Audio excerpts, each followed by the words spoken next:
But let me start the YouTube stream. That should be live any second now. Ooh, is this drops command wrong as well? It sort of seems like it, doesn't it? It's a little bit, because let me get some stuff up. Thanks again. Shit's glitching, so I had to reload Twitch, but should get the stream.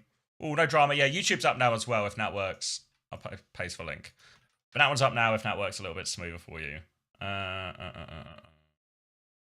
I think, because they sort of called them the World Cup drops initially, but I think actually they're now just...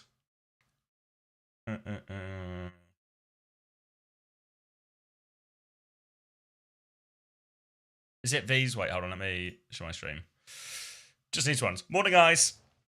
Korea Stage 2, I mean, literally ice. It's like crazy. The day today is like Crazy Raccoon versus Falcons and T1 versus Zeta. Actually, just no fucking rest for these Koreans.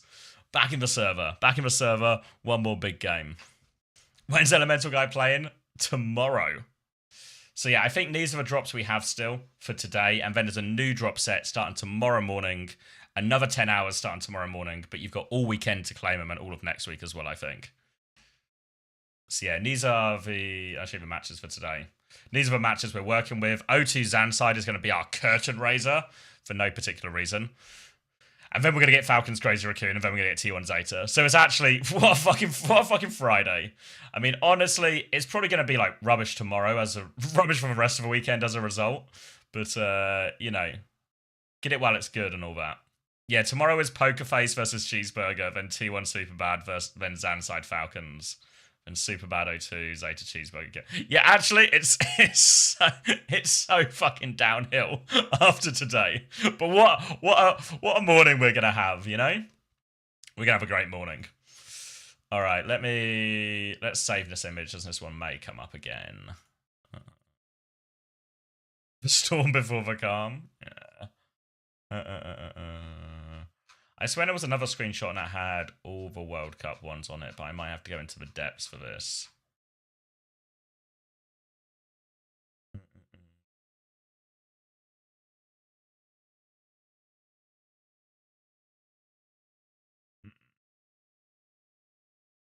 I'm going to have to go, oh fuck, there's so much stuff. I'm going to go so into the depths.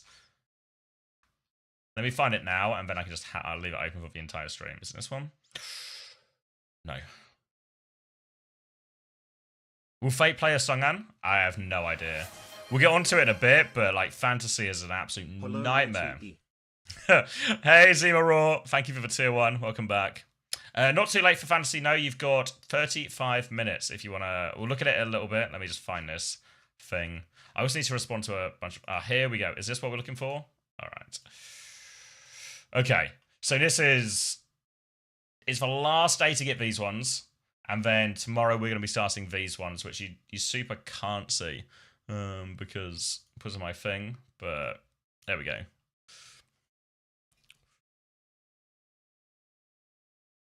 So EMEA icons, America's icons and sprays, watch party spray, and maybe most importantly of all, another loot box. Oh, thank you, Aegis. Yeah, the writers have given us a good head start. I went dong hack. Do you want to see... I need to... Wait, let me update these commands. OWCS and Overwatch World Club drops. Oh, yeah.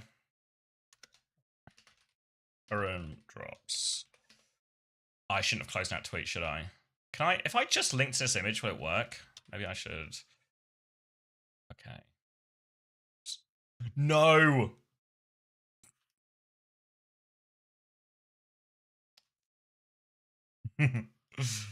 Okay, alright. There we go. Nearly lost it. Current drops. Bang. I also need... I'm running Proud Shoe skewed again. I don't care. Bunny Z, I feel like you're missing out some crucial budget picks from that you're trying to slip under the radar. What else do I need to? I need to do a Face It. I need to do a Face It command as well, because if you haven't seen already, we're sponsored by Face It again. You guys remember Face It? You guys remember Face It, right? Let's put this one on a timer. New timer. Face It. Oh, thank you HSQC5871. To his stage. PS growing a badass beard. Thanks. Yeah, I was talking to my wife this morning. I brought her tea in bed, and she was fair to say, let's forget this team fighter thing. The sign up thing's the important thing. And showing us every 41 minutes. Get a discount on your Facebook membership for Season 9 with our referral link. Cool. All right. Maybe I should add this to a command as well. Don't have one already. Face it. Bang. Do that. Do that. Add it in the title. So yeah, if anyone wants to sign up to Face It or is going to play in Season 9, you can use our referral link. You get discount. If you've used it in the past, you can use it again. You get the same amount of discount. No penalties, anything like that. Yeah, so my wife was saying, so about this beard. He is really dancing around the this sucks. Can we get Twitch chat on screen? Nah, I've gone off putting Twitch chat on screen. I feel like if anyone wants the live chat, they can always watch the Twitch VOD as well. They're all free too. They don't last as long, but they're all there. But I feel like it's like too much screen clutter, really. I feel like I want everyone to be able to see the game clearly. What's Face It? Face It is basically it functions kind of as the tier 2 for Overwatch, but it's also open to anyone to play. They have let me get the orders right. It's like Masters, Advanced, Masters, Expert, Advanced, Open. So there's all different levels, whether you're as good as the pros and they just don't know it yet, or you're just like me and rubbish. You can go find a team, sign up, and play in like a competitive league. Prize pools, everything like that. They have a team finder thing as well. I think I left that one in the Face It command. There we go. They have a team finder thing as well. So if you're looking for a new team or anything like that, you can always go find through that as well. If you need some people to play with. I think like a few people from my community have definitely done this before. I'm not ashamed of you guys. It's just slop on screen. You guys make for shorts though. You guys not seen that you make for shorts? What was my latest short? This one. I mean, if I could get it to work, like, where am I going? Let's go to my channel. If I could get it to work like the Chinese one, where I could just turn it on like a flick of a button and it's all scrolling across the top, I feel like that's got legs. Was it this one? Maybe it was this one. As well. Oh, no, bad day to have a head. 2 for Kai, make it 3. It was one of them he put him on. Maybe it's one of the ones he DM'd me. Oh, hang on, Quartz is traded. That's one of the ones he DM'd me. Coming up on one of the new ones. Thank you, Green Dustin. Thank you, San, as well. Thank you for the primes, guys. 2 years finally. I think anyone will want me. I mean, there's plat teams out there. I think I don't know if it's compatible with console. Someone more educated than me can inform me. But it's go back to it. But yeah, they got like big leagues, all tiers, everything like that. Whoa, thank you, Popple, as well. My goat Becky is back. Yeah, have a little look. There's always a chance, see if there's a team that matches you. I don't know how it interacts with console, though, to be fair. Yeah, open until June 10th, so got this weekend. And then we need to win the Face It referral program, which I think we're getting smashed on right now. But I'm sure you guys will pull it back for us. I'm sure of it. 4th place? Outrageous 4th place. We can do better than this. We can do better than this. We can beat whoever Dre is.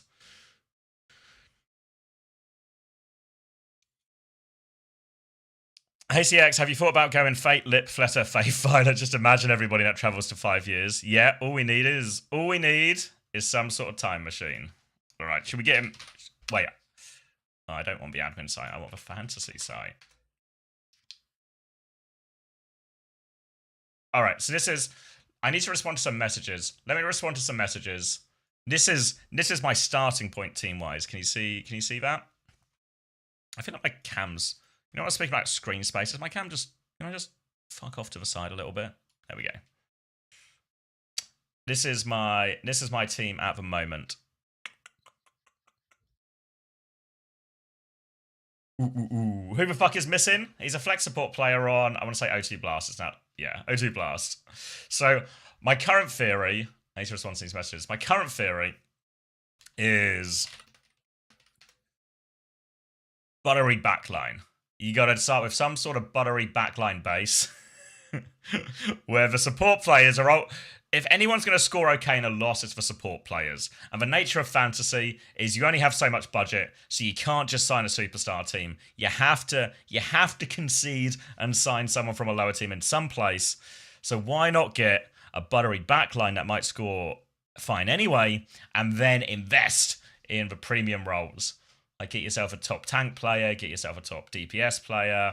Also, Becky's there, but I think Becky's fairly good for it.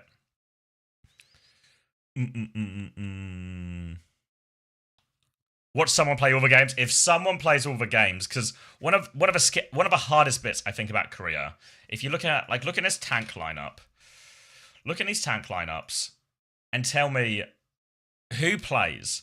Because again, for fantasy, the more games you play, the more likely you are going to score more points. So you want the person who starts. Same as really any fantasy sport, you know, you want the player on your team to play. But who the fuck is the starter in half these lineups? Who plays more, Jumpin or Max? Burner and Milgari basically 50-50 time. Maybe Donghack's like a pretty reasonable shout to start over Jasmine. But like Sungan and Fate, who knows? Heiser will probably start more than Void. Hambed will probably start more than someone. Donghack will probably start more than Jasmine. Those feel like the safest ones, but it all comes with risk. Especially in this first week, or I just don't know. I just don't know which way to go.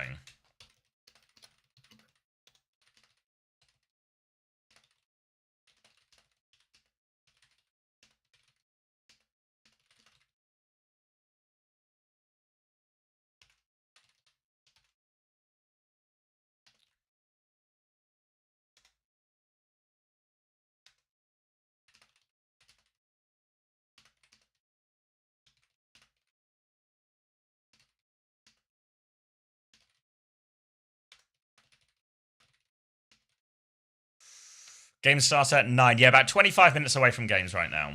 I got money on Void starting. I think the fantasy writers have done that as well. All my money on Gafrium.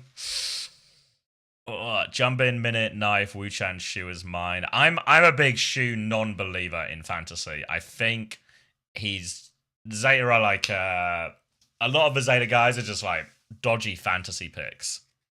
Or maybe I'm actually, that's not true. I'm really just talking about Shu when I say that, I think. I just think Shu is a dodgy fantasy pick.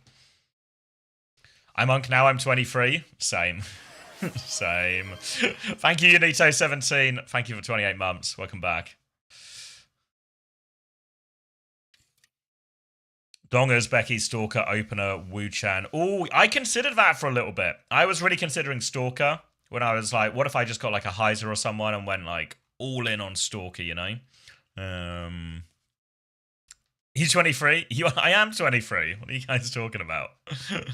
Fantasy fraud? Yeah. I agree, Treacle. I just, so many for tanks are suspects. Is fantasy locked? No, it shouldn't be. Still got 23 minutes. 23 minutes. 23 if I flip the numbers. That's not even true, matter. So, I'll take it. Argon? How's Argon snuck in there, you know? Someone was asking earlier, actually I didn't answer that question, but someone was asking what I think of like the new teams, like so the teams, can you see my pen? You see my pen. So Zanside, O2, super bad. I guess Cheeseburger, I've made a couple of changes as well. I think what's going to happen is our top four are still going to be our top four, right? You got to bear in mind Crazy Raccoon and Falcons have also already qualified to the Esports World Cup, so it's fair to say the risk of bullshit from these guys is so high. Then I think a clear fifth team is Zan. I reckon they're in fifth on this, just on the default one here, but I think they go in fifth. O2 Blast, I think, are actually the sixth place team, like hard sixth. Then Cheeseburger and Pokerface are in like our wank category. And I think Superbad, because Superbad didn't even qualify for Korea. They lost the open qualifier, but what happened is because of the merger between Zanside and Onside, there was an extra spot. So Superbad got bumped up. So expect Superbad to be really, really, really bad. I expect Superbad to be even more bad than advertised.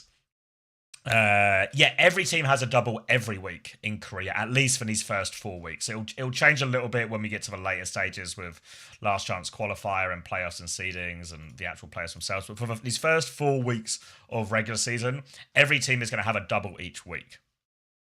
Worse than New Era?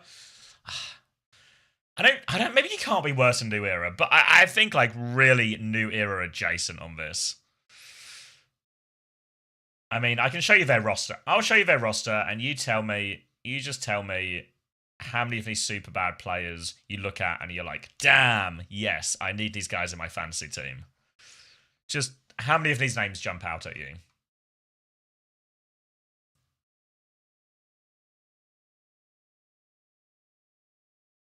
Hold on, I'm going to try and squeeze it in. Squeezing in some replies during all of this.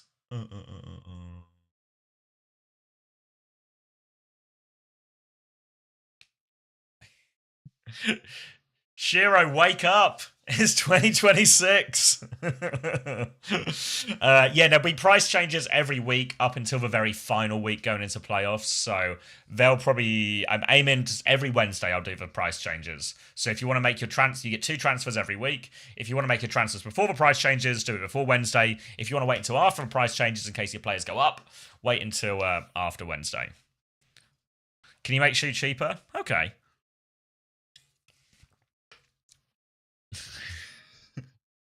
What was I doing? I need to respond to these DMs.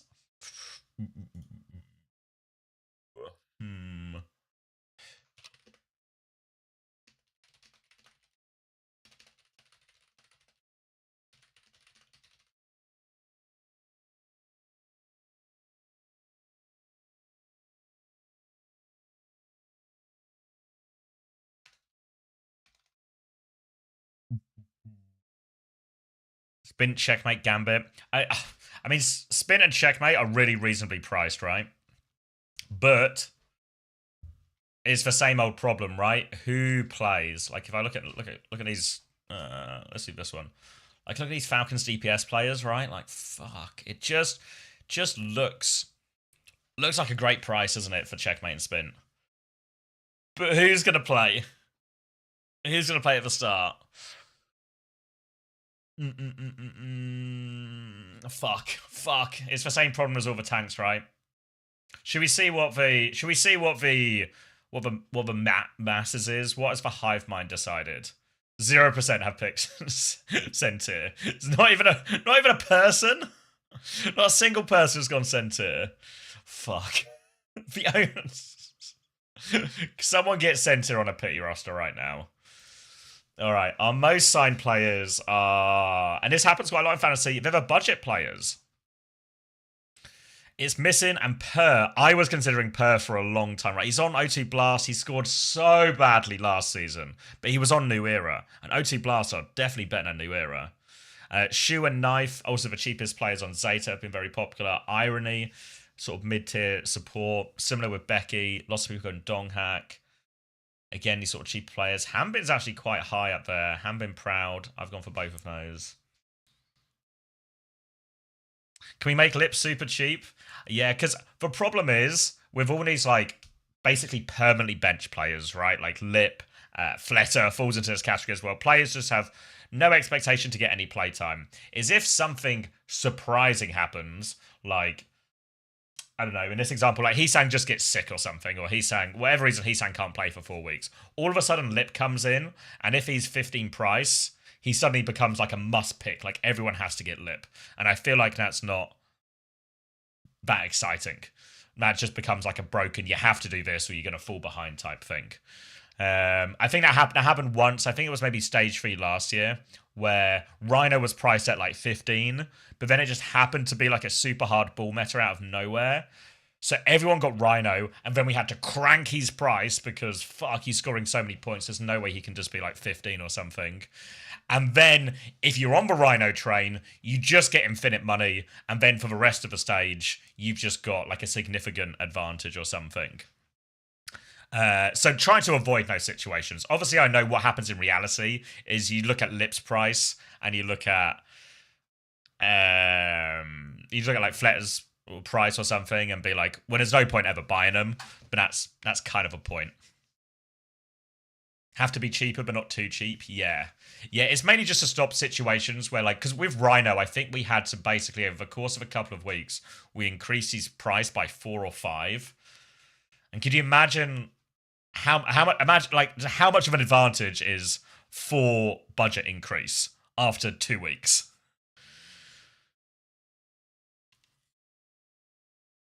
Is it too much to ask for a 12 cost Fletter? Yes.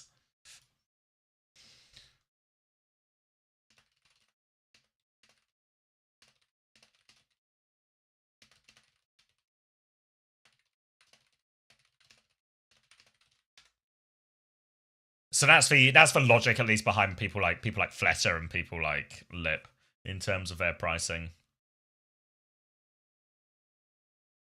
What else? Lots of people have taken the Spink Gambit. Break my roster, Sentier, Per, Kane, Spino, Dumbbell. I think Per's gonna do well. I was really tempted for Per. Because if I did Per or something, I could maybe go like if I got Per in, and then I could change opener to like, what can I change him to? Maybe not even. I could change him up to like Bliss, or maybe I could change him to Irony, I guess. But I don't know. I don't know if that actually feels better. Like Irony Per instead of Becky opener.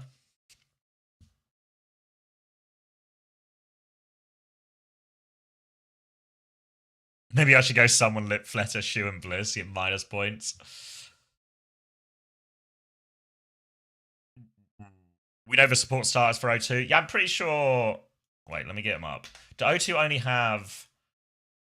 Wait, how many. Oh, no, we don't. Wait, I'm pretty sure it's going to be missing. Fuck. I forgot Gamjung exists. The problem with Gamjung is. Who the fuck is Gamjung? Does anyone have any information? Because I feel like he's probably not going to play, right? Like, missing's just going to be better. And clearly 37.9% of people agree. But it is a risk. It is a slight gap. It's the same with Hanbin, you know? So if fucking Gamjung and someone just play every fucking game, I'm gonna be probably rage delete in the league. If I can be honest with you guys, we're rage deleting it.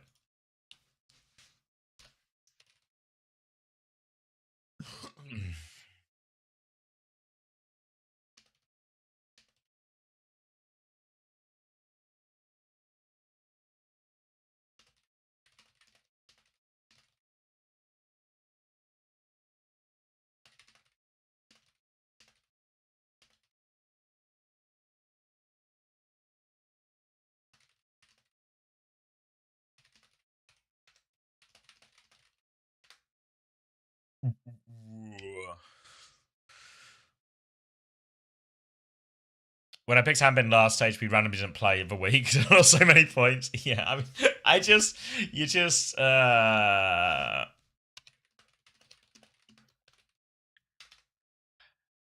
don't trust any of these Korean coaches.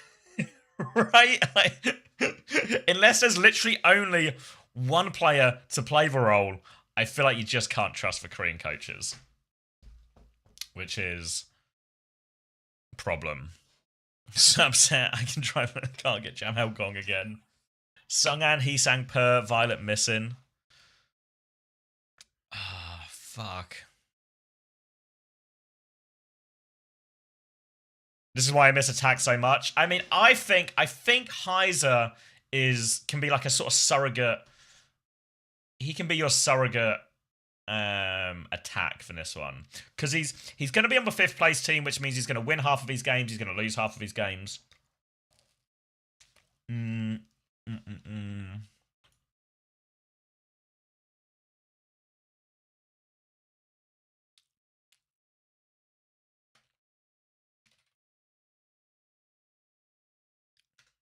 What did Hunter go for in the end? Let's look. I can have a peep.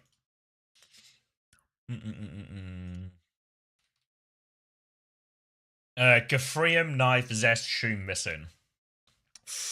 Yeah, he's gone missing as well. Knife Zest is obviously good. Gafrium, who did Cheeseburger play this week? Cheeseburger play Poker Face, which they could win. And Zeta Division, which they can't win.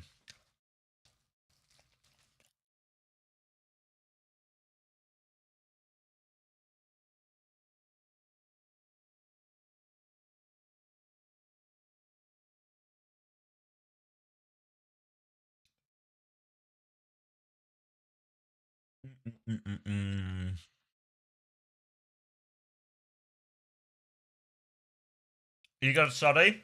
It's okay. Some things have priorities. But it is Crazy Raccoon versus Falcons. And we're only going to play... Crazy Raccoon and Falcons are probably only going to play each other 8 more times in this stage, you know? So you got to... can't miss installment 1 of 8. It's like a basketball game with these teams, no? How's has been the most expensive tank? He's a monster scorer. Can I show you? I think we have the old data on still. Was it Champions Clash, maybe? I'm pretty sure he was a monster. Maybe I'm lying. Maybe not a monster, but he's up there, you know? He's up there with the other tanks. And he's also way more likely to start, which is probably the biggest difference.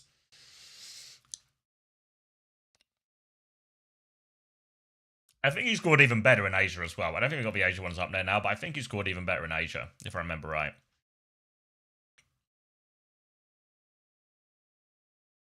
Wait, that's got to be false, hasn't it? Because they just got bummed. Maybe I'm lying. Maybe it was just Korea. But most of it was just he's most likely to start.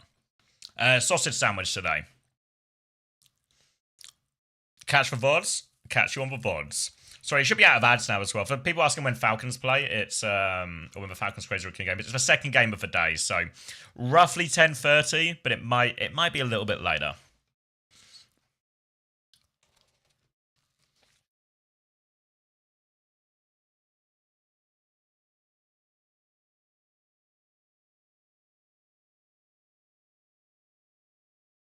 But generally, we try and soften the prices a little bit for anyone who's at risk of not starting, because that's part of the gambit, you know? Whereas for people who are locked, are just full price, essentially. No discount.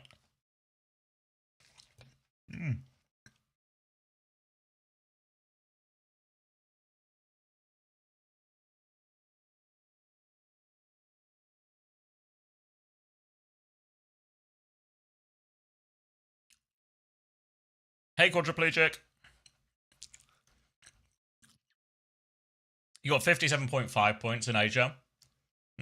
What's that? Probably 6 or 7 maps.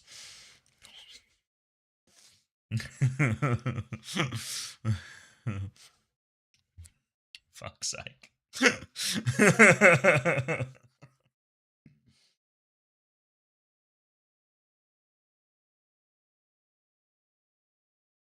Don't worry, Cheeseburger and Zeta are going to play. They're going to play on Sunday.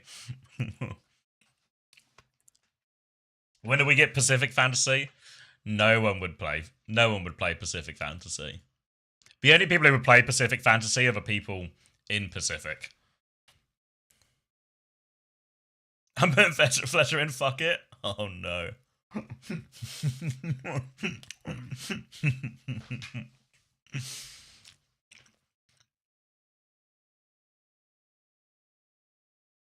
Thanks, Ritzy.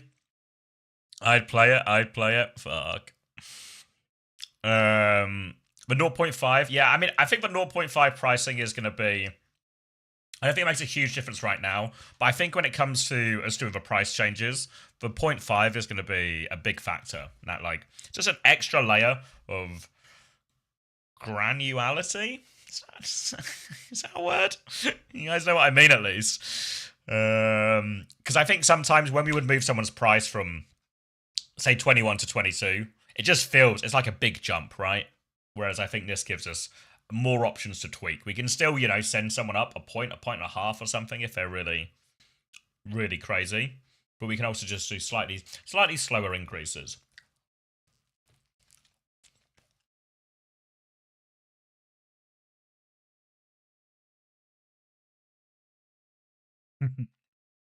You should start with 0.3.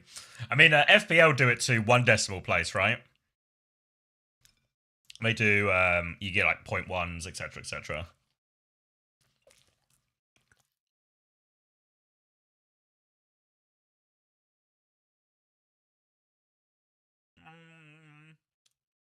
I think maybe Hilarium. Maybe that's when we launched it for the first time.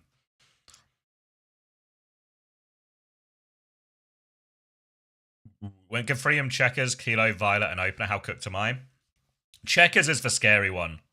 Because I just don't know if Checkers will play.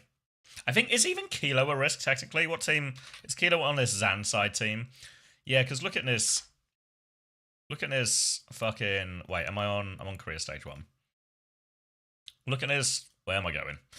Look at this fucking Zan side team. Because they've just also got Probe, right? Also got Probe, right? What if Probe just plays?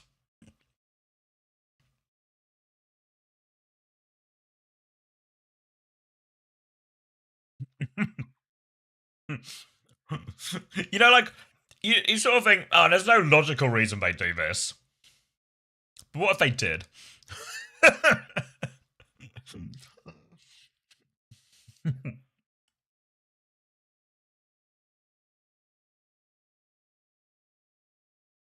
Per is the answer. Yeah, I think Per and Becky are safe. Obviously, a lot of like Zest is safe as well, right? Lots of the big dogs are safe. But yeah, Becky's safe. Wu Chan is safe, but Wu Chan is also in the category for me of like, who the fuck is this guy?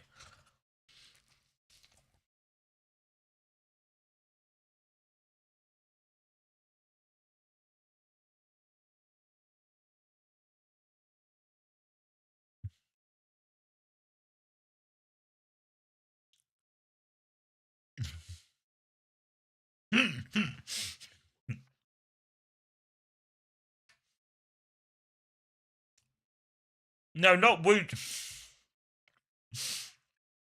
Not Wu Chan. Wu Chan.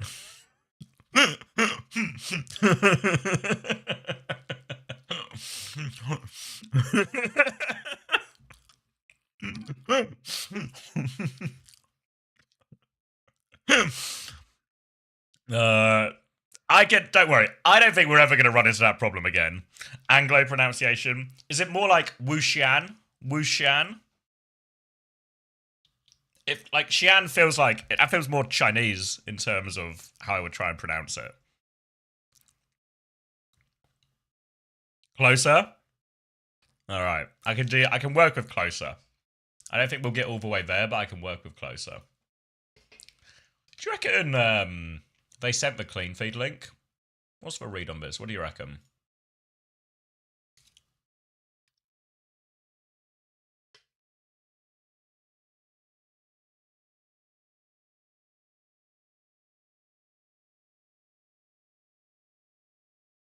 Close of a Spitfire guy, fuck's sake.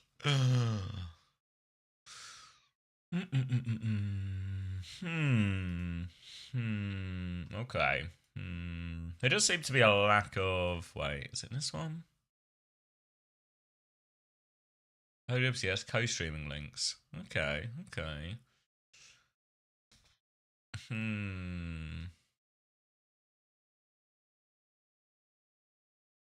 Right, as for the West...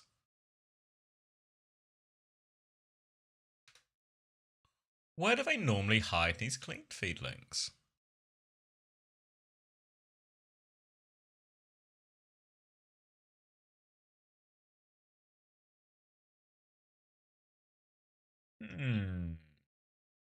Hold on, guys. I'm going to keep having a look.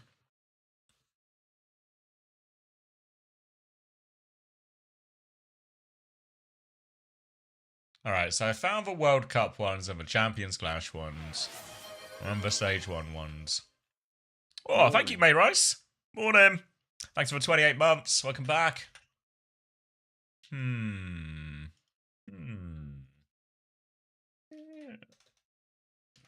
Where this clean feed link is. Is the meta still Cassian? I don't know. I'd wager we're not too far away from what we saw at Champions Clash. Kind of like Ice was saying earlier, it's really not actually been that long for teams in terms of changing anything or figuring anything else out. If I was a clean feed, where would I locate myself?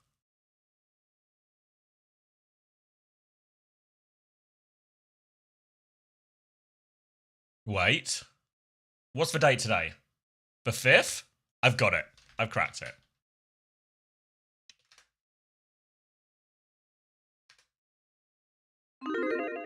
Oh. Video is private. Private is a problem.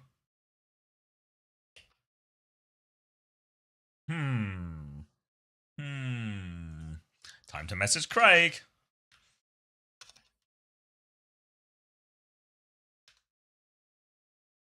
Hey Craig, the clean feed link is private.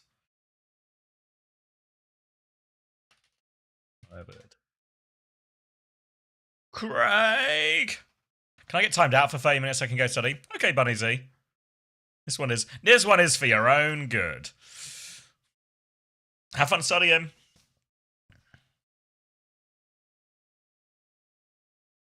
Ooh. How is Sunshine Bread 2 for 2? She's just for goat.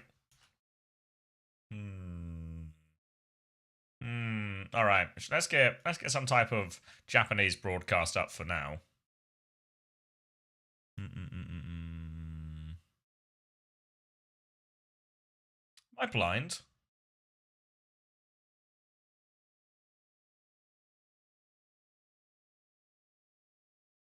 Yes. Yes. Okay, I'm just blind. even they guys like that one. 雑交差のあるみたいなことでやっていきたいと思いますけれども、はい、ということでステージ2 KR 今日からスタートということで。 Alright, let's get some gentle Japanese in the background. Pro players.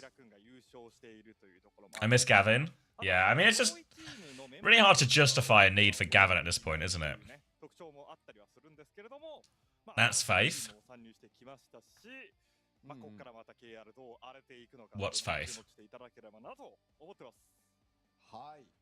まあ今回EWC への出場権と Voided Military. Go to my homepage.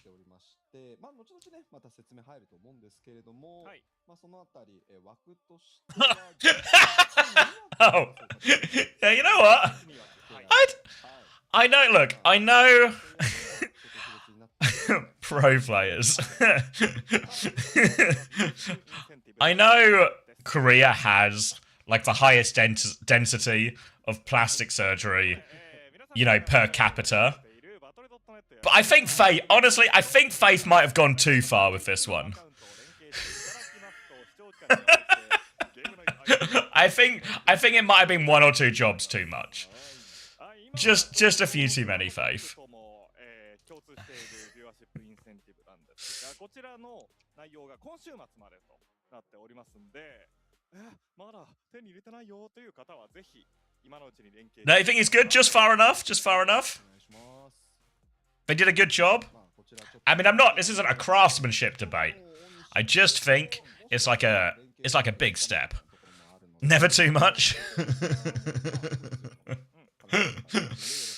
まあ自分のドロップスの進行状況を見てなんか進んでねえなとか He's got his money's worth. I mean, that really surprised how far that. Who was he on last stage? Was it Cheeseburger? Oh, thank you, Amma, for 28 months. What was this? Untrust's been raided AFK alarm? Oh no! はい、O2 ブラストね。 Didn't even see the alarm. Fuck. I'll call the appropriate people right now. まずこの名前を聞いた時の印象というのは 昔、まあそれこそティア2シーンが、コンテンダーズというねシーンがあった時代ではですね。はい。その I blame the alarm in this one. We didn't get to the bottom of this at all, really, did we? In terms of is clean feed link is private. で、 Hey, Scan. もう O2 ブラスト出身の方が多くて、むしろ O2 ブラストに関わったことないプレイヤーを見つける方が難しいぐらいなんですけれども。 Well, it can't be public, then everyone would go on it. He needs to be just a little bit more public. You know, just enough that, like, the best peepers can peep it. Is Spin even good? Is Spin playing today? No idea if he's playing today, but he's good. I imagine what's going to happen with Spin is we'll see a few cameos at the start, you know, the first few games of the season. And then as we get to crunch time, Checkmate will just come in and he'll never go out. Hey, Amma. It'll be worth it in the end, Amma, you know? It's one of these things, is a long-term investment. It'll pay for itself. Big weekend, right, for Denmark? For anyone who doesn't know, the World Cup qualifiers continue on Saturday and Sunday. So, yeah, big weekend for Denmark, big weekend for Team GB, big weekend for basically every country because it's the final week of qualification. So we're going to have an action-packed weekend. Bit of Korea warm-up into 1 billion World Cup games every time. Oh, that reminds me, that was one of the messages I needed to respond to. Because they haven't responded to me. Who am I tagging? Let's tag Trev. Let's tag Fernando. Any news on either of these? Neither of my countries. Yeah, alright. I'm going to get a drink because it feels like we might be starting a little bit Japanese. So I'll leave you with a Japanese. Let me get a drink and then we'll tap in. Predictions are open if you want them. Maybe I'll start my recording now as well. Like recording. There we go. Oh, 2 seconds. 名を連ねられるかどうかっていうところが一つ注目ポイントですね。オーツブラストは。そうですね。はい。まあしかもね、なんか最近その O2 ブラストのいわゆる名門輩出チームっていう役割はこうポーカーフェイスにいきましょう。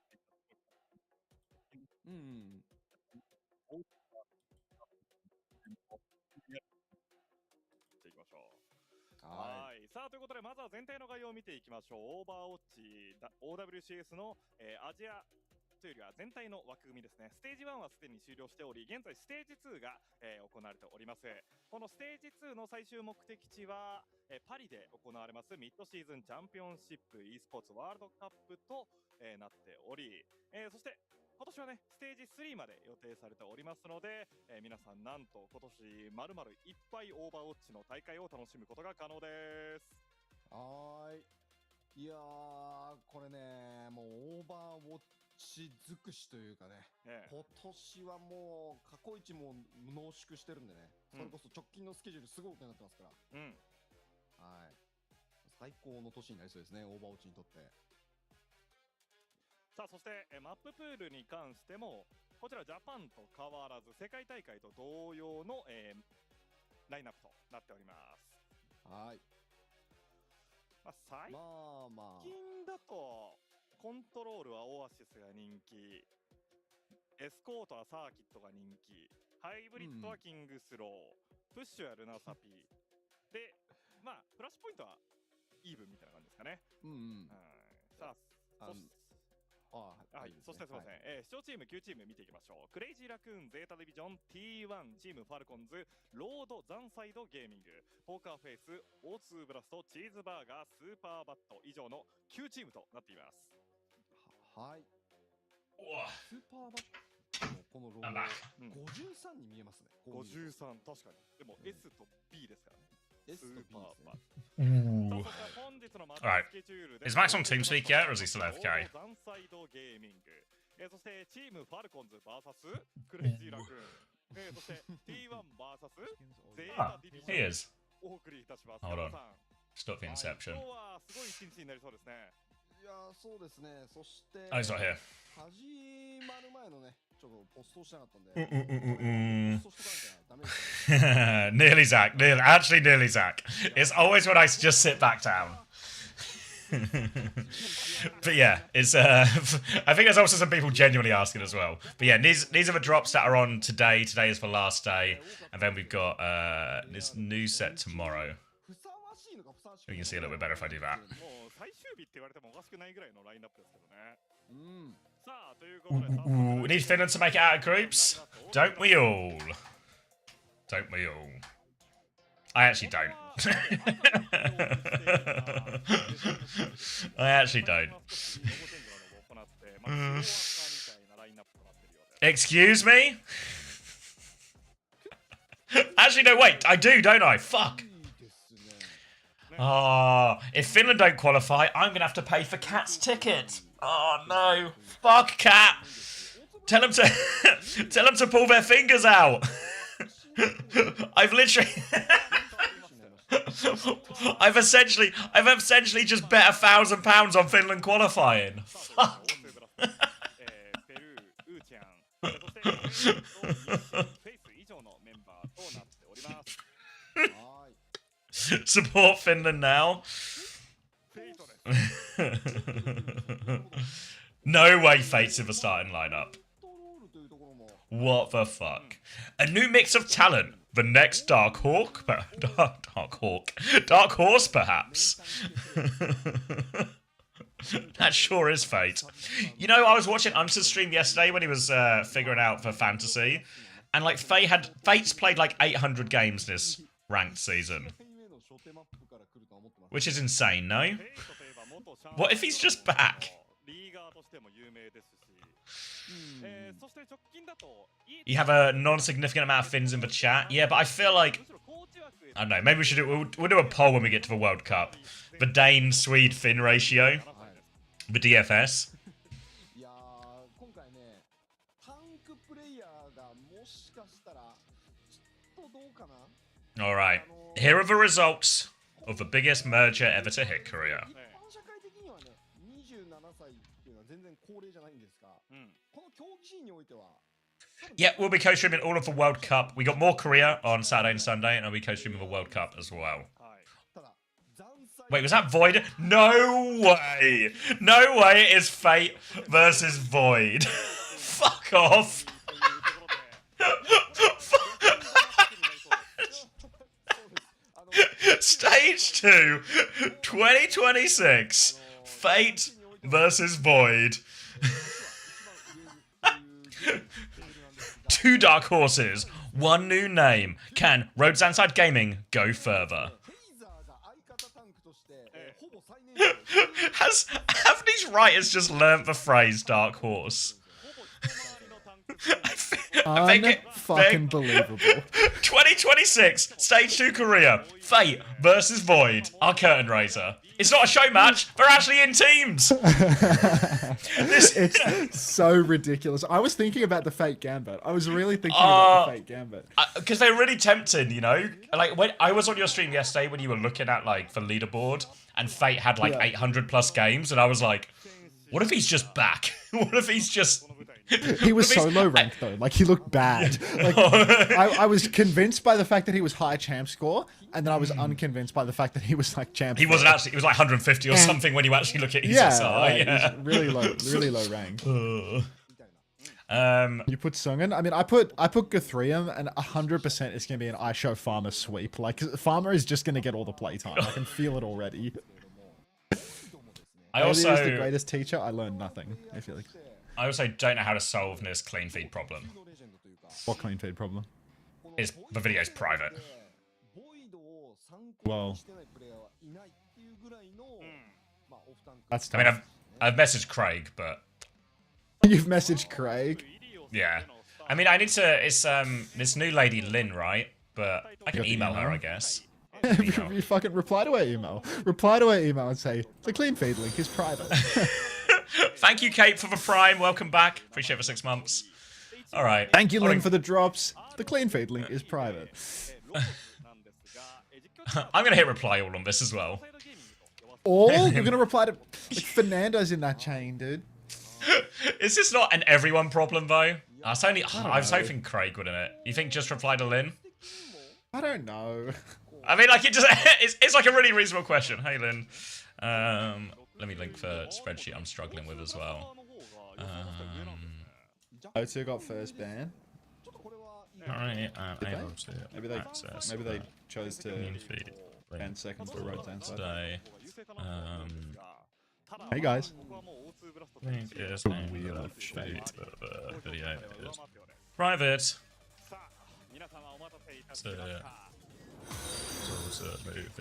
Oh, thank you, Murdward. Murdward for the prime. Thank you very much. All right, I think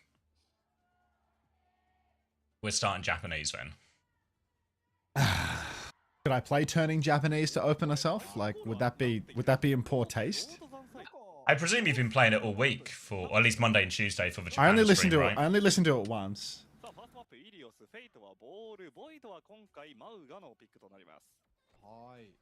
I think it would be in good taste. Hey Tuna, when's the new drop set? Tomorrow. All right, Fate on the wheel. This is what I was hoping to see from the man when considering the Fate Gambit, because he actually had an Overwatch League winning ball back when Jesus was a boy. Rolling around through main at the moment. Fast TP up onto the high ground for Rodzan side though, and well, Wuchan is playing the damage farmiest hero imaginable. We watched him play Tracer and do nothing, but Hongyu has gone down first, Missin dead as well. That's a death for each backliner on the side of O2 Blast. Thank God none of us have Missin on our rosters, right? Oh, thank God he isn't the most picked player in all of fantasy, right? Because that would be a real bad start for everyone. Also, basically. Oh, Wuxian is dead to Kilo here. Kilo actually getting that starting spot over Probe as well, which a few people were gambling on. I also need an opener to hard carry, and I've got Becky in my roster, so I'd really rather he wasn't playing Sim Mauga, but you can't win them all, right? There's always stage 3. Big stomp into the backline here. Missin's going to get stunned by that one as well. Fate has died off screen as they take over the high ground. Missin is on the run. Oh dear, Void is on the roof.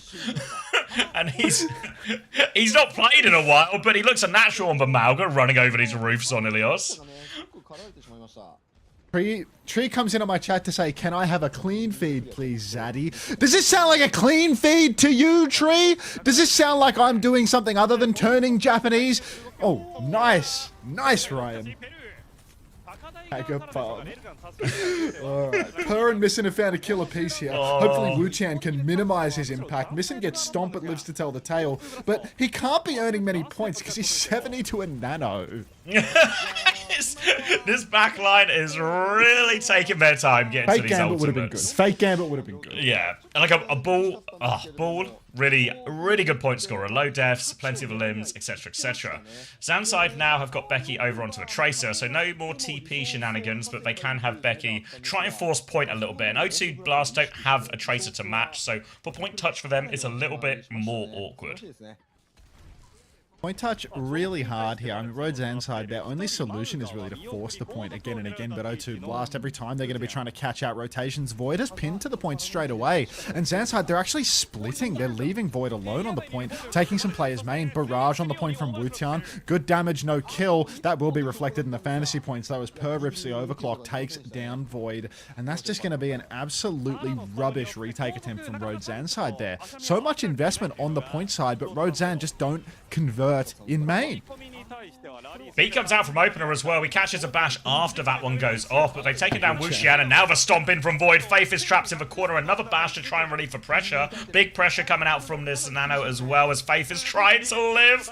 He's fighting for his life right now, but Void keeps coming for him. There's a minefield outside. Faith's going to get involved, but he can't save Faith's life. He can't even trade any kills. They still have the point. They still have the high ground, but Void is going to start that touch once more.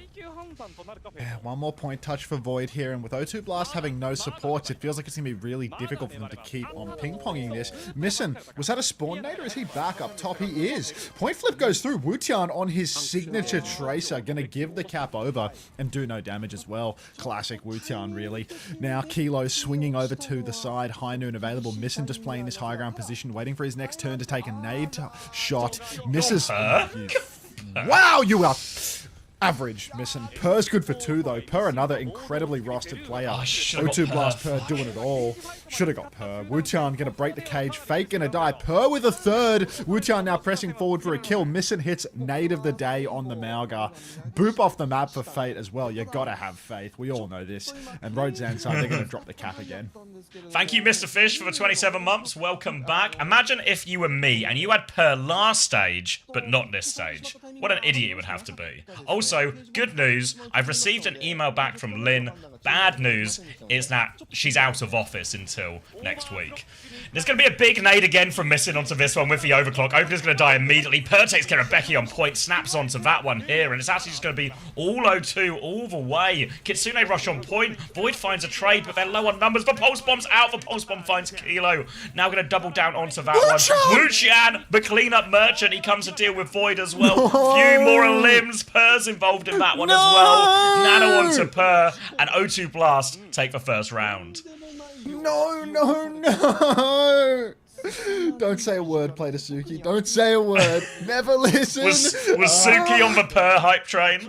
Oh, she was the hardest Wutian merchant in the world. She tried to sell me on Wutian for 3 hours after yesterday's stream. No buy? No buy? I just wouldn't buy it. Purr's 15-0, by the way.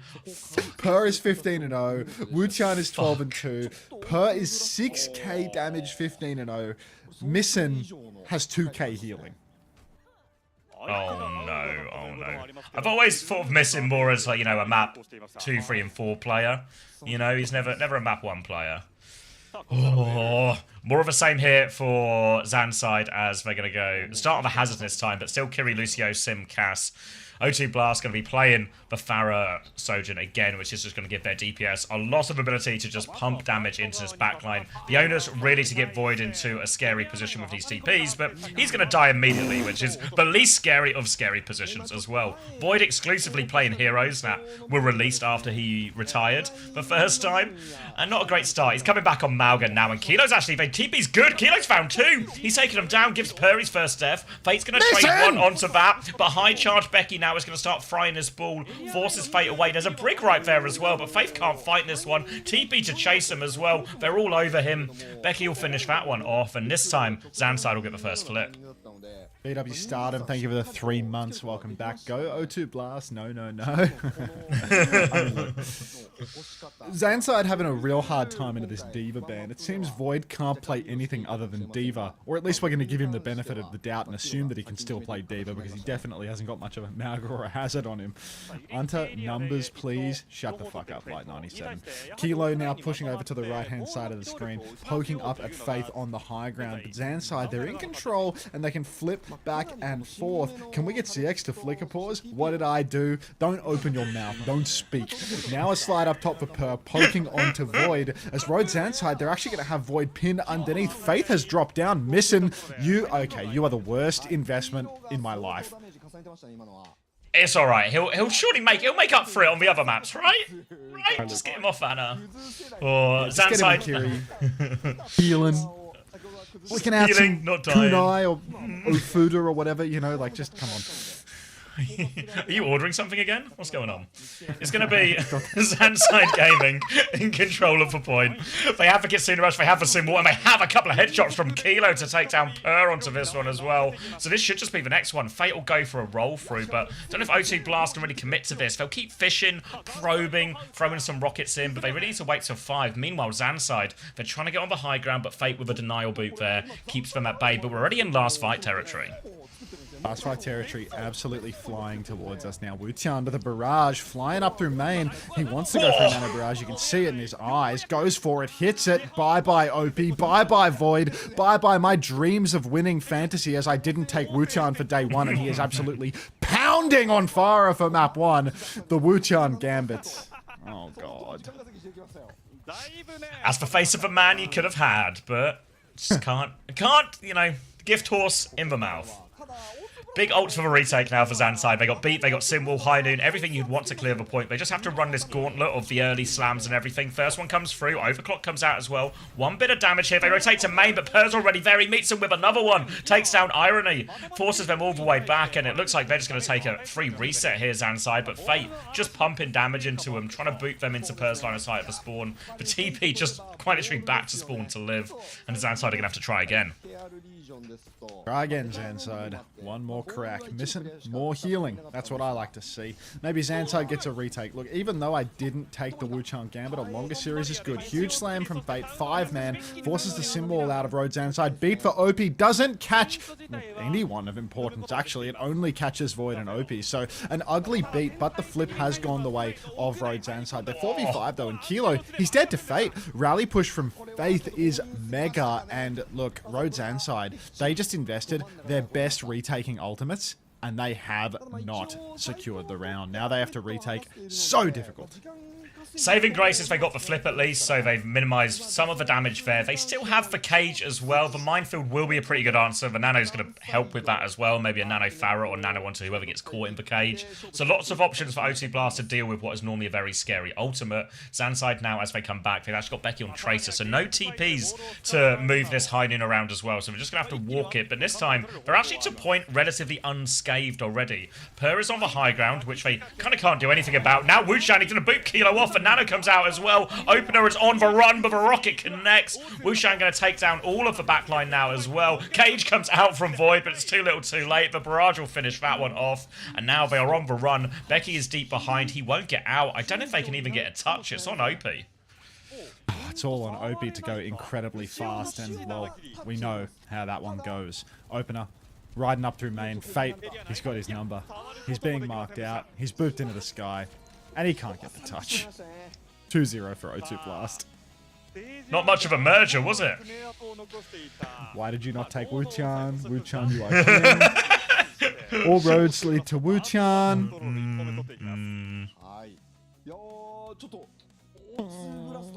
It's alright, Void has Diva maps. Void has Diva maps coming up, and he's going to make the difference. Wait, did you take Void as well?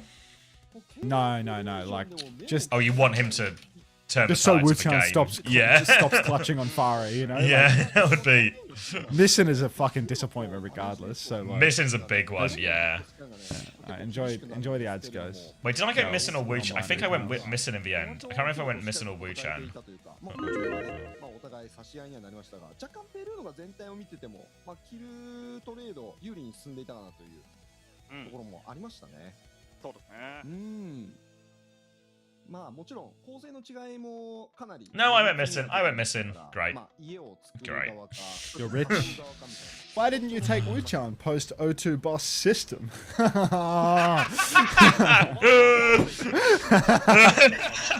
I forgot about the system. The system. I gotta send you a spicy one. まあそうですね、穴ぶりの硬さもそうですし、あとはまあ囲い込み、フェイトのこのボールのセットアップの速さと、そのボールに合わせるウーちゃんのパラの部分がかなり刺さっていたような印象もありました。それで結果ペルーが I went with neither. I have double Zanside. What's wrong with Missing? I don't know, man. He's just dying a lot. これはもういい意味で予想外です。素晴らしい活躍。メンツはもちろん知ってる人だったよ。 The system. その組み合わせのシナジーみたいなのが出てるかもしれませんね。 Where'd you hear it? Oh, same guy. Okay. Yeah, we actually know the same. It's the same source. Yeah, and it actually Poor little Wuchang, to be honest. Wouldn't want to trade places. yeah, no. Look, I know they're winning this first map, but I'd still rather be on Zan's side right now. I'd rather be opener in this situation. Yeah, it's never been a better time to be opener. Share with the class. We've just heard that the O2 system is rigorous. Yeah, do you not want to be part of this system? Thank you, Fix, for the 25 months Prime. What's up with Missing? No, but it's not that he didn't play. The problem is he did play and he died loads. How does it I can hear you. Ready for someone to play every map? No. Oh, thank you, Quark. Dear sir, O2 win Wuchan. He's got fans in the crowd. Yesterday I first made that fateful click onto your illustrious cool. channel. Keep it up, my Hilarious. good man. Thanks for I skunking it, remain Hilarium. Strange Quark 42 Master of Engineering. I said Hilarium must have given me like at least $10 within large ball skunk dances at this point. Wait, how on earth, Quark, did you write MENG and Brian just knew that was Masters of Engineering? How's he done that? It's good. Thanks, Fate and Quark. Boy got their day passes from the old folks' home. Cried. Anna Tank's Fantasy? Yeah. Yeah.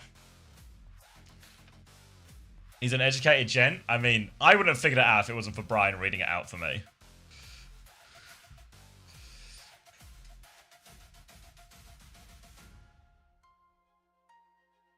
Yeah, I imagine a lot of people probably had Heiser as well, right? Heiser! Wuchan mode. I'll add that. I'll add that. What's Wuchan? Wait. I'm going to share my stream streak as well. I'll send it to him Discord.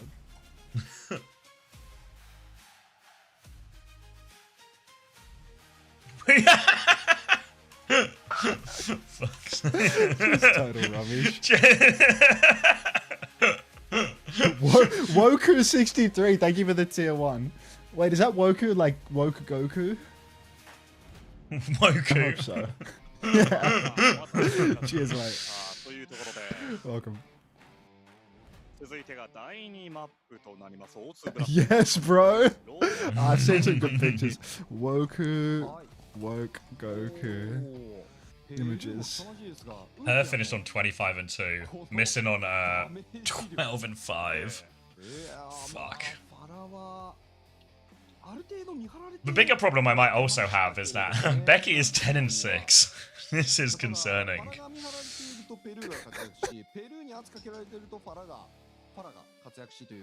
3.5 for missing. At least it's positive, right? And maybe there's more maps in it. As long as it's a long series, might still just win big picture anyway. いやーこれは O2 ブラストちょっとどうしてもね前世紀 Wuchan equals Korean white character. 最強プレイヤーというかまあそれこそ今のねクレイジーラクーンの Did I see that, or am I schizo?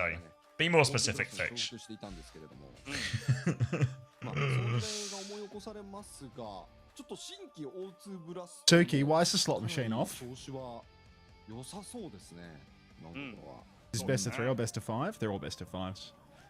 They only do best of 3s on LAN. Only for the important games. Yeah, they only do random best of 2s for the most important games of the year. まあそうですね At my parents' tonight? ま Oh, あ for fuck's sake. かなりね、前期 If they don't have a computer and I can run a slot machine. まあ残の部分の Mm. まあ The whole weekend, the slots are broken? Can we have an Gosh darn it, didn't Can tell we have me an I had no Antakozi sub till I Pride dropped version that in the frown. bottom for June? かもしれませんけれども No. Fate out. Songen in? Fate. Well, thank you. Thank you, Hover950 for the Prime. Welcome back. Enjoy The your thing ad-free is- viewing. These map strategies from these teams, like, they could actually help you not lose from the bottom teams. You know what I mean? Like, it could help minimize loss as well. Because they only come in for team's maps getting where they're plowed. actually playing like a comp that really favors them or something. It's like it's never gonna make one of these teams beat Crazy Raccoon or whatever, but it just like reduces the loss. I could turn on the slot machine, but I won't, Adanta. You're a real piece of work, Tikazu. You're a real piece of work. You know that? スラバーさんこれあボールバンかなあでもスンアンが出ていたんでそうそううんさあ Is there anyone else I can email about this? Probably not, right? Did you reply all? No. うん。 They're gonna be I mean, I can reply all now, but they're gonna be so fucking asleep, you know? I mean, I can call Craig if you want. Yeah, I don't know how. I've asked like a couple of other people if there's anyone else at WDG we can message, but no response. 結構初期の頃から、オーバーウォッチ1の、まあ初期というかまあそうですね、オーバーウォッチリーグが始まったぐらいの Do you want me to call Greg? Yeah, why not? What else is he going to be doing? Okay. His job? I don't know. His job. It's Friday night at 6:30 p.m. Like, which just double check that the feed is still private before I call him. Yeah. 最近戦術的なドミナバンっていうのはあまり発生していないので、まあ軽く You even want to use a clean feed? Yeah, I it's kind of still just want to go private. off soup, you know? まあそうです。 Do you want to just soup it instead? Yeah, I mean, 自分 I た don't ち mind the soup in タ it. ンクがまあ確実に Yeah, I mean, the quality is nicer. かつ Let me find it. 相手がわずかでも使う可能性 You're starting to think the O2 boss might be him? Many have been saying this, Kelsey. Dance was saying. What's the soup link? Which one is it? Are these all VODs? How do I get to live? I think I got it. You got it? Who got the local link? Yeah. What if these are replays? Top left? Oh, right. Maybe I've got it as well. 선수와 좀 백희 선수와 있는 Oh, that's coming loud. 기대가 되고요. 그렇습니다. 그래서 궁금한 게 디바가 만약에 나온다면 Are you leaving Bunny Z, love? 너무 설레는데요? 궁금하거든요. 네. 예. Funny Z, I thought you were meant to be studying. 디바가 나왔는데 네. 준하 선수가 제가 아까 뭐라고 했어요? She said back to the trenches 갑자기 시그마 미즈키? for me, so it's entirely possible that they're just sprinkling a little blessing into both chats before going back to being a studious. 아니 그리고 그것도 있더라고요. 보이드 Character. 선수가 그 공식 SNS에 아, 네네. Got through half of pediatrics. Nice. 그 메시지가 남겼던데요. 네, 뭐 하나 올라왔던데. 네. 네. 포르쉐 Godspeed. 디바 좀 달라고. 아, 또 포르쉐 디바 이거 못 참거든. 그 소리가. 아 장난 아니에요. 네. 예. 왕 하면서 가는 게 진짜 뭔가 내가 차에 타고 있는 듯한 느낌이 들고. 정말 잘 뽑힌 스킨이죠. 그렇습니다. 자, 과연 두 번째 Imagine studying, graduating today. Did you finish your essay thing last night, Cap? I'm guessing so, since you graduated now. How do you finish an essay one night and then graduate the next? It was like, I forget what Cal can tell you, but I forget what it's called, but it was like, 다시 끌어올릴 필요가 있습니다. 준하 선수가 just like an essay on the thesis or something. Cal will know the actual word. 반대로 아이런 선수 Yeah. 그러게요. 여기는 고민이 없어요. Fuck, look at Faith just brutally mogging. What's for dinner, Mr. Australian? I'm eating some broccoli. Just broccoli? You want a cut? Broccoli, carrot, peas. You want a cut? Or you're some type of rabbit? It's just like a salad. He's a rabbit. Who's the best looking in Korea?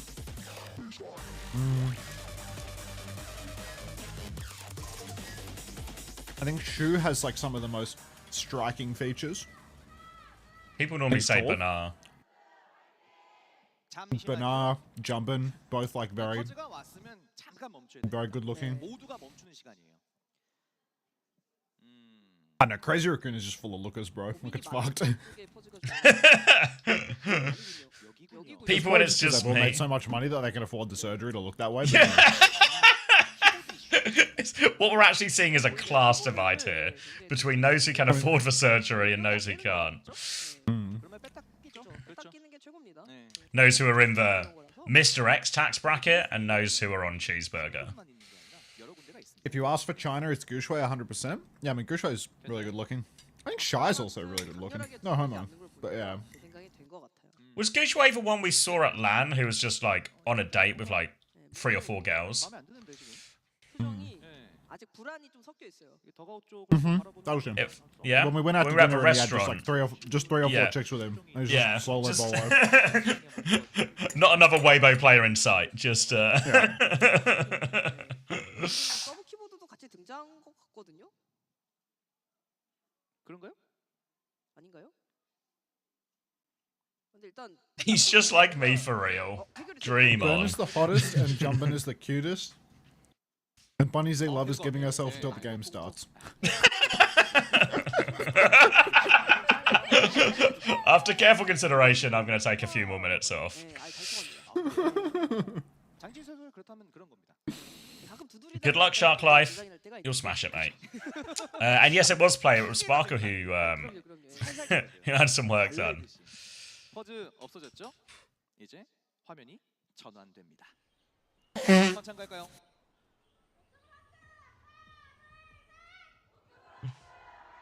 All right, what are we doing now? Some type of Domina ban?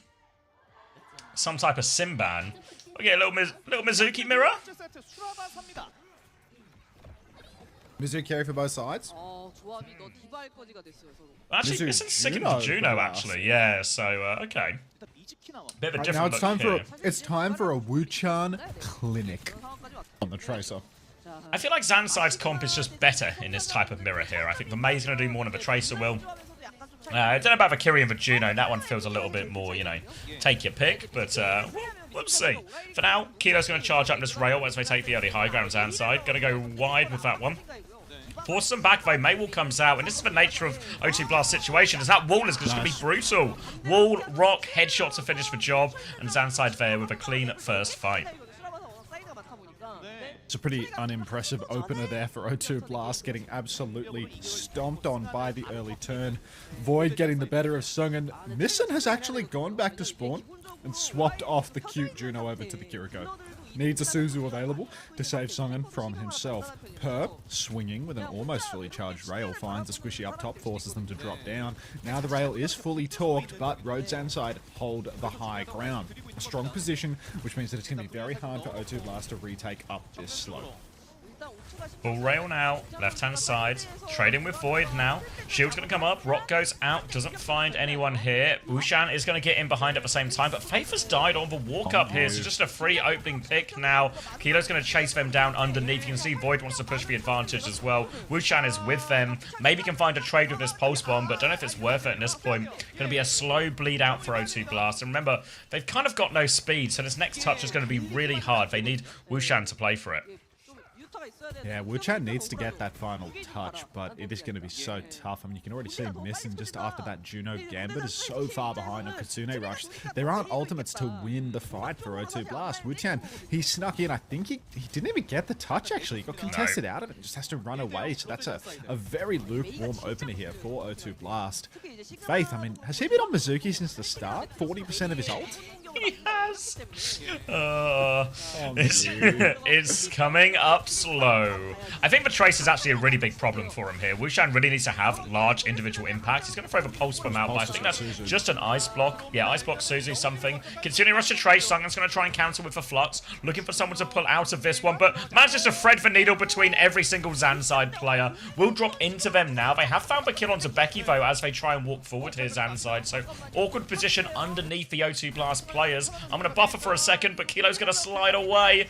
Now, Rock comes out, catches him as well, right in Void's dome. That's going to force him down. And O2 Blast, they do win a good fight here. O2 Blast, so fortunate that that's gone their way.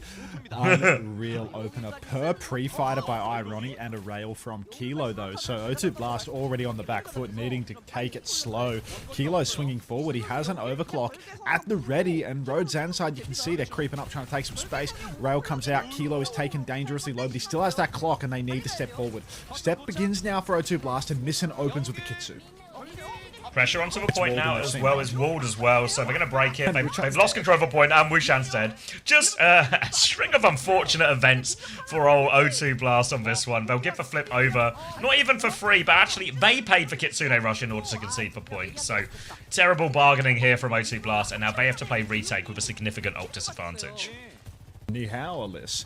Now Kilo overclock available. Faith does have that Sanctuary now online, and that could be an easy counter to Kilo's clock. The problem is when you use that Sanctuary, lines you up very easily for a Flux. Sanctuary comes down on the point for opener, and you can see O2 want to kite this one out. They want to get their own Sanctuary with some decent value. Sungan has a second Flux. He's 2-to-1ing Void right now. Great kite opener for O2 Blast. This is about half HP. Flux comes out early. Sungan's in the sky. He's going to need a Suzu for the ages, and he gets one. Faith with the Sanctuary eats Becky's the Blizzard. Blizzard. Wu-Chan takes down Opener before being traded out. Hallelujah. Flux now for Sungan. Void, he dodges her with the pillar, pushing into the backline now. Faith is low. Faith gets rocked by Void. The old man, he's still got it. He walks into the backline. He gets it done. Missin lives the whole while. Great for fantasy still. Sungan's killed her and Kilo in the back. Void's rocked Sungan again. Somebody stop Void. Oh, he's about to win another ring at this rate. Void on the Sigma, playing a hero from back in his day. Still has more to do, though. Rock gets it, has to deal with the Farah, eats it as well. So low, gonna get chained, blocks all the other damage, tries to snap it, just snap the Farah out as well. The point's gone through for Zanside, and it's the Void masterclass. Oh my god. Void. Genuinely, you can't teach an old dog new tricks, but you don't need to when you've got Void in your lineup. He's doing it all. Genuinely, this guy's doing tricks we haven't seen in years. Ages of off-tank players that were mid at Sig being called the best. Main tank players that can't aim playing Sig. But now you get 29-year-old Void in the server, ready to show Sungan who is boss. Missin up through main. Kitsu about to be ready. O2 Blast, they're going to throw that down on the point, and it is going to be time to step forward. Unlock is on. Missin hasn't used his ulti yet, but surely it's going to be time for a cheeky opening Kitsu. Void gets rocked and dies. They don't even need to ult. Nope, just going to get that one for free, win the Sigma trade here, Zanside. We're playing, I think, ready to try and kite that first layer, but O2 Blast just call their bluff, walk forward, get 2 immediate picks, no trades as well, so a nice easy first point for O2 Blast, and they get to preserve the ult advantage. Ult advantage will be preserved for O2 Blast and Road Zanside. It's a long way back to point now. Becky swaps over to the Mei.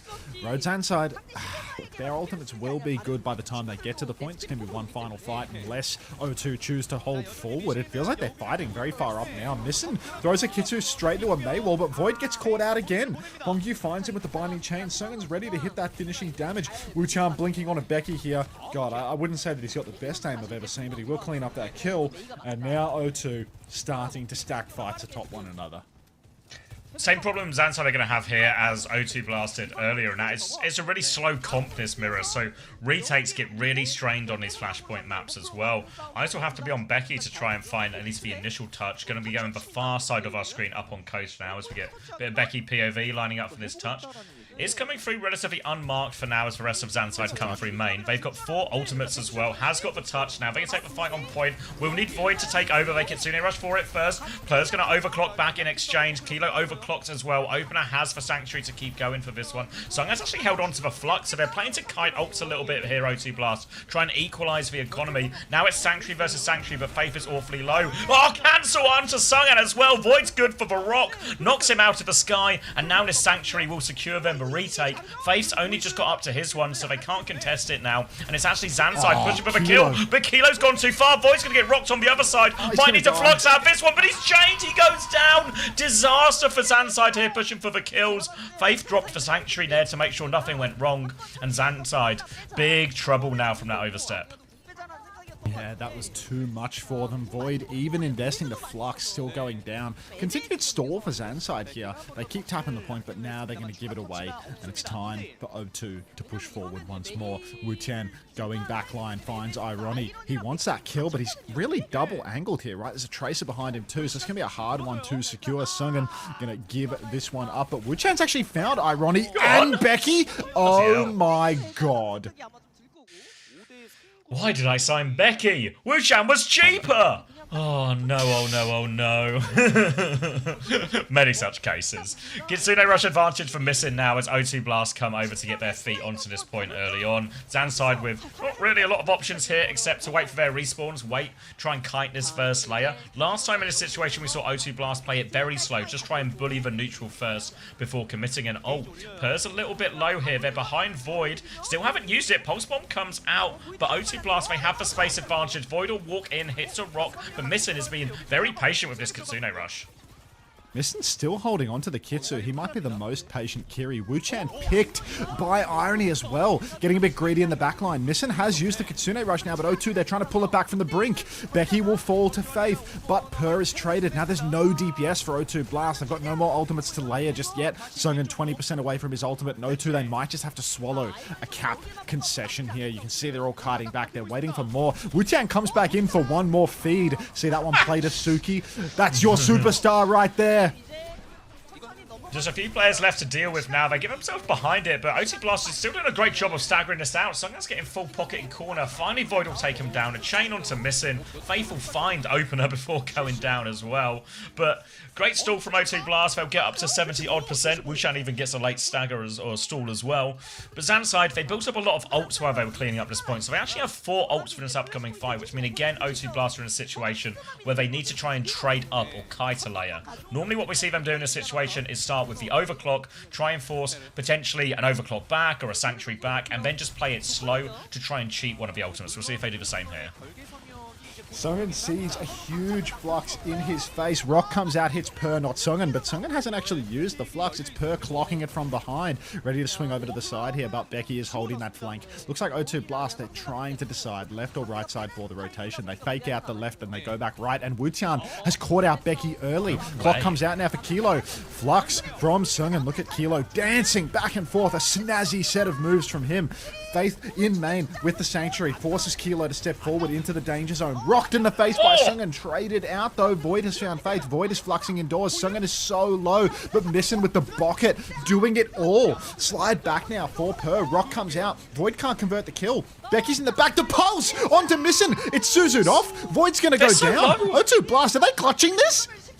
Yeah, they're just surviving everything right now. Becky has triggered the overtime and is on point, but O2 Blast have cleaned everyone else out. Really just weathered the storm in all of that. Great comeback for him there, playing from an ult deficit the entire time, but the pocket good in all these situations. They stay in formation, they don't get picked apart, they deal with a pulse bomb, deal with flux, deal with everything they need to, and all of a sudden, it's tied up 2-2, and Zanside need to be really careful they don't let this one slip through. Becky's gone back onto Mei.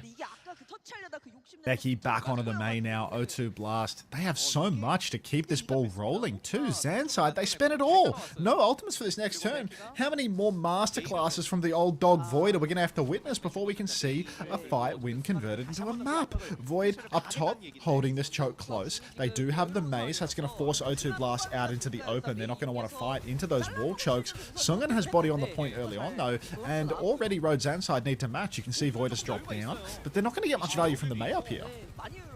No, not at all. They need to... Going to drop down now, but Icebox been forced early by this wall. Blink through from Wu-Chan as well. Pulse Bomb just on the floor, though. They try and ramp up the pressure. Full pocket come underneath. Minimal angles here. The Kitsune Rush putting so much pressure onto Becky. He's going to go down. Void is still trying to float over this fountain in the middle. Find something back. We can see Sungan has closed the distance. Void is going to get isolated by this. Kilo, a single trade, but I don't think it's going to be enough to turn the fight. And all of a sudden, O2 Blast. They've tied us up 2-2, and they're in control of the 5th and final point for now.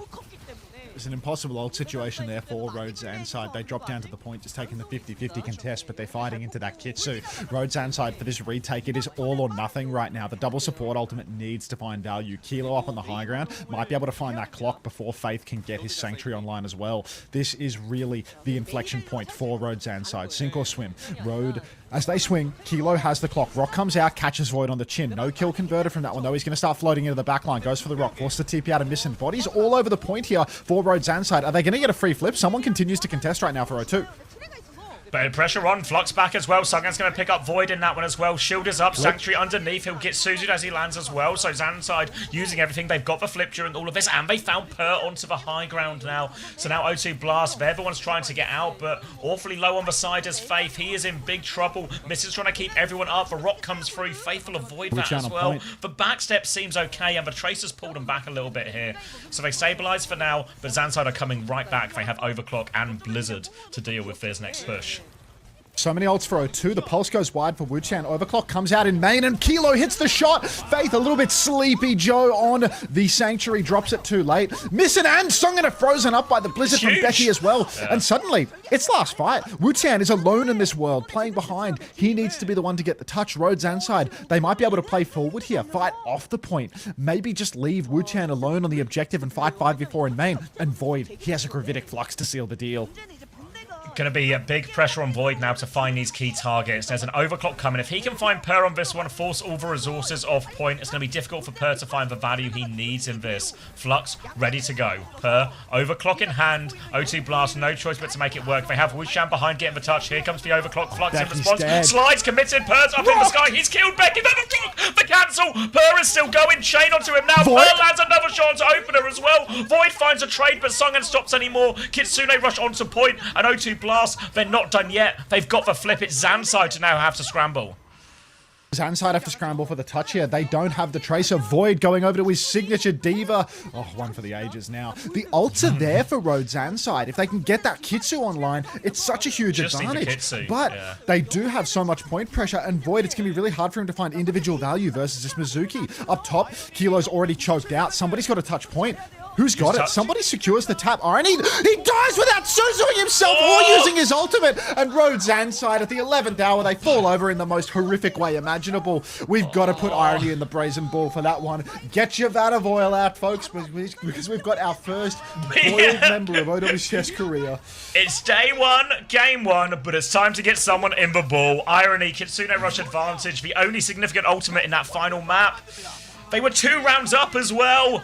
O2 Blast, you can see they're absolutely buzzing about that one because they had no right to win that map. They had no real right to win that last fight either. And now they find themselves a 2-map lead in a series that really most people probably would have expected Zanside to win coming into it. And you can see, look at that depression on the side of Zanside here. Void is devastated. It's only map 2, mate. Oh my god. Void is gone. 2 maps into his OWCS debut and his head in his hands. It wasn't like this when I had Izayaki and Lee J gone. Izayaki would have got the Kitsune rush off. You think Prime Izayaki's dying with Suzu and TP there? Like...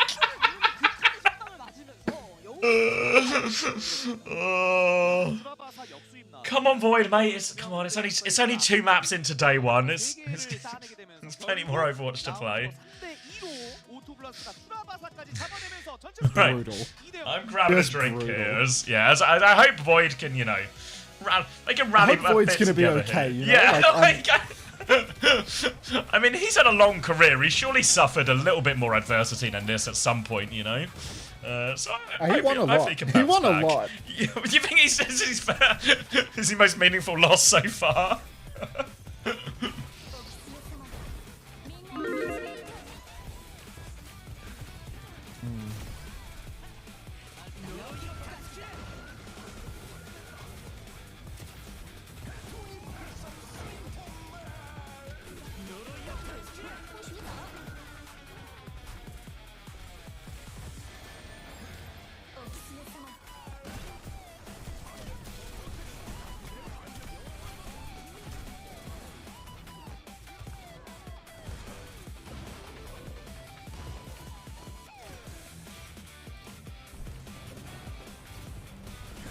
Luca, thanks for 6 months. Welcome back.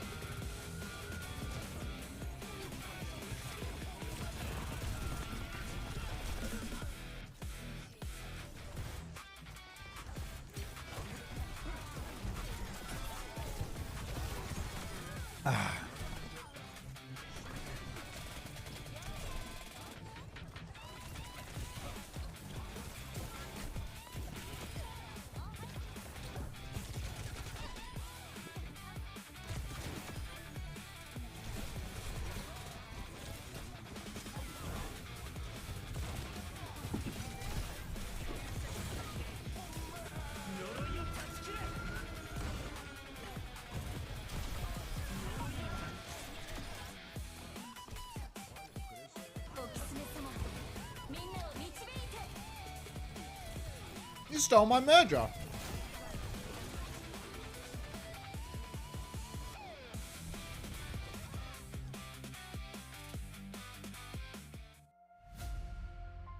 The chill guy O2.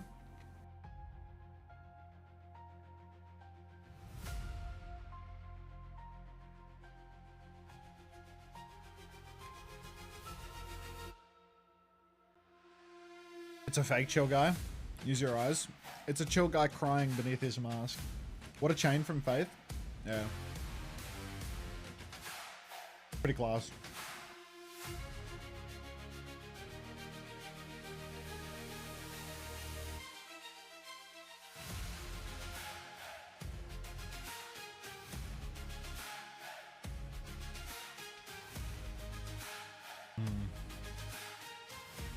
I'm back. They're down to O2 Blast. I mean, Zanside fucking suck now. After losing... you saw how much attack was doing for them. I still thought they'd be better than O2, to be honest. I mean, I didn't think Void would be good. No. I mean, I know he was pretty devastated about being rocked out of that flux, but... I think he's actually been fine. Like, at least, you know, for the level of team we're talking.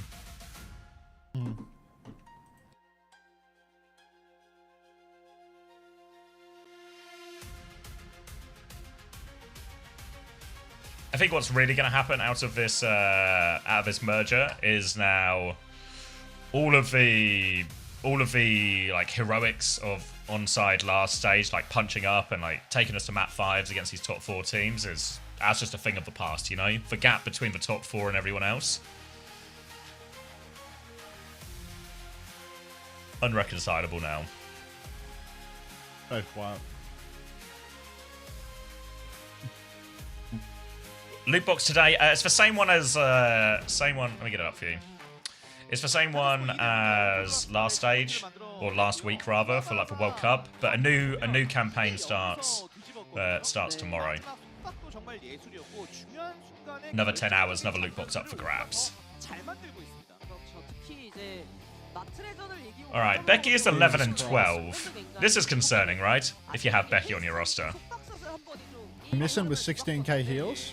Let him fry. 13 and 3. And this is what we're kind of hoping for, right? 13 and 3, loads of heals. Like, look how bad Wu-Chan's KD is, bro. What was it? 17 and 7? Was that? Yeah, 17 and 7 or something. It's like a rubbish KD. He had good damage though.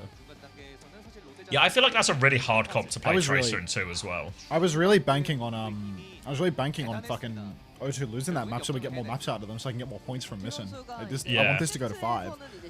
Win or loss doesn't matter. Win or loss doesn't matter at all when you have a support player pick. You just need fucking long series. Just maps, yeah.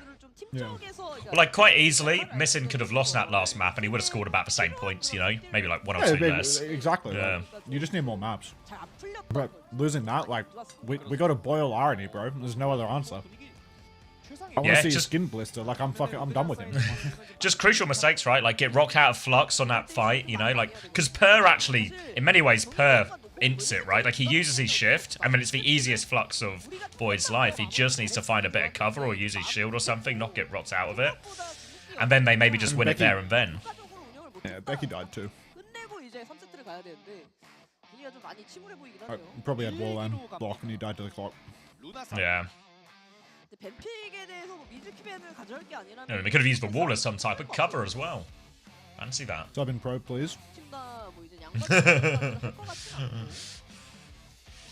Alright, Lucio ban, Farah ban are coming out here.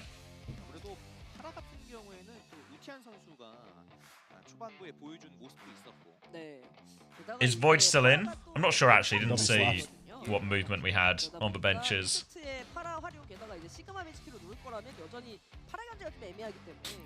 I don't know why, but like today I've just woken up and decided that I like W slaps instead of hating it. So like,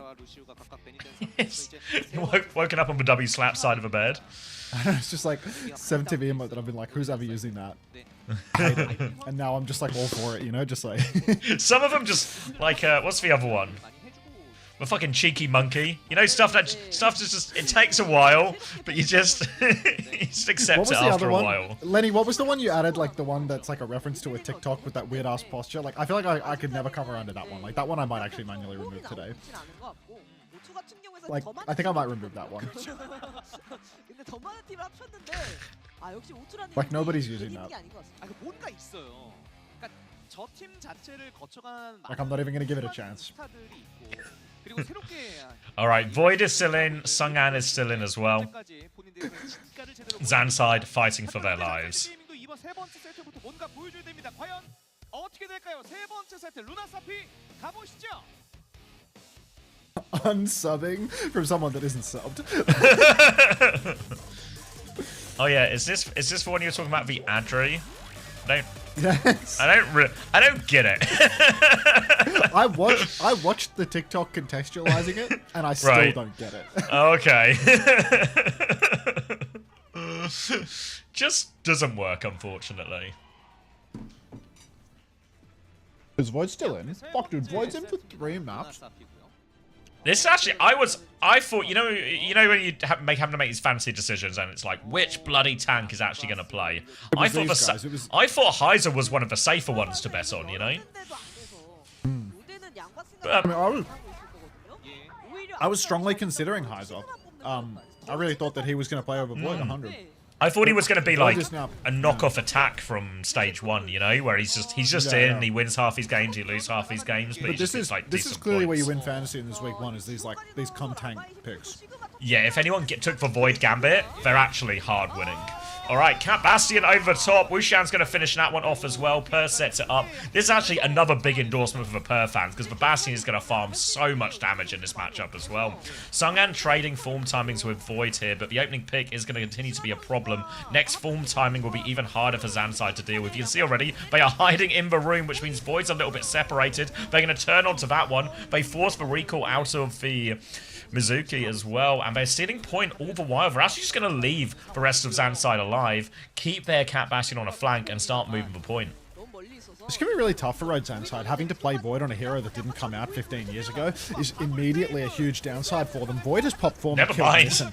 It's so bad because I want Missin to lose this map, but I don't want Missin to lose this map by getting first picked. Becky will fall. Per's traded though, and it does look like Road Zanside are actually going to be winning this exchange. Wutan is the last man standing. He's going back towards the spawn. Is that of Road Zanside? It is. Yeah, I think he's so behind, they know yeah. where he is, and he's pinched behind everybody. So the respawns are eventually going to start flushing him out, or at least forcing him towards a more predictable position. Void completely locked in. He's gotten over the despair of last map's defeat, and now he's ready to rip again. Plays forward, pokes out Sung'an just a little bit. Spies Missin stepping forward as well. Wuchan, keep dreaming, brother. Genuinely, that was beyond ambitious. Kilo snared up on high ground, but Irony's dead to Per with the Bastion form again. It doesn't matter that Road Zanside have claimed the lead here. We're so early on in the map. It's just full cleanup right now. Road Zanside can't find a way in. That's a brutal one as well, because that's for no ultimate, so, you know, the price of a pulse bomb here, which I'm going to claim a few of those cleanup ones as well.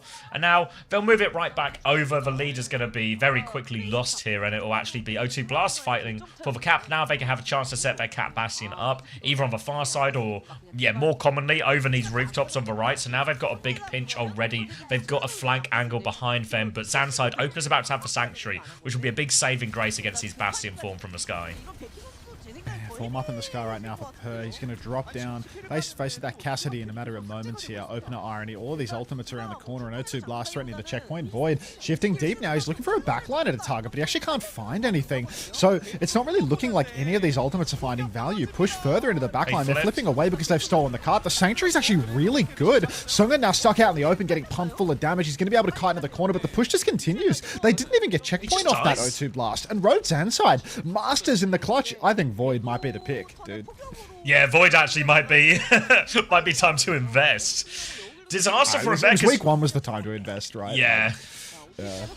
It's going to be Kitsune Rush X coming out there from O2 Blast as well, which is like a big pain, because in many ways it looked like Zanside were about to overinvest there, you know, double support up to flip the map, but they've managed to flip the map. Now they're threatening cap of their own. They didn't actually give checkpoint. Symbol is out now as well. Can't really use this one to walk forward, but it does separate the Cat Bastion behind from them at least. But Kilo's going to walk the other side and have a look at him anyway. Now high noon onto the high ground, he goes down, and Zanside have made an absolute pig's ear of this one. It's still only 1-for-1 as Missing Full recalls again, but Opener's in big trouble. Recalls back, but he is in the open. Surely they can kill Opener. How's it? He's making it work for it. Sungan can finally find the finishing punch, but it's still a chaotic fight. Becky's traded one back. Void's into the backline here on the Cat Bastion. The pocket, the body block, though, he can't quite finish him. He has the bomb if he needs it, but he chooses not to invest. He realizes they've lost on the other side here, and O2 Blast will just about stabilize. Yeah, let's call it with the pig-phobic language, okay? Missing now pushing towards Sorry, main. Irony's going to make the chat. move over to the Kiriko. Yeah, I mean, there's a lot of pigs in chat, mate. We all know this. Kuffer might be watching, and we all know he's a fucking pig. Now, Void, the only man left standing with an ultimate for Road's side. Kilo flips around the side looking for a target, but it is still just Cat Bastion in the sky, making things difficult for Road's side to step forward. Per rips the form. Lots of shots out onto Per, though. Gets him quite low in the air, and he can't actually swing all too much. Void's taken a couple of back shots from Per. Feels like there might be an opportunity for a little push here in main. Wuchan does recall away from the flashbang. Recalls out into the open now. Bombs come out for Per in the sky. Per finds Becky. Missin goes down first. Again, this guy's actually a bum, dude. He's just dead first every single fucking fight. It's ridiculous. And O2 Blast pushing all the way to the checkpoint now. Yeah, I feel like I'm going to have to, like, just blow up my fantasy roster immediately and make, like, 3 changes. It's a disaster. Looking for a late trade here, actually. Huge pressure onto Irony. Full Matrix from Void to get him out of that one. And they've got Irony out successfully, but they have to worry about the lead as they've now conceded it and it's past checkpoint, so all these meters are going to matter. Zanside are coming back with double support ult real close as well, but now O2 Blast, they have this position where they just have the slope, which is difficult to push up. They have a Cat Bastion above as well, and it just gets really awkward. Also worth noting, Per is just, he's on the perk now, so stuff like that is going to be happening every form timing. Kilo just gets one shot in. It's immediate disengage here from Zanside. Zanside now, more meters conceded. This is starting to look an awful lot like a 3-0 if they can't pull their thumb out. Becky, so close to that symbol. We need it now. We need to shut down O2 Blast before they keep posting meters around the corner. Void just holding the card for now, but you can't just take the 50-50 versus the round. That is not going to go his way. Form comes out now for Per. Artillery in the sky. Symbol's not there yet. Opener still hasn't used that Sanctuary either. Kitsu's mirrored by Missin. Now the Sanctuary comes down. Bomb out from Void as well. Lepoko or just rubbish? Suzu'd by Missin. Bombs all over the shop. Becky's going to use that symbol now, and that's every ultimate for Road's side. They still have no tank. They still haven't gotten a single kill. It's the end of days, man.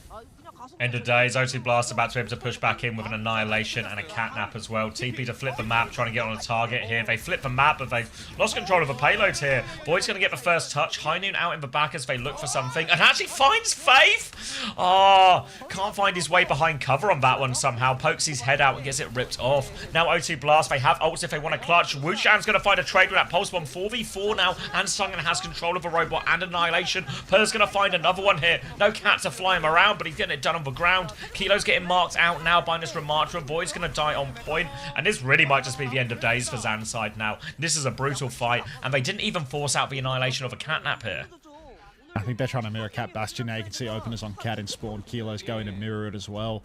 But it may be too little too late. Whether or not Road's side have the chops to make this comp work is another matter entirely. Opie, gonna have to show us your greatest piloting skills here. There's no pressure in the sky, especially with the Ramatra. I feel like Road's side, they have every advantage in the mirror, but of course they don't have the ultimates. Faith with the Catnap doesn't really accomplish much here. Kilo, he hasn't used his form yet. He's trying to keep his eyes on the Cat Bass. You can see the Cat Bass playing down below. Form and shoot the ram, dude. What are you doing? What are you doing? You ain't got no brain? They're all stuck inside. They can't do anything. Form and shoot the ram. In the open. What? What was that? Drop onto below ground and get inside? Sure can, boss. Kilo's going to take down Sungan regardless. Kitsune Rush makes the difference for him in the end. 4 players still stuck behind for O2 Blast here. Don't know what their players are going to play to trade. They can't really get out from this position. Kilo's up into the sky right now, and O2 Blast continuing to play it slow, but they're just 4 players behind them. The robot's been stolen. Becky's going to die late because he's a bum, I guess. This is just really ugly from Zan's side and O2, really. Kilo now flying out the sky, looking for somebody to kill. Per is locked in the corner. Catnap on a Void. Void has nothing. Irony's going to die off screen to Wutan. And O2 Blast just stealing away all the critical kills here. They're back in control of the cart. Road's side. Their Cat Bass just floating around in main, but we need more than floating, Road. We need kills. We need fight wins stacked on top of one another. And right now, all we've got is a defeat screen staring us in the face. Huge lead for O2 Blast, both in the map and in the series, and it's about to be all over. They've got Kitsune Rush, they've got the DPS ults to throw in as well. Kitsune Rush comes down first, going to be the bombs over top. Pulse Bomb as well, Kilo is low. Becky finds a trade, an important one, wants to miss him nonetheless as well. Void somehow gets back into suit. They've lost their DPS, it's still player advantage for O2 Blast. Void goes through, he kills Per as well. He's still half HP actually, healing a little bit off that Matrix, and Opener's with him as well. They still need to get the robot back, but now the trades from Void should be enough for Fanside to stabilize for now. Void is just a way better player than anyone else in this lobby. Like, no kidding. This guy is just permanently making something happen, dude. Like, he's just so good for it all the time. Rhodes and Side now, they have only a catnap to work with. Still, they have the cat bash, but look at this. The DPS swap. Wu Chan has gone Bastion to reset the perks. A different Bastion player. What a crazy play. Double swap the DPS. Insane. Now form timing comes out in the air for both sides. Oh, wow. Wu Chan looks like he doesn't really have the Bastion gene from what I've witnessed thus far.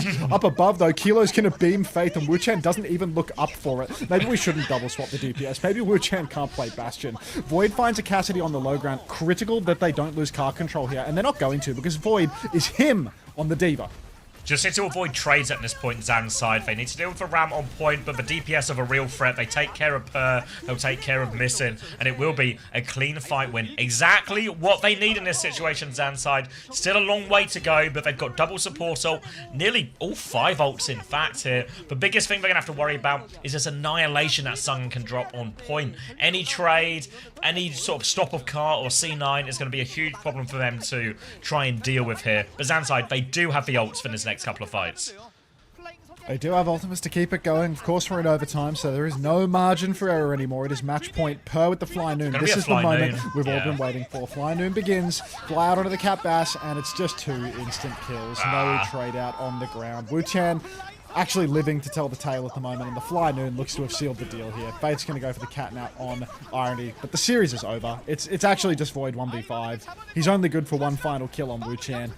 And Rhodes Anside Gaming 0-3. That's horrible. Yeah. That is shocking. That's a really bad, you know, like, if you told me O2 Blast won like a 5-map banger or something, squeaked it out, anything like that, I'd kind of believe you, but this is a really bad look for Zan's side here. Yeah, just looked outmatched, outclassed across it. I mean, what are they? Who does O2 play next? I think they've got a tough, like an easier tough team now, no? No, O2 had a double easy week from memory. O2 plays super bad. So they're about to be... O2 might actually go 2-0 this week. I should have taken the Wu Chan Gambit. Yeah. I've actually gambled on Zan's side, and it's fucked. Yeah. Well, I didn't put any points in Zan's side, but I think Wu Chan could have been worth it, maybe. Maybe not. Maybe Zest will just deliver more points than Wu Chan. That was Zest has like it was like a 3-0, right? Like, I think Zest might just drop nukes. We'll see. We'll see.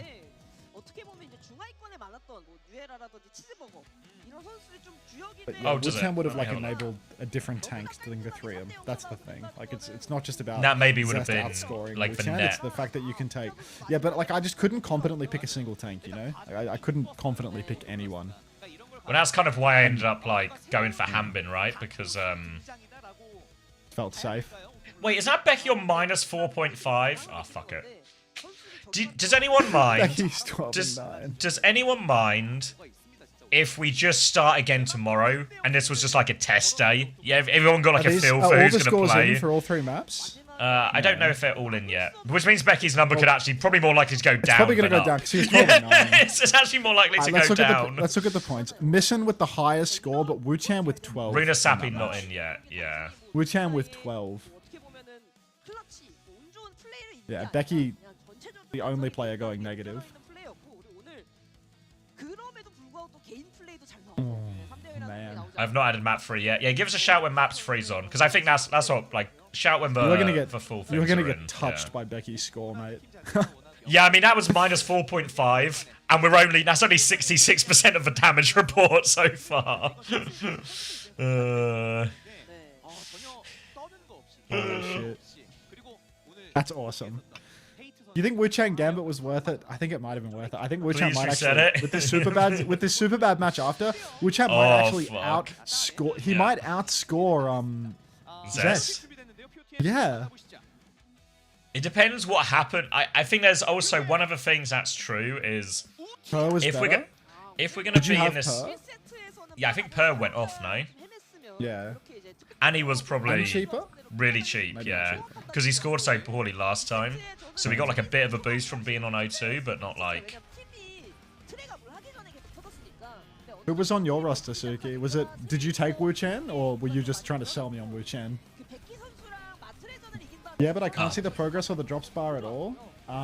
Becky got another Have you minus finished 2. the have you finished the drop set? If you finish the drop set, you don't see the bar, mate. You see here my channel name, the name of the drop set, but maybe you've already finished it, and you're thinking that there's something new and there isn't. The new set starts tomorrow. It's probably that, mate.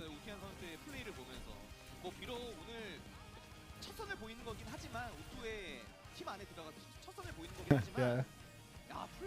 Yeah, just between me and you, if you look at the pinned message at the top or at the top of the chat where it says Overwatch World Cup and OWCS drops are on, new set starts on Saturday after Korean OWCS.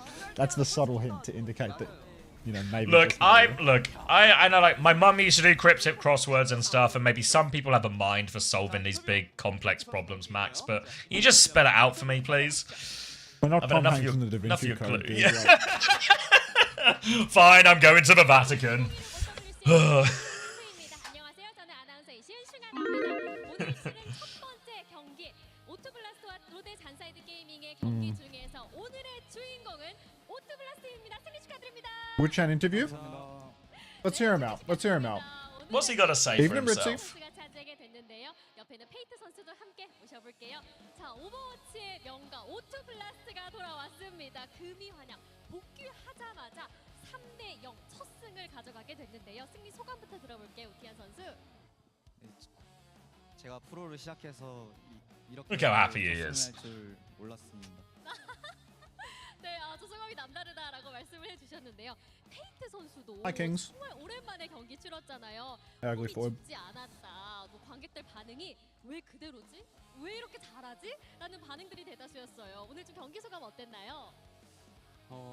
일단 오랜만에 선수로 뛰게 돼서 너무 좀 설렜고 기분 좋았는데 뭐 저도 준수하게 한 것 같고 팀원들이 되게 잘해줘서 되게 고마웠습니다.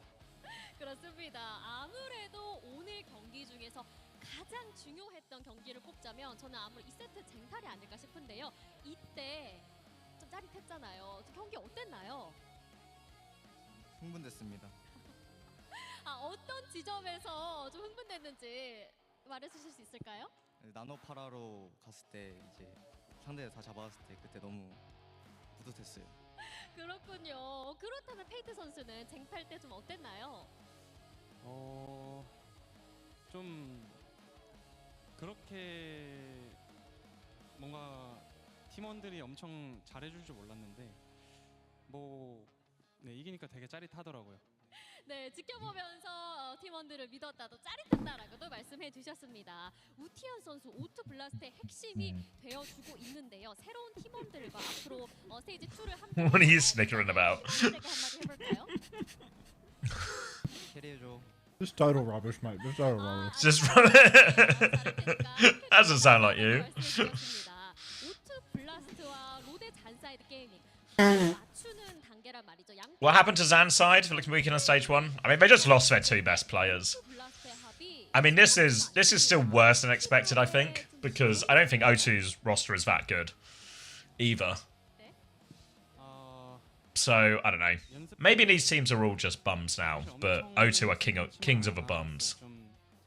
잘안 되는 부분이 좀 더 Stats are all in. All right. Let's see 경험이 많다 보니까 이런 how much we hate Becky. 성적이 안 좋더라도 대회 때 It's going to be significant, I think. 점점 이제 굳어질 수 있다. 이렇게 믿고 있어서 Becky's totaled a minus 6.5. Opener has not broken us even by only getting 5 himself as well. Irony got 15.5 actually, so if you went Irony, you kind of just got away with it. Missing got 19.5 as well, which is actually really fine. More than fine, really. 이상을 하는 걸 목표로 하고 있고요. The big healing numbers, I think, bailed him out. Per is the big winner, though. The highest scorer so far out of anyone with 23.5. Are they all in, all the scores?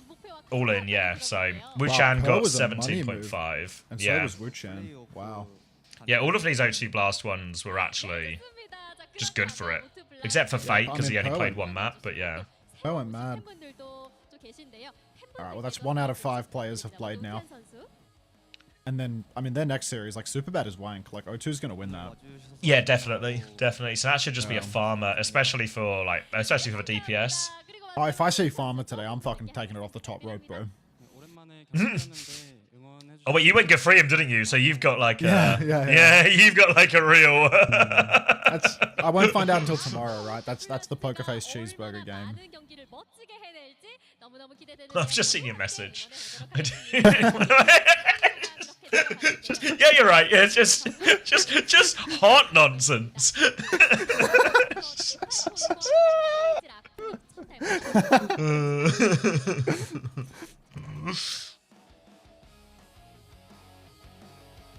The worst part of having Becky is looking at... Oh, is it actually Falcons they play next? Don't tell me he plays... Don't tell me, guys. Don't tell me he plays Falcons next.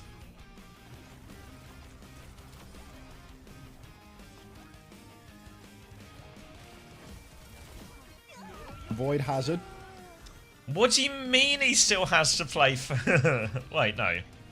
Oh, fuck, he does, doesn't he? What do you mean he still has to play Falcons? Are you talking about your roster? Like... Yeah, it's just Becky, you know. I thought Becky would just be, like, guaranteed to start. Well, I thought he would win this game today. Did you not look at his 2 games for the week? Like... Yeah, but no, I thought Zandside would win. Did you really think O2 were coming in as favourites for this game? I thought that it was going to be a dogfight. Yeah. I could have believed that, but I feel like Zandside should have been expected to win. We scrimmed, I don't know, we scrimmed, like, half of these teams. So oh, okay. I had, like, a feeling for, like, the I did. strength or, like, the lower, Yeah, we scrimmed none of these teams. Oh. As you can imagine. It was like we scrimmed Poker Face, and it was like, oh, this team's really bad. Yeah, I was expecting, like, Cheeseburger, Poker Face, Superbad, all to be, like, complete, you know, write-off teams. Like, really. I think Cheeseburger's good. You think they're actual good? Okay. Not good, but, like Cheeseburger could also... Like, top of the bottom type good. You know? Yeah. Insider trading? I'm saying it outside. This is outsider trading. Hello? Poker Face and Superbad are the worst too. Yeah, I think that's what you would... I mean, they were the last ones to qualify out, right? Of the qualifier, so that one probably is, like, pretty easy whatever, to figure bro. It's out. Wuxian mode. Oh, fuck, a 15-minute break. I mean, welcome back to Korea. Thanks for the 2 months. Glad you're cozy. XLX monitor stand design. It has incorporated industrial grade bearings into the height adjustment mechanism, allowing easy... Wait, Scan, are you here? When's the boot camp? It'll be in August time. I think I have to have... Well, I've got one more meeting on Monday, and then I think it should be sealed. Players can perform their best consistently in games. How did the merger fail so badly? Well, the problem is if you add shit to shit, you've now just got a bigger pile of shit. You ever heard of polishing a turd?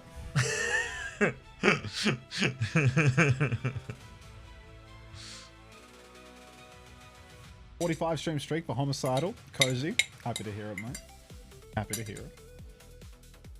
Oh,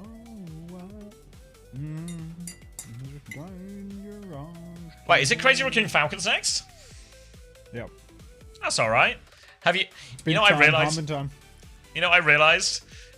The games are stacked this today, because we got like T1 Zeta next as after this one as well. And then we've just got like real slop for the rest of the weekend in Korea. Not really. Yeah, they just stacked the opening day of games and just hoped always do that. Nobody notices that the games are immediately wank afterwards. The opening fixture is like magical day, and then it's just like genuinely strap me to the fucking electric chair. Tell me more about this electric chair.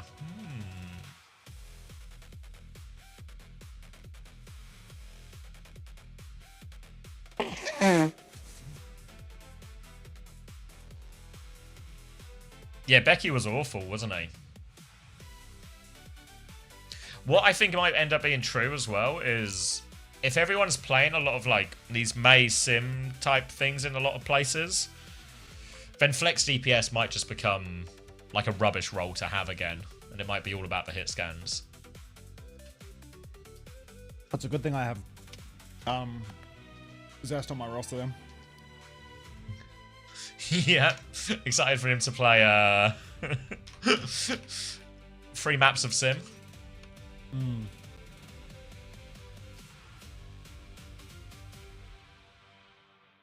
You can call Christopher whatever you want, IDQ038. The problem is, if you say something that insults him, he will ask you to post a selfie. Guy just likes to look at pictures of people. He just likes pictures of people, yeah. Right, I need to delete some of these VODs.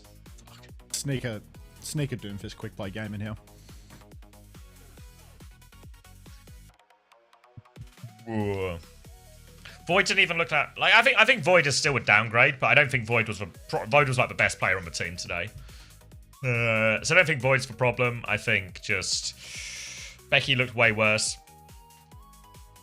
Kilo looked hopeless today as well. Kilo. Oh no. If I had to choose between Blueberry Cat, Tennis, Bird Cat, what team would you join? Tennis, bro.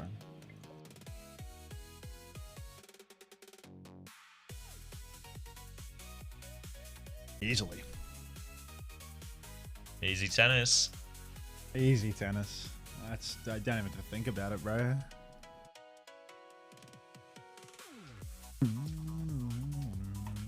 Ilios in the voting pool and people are smacking the icon wall button. Ooh.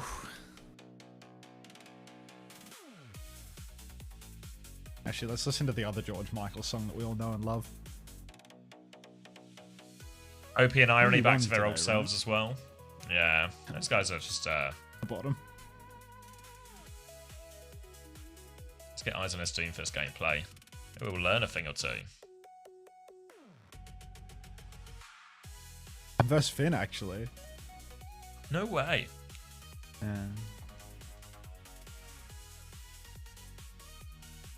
We good, Corley. We good. See everyone with this table flip title? Like, who wants that? It's for what everyone's the been table using on flip? OPR as well. It's like the big grind one. Oh, it's like I wanna the get final the, reward. Yeah, it's like I want to get the column 3 one, but I think you have to do a lot, right? I think to get column 3 you have to do 36 challenges, and I have 22 of them. There's 11 days left. That's drives. The drives will fit me through that, actually. Do you end up taking back in the end? Watch Classic to do this shit. I sure did. I sure did. But don't worry, I'm going to reset the league. Why am I on 300 ping? Oh, you sure The are, fuck? aren't you? That's too much. What? How's that happened? Where are you even for this? Like Europe? Where am I? I'm on Sydney. Oh. I could have... I mean, Australia's a big place, right? But, not that big. What is that? Fuck it. Doom on Everyone's ping is so leaving. fire. This is clean as hell. Tell Hunter I moved Sydney to Scotland. Okay, that'll be it then.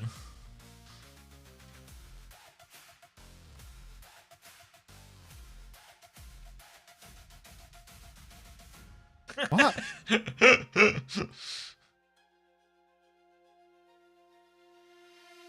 Playing Toonfist on 300 fingers tough. Stop the stream. There's a lot of jittery punches coming out here. Just clean punches. Played at the mercy of your times. Why is push 8 minutes in quick play? You gotta be quick. Slayer. Dude, they're all leaving. We're gonna get a free win out of this. That's 2. Is that free good for win? your That's drives? 2 points on the Yeah, no, Yeah? that's 2 towards the challenge completion for wins. That's huge. This is a reward. This is a reward for your determination. You know, everyone else quitting and Exactly. leaving.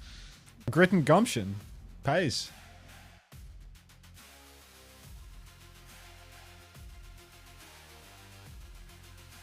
You want to see a fucking 300 ping power punch? Oh, I'm ready for it. What? Bang! What? What even was that? You want to see another one? You got magnets at the end of that fist? Oh, fuck. Oh, no.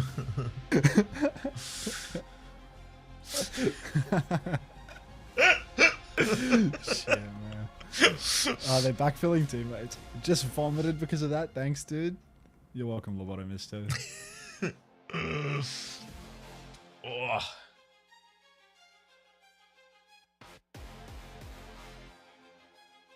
Low-key, the 300 ping gimmick might be the move. I love how smooth it is. Actually smooth plays, bro. Also really lowers the expectations, you know? Like, if anything even remotely That's what I mean. hits, Like, it's it a just good feels bit like, for me. yeah, oh, that's good. Yeah. Oh, I hit a punch, wow. Nice shot, thanks, Scala. Hey, Jake Slater. Is this Dong Hack? Yes, this is Dong Hack. This is the only game time that Dong Hack's getting today. Did you see the Bliss picture? The Bliss picture? No. Oh, I gotta pull up the Bliss chat logs. Oh, is this when you message him about who's playing? Yes! What did he say? And he goes, "It's a secret," shushing emoji.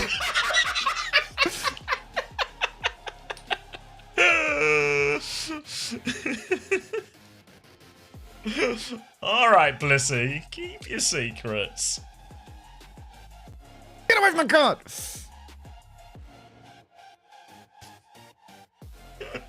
This 300 ping battle with Bob.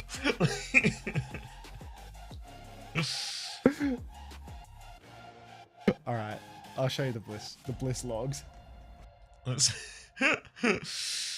It's a secret. Shagger. Fuck. I always forget the Shagger emote. It's just called Shagger. Actual Shagger moment here. Look at this. Classic Blissy Shagger.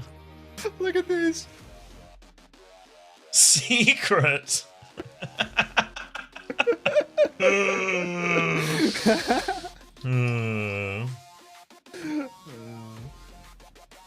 Can't make a fucking fantasy roster to save my life. Any Becky owners? Don't get me started, Scan. Scan! You should check in with... Tomathan's crazy about Becky, I think. Like, he's probably... Wait, is he? Wait, let's get eyes on Tom's roster. Let's get eyes on Tom's roster right now. Can you check people's rosters? Yeah, if you go on, like, leaderboard, you can, like, search people. Okay. Alright. Tomathan has... He went Per and Zest? Why is he so smart? What the hell? Tom's good at this game. I mean, Tom, like... Which one was it? I swear Tom roster? won one, right? Did he win Asia, maybe? What's his full roster? He got Hambin, Per, Zest, Chio, Missing. He's actually got a belter here. He's actually got a belter on that. Yeah, 2 Falcons players he's squeezed in. He's taken the Per Gambit to enable a lot of this. Maybe you got to raise some questions about, like, does Per transfer to something? Nice next week. But maybe you can just kind of get away with keeping Per, right? Do O2 have, like... I know a lot of teams have this, like, one good game, one bad game. Oh, wait, O2 Blast have Zeta and T1 next week. I don't know if we added them to VIP, yeah. Where am I currently? 613th out of 888. Fuck. Fuck. Okay, maybe we don't got that. Hey, thank you, Fat Easy Clap, for 16 months. Hey, cool, Frog Lover.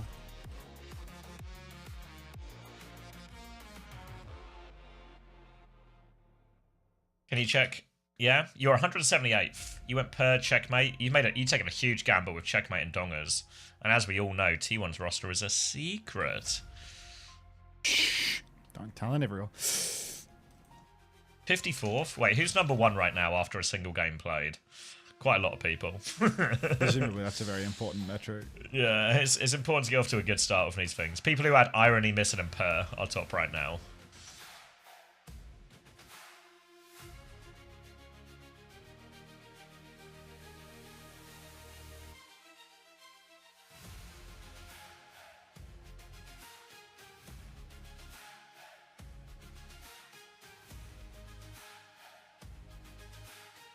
Oh, Trashboat360, thank you for the prime. Welcome. It's Had to really get out of the ads to watch me play Doomfist in quick play, hey? Wait, I'm missing the Doomfist Respect. gameplay? Oh, one more.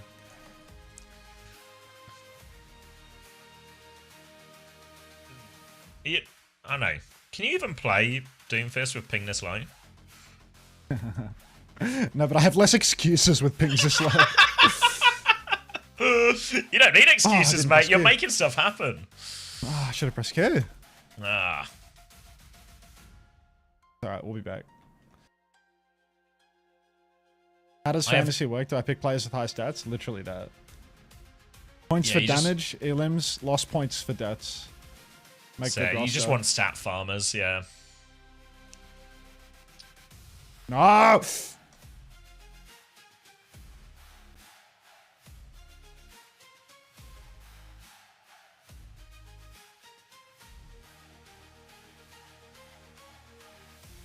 Oh, what a fumble.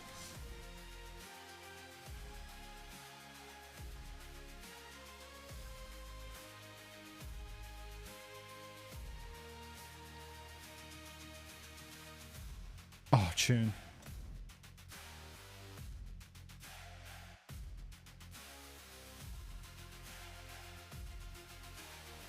Oh!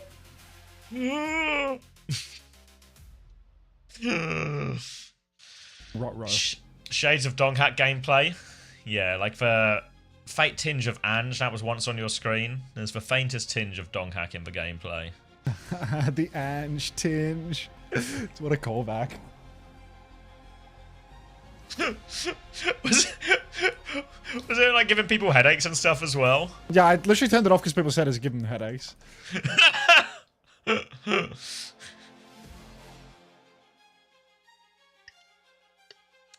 Could you add a way to search on the leaderboard by player? Yeah, probably. I can add it to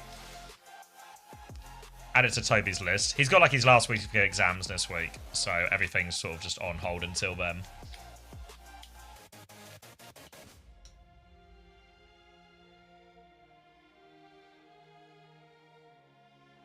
Want to get relegated? Merger in bio. Okay.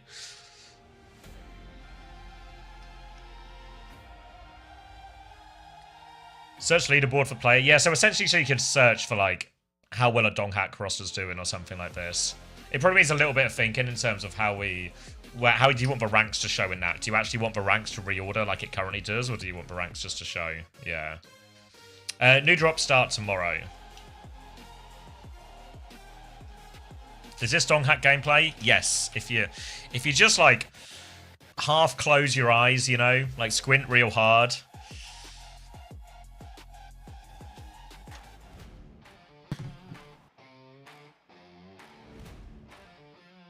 Not to flex, but I got Grandmaster with Mercy only. Smiling imp emoji. First time chat. It does sound like you're trying to flex a little bit. Does sound a little bit flexy, doesn't it?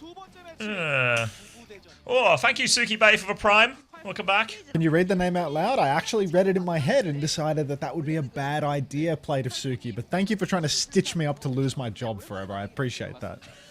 But if you lose your job, who's going to pay Suki? My head moderator saying, hey, can you say a slur for Indigenous Australians and lose your job? Thanks for the help, Suki.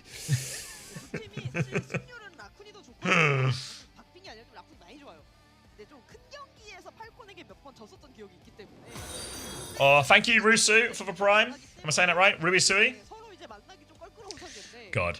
How many people's names do I actually get right? None. Probably like close to none. Not to flex, but I have Beggy on my fantasy roster. You're not the only one. Jonathan type message. Close enough.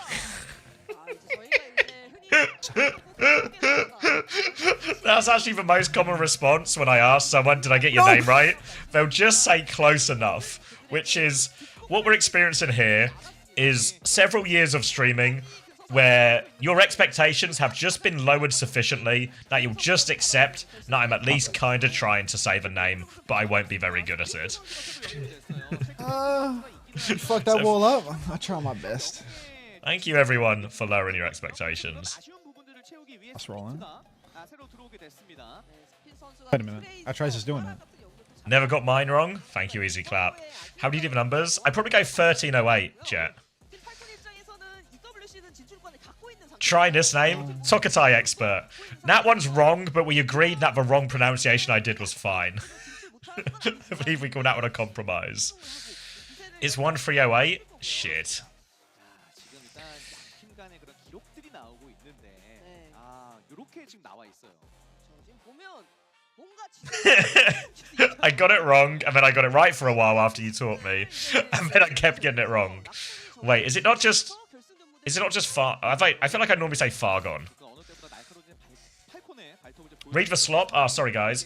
The Falcon's claws are sharper than ever. Wonder who they sharpened them for. Hmm? All of the slop today has been a little soy smirky, you know. Wonder who they sharpened them for. Soy smirk. Oh, it's GG.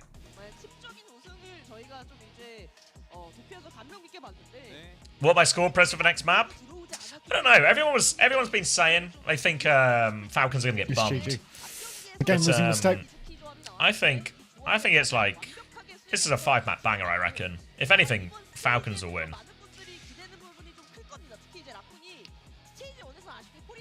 Wait, is this a T1 game or the other one? It's a Crazy Raccoon Falcons. Okay. Alright, Max in to start. No sign of lip. People will be relieved. Where the hell is Lip? The crown is back. Even kings have tough matchups. Soy smirk.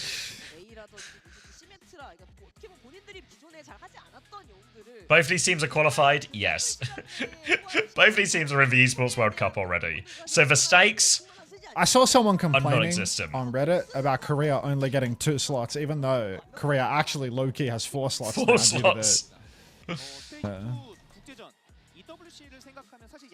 Yeah, so it basically is between Zeta, T1, I guess Zanside and O2 Blast to fight it out for the 2 remaining spots.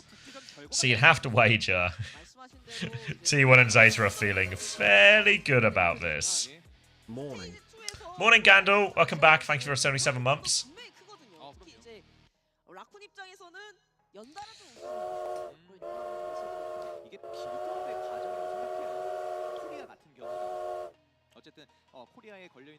Oh my god. No spin. Oh my Was God. that no spin? Oh, who took the spin gambit? Not Nice Fix. clanking. Fix took the checkmate gambit. Who's in? Wait, is someone? Fuck off. Is someone in? Clank, clank, clank. Oh, fuck off. That's Someone's it. in? Just fuck. Is it? I'm gonna send Junkbuck a message, and it's not gonna be nice at all. Oh shit. And then I'm gonna send 9K a message, and it's also not gonna be nice at all. And then I'll send Are they about Sparkle to a get message saying I like his new face. Cried. I feel like they're really close to getting into it right now. I feel like this is dangerous. Yeah, we've got bans on the screen right now. Both teams can are out on see. stage. Hopefully there's like some WDG shit, like a pause, like a Zest mic issue or something. About starting fantasy tomorrow instead. It starts to seem quite appealing, eh? Oh, let me know how much time I got. Alright, we got the like dual screen, like 10 players on screen. So you probably like a minute hallelujah. at best. Alright, well, it's gonna be a really fast control round then. Okay. Alright. Wait, did Tom have Hambin as well? Has Tom also... Just trust in Tom to have made all the correct decisions. Tom has picked Hambin, which means Hambin's going to be coming in for the rest of the map. So Falcons will lose this map, Hambin will come in and then win the rest of the map. So, alright, you're on about 30 seconds now. We are on... That 30 seconds is closer to 15 as well. Okay, well, I've made a game-winning play, so now I just need to 100-0 them, if that's okay. Yep, it's just a quick 100-0. Crazy Raccoon against Falcons. The first of maybe 8 to 9. 8 to 9. iterations of this fixture we're going to get. Spint not starting either, Checkmate starting it as well. According to people on Twitter, Spint is replacing Checkmate. Don't listen to people on Twitter or Reddit. Don't listen to people, full stop. It's going to be Sigma Mizuki up against the Ram Sim here as well. And Max has done huge damage as he walks forward here, pushes all of Falcons back into this room. There's a big slow from someone to try and clear some space, but Max still holds his high ground position. And he can keep farming them inside. Checkmate's actually TP'd underneath to force the point here. Crazy Raccoon. Going to be a Mizuki dropping down to fight Checkmate now, but Heesang's trying to spam to help. Checkmate has fallen off the map. Go on, Checkers. How's he managed that? He was forcing the point. What? He TP'd to the coast and fell off, I guess. Crazy Raccoon gave a flip as a result. And I have no idea how that happened. On the last little mysteries, I suppose. Oh, I'm 55% and climbing. We're dominating. You just keep going, You'll be there in a second, you just mate. keep going.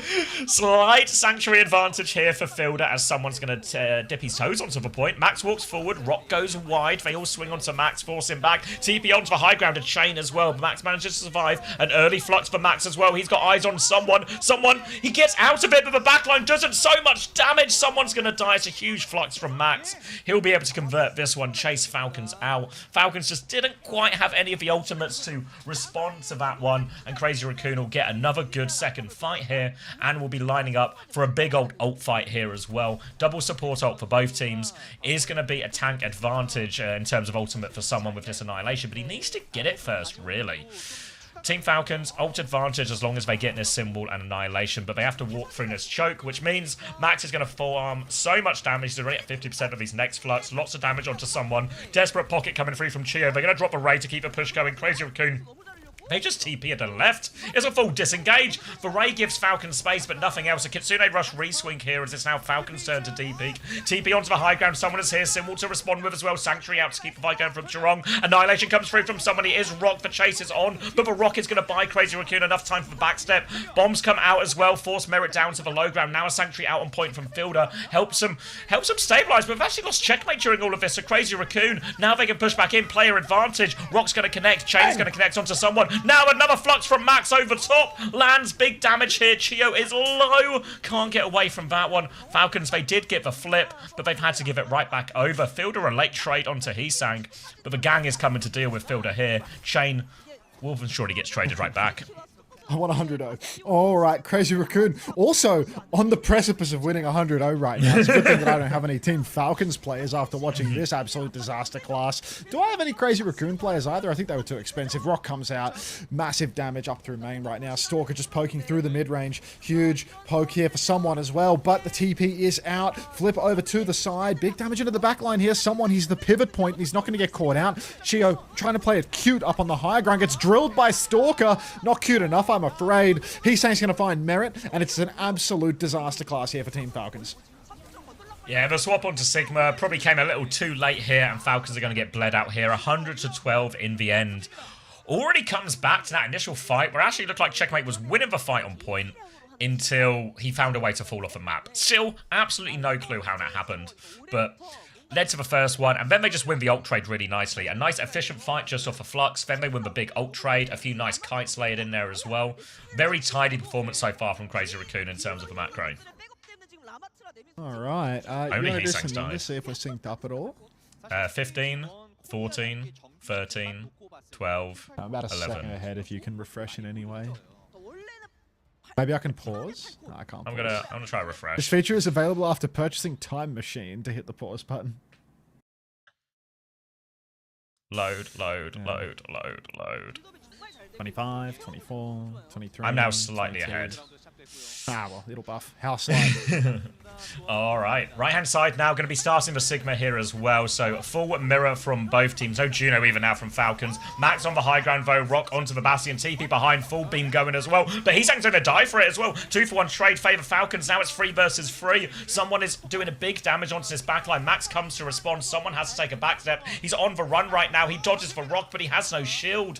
They're going to be able to win this one in the scrap at the end. It's just supports left for Falcons. So Max can snuff out this danger. Even find a couple of late kills onto him here too.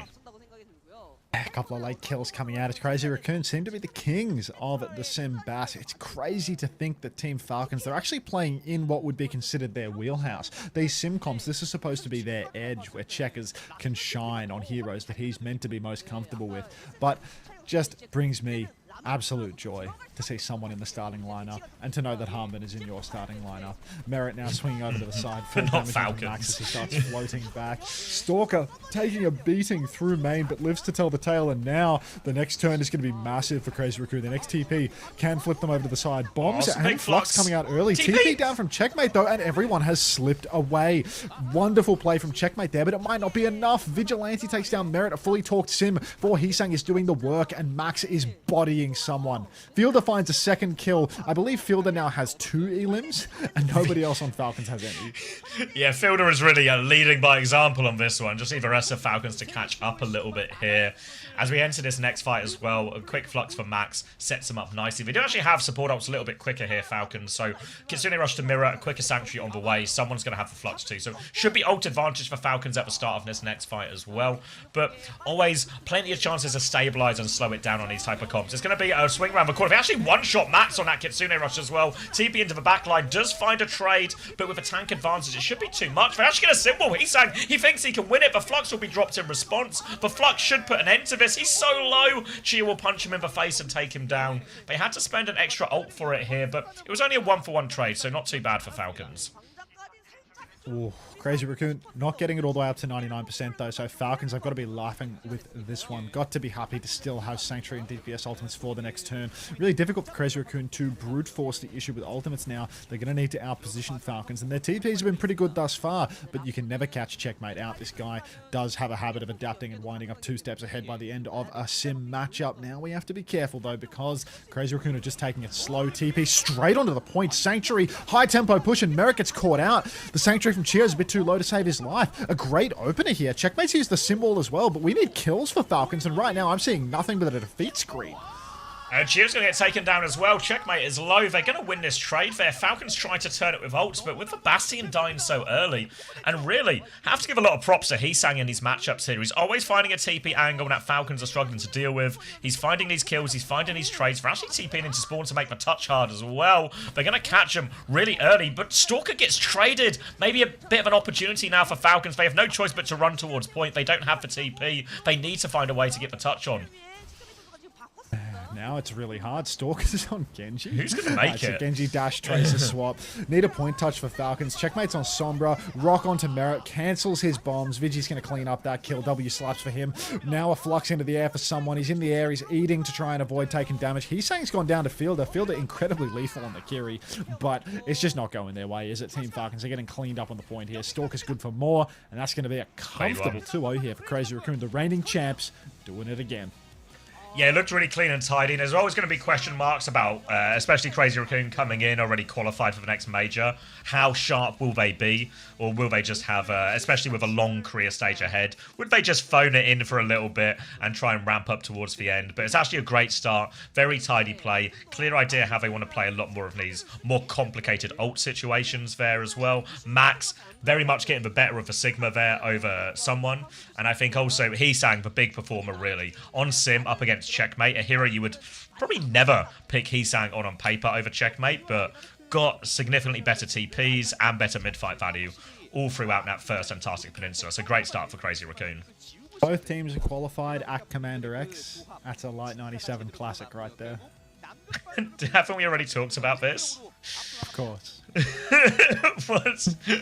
Why is someone in then to nuke Xavier's fantasy, mate? Just, you know what the thing is as well? It was actually, it's for fucking, it would have been far, it's a Rhine ban as well, which implies that someone's actually probably just going to keep fucking playing, isn't he?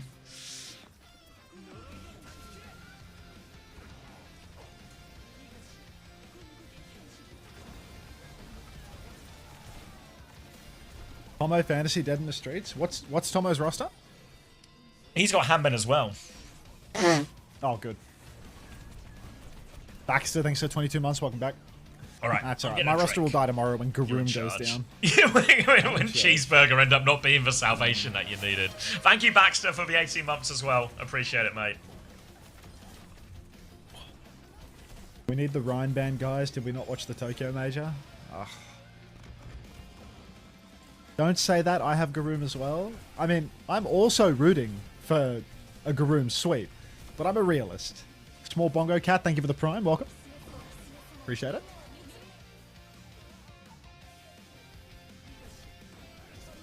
I show Farmer. Please no. Please no. Like, really badly need Farmer to not get playtime. Garoom nuke, millions must Garoom. What's up, Glorp Jam? How you been doing with the weather, dude? Fucking... been pouring rain recently. Pain in the ass. Yeah, yesterday was shit house. Today's a little better though. Autumn for you now, right? I don't subscribe to the seasons of the year. My road got flooded and someone had to come at 1 AM and unblock it. Oh. I just got rained on walking to my grandma's house and walking to the gym. It was like, it was umbrella weather. I feel like your struggle's greater than my struggle in this situation.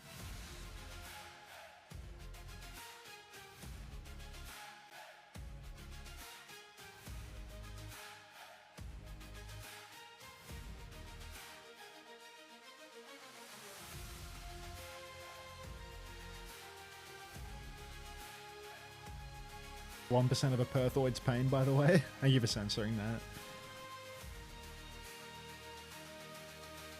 It's not ridiculous at all to say that someone wouldn't qualify to OWCS career if you had to go through the promo relegation system. I doubt that. I think he's good for it. Hi, Jaden.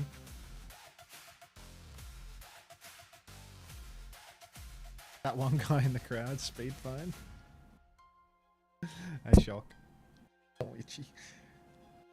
He won the Overleague, he won the Esports World Cup last year. He's good at stuff.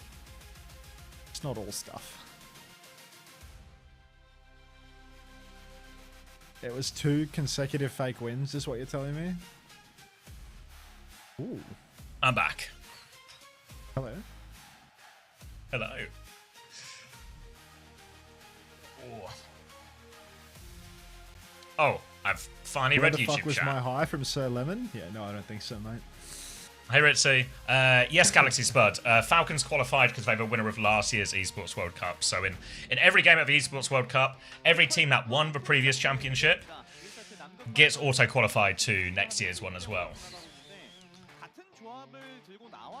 21-1 for Max, 11-1 for Vigi, 12k healing. Someone frauding his way past a moon team twice. Yeah, but now Team, Ryan like, isn't that's so banned. indictment. Now Ryan isn't banned. He's gonna be in. Unleashed now. Hang on. 6 and 8 checkers. I mean, Spin's not gonna play. If they're gonna play these type of comps, right? There's no reason to ever put Spins in if it's like May and Sim.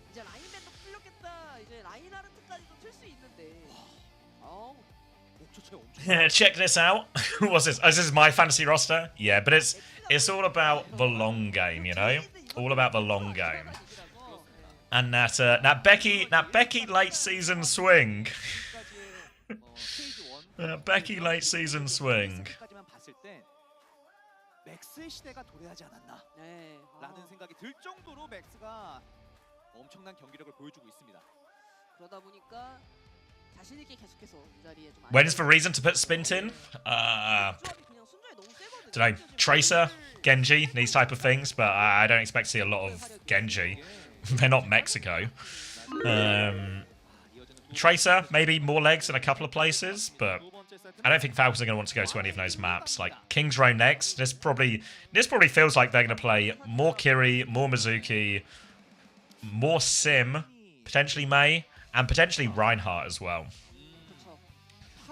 Yeah, Falcon's going to ban Farah. They really want to force this matchup on the ground, but Heesang's gone toe-to-toe in that first map on the Sim. Lucio ban on the other side, I don't think really bothers either team. Is he Tracer better than Checkmates? I'm not convinced. I feel like Checkmate gets too much stick on Tracer. I think he's actually really good at it.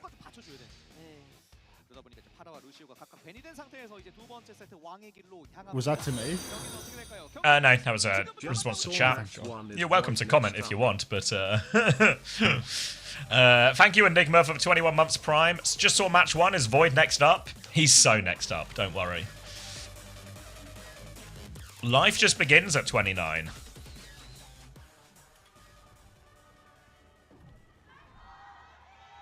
Think they should have banned Sig? I don't know. I think you actually want them to play Sig if you want to play the Reinhardt. Like, that's the matchup you want. So now I think Falcons have got them exactly where they want them. We'll see if it actually translates into any type of success. Genuinely, now that the Rhine is unbanned, they're in the situation that they want. Can they recreate their Overwatch League win? Realistically? What, like the Florida Mayhem? Checkmate, someone, yeah, no, Merit, we're going to play... Yeah, oh, you're going to play Sigma, but I'm playing Reinhardt. Yeah, it's actually... Roll back the years. Is it a someone meta all along? He's saying he's genuinely on Junkrat, by the way. Yeah. I'd say Falcons have them exactly where they want them. Crawl out, TP top right, shields up. Now it's time for Falcons to slowly take this space. They shield up and they swing underneath, getting ready to walk up on the back line. Already Stalker comes forward for an early mine, but the next TP ready to go. Look at Heesang up top on Junkrat, making things difficult. All rotations a real challenge versus the Junk. Bunny Z love having a spin, funny way of studying. There we go, sorry, the clean feed broke. Cheers. Alright, I'm locking in.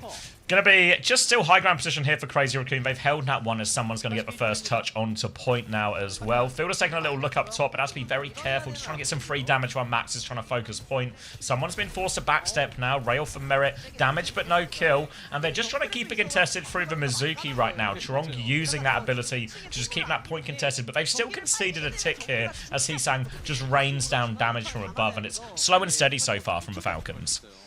He's saying he's actually dropped down into the hotel now, trying to deepen his angle, get a bit more aggressive, but this does mean that it might be a little bit more awkward for him to actually deal with the point. Chio's found Stalker down towards the point. Now the time to strike has arrived as someone is going to pin on a Max, stuff him into a wall, and that's going to be first point. Team Falcons, slow and steady, but they will be winning this race. Took them a minute and a half, and Crazy Raccoon actually haven't built up their bank yet. Fielder, W slaps. Gonna get themselves over line here. 5 minutes left in the bank as well. Not too much of a problem at all. And now Falcons will keep rolling this one forward. Heesang gonna make the swap onto the Mei now, which seems a lot more familiar to a lot of the matchups we've seen so far with this. But gonna have a clock ready to go. Kitsune rush slightly earlier as well. So Falcons, once the cart is here, they can really take this fight. It's Crazy Raccoon who have to play disengage, but with no speed or anything from Juno or anything like that, Crazy Raccoon's disengages are going to be slightly tougher. Difficult now for Crazy Raccoon. Kitsu's out early from Vigi. It's going to be matched by Fielder, but it's going to keep on fighting straight into it. Stalker trying to take down the TP. Can't quite do it. And you can see the damage coming out on a Max right now. Massive bombs from Stalker, though. Catch out. Checkmate on the push. Clock for Merit is going to find nothing. And Stalker is truly the man who can do it all himself. He's going to pop the bombs, kill one, track the Sojin out the sky, and Falcons stop dead in their tracks here. Yeah, brutal from Stalker on that one. Takes care of all of that push. Falcons were just about to get to another wave of ultimates as well. They're going to swap onto their own Bastion now as well. Again, Falcons, they're just going to be able to play quite aggressively through frontline in a lot of these situations. Very difficult to play around the shatter timings here for Max too. Might have to use the Flux just to try and avoid it. They're going to go right-hand side here initially, Falcons. Get themselves out in this choke. Flux comes through early. They all dodge that one, actually. Symbol comes through. Now the Ray to keep the push going as well. They're trying to disengage everything here, and actually Crazy Raccoon, they might have cheated the bank on this one. They've walked away from the symbol, they've walked away from the Ray, and they flipped the map. Yeah, it's a very ugly combo now. Someone starts swinging on the corner, has the shatter, shatters the shield. MVP, MVP. Massive block from Max here. The Sanctuary hasn't quite finished the job, but Falcons are all so low. Someone, Merit, Chio, all not long for this world. As Crazy Raccoon, they have robbed the bank with this one.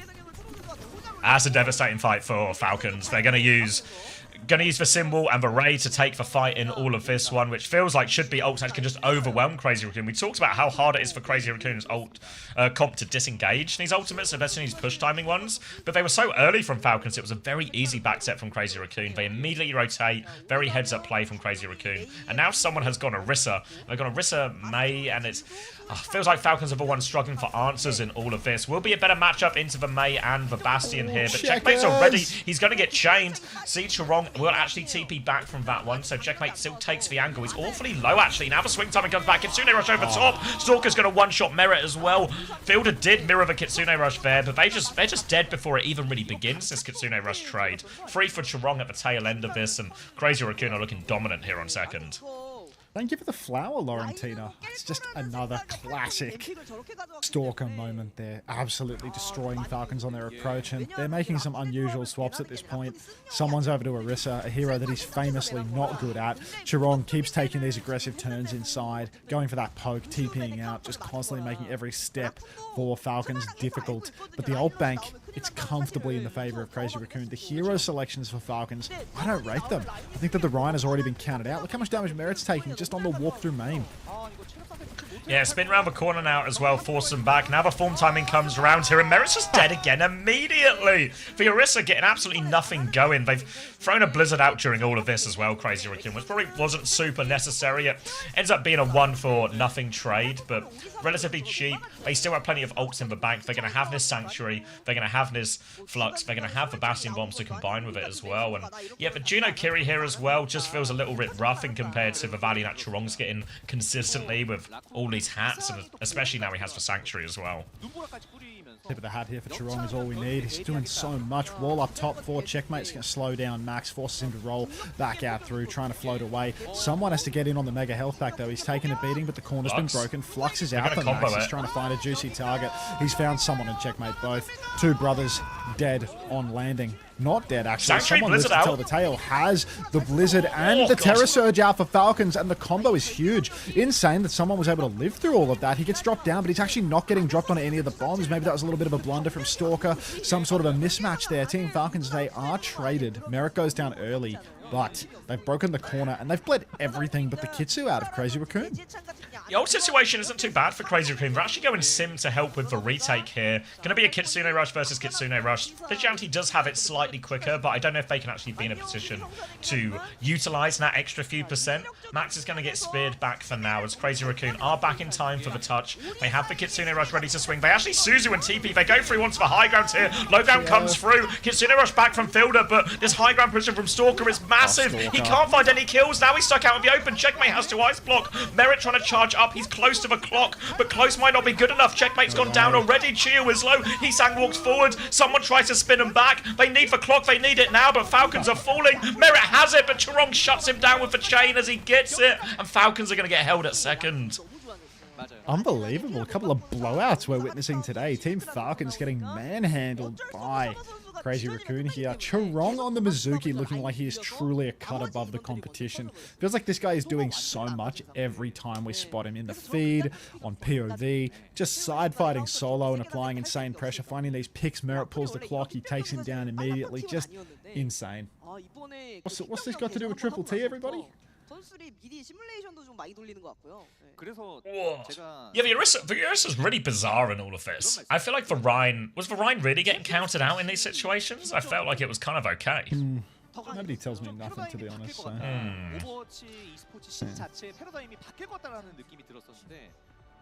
He took Charong in Fantasy LSEA. Charong looks like a massive pick for Fantasy. I think Mizuki actually scores quite well too, right? Like the healing numbers are surprisingly high for it. Yeah. Doesn't die that often. What is it? What did he cost? I want to say, I think it was 21.5. Yeah. Yeah, same price as Shu. Could have had him for the price of a Shu. Yeah. I mean, it all depends what heroes people end up playing, you know? Like, I think Shu ended up being, like, slightly lower priced than a lot of people just because he had, like, a lot of Ana piss-taking maps last. That means he's my impression was that, like, Shu was underpriced because I think if he plays normal heroes, he'll do well. But and he'll just win his games. Like, yeah, it's like they were literally playing, like, the cat Ana with him sniping in the air. And, like, because they lost, I reckon they'll take it more seriously this time. Falcons, the ones right now who are going to be forced to take this seriously, is a Sim and a Sigma start. Mizuki start as well, so just more of a full mirror this time from Falcons. But last time we saw Max really give someone the business on this hero. TP onto the high ground here. It's a rough one, actually. Stalker. Yeah, a few people fall out of a wall, out of the TP there, out of a window. So Stalker ends up being exposed. A nice, easy first pick, and now someone can go clear everyone off this high ground. But it looks like Falcons don't want to chase the advantage here. They just want to keep this position for now. Little TP to have a look, but they don't want to give up the high ground. Stalker swinging main right now. TP available. Takes it to get up top. Starts poking damage into someone. Rock comes out. Instant slide away for Stalker. Still has that charge rail. They're so Dancing low. with death as he gets mined by the Bash, but Max has just walked up on Checkers and taken him down. EMEA Sim no longer, it seems. Just not looking good at all for the side of Falcons. Already losing one. Stalker now TP'd into an absolute power position. He can just give back shots to the tank here. He's actually going to TP down to someone face to face, getting amongst it. The Pugilist, and that's going to be a rock out. But a trade onto Chirong might not be enough. Merit's going to have to drop onto the point next, as they have no choice but to throw themselves at this one, Falcons. It's just Chio left now and Fielder. They will both fall here, and you saw a different type of approach here. Both teams went for a point force on the attack, but defensively, Crazy Raccoon were actually using the Mizuki to touch the point a lot more. Falcons there were using the Sim, and while the Sim can, you know, TP between high ground and low ground, ultimately the Sim is just kind of exposed when dancing on point. So Checkmate gets punished first, and once Checkmate is punished, the point force just, you know, requires the rest of Falcons to drop to try and contest. And now we just end up wrong side a little bit of this snowball, slightly behind on quite a few of these ults here, as Crazy Raccoon get to choose how they want to start on this one. They've got the clock to go early if they want. Falcons need to be very careful, probably most about his Sanctuary being behind. Merit swinging with the form. Actually finds Heesang, catches him out completely, pants down. Now there's a Kitsu through main and someone, the MVP, steps forward, takes two, fully torque beam for Checkers here, going to clean up the kills in the back, surely. Stalk is actually a real risk here. Now there's full bucket onto Checkmate. He's stuck in the snare, but he lives to tell the tale. That's 5-0. That's only a Kitsune rush for Falcons. Critical fight here if they want to have any chance at winning this map. Really happy with that one, because it's actually a 1-for-1 ult trade in terms of supports, and Stalker actually used the clock. He's going to swap now over onto the Mei. Nature of this matchup changes slightly, where Crazy Raccoon, they want to punish on these wall timings here. They want to get someone in a situation where he just gets separated. They can beam him down, force the backstep. So someone has to play very cautiously. They do have Sanctuary, and he has a Flux to try and save himself here. Big ult fight coming up. Sanctuary comes round from both teams. Flux pulls them all out of that Sanctuary as well. Suzu denies a lot of the damage. They landed it, and someone, he didn't use his Flux here as well. They used the Symbol instead. So even-ish trade here as Falcons hold for choke, but now a chance for a repush with the Symbol of their own. But the Flux is here as well. Symbol not required actually. The bomb's over the top. Now the Symbol comes out with the bomb, still kill Max as well. Tank advantage. They can stabilize around someone. Checkmate with a safe TP just to keep himself alive. With tank advantage, Falcons can slow the game down. Walk forward as a group, but Stalker walks into Checkmate's face, takes him down. They're finding trades on this one, but still the tank advantage. But a second one from Heesang. He's got Pocket behind as well, and this is now a very awkward situation for Falcons. Max is back. He's TP'd in. He's rocked someone in the face. Now it's someone, and Chio have to run away from this one. They're going to leap out here as well. And Falcons desperate to stabilize. Oh, the protracted fight to Crazy Raccoon is just killer for Falcons. They can't clean up these kills. The TP from Heesang gets Max back involved, and suddenly it's Crazy Raccoon back in the driver's seat. Vigilante is 10% ahead on the Kitsu, but someone, MVP, gets a pick onto Chirong early on. Push deep now for someone. He wants more. You can see he's hungry for it. Rock's absolutely sweet nothing, but he wants more regardless. He's face to face now. Kitsu's a mirrored, but we need to pocket someone. Sanctuary's out for Chio as well. It's become an expensive fight for Falcons. Double support ulti there, but God, yeah, you'd wish you could hold on. Yeah, someone was in so much trouble, though, with that wall cutting him off during the Kitsune Rush trade. So the Sanctuary, as soon as it goes down, they immediately get 4 kills, you know? So it's just one of those. Now Falcons know they're behind on ultimate, so Fielder is hiding up top. They maybe want to go for an early Flux, see if Fielder can assassinate someone, but Crazy Raccoon, they're going the far side here. Are they going all the way round? Checkmate's killed Stalker, the turrets as well. A little trap here. It's an absolute car wash on the coast. Checkmate, a step ahead. The turret ambush right now. And that's a freebie for Falcons, and that is a dream come true. Jeez. Maybe dreams really do come true. This is insane. Falcons, they needed that so bad. They've got no support ult charge from that fight. Both of them are still like 20% after a full fight. But TP across side to side now as Crazy Raccoon are going to try and flip the map here. Max, they all know where he's coming from. There's no surprise in this one. He's going to flux straight around the corner. Merit's caught up in that one, but the symbol's perfect. There's no follow-up damage at all. Suzu's good, but Chio is iced out. Doesn't matter that he's iced out. He's not going to die. Checkmate falls. Sanctuary on the point now. That means the Bastion bombs do nothing for Merit. Car control's being lost here. This is where it gets really ropey. They need to be careful about touch. No TP to taxi them out. Rock onto someone. Chio's getting pushed. Can't die if here. Max can push deeper here, it is going to be GG. Push out for someone in fielder. They want the kills right now. Form timing from Merit. Can't slipping around the corner, but Falcons, they've all lived.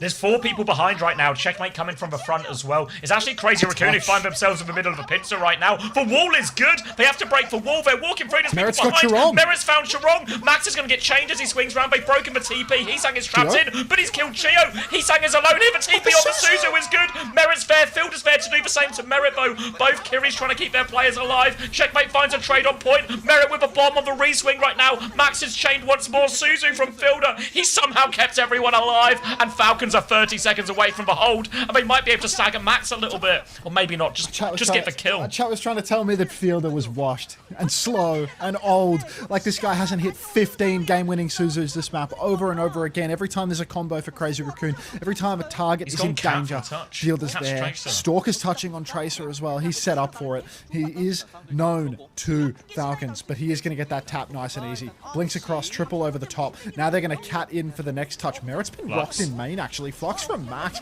Catches someone. No kills off the back of this. Chio's going to throw down the Sanctuary. Can't kite this. Have to keep touching. Have to keep pushing in. Merit still has the bomb. Someone is 90% on his ultimate. But there's a sim wall up now. Someone needs help. Someone is dead. How? Now a hard push up onto the high ground. Fielder with the Suzu. Checkmate with the wall. Merit touches with the bomb. So somebody needs to touch point. Checkmate throws himself onto the point, but it's 5v3. And Team Falcons, what looked like an unlosable situation, has slipped through their fingers. Oh, they got away with that. They had a huge Sanctuary advantage. They had everything. And I mean, it's that Sanctuary timing, though. They Sanctuary and get 0 kills. Crazy Raccoon are just standing inside Falcon's Sanctuary and somehow just impenetrable. The Sanctuary's working for them somehow. Then as soon as they survive that, the sim wall comes through and someone just finds himself out in the open. Can we rewatch? We actually can't. We don't pay for the time machine on Soup, so yeah. We actually can't, unfortunately, here, because they've not given us a working clean feed link. Crazy. Alright. Well, I'll be back. Alright. Scotty doesn't know, perhaps? Never a bad time for Scotty doesn't know.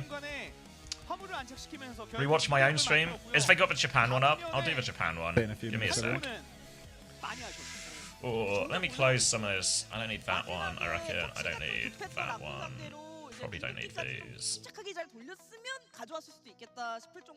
Getting my channel points from Hunter's chat. Will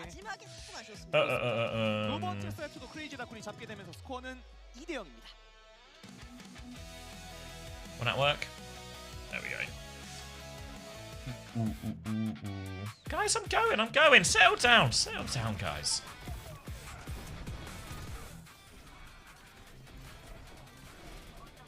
All right.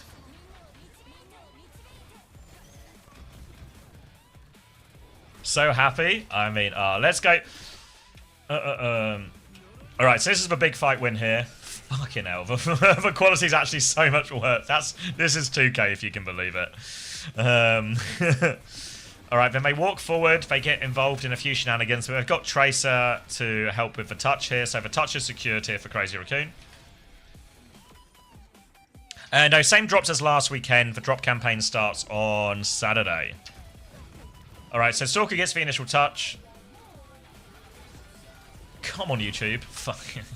All right, Flux comes out here. Actually catches Merit. It's a bit of an awkward situation, but everyone's going to live, right? Someone's kind of low at this point. Kitsune rush out from Vigi. Chio's going to drop the Sanctuary. And right now, you just have to imagine this area right here.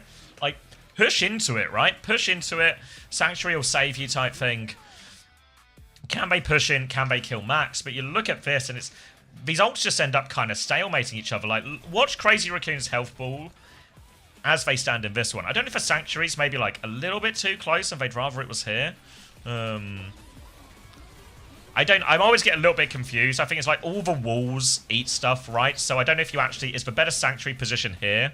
I don't know if we've got any Mizuki experts who can fill me in, but maybe the sanctuary's here so you can sort of walk into it, and then if you push them back behind this line, you get full value out of it.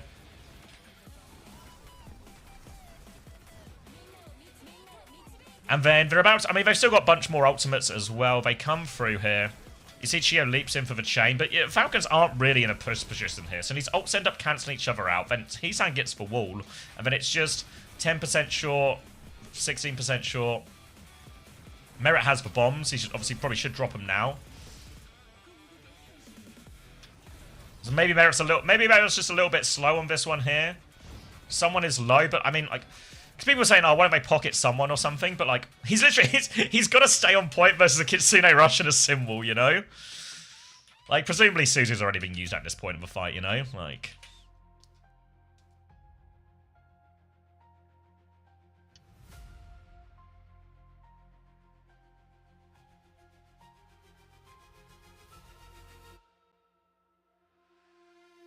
Yeah, no, I think it's just for Sanctuary timing. Can he kite a bit? I don't really know where he goes. Because he can play the payload position. Can they all... They can sort of... I don't know. This is such a long kite in reality for a Sigma with no speed and everything, you know? No safety TP. I mean, I think the bigger problem before anything is just... If we have this situation, like, we survive for Flux, we play it slow, now we just have this huge Sanctuary advantage. We've got to do something with a Sanctuary.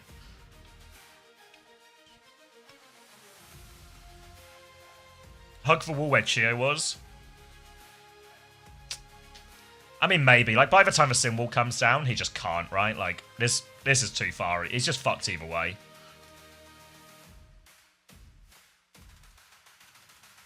Yeah, so I don't know. The Sanctuary's rubbish. Merit probably could have ulted a little bit quicker as well here. Like, really could have just thrown those bombs in. Like, they just needed an extra few %. Because then if someone gets the Flux, Checkmate gets the wall, everything like this. But I think the Sanctuary was probably the bigger problem. Because that was a timing where they could just win. Hey, Zap2357. Thank you for 28 months.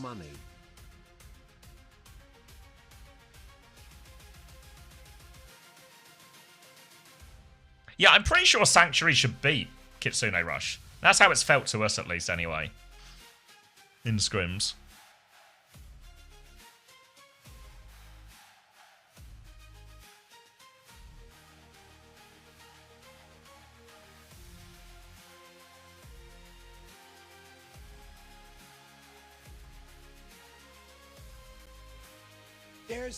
Oh, thank you, Lumos, for the 5 gifted. Thank you very much.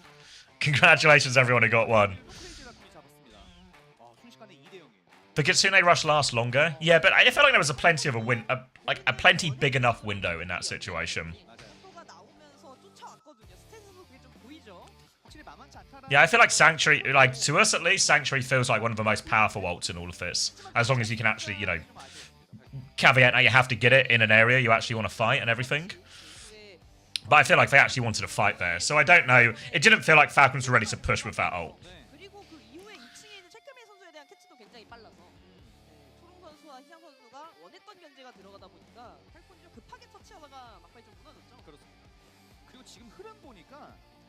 Should they play an earlier fight as they're rush for the touch? I think they can't, because they swap, like, Stalker gets the first touch, right? So once the Tracer's behind, they're so close to C9. Like, it's a good swap by Stalker, right? Sort of pins them back towards the point.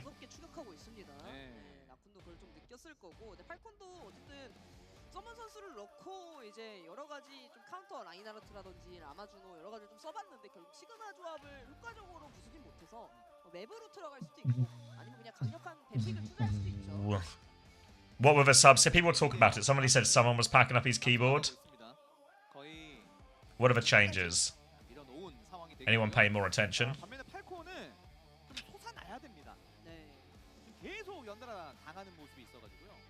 Nah, no way. They're not a downgrade. They've probably not got, like, the full value out of them, but I think Merit's been good for Falcons. Checkmate and someone out. Wait, is Lip in as well? Who had Lip in their fantasy, huh? Who had Lip in their fantasy? Any true lip believers? 그가 등장합니다. 오늘 상하이 Well, as for Stalker as well. So yeah, he sang pardon me, he sang staying in. I told you to invest in lip. Uh-huh. 그러네 약간 상하이 템플동이네요. 왜냐면 맞아요. T1 경기가 있는데 나올지 안 나올지 모르겠지만 로스터 일단 등록은 되어 계시거든요. 플레타 코치님이. 맞아요. 오늘 만약에 등장을 하시면 그러면 오늘 Alright, so Crazy Raccoon now. There's a little... Is that Junbin in as well? This does feel a little bit like salt in the wound. It's like, what a weird world we're in where, like, putting lip in is now taking the piss. Looks like we got double change on the Falcon side as well. Going to be a little debut for Spin. Hey, Spin, welcome to the team. Super happy to have you here. Your first job is to reverse sweep Crazy Raccoon. Good luck. Hanbin in as well, here as well, so time to get some fantasy points on the go. 한빈이 등장합니다. 1 point for my Hanbin, please. I feel that, Arrow Boy. I'm on the same. 캠 잡히면 다 보여요. 이제 막 들어갔네요. Ooh. Would you take Hanbin Stalker proper, or I mean, or someone merit checkmate? Easily proper Stalker Hanbin. 아직은 아니군요. 잠시 후에 준비가 되면 탑승을 하도록 하겠습니다. 자 이렇게 되면 양 팀 다 2명씩 선수 교체가 있어요. He has 3-0 Falcons before. 한빈과 스핀트가 투입이 되면서 세 번째 세트. Yeah, but I think the problem with that, Mo, is you're like posing it as if that was the choice. That was never actually the choice in question, you know? 래플이 한번 바뀌어서 그쵸. 그런 맵들이 그래서 수라바사를 말씀해 주신 건데. 진짜 수라바사? 뉴킨도 볼 좋죠. 그쵸. 예. 뉴킨도 예전에 이제 그 Stalker proper happy. Now we're talking. All right, new Queen Street. What are we playing here then? 레킹볼에 좀 굉장히 강점이 있는 I feel like really the meta sort of shifted. I think I play like Kiri Lucio or something. 결정이 됐습니다. 되게 오랜만에 보는 전장이에요. 정배는 역시 Ball Sombra. I mean, Junbin might actually genuinely play ball. Why not, eh? Ha! Not anymore! Alright, Bastion on the ban on the other side here, so seemingly stopping any type of...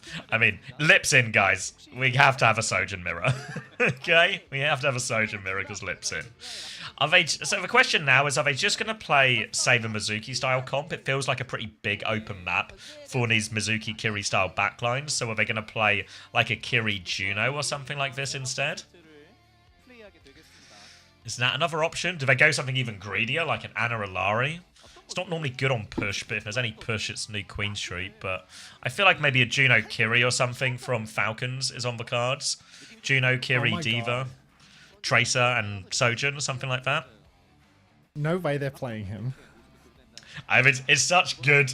It's so good that their They're piss actually take is fucking like everyone's lips coming fantasy. in. Yeah. It's like Lip and both, like every team And is Stalker's getting out, screwed right? here, you know? Like, imagine if you, Stalker's out, invested in Harbin's Stalker. in, Jumpin's in, like every split tank. You know, the only team that had a consistent tank thus far is a guy that, if you take It's Void. Yeah, Void was actually the truth. Took your time? I had to make a whole new coffee. You think this comes quick? I was going to get on the cold brew wave, actually, Bussy Brigadier, so that I could maximize my amount of time in the chair and minimize my rest time during the working day. Because if there's one thing that I need, it's more time in front of this camera, in front of all of you. Yeah. I feel like you've been Fresh getting beans? off lightly, Max, you know, with how much... They were ground today stream. because I bought them today, but I get them to grind them in the shop so they don't wind up fresh like 2 weeks down the line when I'm running out of them. But they grind them all today. I don't grind them.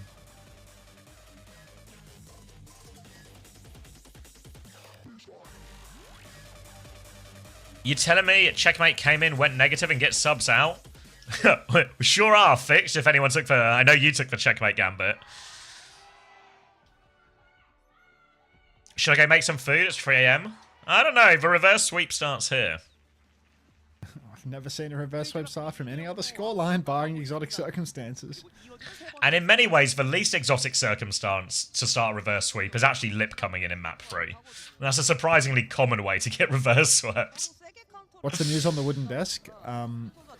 I don't want to clean it with turpentine or sand it inside this room because the smell of the turpentine will never go away, and I don't want to sand It's the inside this burn room. comp. So I gave it a rub down with a brown paper bag, and that actually made it feel a lot nicer and smoother. Because apparently a brown paper bag is kind of like 2,000 grit sandpaper, and it feels a lot smoother. So I'm just gonna, next time I get someone to help me move it, I'll move it. Burn comp. It's Naga, time. on run. Beautiful. It's time to set Crazy Raccoon on fire. How's this happen then? Spin. Congratulations on joining Falcons. We're great to have you here. Your first job is to go Anran and reverse sweep Crazy Raccoon. A nice, easy one for you to start off. I like how just because this team is qualified for the major, they're instantly taking the piss. One series in. 2 matches all it takes for them to give up and go burn comp. Go on, Lip. Has he still got it? Lip is snapping heads, dude. He's dead. But meta? everyone's on fire. I mean, the Anran matches up pretty nicely into the D.Va as well. And what also helps on the D.Va is if it's Junbin playing the D.Va instead of Max. It's just a whole lot easier. And the burn comp is off to a fiery start. A clean sweep, no trades, and Team Falcons 1 foot forward for this reverse sweep. Very reverse sweepable, and as we've mentioned, these are non-exotic circumstances right now. It's entirely possible for Falcons to make it happen. They have bodies on the point. They have double support ulti here. Crazy Raccoon, they were doing so much damage in the neutral that now they actually don't have these support ultims to match Falcons. Harbin's taking an absolute beating in main, but that is going to be a Sanctuary push for Fielder. Look at that TP. Lip a bit long in the tooth, a bit old. Just not able to flip in time. So down he goes. Crazy Raccoon fighting 4 versus 5. Big burn for Spint. Get it done. But the pin from Harbin is mega, and Team Falcons, I mean, they are robbing this map. This could be a full cap. Did have to double support ult for it, so it was heavy investment from Falcons, but they get checkpoint out of this one. Will be double support ult advantage for Crazy Raccoon on the flip side of this, but, you know, there's some kind of combo available here. Maybe a Cage and a Vermilion Ascent will go pretty hard on this one right now. Difficult one for Crazy Raccoon to have to worry about. They do have space and time to get out just after the cap, but a slow fight here is awkward for Junbin to touch on this one. Stomp comes through. Overclock for Merit to try and force him back. They're trying to kite right now. Junbin's he's gonna fly backwards, but there's the Cage. They lock him in the Cage. The Ascent to combo. Big damage over top. Forces the bomb. They take down the Lucio. Junbin is gonna be able to get back into mech, so only a 1-player disadvantage, and they found the tank kill. But look at Spin go. He's just setting them on fire. Little dancey on the top as well to force the tank back, and that's gonna be more meters for Falcons. They're awfully low, but Merit with a swing in the late cleanup, and Falcons are still going.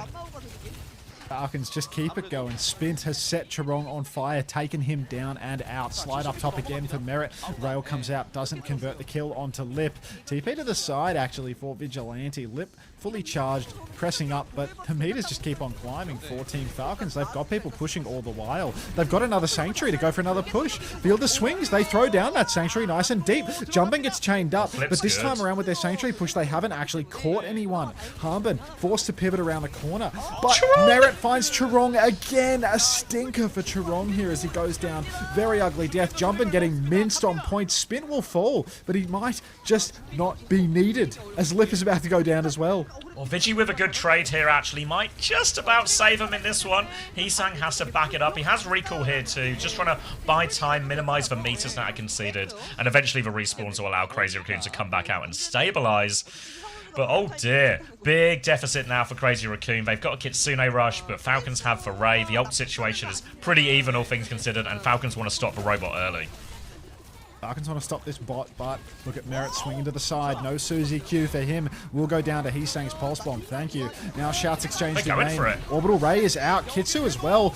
Big burn for Spint. My God, he's fanning the flames. Cleaving through everyone. He sets the entirety of Crazy Raccoon on fire. Down goes Lip and Jumbin both. Spint completely locked in, ready to keep it pushing. Chio might fall over in the back here, and maybe this series has more legs on it than we initially anticipated.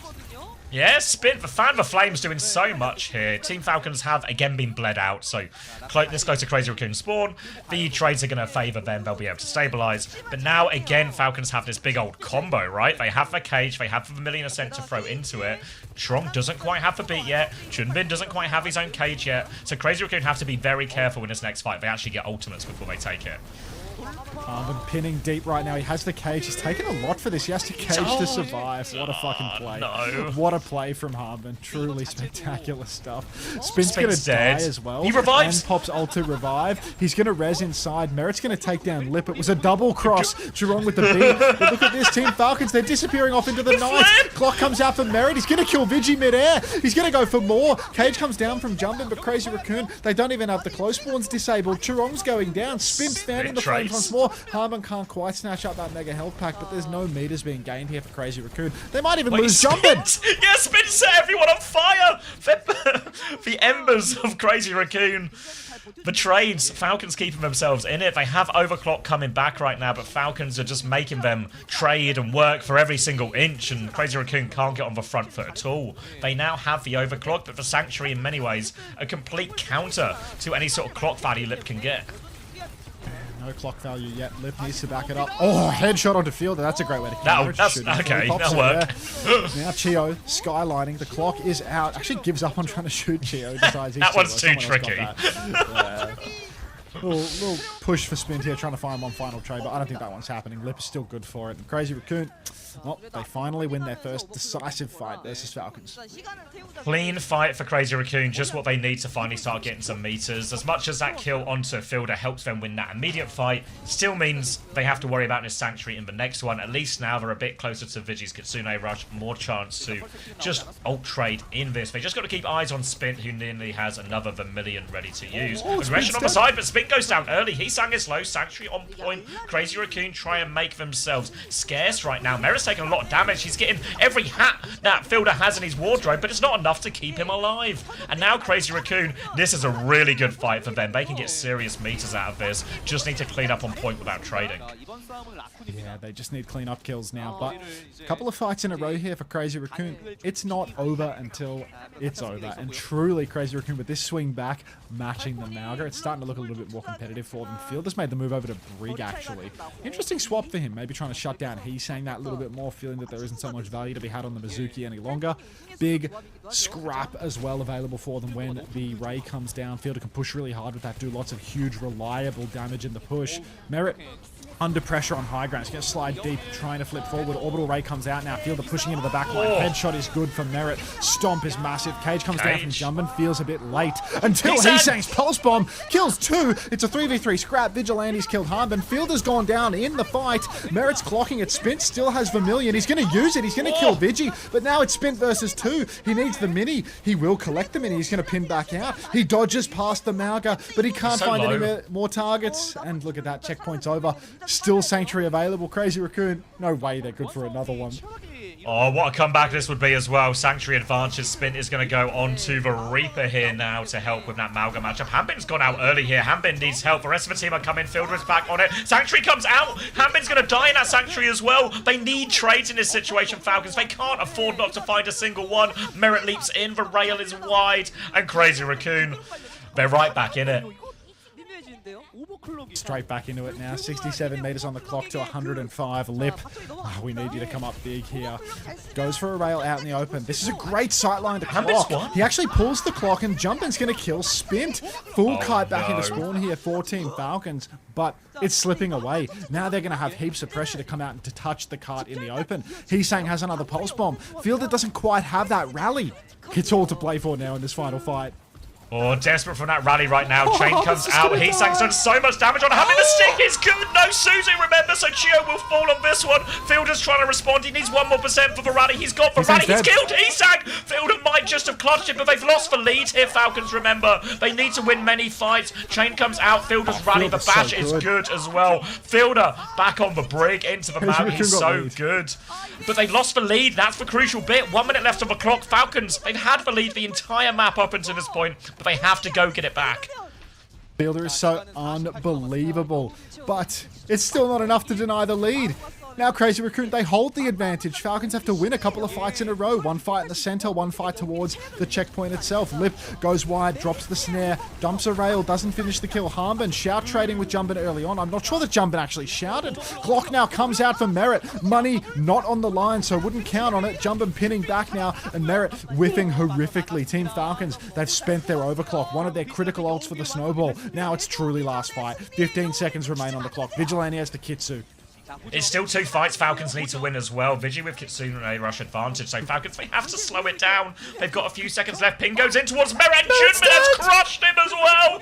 Now no choice but to make it. Chio is desperate for Beret. Burn comes through from Spin. Kitsune rushes out. Chio dies 4% short of Beret. And Crazy Raccoon, they just can't be beaten right now. Cage trade on the point, but the number advantage. Vermilion Revival, or Vermilion Ascent rather, as Spin tries to 1v5. They are all on fire, but it's not going to be enough.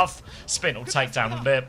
Falcons will fall. Crazy Raccoon have obliterated them here, regardless of what roster, what matchup. Crazy Raccoon remain on top. Awesome. Just awesome. Just how did they let that one slip? Oh.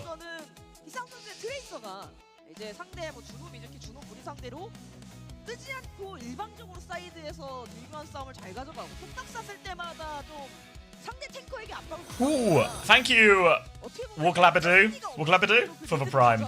That's what I definitely get wrong all the time as well. Thank you, though, Warg. You nailed that, bro. 가져온 시점도 굉장히 극적이었었고요, 라쿤 입장에서. 체력 압박을 굉장히 잘 넣었어요. 맞아요. 그러다 보니까 피 관리가 안 된 팔콘이 뒤로 빠지니까 또 이제 오버클럭까지 투자하는 자리를 더 먹고 급하게 터치하려는 거에 속박사들의 트랩 펄스까지 들어가다 보니까 거기서 팔콘이 Is the plot armor back? The plot armor might be back. Concede 105 meters. Put Lip in. 크레이지 라쿤 정말 강합니다. 정말 강합니다. 특히 Another case of Avril Theory being disproven. Yeah, many such cases. 28 orange today, sent from my iPhone. I can make it less orange. 28 and 4 for Heesang.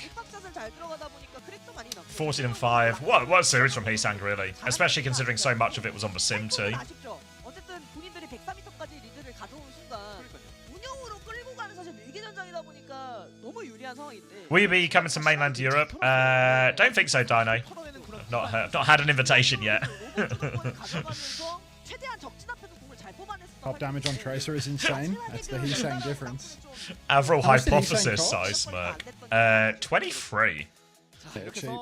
Honestly, might actually even be, yeah, like if you're going to get a premium DPS, might just be worth it, yeah.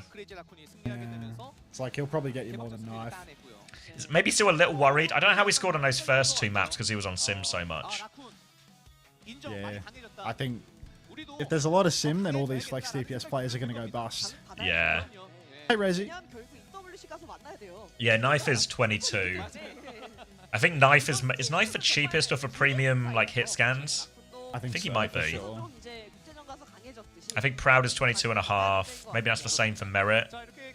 And then Stalker's like 24 or something, so yeah.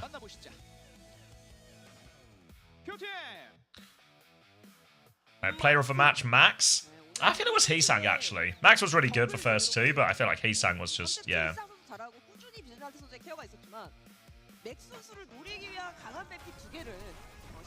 Thank you, Heesang. I mean, masterclass on the Sim from Heesang, really, like. Yeah, now's the most impressive bit, right? Like, because if Heesang does well on Farah and Tracer and all these things, we've seen him do very well on these heroes before, you know, and Checkmate's not known as a Farah or a Farah or really known as much for his Tracer either, but just get the better of him in the Sim. This is like a new level, a new dimension, or whatever you want to call it, to Crazy Raccoon. And just everything's working for him right now.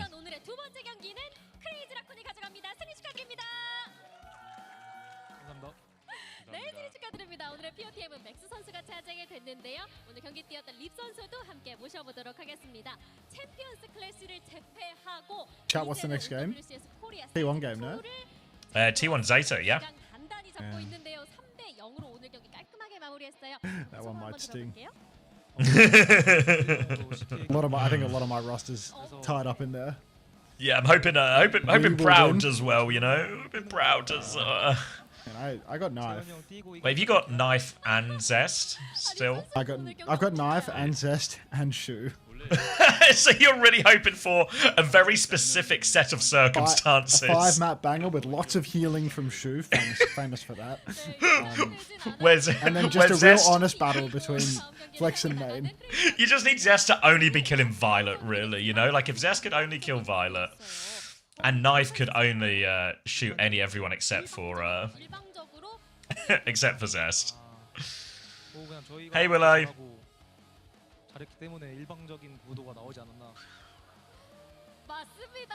I like curry. This lip guy does like curry.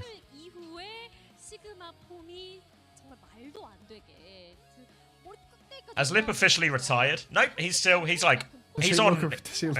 He just played against Falcons. He's I think he's retiring at the end of the year. This is he's like passing the torch year. He's passing it to Stalker, and it's working. Beast Doctor, thanks for 3 months. Welcome back. Oh, he's hitting Lip. What did Lip say? I feel like Lip is actually just mugging him off big time. I don't know what they're saying. But I think Lip is mugging him off.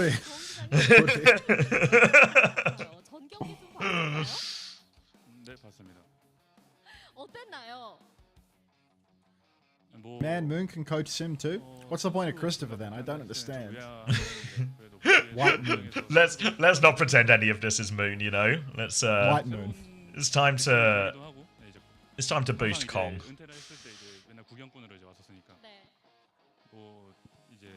There's something about Oh, thank you, Quadriplegic, for the gift to Maffield. Thank you very much.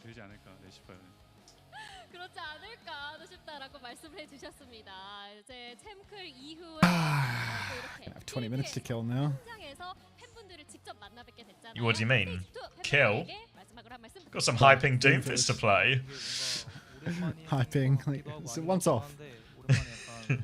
Hunter, what should I get when restaurants open at 10? Coming out of the pantry. How's that? Ooh, wicked smart. Talk about an anticlimax. I think I've got a samosa in the fridge. Maybe I'll have a samosa. Do they reheat well? I was just gonna I normally just have them cold. I could reheat it. Samosa? Yeah. Like the Indian... Yeah. It's like a fried thing. I didn't think deep fried stuff held up very well. No, I think it holds up well. Yeah, I eat samosas cold a lot too. Okay. Yeah. Those samosas are so good. I was never contesting that they're good. Like that. Don't Oh, get it. Wait till I tell Lip about what you think about samosas. He's gonna be livid. Oh, nice. First time thanks for the gift. Nice, Lumos.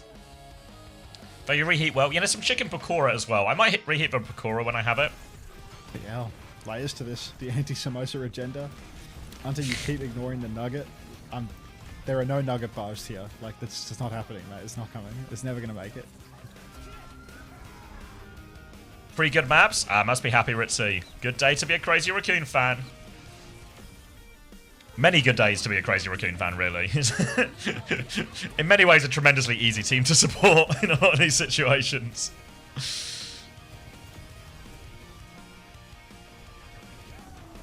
Alright, getting that drink and that samosa. Be right back. Sounds good.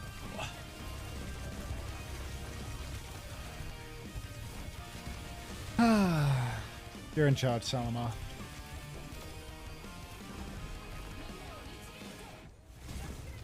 I guess. CR equals cortisol reduction. Need that. Need that bad.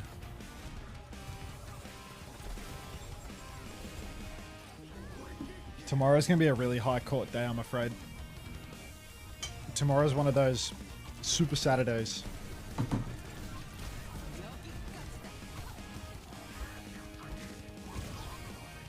Where I have to go Korea into EMEA into NA, but without crammed-up nap time. Look at the schedule. 4 PM local time, Poker Face vs Cheeseburger. Ignore China. 5:30, 7 PM local. 10 p.m. local, Finland versus Sweden. There's no time for a break in that. 10 p.m. Finland, Sweden. And that just keeps fucking rolling until Mexico, Chile at 8:30 a.m. Like, just blow my shit smooth off, dude. There's just no fucking way.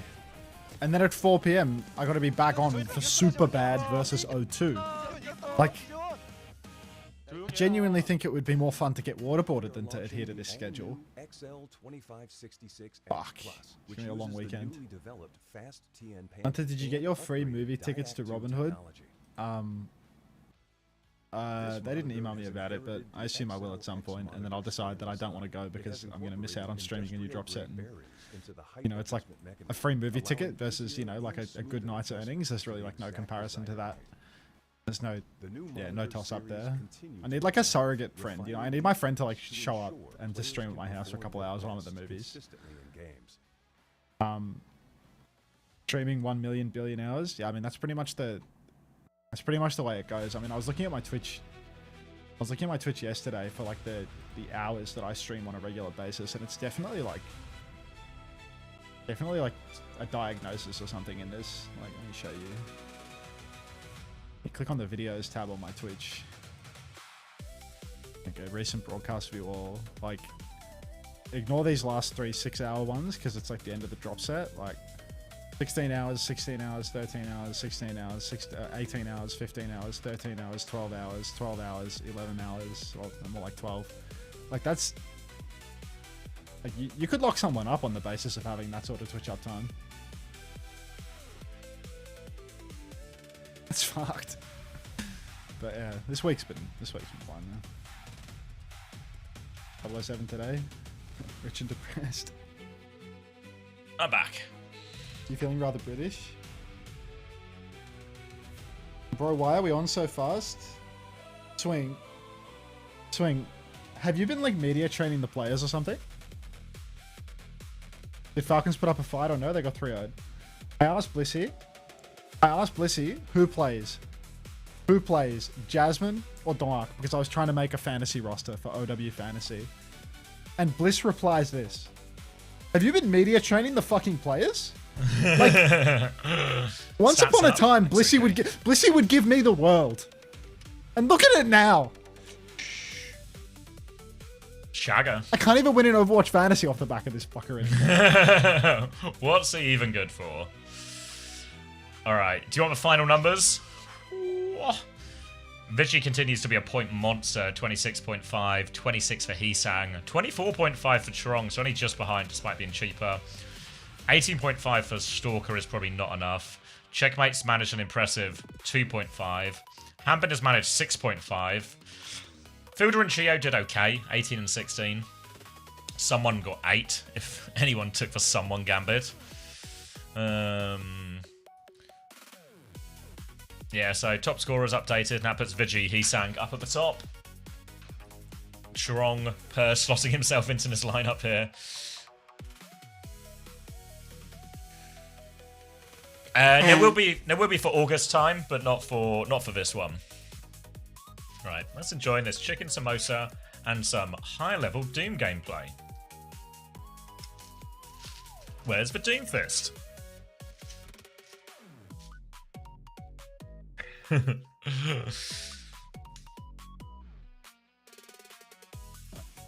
Yeah, just like that swing chip. I don't know. Here's hoping that me taking Guthrium over Donghak was the move. And Zest is just going to have series of a lifetime. Hi, Auntie. I just woke up. How was Wu-chan? He actually got so many points. And they won their hard game. And he got so many points in their hard game. So he's going to get even more versus Superbad. So Zest has to fucking deliver today. Wait, Zest birthday buff today? Oh, wait. Oh, that actually could be critical. I didn't realize that Zest was a birthday boy when I put him on my fantasy roster. But yeah, this might move the needle. Oh. God, I hope Jasmine's in. Yeah, Void was really good today. He was the best player on his team, for sure. He was a clinician. Zest is 23 today. Happy birthday, Zest.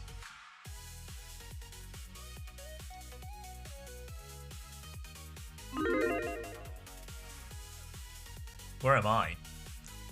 676th. Fucking look at this bum team. Look at this bum team. Some dude called Zest Unk. Wait, let me. How old is Zest? This could be trouble. He's 23.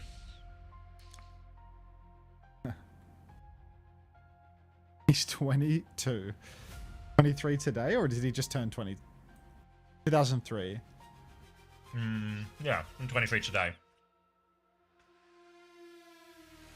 Yeah,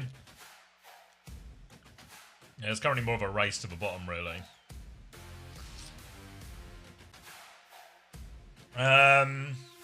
Razor ticket, Westy. I don't know if you have any proof of what your roster was going to be. Without proof, we probably can't really do anything from a competitive standpoint. He's so fucking old. He's so fucking old. Hey, Dredrick. Hey, Trash Fuji. That's a chicken samosa. I've never had a chicken 28. samosa before. 28 is still young. Don't worry about it. Oh, thank you, Muesli. Do you know if I the just- drops are still on Muesli? Or if I can Normally, get drops from this stream? Let me just lamb or veg. I'm 40, chill. No, you're not.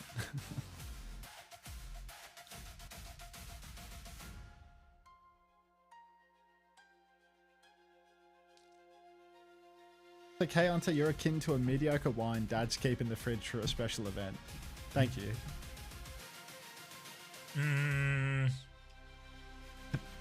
Yeah, raise a ticket and send it, Westy. I'll have a think. Have we I'll dino, speak to Toby. I haven't dino danced in it. Whoa, the main chat's full of dino dancers right now. Actually, what the fuck?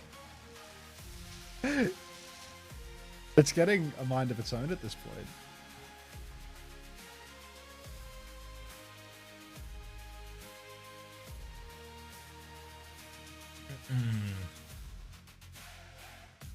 He's actually 29? Yeah, it wasn't an exaggeration. He's literally 29. Yeah. Fuck, dude. Insane performance for an old man like that. That's been out the game for like 3 years too. Yeah, just came back, was good for it. He was just undisputed the best in Overwatch 1. Do I hop on, what's this, Forza 6 or FM26? I've still never got into FM26 yet. I saw Big Kev was playing a bit of Forza yesterday though, so I don't know, maybe that's the hot property game right now.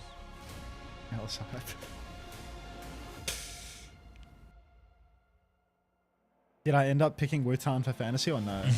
No, I picked Zest instead. Because he's a 23-year-old birthday boy. Hopefully it's a 5-map banger. Did I get the T1 hat yet? No, but I think Swing Chip approved my request today. Maybe. I'm not sure. I low-key insulted the merch after she said she approved it, so it might have like gone backwards. No, I mean, Why did you yes. insult the merch?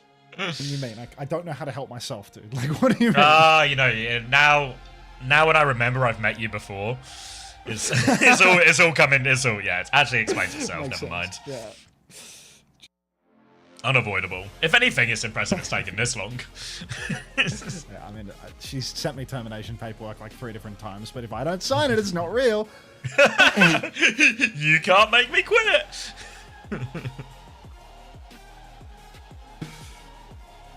Are you going to prioritize OWCS or Overwatch World Cup on Sunday?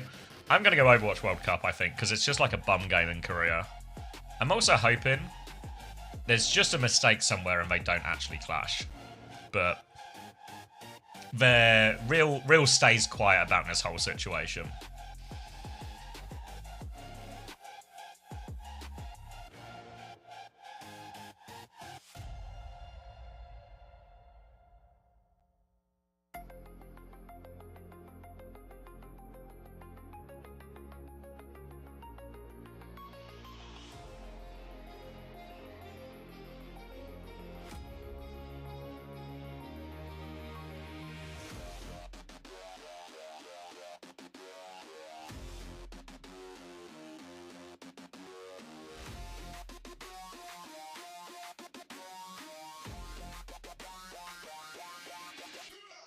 God, I actually need Proud to do so much work in this series to recover my fantasy, don't I?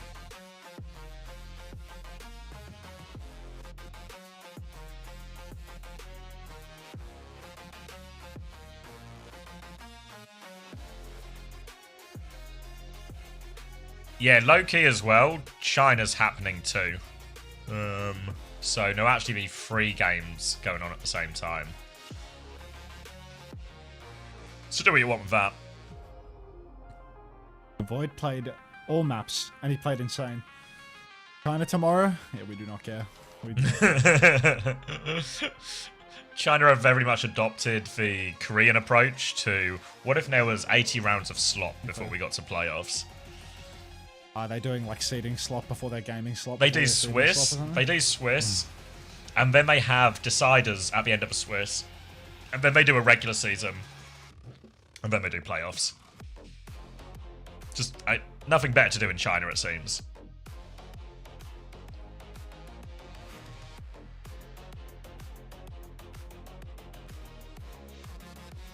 Yeah, because I think the game it clashes with is...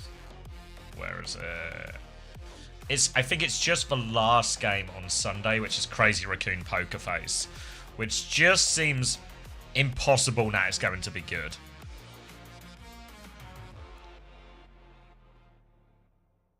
Cat Bastion officially dead. It wasn't played all that much in that past series, right? It gets played a little bit, but like... There was a ban in there as well, right? Yeah, it's like some maps it's not good, some maps it gets banned out. Like, it's not all that it was cracked up to be before, which is, you know, perhaps surprising to absolutely nobody. The pro community massively overreacted, freaked out about something, you know. We've been there. Don't know, I think it's still like that initial bit, you know, like when we were talking to Landon and stuff, and it was like, that first sort of week was just, everyone was hard playing it. And then once it came to crunch time of like, actually got the tournament this week, people realised there's got to be another way.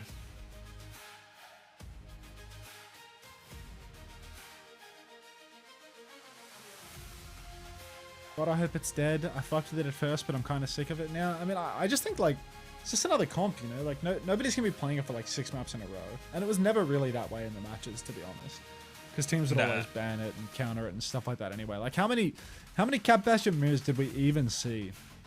Like Ilios, we probably got like finals in Japan. Like 1 or 2 per series for the most part, right? Which is just feels like it was the Korea Grand Finals where it was like excessive. Like those couple of weeks of Korea when they were isolated, that was when you were just seeing like a ridiculous amount of it. Yeah. Whereas once you get to like much better drafts, I think at Champions Clash as well, for the teams actually actively forcing away from it on a lot of occasions. I think in Asia, was it only T1 who really tried to counter it on a couple of iterations? Maybe against Zeta Division. I want to say it was was it the Asia semi-final maybe or something? There was a time in Korea where they played every map and that was shit. Yeah, but that's just like Korea doing the same thing that they always do, which is just spamming a comp over and over and over again. Like, yeah, I feel like it really just... Korea can draft. What? It really just, I think, slots itself into just another viable comp that's, you know, better on some maps than others, etc. Better for some teams than I others. got like full neuron activation. Did somebody say slop? Actually cracked my ears up. Oh, thank you, Rain, for the 17 months. Thank you for the flower.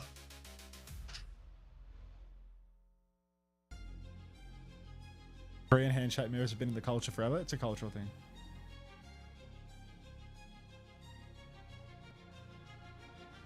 Morning, Finn.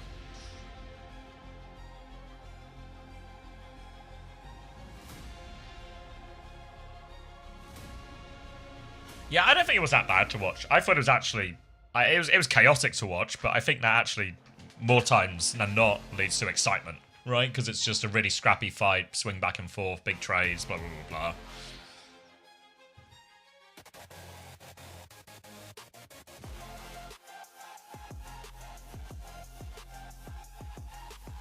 Oof. Gimmick comp has a short lifespan.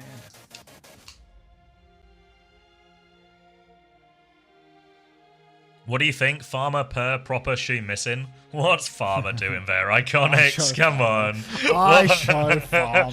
What's Farmer doing there? Thank you, Emergency, for the Prime. Welcome back, buddy.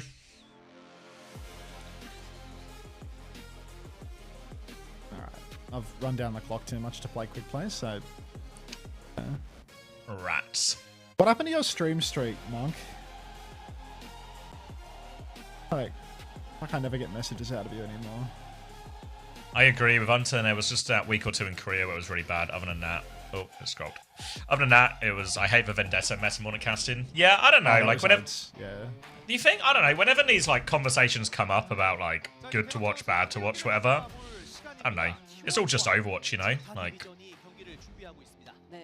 I don't remember having like an active feeling of like this is bad to watch because of the comps. I remember thinking this is bad to watch because both the teams are shit or something, you know?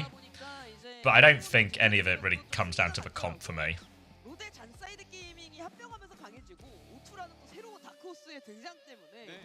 Did I say this tweet? Yeah, someone linked it in my Discord Glob Jam. But I mean, it's like... I don't know, it's just another... I'm not gonna like direct any hate at that person or whatever, you know? It's just like... It's just person number 20,000 that, you know, tweets about my competitive results. Like, what do I care? How your competitive results? Yeah. What do you? How are your competitive results coming up in the current year? You know, like... there's a clip on OWCS struggles of me saying that everyone in pack has no fucking understanding of how to play their comps because they're just like they're playing Ram for Cuffer and they like never play speed. Like they're just playing Mizukiri perma into a Sigma. Like they're never speeding their Ram around. And then someone's replied saying, mind you, Unta took an SSG with Link roster and didn't do anything. Anyway, Unta's goated, just don't let him get coaching, you know? Like also, wait, if we're gonna, even if they bring up your competitive results, if the context is he good enough to coach Pacific? The answer is an overwhelming yes. He's overqualified. You're overqualified for such a job, right? Like they can't afford you. People just always be talking about that SSG roster like coming second is total crap, you know? Like he came second domestically, and then what did he finish at the Champions Clash? Was it like 5-6? It's 5-6. We lost to Weibo. You know, we played Winston versus Weibo. Yeah. But I don't know. Went to a major, got a reasonable result. I mean, we got dick riders nowadays. But I mean, like, there's just like unlimited tweets like this, you know, like forever. You're only as good as your most recent competitive result, anyway. And the most recent competitive result was rubbish. So, yeah. No, I didn't have that. We came fourth in stage 2. That was why everyone's really negative about the team results. I don't think anyone was super negative about coming second to GK. Because you know GK won North America 2 stages in a row, but we lost to Nightmare in stage 2. That was the bad result. I think the problem that person goes on to say CJ's a top 5 main support. Great. The problem with these ones as well is by their logic, essentially, right? Like the concept is you don't even do that well as a coach. So what right do you have to criticize the players who are playing, you know, in OWCS currently? But then by that logic, if we use their framework for understanding the world, what right do they have as just some guy off Twitter to criticize the former coach, right? Like it doesn't make sense. I'm not even playing the game, you know. Like I'm not even. But even if you give them the benefit of the doubt that their framework is actually a useful way to see the world and make sense, it doesn't make sense within their own framework either. Reminder, Anta has more titles than Waits. Watching Gladiators. Unstoppable force. After a brief pause, can they keep it going? Yeah, look, my tier 1 competitive results are sick. You just have to like really wind back the clock, you know? My tier 1 competitive results, the best came from 2021 and 2022. So like it's ancient history at this point. I missed for T1. What was for T1 slot? T1 wasn't a fan of the meta. Time to Strike Back featuring Fletter. Squeezed in a little rhyme, did they? Just have to go back to when Jesus was a boy and I'm good. I mean, you are always, in their defense, Max, you are always bringing up your previous competitive results to justify your opinion. I cannot speak about Overwatch. Like, anytime I start watching the game mid-cast, it's like, you know, I came second with Atlanta Rain, right? Remember when I went second with Atlanta Rain, you know? Like, mid-season madness, though. Like, what are you doing? We didn't do anything like this in the mid-season. What are Falcons I'm here to watch doing? matches and then click off when ads play. All right, I'll see you in 3 minutes, Retro Juzu. Donak's in. Fuck! Wait, Bliss's big secret was we're going to play our best tank player on tank. Hunter worried about Farmer, but little does he know Zest is out for Flater. What? What? That didn't happen, did it? I didn't miss that, did I?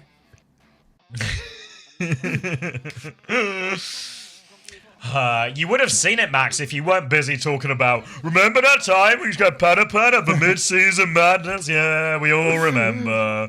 We all remember. Remembers, because it was awesome. It was unforgettable. How's the team mental heading into this game, Hunter? It's a secret, Camel. It's a secret. All right. Just trying to give a quick ocular pat down to the T1 lineup right now. See if Fletter's in. Looks an awful lot like Zest on the stage to me. Does T1 still employ you? I'm not sure. Ask Swing Chip. I reckon what they would do is like shred your contract, but just not tell you and wait for you to figure it out, you know? So you just keep streaming. The money stops arriving. Yeah, like how long does it take until he like just notices there's a missing paycheck a couple of months? I mean, we've been trying. Happy Zest Day, alright, Swing? Alright. Hunter was on Atlanta Rain? He sure was, but don't get him started because we've got a game to watch. We came second in the Overwatch League. Oh, here we go. Overwatch again. League Vice Champion. Oh, Vice Champion! Zest is on Vendetta. God, no. This is the worst stats hero in the whole game. No, please. See you later, points. Not every weekend can be the mid-season madness, Max, alright? He's actually got the lowest scoring heroes in play now as well. Shu is on Mizuki as well. A new hero for Shu. What could go wrong? Triple threat. All three of my picks are on wank for them. Proud, fully charged, beaming up through main. TP side to side for Zeta Division as they start the point touch. T1 need to contest. It's going to be all or nothing. Zest is in there like swimwear. Hasn't finished a kill. Massive wave of torpedoes out for Violet. He's so cute. Proud goes down first. Dark stomping down. At least Zesty gets a kill. Maybe he can play his life. Give us another one, Zest. It is your day after all. Okay, there's nothing for that. Shu's going to get a couple of kills with the Binding Chain and Co. Zeta Division going to clean up the first cap here. I don't super hate the Vendetta into this. I saw a couple of teams doing it. In the same way Reinhardt is a semi-popular pick into this Mizuki Juno or Mizuki Kiri type comps. A lot of the same things apply to Vendetta in the form of just, you can just go in, slash through the Sanctuary, everything like this. T1 in general are playing a pretty all-in comp here as well, so a lot of it is going to rely on Zest and Donkhack finding initial value with these stomp and slash timings here. Proud's flanking for this next one as T1 try and set it up though. T1 getting ready to set up. Proud swings on the wide side. Snare comes down, but we need a point touch for T1 right now. Just trying to catch out Zeta Division, but nobody is taking the bait. Another wide swing. Rail comes out. Shu's taken low, but it's not going to get picked. Now, another flank for Proud. Kitsu available. Off the top rope it goes. Damn. The stomp is tiny for Dark. Zest is pre-fighted. Suzu's a miss. Proud trades proper at least, but Zeta Division is still scrapping it out. Oh, Proud with another one. Fuck, I should have got this guy on my roster. This is why you always put Proud in your roster. He's got a lot of work to do because Becky got -6.5, but he's going to do his best. Kitsune Rush advantage converted now for T1 as they get themselves back in control of a point, but it's a 5-ult retake for Zeta Division. T1, they can maybe clock early, try and force a few of these ultimates off point or something. Again, for Ray, the Sanctuary, ults you already want to be fighting on the objective with. Same with Symbol here. So they're going to go for a stop early. Good boot, but they still give a TP flip through. Disruptor shot the exit just so much, and Proud has got 2. Oh, Shu and Knife dead. The Hunter combo. Proper just find one trade onto Bliss though, but they should have enough about them to convert the advantage. They do lose both backliners in the end, but T1 will win another good fight. Great stomp from Donghack to set that one up. Unbelievable. Proud during Pride Month, just another beast entirely. Zeta Division on the retake. They have 5 ultimates with which to work. Zest, look, he's playing for final blows more than anything else. That's the way that it goes with Vendetta. Let's see if he can make something happen. Wide angle for Proud here as Zeta Division start exploding out towards the objective. Early speed ring. Stomp is on for Dark. He throws down the cage as well. Huge damage inside that cage. Blissey drops the beat, throws himself inside. Proud with the back step. Overclock comes out. Proper's already gone down to the snare. Proud, give us another one, son. Finds the Juno, takes down Violet. Blissey taken out by Burner, but it's not going to matter because Proud is putting on an absolute masterclass here. Shu finds 2. It's not enough. Proud is just the king. Proud does it all there as the big fight happens. A huge ult trade there. 8 odd ults thrown into that one. Proud just finds the perfect position, uncontested, finds all the space, hits the cleanup, and now T1 are 1 fight away from converting. Zeta Division may have the high noon for this retake here. They have a TP to try and find it, but again, they're going before the TP every single time. Donghack goes through, high noon is out. Here comes the damage for Susie, perfect. Stu shuts him down. Burner has found a trade, but Proud and Donghack on it. The trades aren't going to be enough. Zeta Division, they're going to bleed out late. They're not going to have a touch, and T1 have found an answer to this Mizuki here. That's my team there, ladies and gentlemen. T1 taking it home. I got 2 players from Zeta Division on my fantasy. That's nobody's business, to be honest. The Scuzu. Milgaru in ASAP. Get off the sim. Oh my god. Whoa, Blissey looking like he's got a bit of a 9 o'clock shadow. I've never seen that one before. It was also a secret. Yeah, the secret 5 o'clock shadow from Blissey. I've never seen that guy with any facial hair. You've lived with him for periods of time as well. Yeah, but he keeps on top of that shit. 18 and 1 for Donghack. God, I wonder why didn't I put that guy on? Why didn't I put that guy on? Don't worry, Gafrian will probably do the same, right? Surely, right? Right. The 3 is known for performances like Donghack. Zeta Division need to find an answer here because T1, between the Stomp and Zest Spin, they are doing so much to deny these early TPs. Zeta Division aren't actually getting to flip the map or move around anywhere near as much as they want because a Stomp and a Spin disrupt for TP entrance and a Disruptor Shot is waiting for them on the TP exit here. So, smart, sensible solution from T1 here. It's on Zeta Division to try and find an adaptation.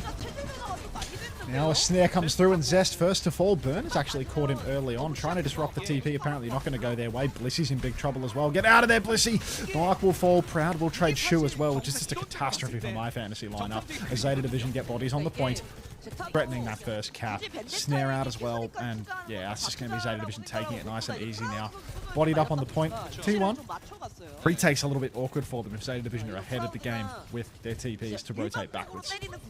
Yeah, in that one there, it was a slow, pokey fight, so T1 didn't have the opportunity to go fast. It's much easier once T1 are in control of the map, rather than in these more neutral situations. You see another TP, fake one comes out, Donghack goes for a stomp through as they take the back step here. Donghack fairly committed, backslide there, but Shu can't get away. Knife's going to get beamed down as well, and Donghack's just walked around the corner and swung everyone. He's going to have to reload, but Zest doesn't need to reload the sword. They kill Burner behind, Proper gets the trade, but not going to make a difference. It's Zeta Division losing with Zest getting traded. Imagine. My whole fantasy roster is dying on screen. My whole fantasy roster. Both of my Zeta fantasy players first picked and then Zest traded in the cleanup. Like. Oh, T1. My heart can't take it. All right. Swing back in now for Zeta Division on the retake. We are in control. Skewed as a Kitsune rush to push back in as well. Vard's a little bit slower on that orbital rate. TP fast across the side for Zeta as they start muscling up onto the point. Shield is down for Burner. Dark's taking a beating out in the open. Skewed has to drop the Kitsu to keep the tempo up. Massive kill. Proud onto Proper though. Big stomp. Knife will fall. Blissey. And the flip goes away Zeta Division during the orbital raid, but it still seems doable for T1. 1 man advantage. Slide back for Proud. He has a second slide charge. 9 HP and a dream. Violet's too cute for that one. It's still a 3v3. It's still doable for T1. Dark, life stealing for the absolute clutch here. Big back shot onto Burner. Zest trying to make it happen into the sky. He does have the Sundering Blade as well. Little low hop up top. Is he going to use it? He's just waiting it.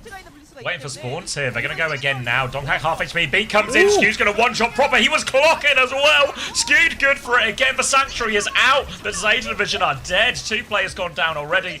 But Vendetta's just going to be able to cut through this Sanctuary. No problem at all. Great explosive retake here from T1. Big beat. Another huge kill from Skewed. Oh, Zest is putting on an absolute masterclass on the Vendetta right now. Such patience, playing it slow in the mid-fight, then spinning back in and constantly disrupting every rotation that Zeta Division tries to make. Proper getting absolutely stuffed into a locker during his overclock turn as well. T1, they just outright hold an ultimate advantage for this final turn. Proud is holding his rail wide, charges it up, dumps it again, slows down Zeta's walk. It's going to be last fight at this rate. Snare goes down on the TP exit. Simwall is immediate. Dark goes deep. Is that a K-Jax? No, he's going to catch Burner inside of it. Big damage on a Burner. Meanwhile, Zest is going to get the Sunder. Blissey! Down he goes. It's a 4v4, but Dark he pins deep. He takes down Shu. We're good for it here. Could be a last fight situation if T1 can stagger these kills. Oh, Zest did the initial damage, and then Donghak comes in for the cleanup. Going to set Violet on fire as well on the way out. The touch is going to be difficult here for Zeta Division. They will have Speed Ring. They nearly have a Ray, but T1, they are holding close. They've got Clock. They've got Kitsune Rush. T1 with a chance just to end it right here, right now. They're going into the spawn. There's the Clock. Violet's in trouble. 81% will never be getting to that Clock. The Clock, or never to that Ray. The Clock is out. Headshot as well onto Knife. Burner is on the point here. He's got a bit of help from Proper, but they are in so much trouble. Proper has to recall, nowhere to go, booped away from point, no more touches coming, and that is going to be T1 2-0 on this first map. A clinical opener for T1. Really dismantling those sim comps from the side of Zeta Division. Shu, yeah, we did that, sweet chip. Emphasis on the we. In fact, how's about I get out of this current t-shirt and I change into something a little bit more appropriate for today. Hang on. Let me go to the wardrobe. See what I can rustle up. With this result, as if this result goes through as well, maybe Max's competitive results are starting to pay off.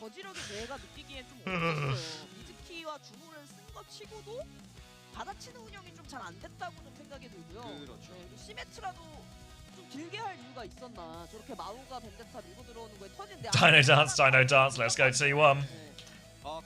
Dino Dance, Dino Dance.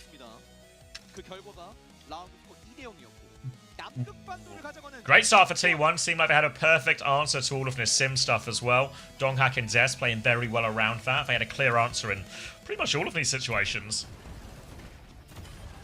Proud seems to be on fire. Skewed. Few really important picks. Ult fights all seem pretty good as well.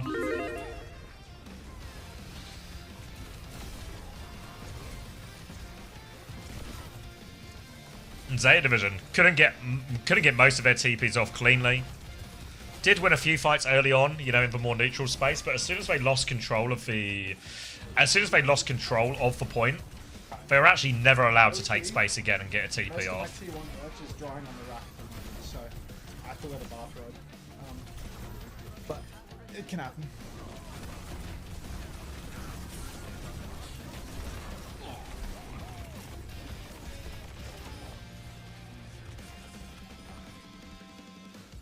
What is this T1 emote? Let's look. I get it. Alright.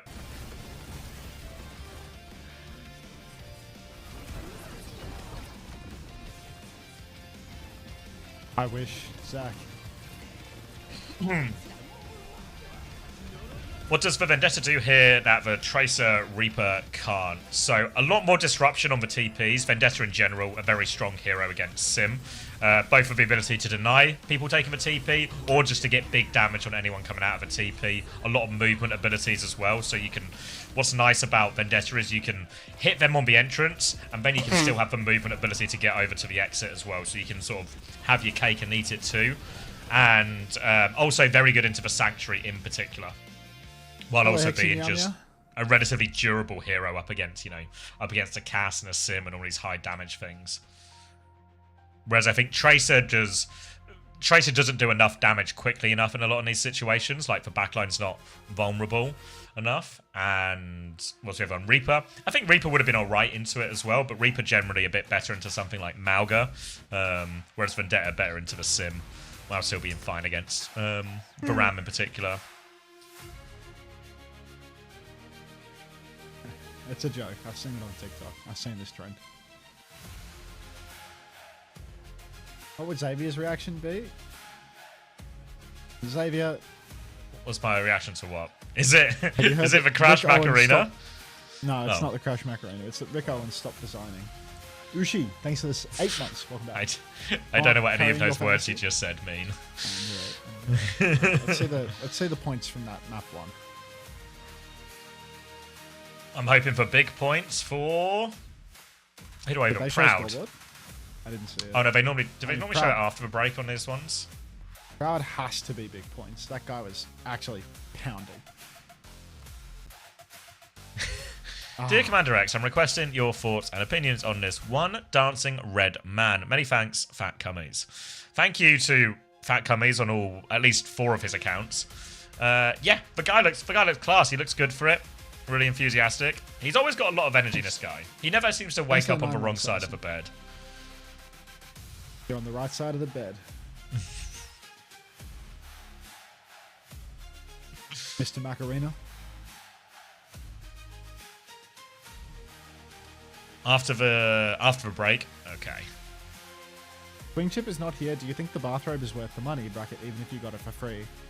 Yeah, I mean it's alright. It's a bathrobe. Comfortable. Like, if you're looking for a bathrobe, why not? Just woke up. What happened this morning? So we got to see Zanside get blown out of the water by O2 Blast. Then Max stopped to talk about the mid-season madness for about 15 minutes between the maps. And then... Can't forget the kickoff clash. The kickoff clash, yes, runner-up in the Overwatch League as well. Yeah, okay. It's just does he just have his CV on his desk at all times? And then Crazy Raccoon actually just kind of smashed Falcons, which was I mean, maybe not a shocking result, but the performances for scoreline, I think, a bit more shocking. 20 minutes by my count. Proper as 8 and 8. Was that Proud on 29 and 3?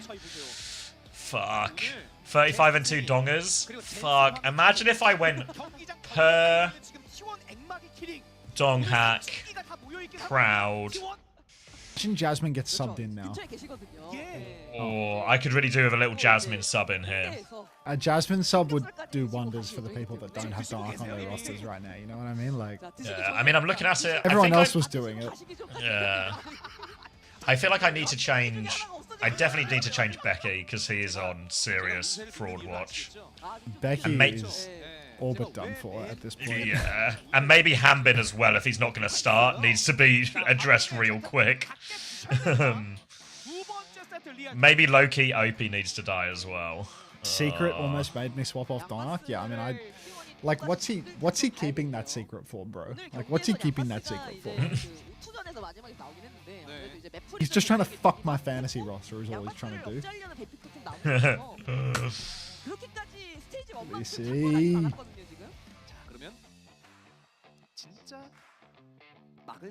Yeah, I mean, Becky, it just seems so tempting, you know? I just thought they'd be a little bit better. Harmless banter from Blissey. Big harm. He's killing me. Has Zeta finished? I don't know. This team that couldn't stop winning now can't stop losing. What was it, a 21-game win streak? Maybe they'll hit a 21-game loss streak as well.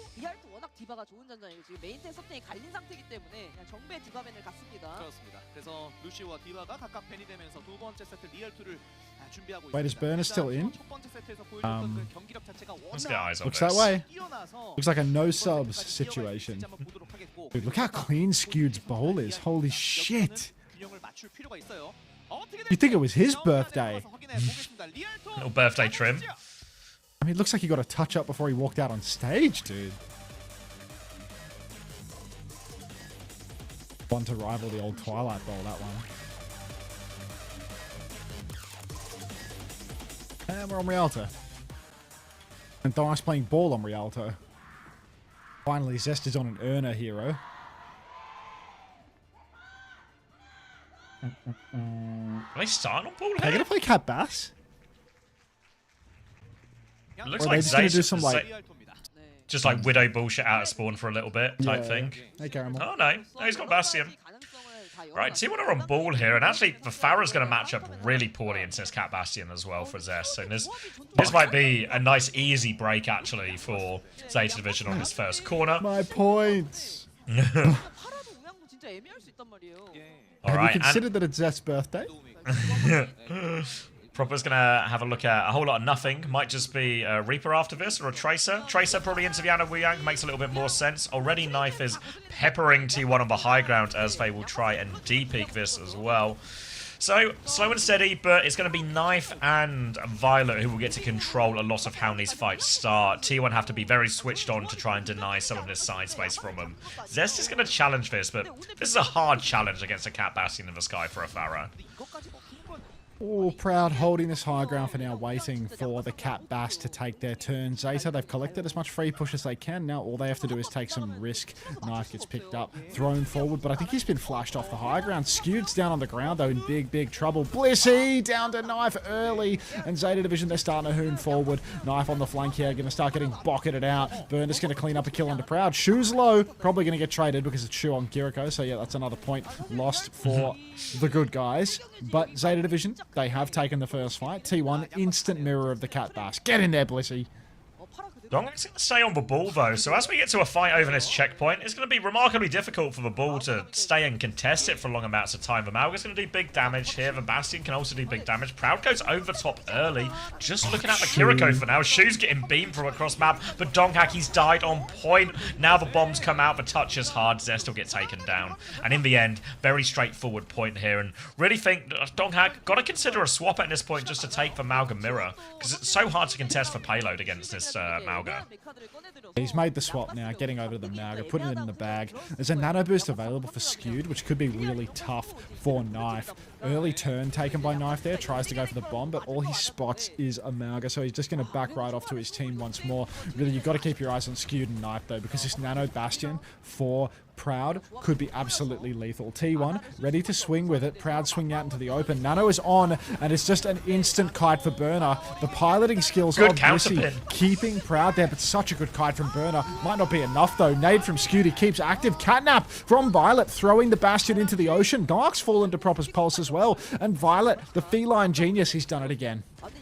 He's got the catnap, he's got the trade. Proper's also got one with a pulse bomb, and all of a sudden you can see T1 just trying to get out of here. Can't push coming through already from Proper, and it's T1 who have to play retake. But now they're retaking into a Kitsune Rush, retaking into a Cage, behind on so many of these ultimates because of the swap, and all of a sudden, they need Proud to go nuclear with these bombs here because it's such a hard fight. Kitsune Rush out, Donghack's going to get absolutely torched by that one as well. They'll find a trade onto Knife, but I don't think it's enough. They need to get the touch, and Zest has died, so that's going to be the end of it, and Zeta Division on third point already.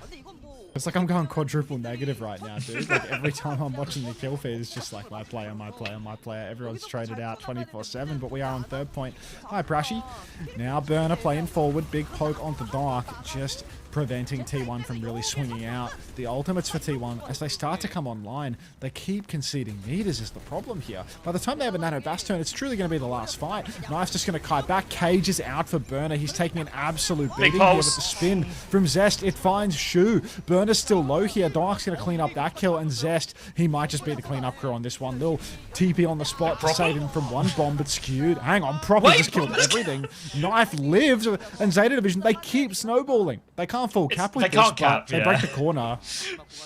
They'll get into one fight territory here. Proper and Knife get all of the cleanup here as T1 are going to have to fully wipe, fully reset. They do have a big old ult bank at least now to work with T1, so they might be good. Maybe even for a couple of fights out of this. Seen towards the tail end of a Cat Bastion meta in these sort of Malga mirrors that Banana goes on to the Reaper in a lot more of these situations here, so wouldn't be surprised if we see the same. But Proud's died in main. Donghack's going to drop a Cage. Nano onto the Reaper now. Round the corner, she will be made short work of. Catnap goes out as well. T1 will win the fight here. Zest will nail that melee on the flyby on the Cat, but the problem for T1 isn't this fight, it's the next fight, because they burn 3 ultimates for that. That was a pricey recontest there for T1 with a respawn advantage as well. All of that just for a catnap. Maybe there was a Cage from Burner involved as well. I'm no expert. But Proud does have ulti for the next turn. A strafing run for Blissey could be the move here. Looks like they're going to take it nice and slow though, waiting for the enemy Malga to push inside. Knife just posturing in the air at the moment. Zest TP's in there, going for the aggress. They push deep now. Form timing is out. Knife on the ground, has to use bombs. Might not live for it anyway. Goes for the counter bombs, forces Proud to match, and Proper follows up with the kill. So it's a 2-for-2 exchange. Shu's dead, of course, because it's Shu on Blissy's Jericho. low. Blissey out the sky, but the trades continue. And Zest, he might just be able to do it all with Dark alive on cart. Yeah, with the Malga here alive on cart, Zeta Division can't really get too many more meters. They have to be careful, no one trades late, of course, T1, but their spawns are significantly closer. Donghak will get top back up, and T1 will be able to stabilize. And very valuable fight, because Shu got Kitsune Rush partway through that fight, but because of the trades, he didn't actually want to invest, which means T1 are now a lot closer to their next wave of ultimates. The Spin, the Nano, the Catnap. They need a little bit more time, T1, but they're so close to having the ults to answer this Kitsune Rush. Oh, knife. Knife's dead. Spin. Massive spin from Zest. The trades are good. It's a 2 versus 2 right now, I think. But Proud is so low. Blissey and Skewed are the only men left standing. It's critical that Skewed can... Oh, he lives. Skewed. He gets the kill on Burner. And would you look at this? It's backline. It's an old vintage Violet plus Shu clutch. Skewed, Blissey doing it all. Unbelievable. Blissey scratching out Proper's eyes to close it out. And T1 holds strong. Great hold there, win the clutch, and really from this situation, T1, as long as they keep getting trades here, they will just be able to hold. It was 5 minutes they were staring down the barrel of at the beginning of this third point, already down to 2 minutes. Now they got Nano and Cage and Catnap and lots of good answers to help win this trade. Catnap goes out early from Violet. Don't quite know what he saw, but it finds nothing, and that's just going to be more ult advantage. Cage round the corner, defensive Nano onto the Reaper, big damage onto Banar already. Down he goes, the chase onto Shu, TP in, no escape. Knife has found a trade, but Banana will get the job done again, and T1 fairly comfortable hold.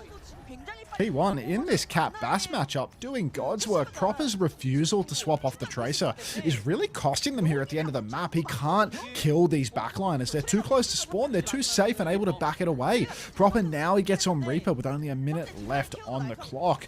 But maybe the time has already come and gone for this moment, to be honest. By the time he has a spin, it's going to be overtime. T1, look at all the ultis they have. Early strafing run out from Knife here, but he cannot aggress with this one. He has to just take it slow. Zeta Division really, they need to charge ults before they go. They need something to work with here, Zeta Division, because otherwise we're just walking into a cage and some type of Catnap combo or the artillery strike as well. Donghak going to go in now, goes for the cage. He's taking a lot of damage around here. Catnap over the top, perfectly suited as well. Proper's going to die anyway. 1-for-1 trade only. Bernard needs more help on point right now. Donghak's getting topped up as well. Skewed still has the Nano though. Zest low into the back, doesn't have the Wraith. They come outside, the Nano comes through. Zest has to do it all. He's got the spin. He drops the spin. He kills everyone else. Happy birthday, Zest. And Zeta Division falling apart here. They're going to Saga the Malga out as well. And this touch is going to be max difficulty for Zeta. Oh, birthday buff coming in heavy for Zest right now. Zeta Division flying back in from spawn.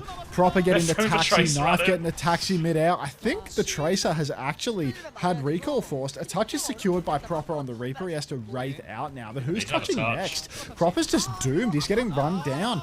Proud's going to take him out. Bombs now come out. A couple of blinks into the back for Knife as he tries to get that stall going. But it's so hard for Zeta Division to close this. Violet's killed Skewed. Hang on now. Hold on! Shu's killed Zest. Bernie falls. Violet is still alive. Shu pocketing him through it. Knife goes down though. And now it's just 2 players left. So close for Zeta Division. Shu in the corner. Oh, good KDs. Good KD play there. Shu, good boy. Oh boy. Shu and Violet in overtime when we get to third point Rialto. Even the more improbable ones they make a good go of there, but T1 a great, that was a 5-minute hold on third point there. The trades, the swap on to the Cat Bastion mirror. Great result for them after the start they had to that map as well. Huge plays from Zest in particular there as well. And Skewed and Bliss also deserve some credit, keeping themselves alive in that one big clutch too. So really not too bad actually from T1, all things considered. Actually outrageous. 5 streak. Great hold onto Lurk. That's what I'm talking about. Lumpiest Bark 3. Oh god. Damn. 20 and 6 for Zest, 10k damage. These Bastions though, they do pump damage. Like Knife is 20 and 7, 10k. Yeah. I didn't see Shu's stats actually. Did you get eyes on that? No. Shit, he's back on Mizuki. He went negative when he played. He went negative when he played Mizuki last map. Shu wasn't looking good. Yeah, I mean he was dead a lot. 잘 막았다 하고 완막당하는 게 또 몇 번 나왔으면 Uzu go Anna. Who was taking the piss? I mean, 스트리밍 See if I can get eyes on these stats. 한 거였었잖아요. 그 한 번의 경험이 예. 10년 동안 경험하신 분. So Zeta Division going for a little bit of an interesting defense here. Sigma, Mizu, Kiri. They still have the Bastion, but it's a Bass on the ground, and Proper has to hold down these high ground positions on the Farah. T1, they just have plain old Cat Bastion, which means that they can go anywhere they like up on these rooftops, and it's going to be really difficult to contest them for the Zeta side. Proper, much like Zest, is going to find it very difficult to match up in the sky versus the Cat Bastion. Needs to fight in positions where he can be assisted by his Bass. Zest has actually gone and swapped back over to Vendetta, an absolute terrorist when it comes to my fantasy score. Interesting one here, a sort of hybrid between the Cat Bastion and everything else. Again, it's going to be sort of tough for Proper in a lot of these situations. Everyone's just going to come gunning for him. Interested to see how T1 take the fight. Again, it's kind of just a crash-out comp, you know. The Malga's going to go, Vendetta's going to go, Bastion's going from behind as well. One trade comes through, Skew dies if they go in for this one here. Big damage on the way, but Zeta Division might have kited the worst of it. Dongat goes in for one more, but the shield is perfect. Zones them off, and Bernard can play cleanup now, and really, this is the nature of the game, right? T1 have a comp that will keep crashing out, and Zeta Division, they just need to try and survive that first engage. If they survive for 5 seconds, they'll probably be enough to win the fight. It's a hard engagement there for T1, but Zest has abandoned this pick after just one life. He's gone over to the Farah instead. Dominate the skies, take all of the angles, and just force Zeta Division to sit indoors. If they come outside, then Proud can dominate with the Cat to assist his Bastion gameplay. Zeta Division, they're really balled up indoors. Feel like a point force would not go astray from this position. Dark pinning all the way behind, though, setting up for some sort of newfangled flank from the looks of it. And Zeta still just continuing to be boxed indoors. Yeah, Farah now from Zest, so they can just play a lot spammier, a lot slower in these situations, but eventually they have to try and get this payload to move away from Bernard. The rest of Zeta Division will pivot around, and they are sort of stuffed in the choke a little bit here. Now the stomp comes through, tries to boot them off the map, awfully low. Suzu is good. Proud into the skies, getting beamed down, has to pop the ult just to live. Bombs come through as Donghack drives through. Knife's going to respond. Zest got the better in the skies, though. Player advantage for T1, but Donghack goes down looking for more. They try and re-peek into Zest, but T1's still being forced to play it slow, and the payload hasn't moved this entire time. But the damage from the skies, it's just too much in the end. Yeah, Proud and Zest surrounding the backline of Zeta Division now. They're just trying to touch onto the point. That makes sense why there was a good Suzu. It's Violet on Kiri, not Shu. Now Zeta Division. They have one final fight for this first point. Decent ultimates for both sides here, so it really is anybody's game. This flux can be so difficult to manage, but Violet's actually moved off the Kiri over to the Cat, so they're going to go for a little bit of a Cat Bastion gambit early on here. Shu going to presumably dump that Sanctuary and go for a swap afterwards. Boop from Zest nearly knocks Shu off the map. Strafing run in the back. Knife has forced Proud down to the ground. Suzu hits. Sanctuary's down. Big damage on a Proper. He gets stomped. He dies before he can shift. Zest barrages inside the cage. Kills Shu, but Knife has found trades in the back. Dark all over the payload though, and that's going to be our first point cap for T1. Takes us 3 minutes, but we get there in the end. He sure did. Reminds me.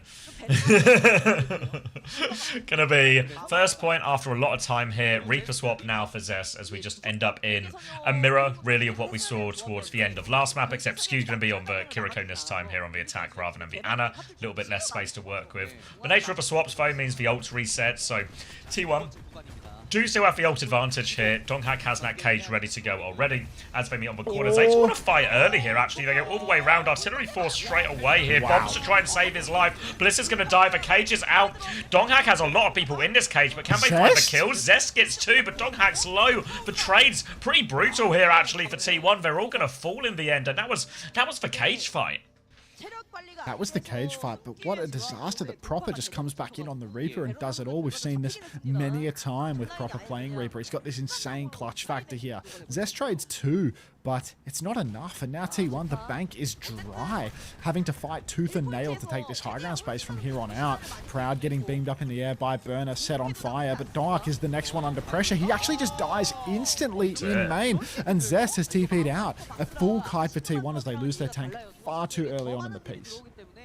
Have to fully reset again and go back to trying to cross this bridge, but now with these couple of fights, Zeta Division have taken control of the ult economy for a little bit. They've got their spin and their catnap already. We're right by this bridge, of course, so the catnap can be lethal if someone gets dragged into that river. You can see Proper holding really early. Bernard's actually with him too, so T1 are going to have to fight for every inch here. They drop down, but a great angle for Proper, and Donghak has just been absolutely obliterated here. They come in, the Catnap outdrags Proud into the river. Trades come through, but they're all going for play of Zeta Division right now. Any trade will help T1 in this situation, but I don't think any are coming. They take care of everyone, and Zeta are looking dominant. Zeta really taking control of this second point defense, squaring up in the mirror now and looking very comfortable in doing it. Proper on the Reaper, making all these high tempo plays, making it so difficult for Donghak to ever get his foot in the door. Donghak loves to hit a big stomp. He starts to contest high ground. He finds Zest, but there's 3 members of Zeta waiting for him indoors. Form timing comes out from Proud. He's dueling with Zest in the air. Balls of titanium as Violet's going to drop him down to the ground. But Proper, he's hit the spin. He's taken down Donghak again. It's 2 for 0, Zav. Nice and easy off the back of that one. Did cost him actually 3 ults there. It was a Kitsune rushing main as well. So really expensive. Bliss gets back into spawn. KD saved. T1 now have 5 ultimates. But Zeta Division, they're still quite happy with this. They've spent so much time off the clock. They're going to hold forward again. T1 need to try and win this next fight as efficiently as possible. They can't blow the entire bank. Catnap comes out now. Knife will fall. Proud finds 3 early on the high ground. Blissy's Catnap. The Kitsu from Skewed. I'm not sure exactly what piece this one up, but it's all the way for T1 here. Zeta Division, no resistance, no ultimates in that fight either. The next turn is going to be much more balanced. Cages for both sides. Some DPS ultimates for T1 though, and that makes a huge difference in a cage trade. But T1, it's overtime. We can't leave payload. And Proud is pre-fighted. Oh my god, Proud is pre-fighted as well. A huge opening for Zeta Division as they flood back here. T1 have no choice but to take the fight. They have the cage, they have the spin. They need to avoid Violet's Catnap though. Werner's going to drop the cage round. Spin comes out immediately. Need for Suzu. For Suzu doesn't come through. It's not going. Skewed is late with that one. Down he goes. Proud is ulting back from spawn. He's found 2, but surely it's not enough. Donghak's 1 HP. They need the touch. Proud's back in spawn, and Zeta will get the hold there as well. They probably actually had the winning ultimates, right? Until Proud got first pick. Like, Cage versus Cage. They've got Catnap, but you've got Blossom. But as long as you Suzu that Catnap, your Blossom should win in the cage trade, you know? And you then also have bombs for the cage situation. Like, you just blow up their cage too. Like, you can't Catnap into that. So they had it, but just Proud gets pre-fighted at the worst possible time. And all of a sudden... Yeah, Zeta's hard work. Zeta's hard work. Or, sorry, T1's hard work with that 5-minute hold on third point. Ultimately for nothing. I mean, these things can happen. These things can happen.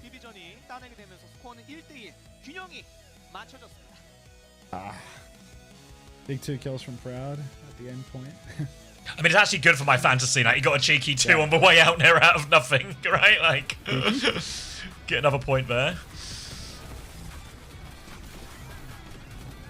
Oof.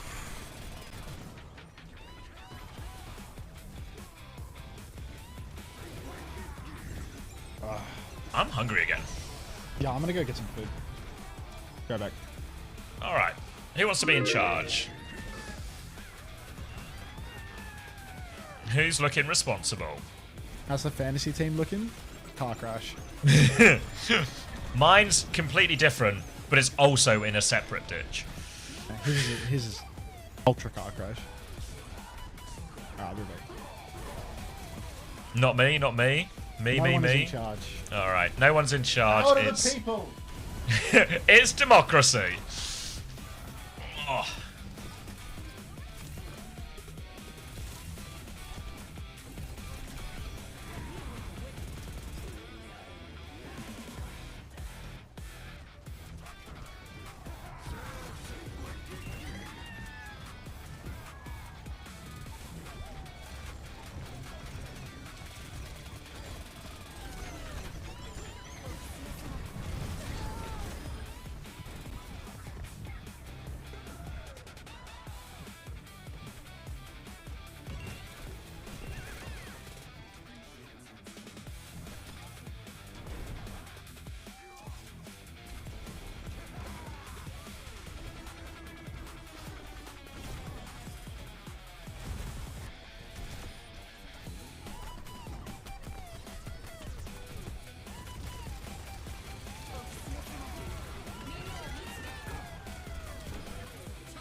I'm back.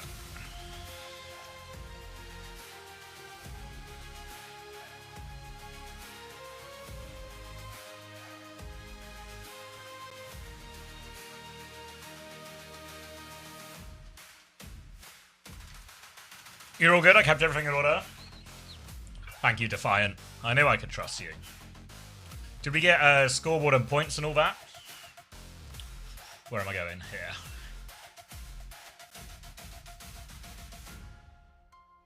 Ooh, not Rialto yet. You can see the Antarctic ones though. Donghack 14.5, 11 for Proud. Okay.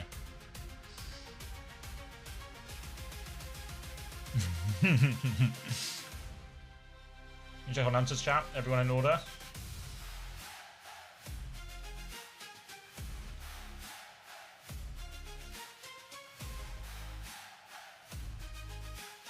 Everything looks in order.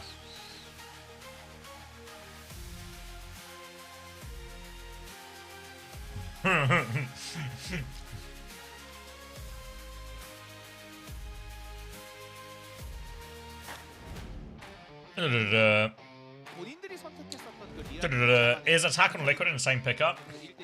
Yeah, I think it's mega for him. Feels like a really well-rounded roster now, but here are the drops for this week, so let me zoom it in for a bit for you, and then I'll come back to the attack thing. So this is today, and then this is like the weekend and next week, so Saturday and Sunday onwards. Yeah, no, I think the attack pickup is great. Phil's, obviously, he's going to be way better than Kluge. He's probably now the best diva in NA. So Team Liquid should have no excuse, really, not to do well in this stage. But how they're exactly... I didn't see him. Aww. But maybe chat are paying more attention. Chat room. I was looking at the drops. Just missed it? Don't say that. List 28 and 8. Milgaru in. Look at me. I'm looking at you. Zest 13 and 12. You're making that up. I know you're making that up. I know you're making that up. Are I making that up? Zest went 36 and 11. I knew you were making that up.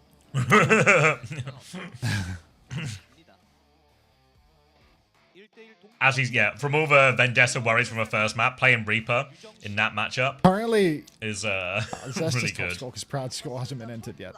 That'll do. Yes, Zest is looking like the best advantage. investment in this lobby because Dark and Proud. As long as we don't get all the information. Yeah, with the limited information we have, Zest was the best choice on the table. Oh fuck! How have T1 won a map? Grit, gumption, heart. Alright, Hilarium can tank it. Thanks, Merit. Resilience, yeah, that too. Talent, yeah. Keep him coming.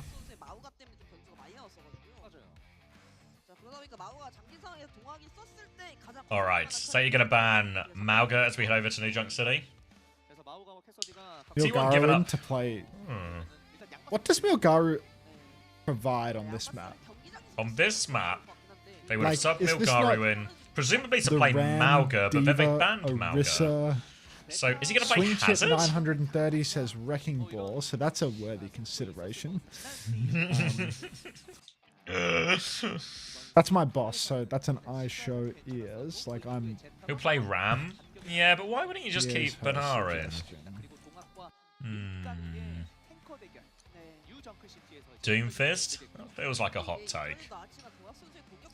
If there's Ryan? one thing... It could be. It Oh, could maybe be a Ryan, actually. Yeah. They play the Mizuki, they play Ryan. I don't think I could just mirror it in that one if we were on like that Mizuki Kiri type mirror. Boss isn't a VIP. Hashtag awkward. She ain't getting that diamond.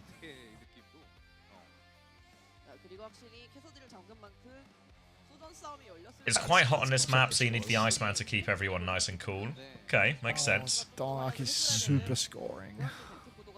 Oh. Oh, Dark is actually super scoring. Kind of seems like he's not getting subbed out too much either, doesn't it? Why did Bliss say secret? Like, why did Bliss say secret when he could have said in a quiet whisper, you know? Like, that would have totally... Another Can I year just say... where Hunter is we lost blaming all right of his after. problems on Bliss. You changed? You can say that, Swing? But, like, presumably the solution here is to send me more T1 merch. How Because much lightning merch doesn't for strike him twice. to do his job? Because we started losing as soon as I put on the PJs. So just to be clear, your boss in this situation is asking you to take your clothes off. Correct. Okay. Somebody get HR on the blower. Think somebody needs to have a little chat with Swing about appropriate workplace conversations. More things for you to wear as we burn to death. Team Liquid was selling a $5,000 sword. Why can't T1 sell that? T1 has Faker, and he's priceless. Anyone found Comp Snap Break for Sigma stuff yet? And that isn't for Malga. Seen a bit of Reinhardt up to Attempted. Didn't really work for Falcons. Saw a bit of Malga and Ran from Falcons. That kind of worked until it didn't. Some Vendetta Malga from T1 has probably been the best looking counter so far, Jamie. So it might be time to go Vendetta. He's got the T1 jammies. I know dance map starting. Thanks for the help, Sniper. Appreciate that. All right, Who do you think New is Jack winning? City. Probably Monk Z. Whoa. Is T1 really going to do this? Or maybe it's just a secret for now. That's Aura. That's Aura. Okay. As- Go on Genji. Go Genji. Wait, I was Vendetta? like- Okay, I can kind of get behind it. No, we're going to go Hazard, actually. Oh. This is interesting. Similar idea, I believe. right? Still going to be I good. believe. Both of these are going to be very good into the sim as well. Decent into the Mizuki. Ways to be explosive and exploit the fact that, say, Division are just slow and grouped up a lot of the time. So, name of the game, once again, for T1 against this sim comp is aggression. Punishing these TP timings through the spin, through the wall this time. Lots of opportunities. And all the while keeping Proud free as possible to get this damage. Disruptor shot does so much. For Suzu counters out some of it. Donghak is in there, full spin. Good counter Suzu though. Donghak will get a 1-for-1 trade. 3 versus 3. Tank advantage as Milgari wins that 1v1 on point. But Proud and Bliss still on the high ground. They find one. They got to deal with Ramatra. Heal him, Bliss. Heal him. Well, shield is up from Milgari. Bliss with a little boot back. Form timing as he's forced away. And Milgari wants to try and get the cap here. Oh, he's so Milgari, low. Down to the point, you aren't going to cap that one. Proud is actually the point farmiest player ever. It's just good for it. Yeah. Like, just so good for it. Now, Dark's back on a true Aura pick. He's playing Doom, and you Now know we're he's talking. good for this one. Now we are actually talking, and whoever picked Dark for week 1 is definitely winning Fantasy, because this guy is just doing it all right now versus Zeta. Milgaru He's gonna mirror opting it. to mirror the Doom. Yeah, that worked so well versus Twisted Minds, buddy. Let's see how it goes versus Dongak. Good fucking luck. All right, punch out for Dongak. He's immediately contesting Milgaru, ready to go for his next turn. Can slam the choke if he needs, but Proud has a charged rail. He's going to dump it into Shu, who immediately has to backstep. Suzu's out from Violet, and Shu is first picked. Zest good for another, and it's just all clean up for T1. It's just so hard for this backline in these situations. You know, Donghak will come flying in, and Zest will come flying in. It's just not enough. You saw there when Knife goes down. There's just no peel left, and Zest found another big slash to chase down Proper. And now it's a difficult touch. Milgaru, another curveball solution here at Zeta Division. Try and find a comp they think can work. Milgaru moving over to the Hog now. Outrageous, really. This guy just eternally trapped in a losing position. And that's going to be the cap going the way of T1. We did that, baby. Now the push continues. Zeta Division angling to go negative with Knife and Shu for 2 of the maps that I've had them rostered here versus T1 now. Proud swinging out into the open side, 64 on his rail.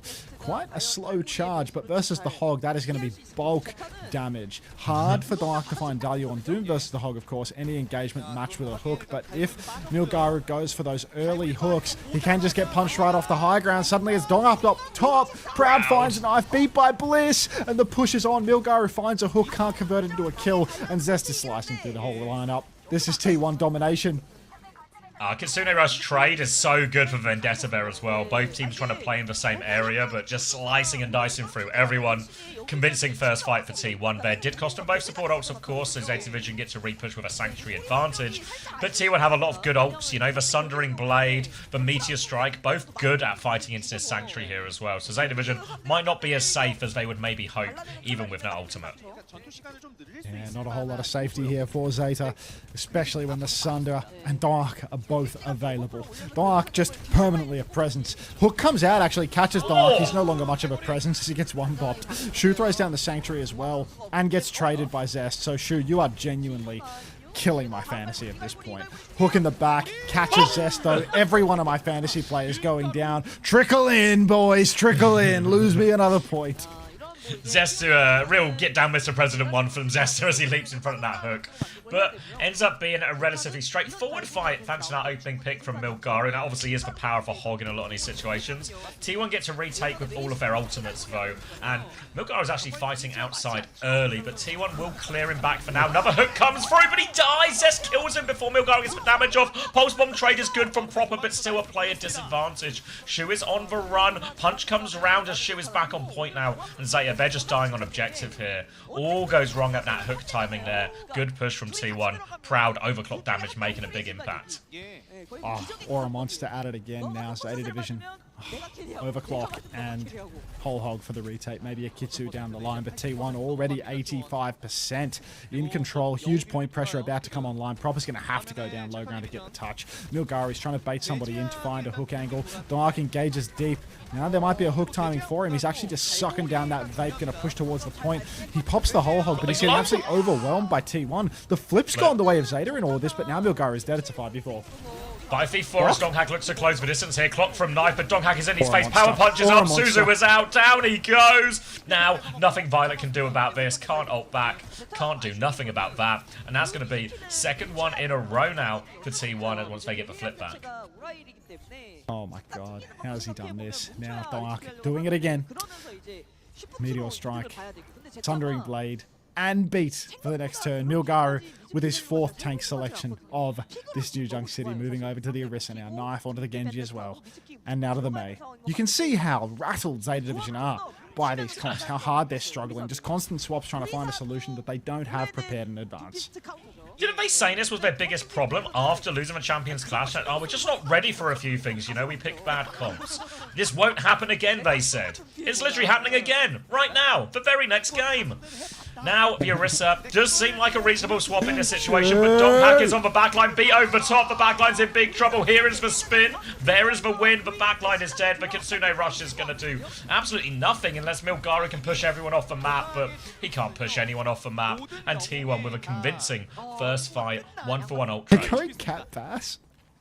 Okay. Cat Kiri. They're going Cat Just have no Bass. answer, do they? Just spinning the wheel, really. Seeing what sticks. Flinging some shit at the wall. Maybe something will stick. Milgaru's on ball. Swing chip was right. 5th tank selection of the map for Milgaru. The swing chip was right. You could have said any tank had been right. Alright. Roll it on through now. T1 in power positions. Proud taken very low early on. Cat Bass go for a strafing run. Proud's just trying to hide inside. Skew getting packed up as well. Proper just constantly delivered value, but Proud finds Proper. Shu's dead to Dark again. What a fucking waste of the spot on my fantasy. 21.5 for that. He's trying to Meteor Strike the Cat Bastion out of the sky. Max difficulty here, but will do it. Punches for Cat there as well. Violet's now awfully low. Violet can't actually afford to stagger out here. Thank you, Lazy Cupcake, for the Prime too. Welcome.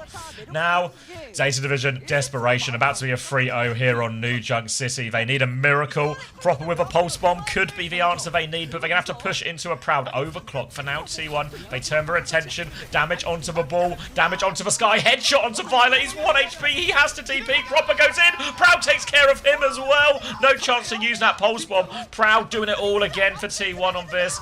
The Suzu in to keep everyone else alive. There's a Cat Bastion still above him here, but Bastion is low. The slash comes through from Zest. They try and get the players behind the point. Kiriko's so low. The Bastion falls out of the sky. It's just Milgaru left versus the entirety of T1 right now, and that is going to be T1 regaining the lead in the series. Oh my days. 2-1 lead for T1. Blistering map.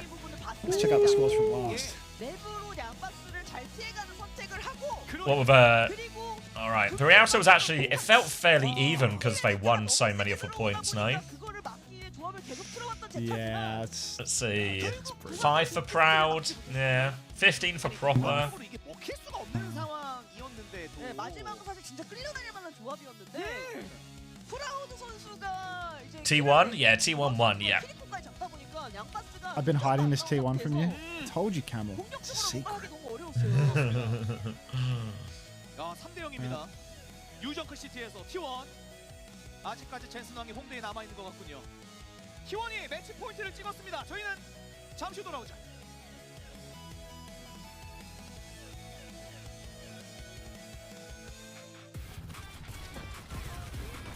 Ribbit, Roger, Roger. you're in charge. You can do it. Etc. All right. Great result here from T1. They seem to have all the answers here, and this Mizuki Kiriko comp. Zeta just looked a little bit lost. The sim version wasn't working for them at all. They swap onto a more, I guess, classic Tracer Sojin, but the Kiri Lucio Doomfist just causing them all sorts of problems here. Proud on fire. Knife. Anonymous so far in the series, really. But I feel the bigger problem for Zeta is just this Kiri Mizuki backline. They're having all sorts of problems. I can't remember who it was who said it. Maybe it was Landon said it, but I think a few people said it after Champions Clash. Now, a big difference between Zeta and Crazy Raccoon in that tournament was the quality of the Mizuki play. Obviously, it was Violet playing the Mizuki for the majority of the time in Champions Clash, but it seems they've swapped it over here. But still, Shu struggling in a lot of these situations.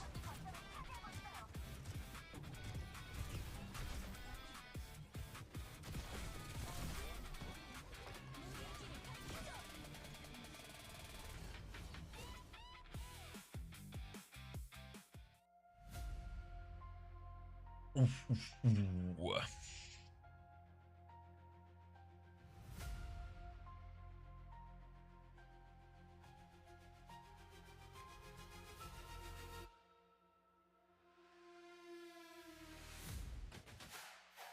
They've been playing Ven all the time. Yeah, pretty commonly. Now, for a bit of Rialto, it ended up in like a Cat Bastion mirror, so it was very much just Reaper from Zest at that point.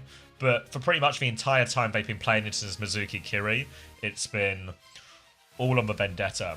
I'd kind of feel like the Vendetta would struggle a little bit into the chain. That feels like it should, you know, for heroes that Mizuki are good into are normally these mobility heroes where you can counter it out with the chain. You know, Bull, Hazard, Diva, all heroes that can really struggle into that. Doomfist feels like it should be one. I don't know if there's just a level of... If you have a Doomfist and you have a Vendetta, then you can't chain everybody. And you only get one chain, you still have to hit the shot. You just can't chain everyone, so you just get overwhelmed in a lot of these situations.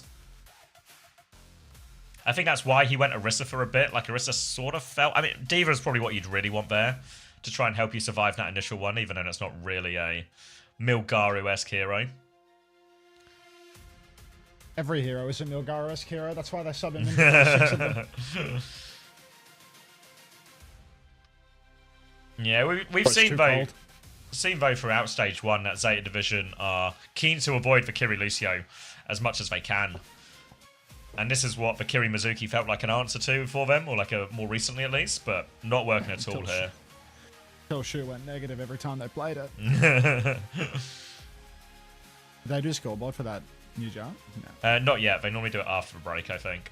Okay. So any second now. Keep your eyes peeled.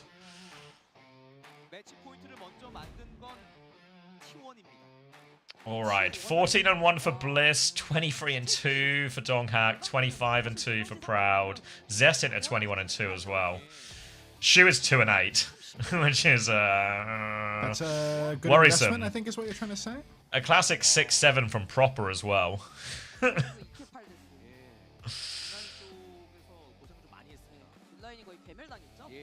2-8's good, dude. Yeah, I mean, he did get 4k healing, so don't forget to factor that in. Big heals. He's known for his ability to do that. Mm-hmm. Old Healy Shu. Yeah, so out of all my fantasy picks, I at least got Proud right. So 1 out of 5 isn't bad, right? Yep. I'd only lose to people who got more than 1 out of 5 good picks. There's probably not many of them, to be honest. Yeah, like, They don't you know, have a crystal ball, do they? lottery winner type people, but you know. Didn't CX have Per missing? I think he had Becky. No, I had Becky missing.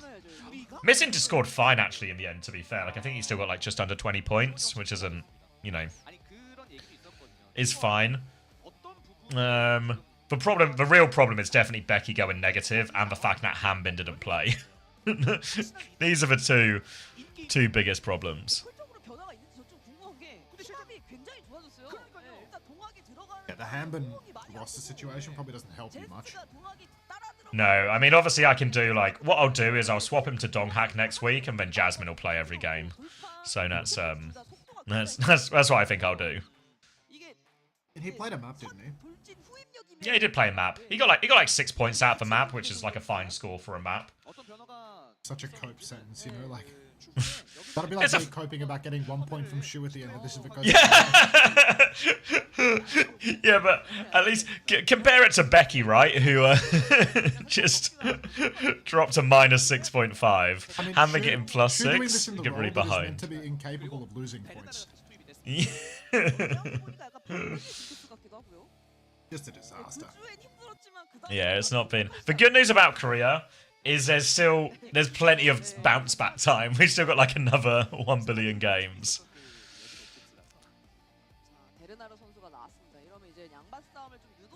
Yeah, maybe the victory isn't decided from like one game. No, I think we should jump to some conclusions. NA is just like zero margin for error in your roster, right? Because it's every week is 25%. So yeah, no room for adjustment. All right, King's Row next. T1 when there are no stakes. Yeah, like these are the good years for T1, you know? Good days. Alright, not got all the T1 points yet, but Shu did drop a cheeky -5 on that one, and Knife got -4.5. If that makes you feel better.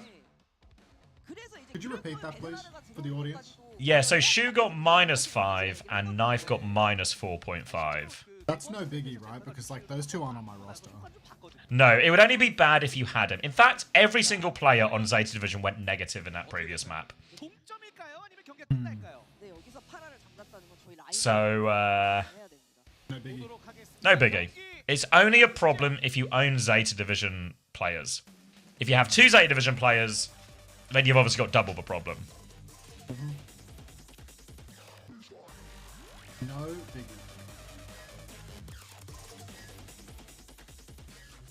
Alright, Banar is back. No changes for T1. What are the bans here? Farah banned from the side of T1. Kiriko banned from the Zeta Division, as Zeta Division are going to have to, I guess, try and go back to a bit more of a tried and tested. Can we find a way to get Shu on Anna?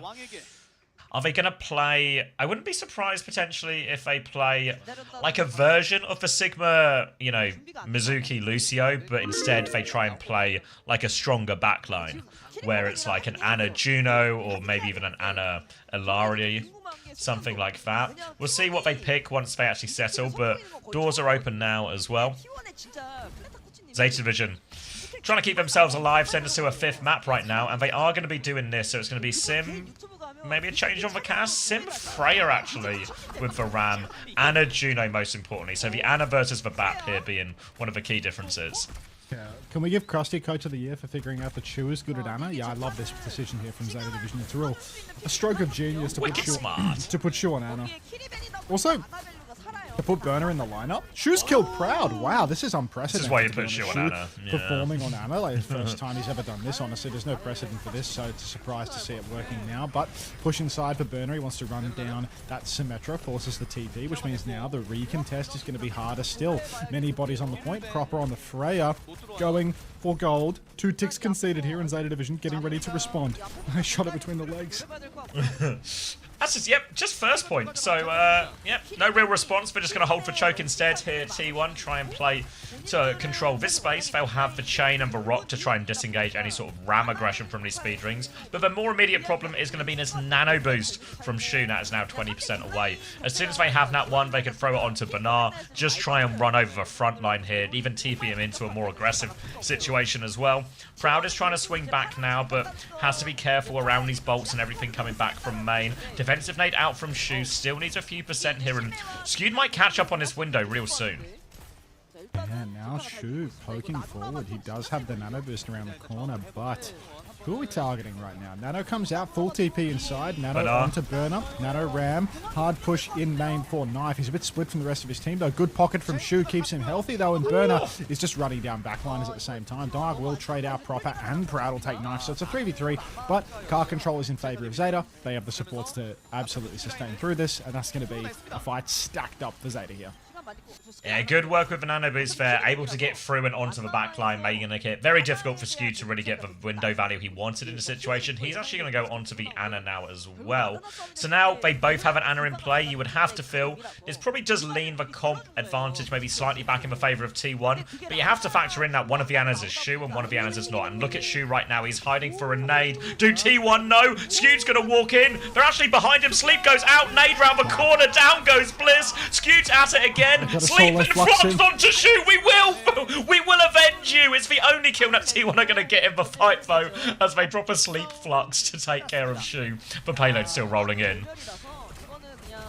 Proper, rocked in main, kite out now, hard push onto the Ana as Burner will clean up these kills in this 5 minutes for 3rd point. Zeta Division, I mean, they had a lot of 5-map bangers last stage as well, didn't they? But Hybrid was always their ace in the hole, even on Blizzard World. Now it's more of the same, I suppose. The Cat Bastion a little more awkward on these maps. But do we still have those strange Korean rules where for map 5 you can go anywhere? I presume we still have some strange Korean rules where you can just go anywhere on map 5, which means T1 in theory have huge choice. Donghak onto the Diva now, aiming to take Shu out of the game a little bit more with some of these, but it's an aggressive TP onto the Ramatra here to force back Proud. He has the clock, though. Symbol comes through first as Bernard takes a back step. Kite seems really reasonable from Zeta so far. They're a little bit low. Bernard might need to pop this Annihilation. Dies anyway as well. Disaster from Bernie on that one. That's going to be a clock for Annihilation and a complete fight. When Shu is behind, does help force a trade, but only one trade, and that'll be a pretty good fight for T1. A really clean one for T1 there. Dark over to the Diva now as well, but Bernie just getting eviscerated in main. The overclock taking him down somehow. T1, Nano boost available now. Nano onto Dark, and maybe he can swallow a backliner, but there is the orbital ray to potentially stop those trades, and Shu has his own Nano boost as well. So if they take the bait, push onto Knife, push onto Proper, they can immediately become the targets. Nade goes deep for Shu, doesn't convert onto anyone there, but Shu is happy to just play back in main for now, waiting for somebody to make the move. Violet actually TPs forward, goes for a really deep, cute ray, but it's a huge nade. It's absolutely game-winning, purple all over the place, and Zeta Division, you can't out-ult that. No, the nade is going to make all the difference there. The nano onto Donghak as well, able to get so much damage done in these situations. Zeta Division can't get the flip. Also going to have a little stagger onto Proper as well. More time off the clock. T1 looking rock solid there. Great play from Skewed. Great play from Skewed there. Absolutely game-winning, and with no beat drop or anything to cleanse. No Suzu. It's just not going to happen. Zeta now pushing back in again. Same old situation. Skewed hiding on the high ground now. Going for another one, but he's been poked early by Burner. Maybe they know. Maybe they don't. He's dropped him in the back, and he's done it again. He hits the Sim. He hits Violet. They both fall. And look at this. T1 really taking Zeta Division at their own game with Skewed on the Ana. Burner will clean up kills, though. And Dark, he actually invested bomb trying to keep these trades going. He might find himself staggered. Yeah. Yeah. He missed a sleep. Shu's getting It'll just kill him. Didn't want to stagger him anyway, huh? Let's just take a 5v fight on this final point. Zeta Division do have ult advantage for it, though. They're going to have a Symbol, a Nano, and a High Noon to make this one very treacherous. T1 desperate for their DPS ults. Donghack swapping heroes in spawn, but the Nano's already out. They're just killing them here, and this might just be a tap-in the end. Symbol comes out. Donghack is getting fried. No chance to get any of these ults online. T1 will die, 10-15% short of free. And Zeta Division, once they cracked them open, perfect snowball. Great attack for Zeta when they needed it. Yeah, perfect one for Zeta. And what was that? 3 minutes? Not moved? Yeah, no big deal, Bussy. No big deal at all. This is all par of the course for the average T1 Zeta series. I'm sure it'll buff right out. Attacker's advantage. You think AA can move the needle on this one? Still over. Yes. Shoe's sleeping at the wheel, man. Let me get the cozy back.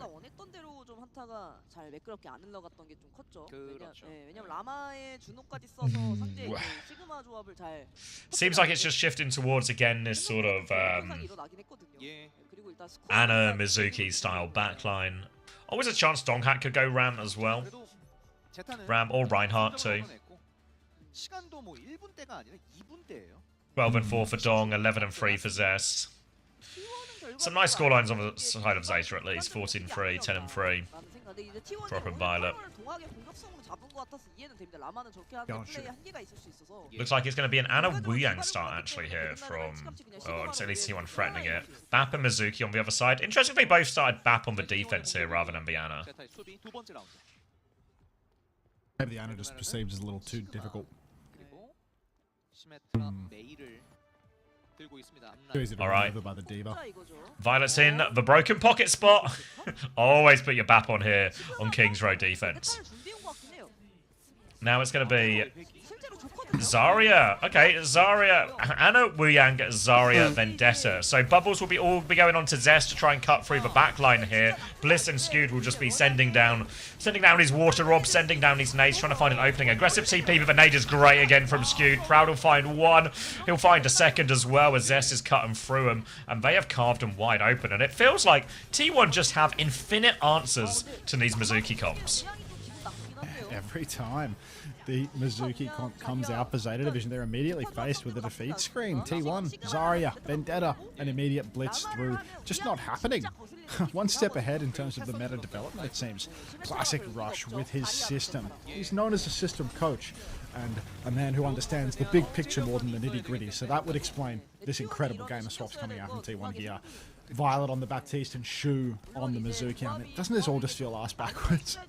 Yeah. Violet's kind of crazy at it as well. I feel like they just have no one who can play Mizuki, so everyone just has to take their turn struggling on it. Proud wanted to go left-hand side there, but he is marked out by Proper, so it's slow and steady at the choke. No ults online for either team just yet, but Donghack's trying to steal a little bit of ground through this library area. Proud hits a dink from the high ground now as T1 just trying to take the angles and force them back. Getting close to support ults, but not quite yet. The wall isolates Zest. Zest is awfully low, actually. Bernard can find the kill. Now, without that, they don't have a clear nano target, really, or a way to go through this window that Violet's about to have. Donghack's still trying to just get out here. The wall's pretty good. They're going to break it for Donghack so he gets out, but now T1, Nano on the next turn. Zest will be back in the fight. Zest going to get back in the fight.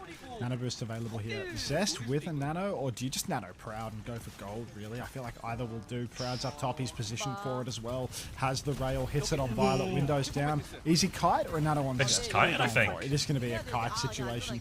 Great timing there from T1, making it happen. There's another opportunity now for T1 to push, and it's way better. Look at that spike, comes down, Nano boost onto the Vendetta. Violet can't hop away from that. Shu dies off screen because of course he does. He's not on Ana, so that'll happen. And Zest is just going to clean up on the point.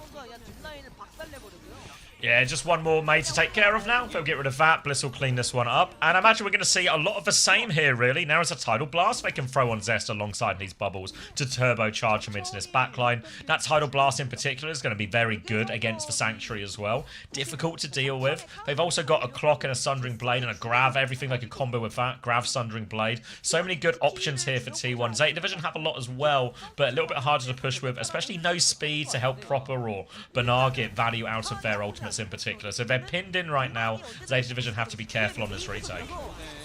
High Noon on the Tidal side. Blast Big out. trouble for Violet. Zest's actually going to spin Dog's away dead. from Violet on that one. He had the overhealth. Violet will trade with Zest as well. And the front line is absolutely run down, T1. Look at all these ultimates that T1 died with. Yeah, T1, they had more to go with, but the High Noon actually just catches Donghak out in the open here, so they can't keep going with Zest. Then Zest is super isolated. Tries to live, but damage really done in main. But Zeta Division, they did use the Blizzard and the High Noon for that.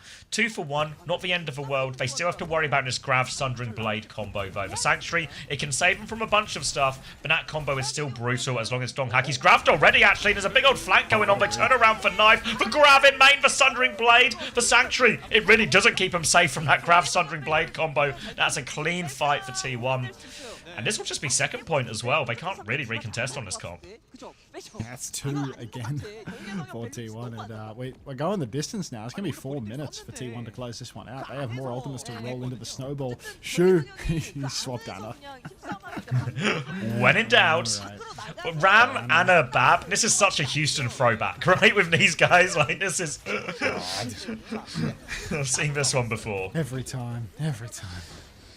Alright, Nano turn now for Skewed onto Zest. Could Nano clock? Maybe a Nano clock on the high ground would be hard to deal with, but no, it is a Nano onto Zest. He is in the back, the spin is huge! Looks to deal with it, there goes the backline here. Knife, important trade onto the Anna as Zest hits it.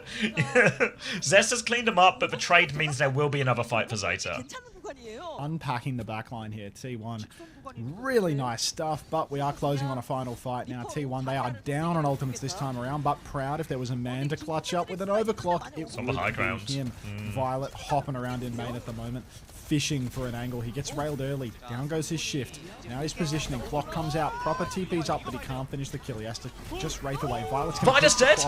Die with the window. Now Proud slides in. Double slide. Burner might be able to run him down here. It feels like Proud has maybe juggled his position poorly. No, Burner's just holding onto the cart. Shu's 80% on the Nano boost, but he's running out of time. 85 now on the Nano. As Data Division, they muscle forward, but Proud's found Knife. Another form is online for Burner now. 90% on that ult, but Shu might not even need it. Goes for the deep nade. Hits Skew. Proper wins the duel versus Proud. And Zeta, they hold on. Proper saves for Dave there, winning that duel. It looked like Proud had the perfect read there, but not the pocket, not the help. And Proper's done enough to claw Zeta Division onto a hold here as well. That will guarantee Zeta, worst case scenario, at least time bank advantage going into the next round. But best case, a really great chance to hold now as well. They've got a Nano that they can throw onto Proper and Knife in his trade. And while T1 have, again, the Grav Sundering Blade combo around the corner, the Nano, the Tidal Blast to throw into this. Zeta Division in the defensive position here. They can just trade their way out. If Proper finds kills with this Nano, T1 can win the fight, but they won't finish the map off it, and that's what they really need here. So all eyes on this Nano. It's going to be a Nano clock actually as well. Into the backline. Knife is going all in. He's anti. He finds nothing.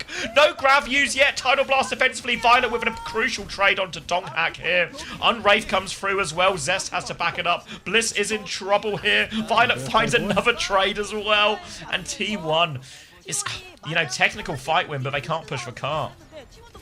T1, they clean up, but it's in spawn. Now they're clearing all the space. They don't know where Proper is. Proper's hiding in the left side. Proud drills it to Knife. Poor guy. Look at Proper. Didn't stand a chance. Proper's still hiding in the corner here, but he finds himself face to face with Zest. Amanda can duel the Reaper very well. Now Dark turns to start fighting Proper. Proper still has Wraith, but he has to Wraith away now. Violet's 99%. He's dead to Proud. 99 on Ray. There's no ultimates for Zeta. Their ultimates are in spawn. Zeta Division, 95% for Burner with his Annihilation. Another man close to an ult. Zest is antied and spawned by Shu, but Shu can't finish the kill. Knife has to stall, and they have to come back in, trickle into the cut. But Dark, he might be able to grab Shu.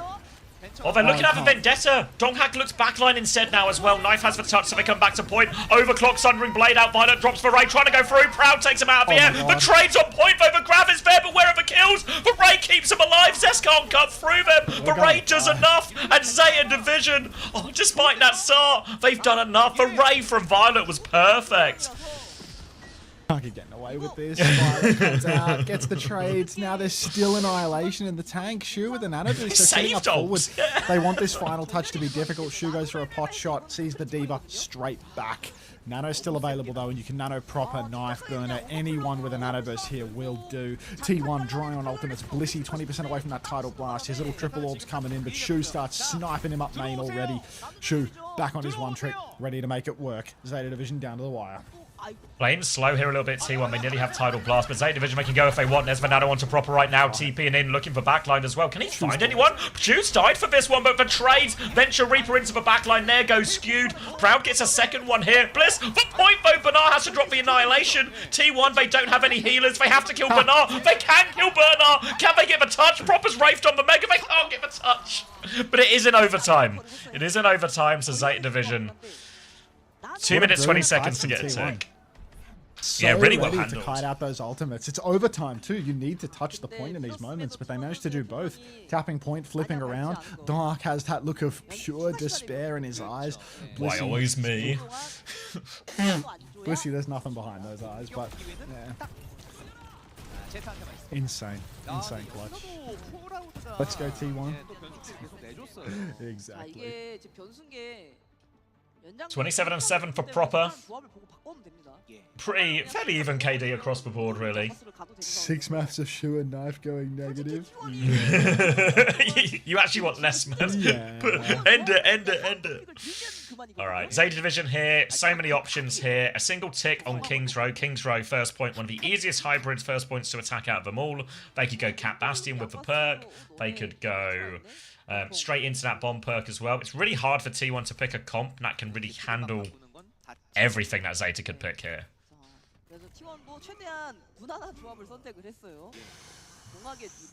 Just push Shaw on Anna. Just push Shaw on Anna. He'll do something within 2 minutes, you know? Like, give him. He'll hit a 2 minutes on nade. the hero. He'll hit a nade. He'll hit some bullshit sleep. He'll just win. Just 2 minutes of cooldowns, you know? He'll be good for it. They are actually going to go Cat Bastion here as well. No perk picked from Knife until he sees that they are not on Cat Bastion the other side.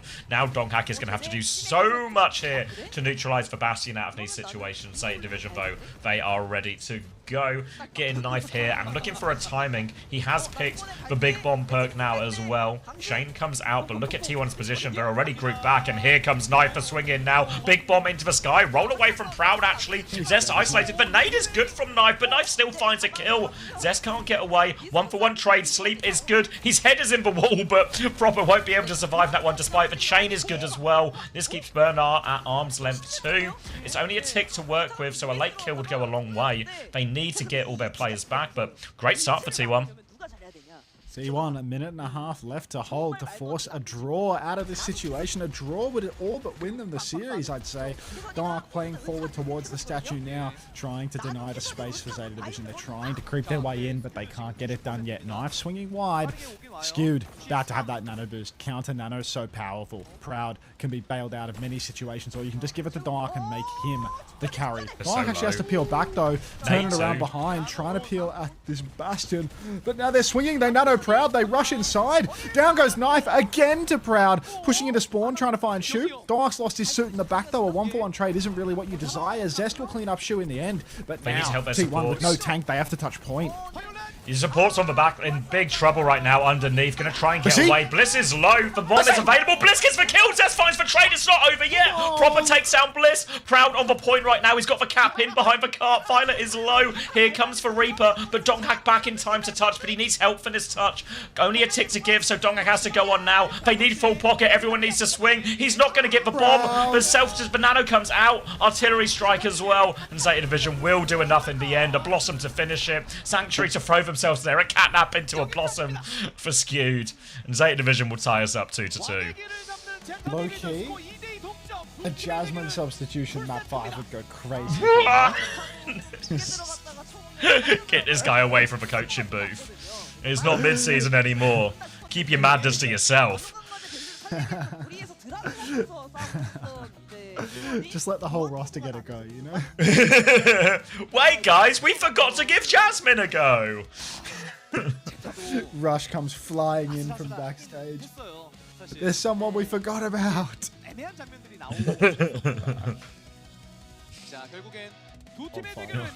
Right, grabbing a drink. 5-man banger. Twinner might be right about you. I'm gonna hide chicken. Belka. Let me hide behind this under cozy real quick.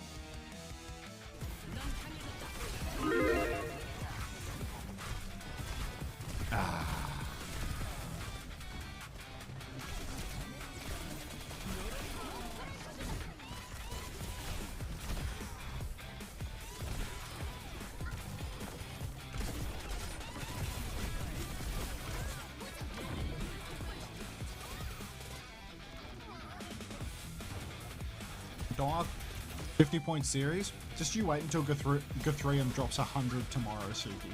Just you wait. Cheeseburger Guthrium, legit better be the first player to get 200 in 2 matches.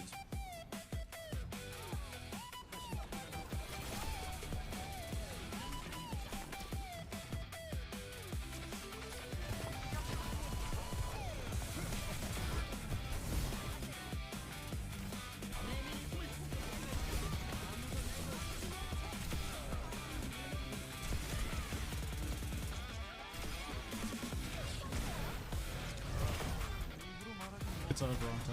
I know. Room, that's 100 in the wrong direction. No, no, no.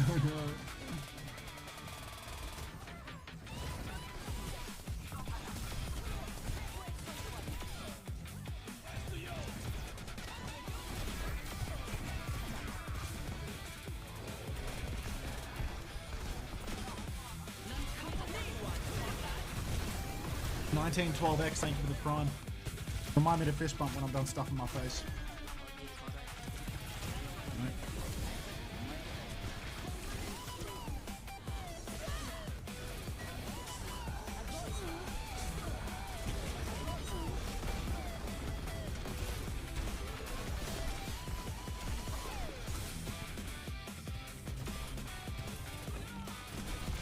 The series ain't bad though.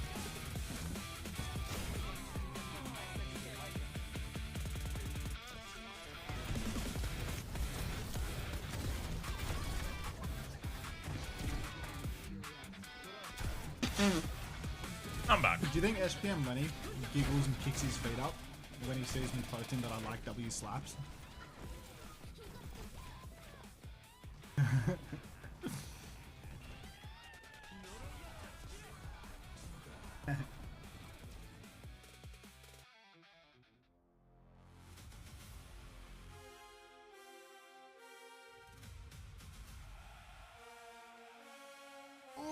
Ooh, dramatic map 5 music. How to Make Gravy by Paul Kelly. I was talking about the WDG music, but that's also suitably climactic for a map 5. I assumed that this was coming through the main feed. They stole your playlist. Play Love Sosa for map 5. A bit of a pivot, but I hear you slapping.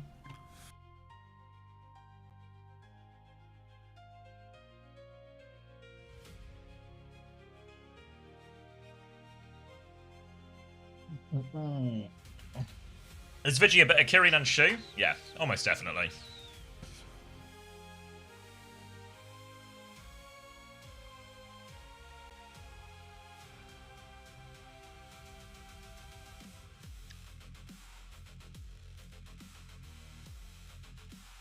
Hi ho.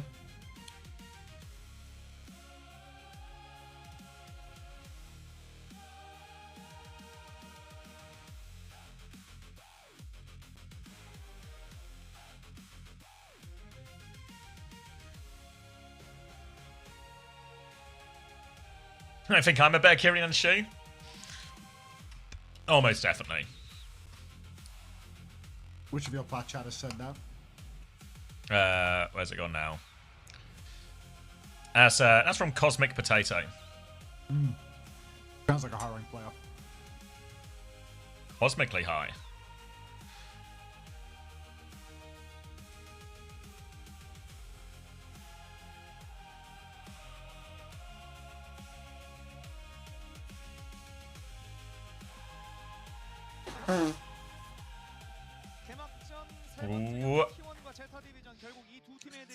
Alright, scoreboard check.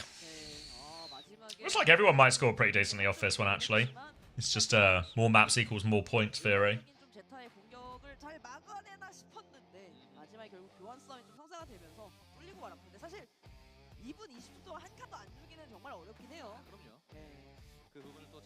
Proper probably going to be the biggest winner here, you'd have to guess. 33 and 8. 13k damage.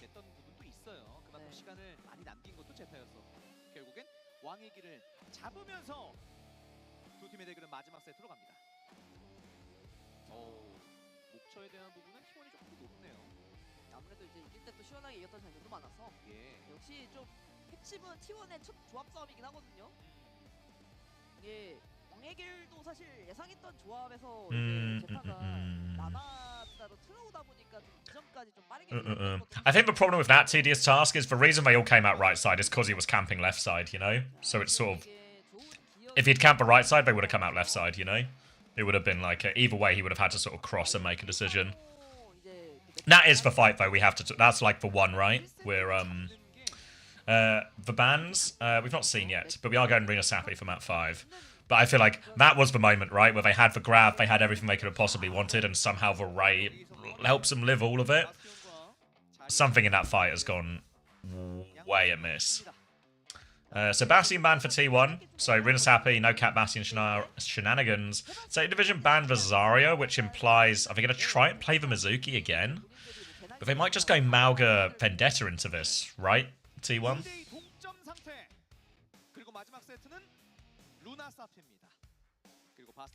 Stays quiet.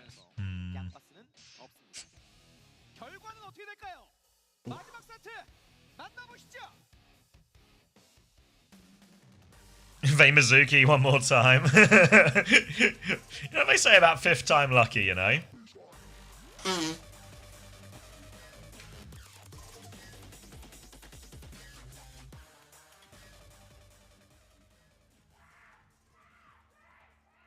Yeah, gonna be... It's too loud. Gonna be the same again. Yeah, I have to have the soup on like 5% volume or something. Oh, I was talking about the Chief Keef, mate. Oh. Okay. Right. It's Mizuki map 5. Again. Grit your teeth, Zeta fans. This ain't gonna be easy, let me tell you. T1 playing the Hazard into the Mizu, though. Last time this matchup came about, it was borderline impossible for Dark to get a foot in the door. He went straight to Doomfist after one fight. But that was with a Bastion in play, something that plays quite well into that situation. Now T1, they have banned out the Bastion. So it's entirely possible that maybe Dark can make this one work off Aura alone. Chain is out now, so he can just walk on Shu. Yeah, he's just going to walk forward and kill Shu. No punish on that chain timing there, and that's going to be an easy opening pick. Proud. Going to keep his distance from Bernard, avoids the stomp timing coming in. And that's going to be a very easy one, but Proud's going to risk a trade here, but the pocket is good. And alright, clean first fight for T1. What swaps do we see from Zeta? Shu on negative Zuki eyes. Oh, fuck. It does look an awful lot like Shu is tanking my fantasy roster now. Lucio Kiri swaps coming out from Zeta Division here. They've had enough with their Mizu Kiri antics. They're going to go back to something that we haven't seen for quite some time. Lucio Kiri for Zeta, Lucio Kiri for T1. I mean, look, it's not like Zeta can't play Lukiri. They've just leaned away from it for so long that I've almost forgotten whether they are capable, even though they used to do it a lot. Violet has had many championship moments on the Lucio. Anyhow, Knife going to swing main, especially on this map now that I think about it. Hard push forward for T1. They're going all in. Everyone is deep. Dark goes for a second slash turn into the back line. He lives to tell the tale, but he's so low. Yeah, they TP on to try and save him, but Skewed is now in bigger trouble. Violet can get that kill and the second one as well. And have to say, with the Malga, with all of this, it should actually be a better version. Expect Donghak and Zest to both consider swaps at this point. Maybe Donghak stays for Downpour, but I think at least Zest will be going on to the Reaper. Zest with the Reaper swap here. But he's not doing it. Good. No? Oh, he's actually gonna stick it out on the Vendetta. Right, let's see if he's got the hands. Let's see what he can do. All right, it's his birthday. He can play what he wants. It's his party. You can cry if you want to when you eventually go down. All right. Dark face-to-face with the Malga at the moment. He has to work his way around Burner to find that engagement. He actually slashes straight at him, uses the wall for that. Overclock comes out in the back. Proud. Of course, he's good for it. Shu dead soon to follow, of course. Just straight lining out in the open. Nothing to do here. 2 shots on a proper, and T1 right back on. We did. Why always stick Vendetta in the situation here. Going to be a clean one just off an overclock too, which means T1 gets to keep a lot of the big ults for the upcoming fight. It's going to be a double support ult throwdown. Donghak with a downpour to throw over the top. But Zeta Division nearly have whole 5 to work with. Going to have to throw themselves at this cap a little bit. You can see Donghak just playing above them right now, making himself awkward to clear. Walls off Bernard right now. Downpour onto the high ground. Locks up Knife. Proud dies on the other side though. Proper with an important trade. He takes down Bliss as well. Going to be proper dismantling this backline. And when Zeta need it most, Just remind you of the most clutch team. Was that an Ajax as well? I can't rewind. A lot of chats writing Bliss Ajax, but I don't know nothing about that. That's none of my business. Hi, B. All right. No. Bliss would never. Bliss would never, guys. Come on. Bliss It's would a never, secret. Ajax. T1. It's a secret. Did Bliss Ajax? It's a secret. Now Zest with the Sundering Blade. He can counter out Burner's Cage with this one. Anybody fighting in the cage will get boxed. Dongak pinning side to side here. Zest goes high for the Sunder. Looking for a target. Zest has found Violet. Oh. Cage has been broken. Vest finds a second onto Shu. But No Bliss and heals. Dongak are both dead. It's not over yet. Proper's found Proud. It's Proper? 2v1. It's skewed versus the world. Zeta Oh, Division my- win. Proper's doing so much in these mid to late fights as well, and all of a sudden Zeta Division chance to retake the lead and get the cap out of this one. Now T1, Mauga, Reaper, the swaps are coming now, and can they touch before checkpoint here? They are going to manage to actually, so decent stop. They deny the cap. Zeta will regroup at the corner. No ults really to speak of for anyone. Closest will be that clock from Proud, but still 30-odd% required, so both teams will stall it out for a little bit right now. They did actually steal the cap, actually, sorry, as well. So Zeta Division, pretty nice objective, but Proper's got birthday one shot. Tire triggers. Zest finds one onto Proper, but Knife will trade out Proud. Still, a tank advantage is massive, and T1 will be able to close this one out. We did that. Shu in the back. Won't get anything, and T1 off to the races now. One fight win to secure checkpoint and the lead that comes with it, and a pretty solid ult advantage to go with it as well. Proper's the only man with an ultimate right now with the Pulse Bomb, but that's not going to stop Skewed from throwing down a Kitsune Rush as soon as this fight begins. T1 taking it a little slow while they wait for Proud to respawn to get back into the fight, but any second now the fight's going to break out, Sammy. Proper with a pulse bomb, looking left-hand side here as well. He's got eyes on his backline, trying to force an early Wraith out of Zest. Big damage just forced that Wraith. Now the beat comes through from Bliss. Zeta don't have their support ults yet. They are low, they are stuck behind. They're going to get cleaned up for this one as well. Did we need that? That's a double support ult there for T1, so it's an expensive way to get a checkpoint here. Remember, they still need checkpoints, so they're not going to gain a huge amount from that double support ult investment.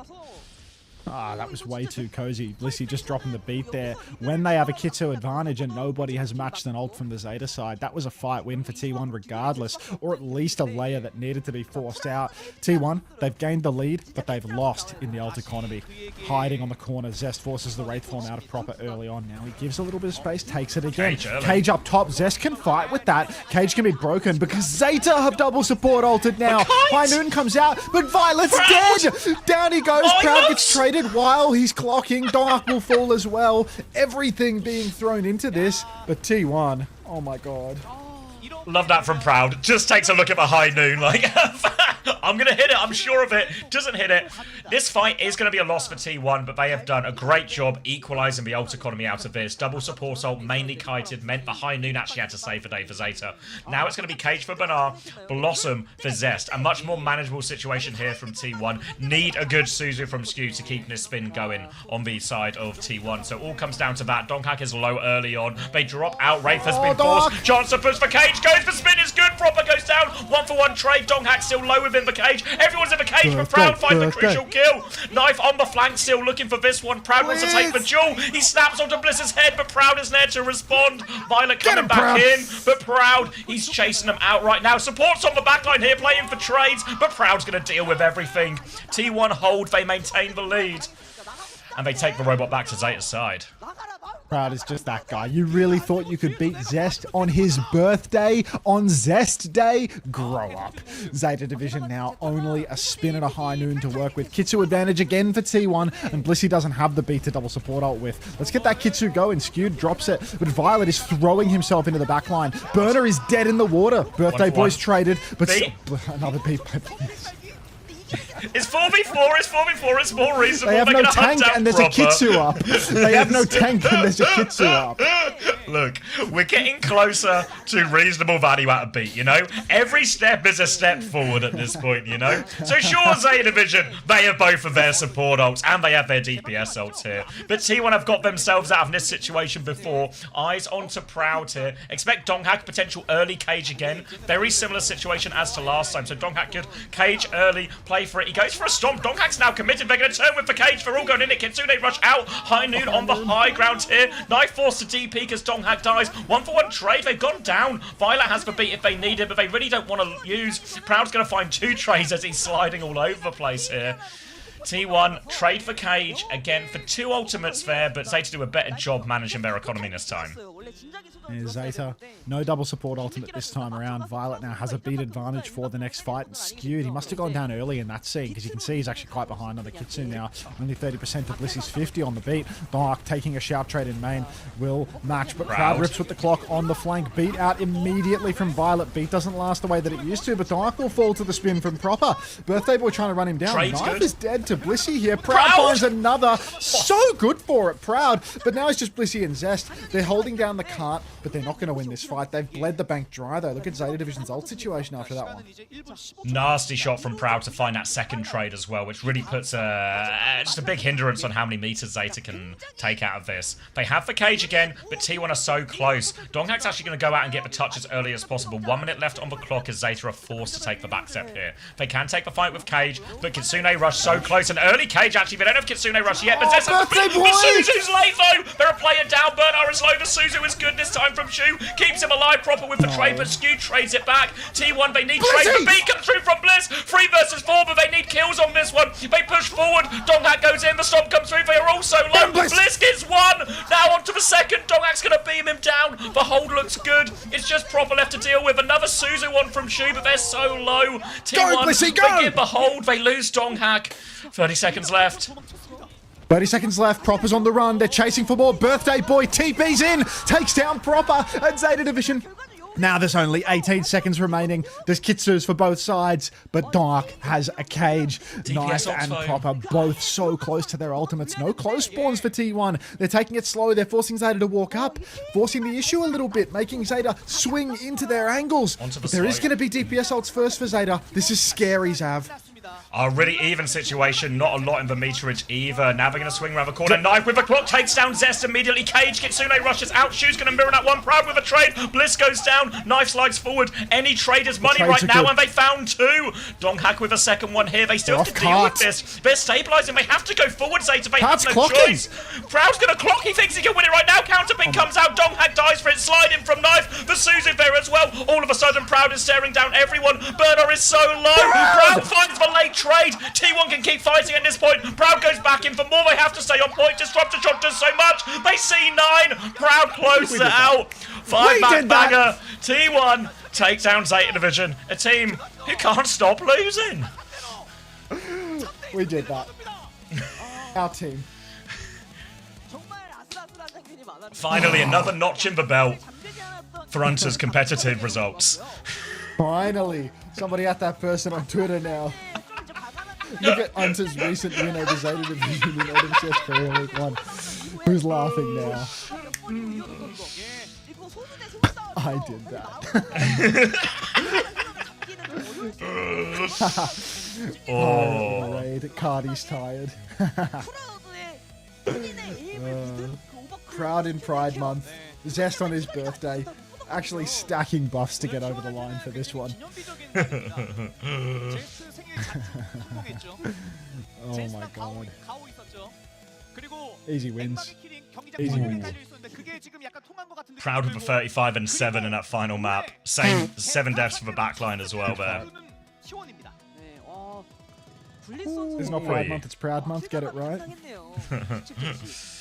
Time to peek and over. Yeah, I was wondering why Bernard did just keep going, no. At the end when Proud was clocking. Like, get behind the robot. Get behind the robot. Like, how is Shu just 12 and 9? 31 assists, though. Bliss 21 and 7 as well, just like... I mean, really solid from the T1, like, that backline trio, you know? Yeah. Trio. Oh, Proud. Yeah, we're proud, yeah. Like that core. Right. Who's the third support? Violet 5k healing. That's big damage though, I bet. Thanks, Rogue. Appreciate it. I got you a cheeky -5. I mean, Shu probably got me like... I can't wait to see the final numbers on Shu here. Sniper with a 108% raid as well. That's... I got a dino dance over this.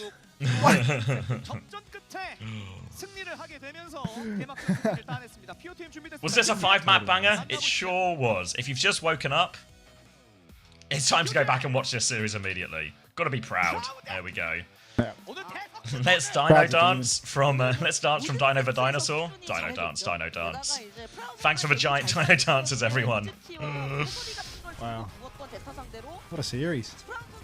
Actually, Ah, just great. can't stop losing, can they? Yeah, it's a 3 in a row. I mean, it's going to be 0-21 before they know it. God. Unlosable to can't win a series in the blink of an eye. This franchise. They've actually picked up the skipper's curse, you know? The skipper unretires and then suddenly... Just Satan Vision, you know? No matter who they sign. Just disappointment. Has Zeta tried winning instead? I don't think that is on their radar. Pretty sure. Big sad, big sad. Don't be big sad. Be big happy. My fantasy would have been 5 this week if someone weren't real. My fantasy has been found dead in the streets of Melbourne. Yeah, I mean, you might be onto something there. I mean, It's like, alright. Shu and Knife just like fully self-immolating my fantasy. Like, you do better with Wu Tian than you do with Knife on your fantasy roster after this match. What a world it is where you should have actually gone Wu Tian and Wu Tian Zest. yeah. Wu Tian Zest Dark, like 오늘의 마지막 경기 개막 crowds, yeah. 제타를 상대로 승리를 가져갑니다. 승리 축하드립니다. 네, 승리 축하드립니다. 오늘의 POTM은 우리 프라우드 선수가 차지하게 됐는데요. 옆에 제스 선수 I'm replacing that dong as emote with a dong fist. T1 첫 It 경기부터 doesn't belong. 기세 완전히 잡아갑니다. 승리 소감 Ted 들어볼게요, lost. 프라우드 Oh 선수. no, pussy. 일단 앞서 오늘 I went with Wu Shan and Shu. 이겨서 다행인 것 같아요. 네, 팀원에게 멋진 생일 선물 함께 Was it worth it to add plushies on the new map, Blizzard? Yeah, let's take out the plushies. It's important to keep our reactions in check, but we should remove the plushies. 제가 워밍업 때 많이 못 쌓아서 많이 죽었는데 Not to jump to 걱정을 conclusions. 조금 Or 되는 날이다. 그래서 Yeah, no jumping, but we do need to design the map. 그리고 마지막 세트 때 정말 본인을 믿지 I guess Red Sea Global bought some space on the jersey at a glance. 몰랐을 정도로 All right, detective. Dark 46.5. Yeah, just you wait. Just you wait. You think Dark 46.5 is money? Just you wait until Garoon hits the server tomorrow. Don't know if a cheeseburger player has ever scored that high in any situation. It's a new stage, new cheeseburger. Just you wait and see. Right around the corner. 말 그대로 리터럴 그냥 때려 잡았어요. 이거 어떻게 Guys, I heard Wurchan did really well today. He's making it on my fantasy roster for sure. Farmer gets 58. Wait for it. imagine Farmer subbed in. I just can't see. All the comps we've seen today. How is Farmer Winston going to solve all of these comps, you know? Red Ice writes in my chat. Hunter, not to brag, but I got second in the Overwatch League.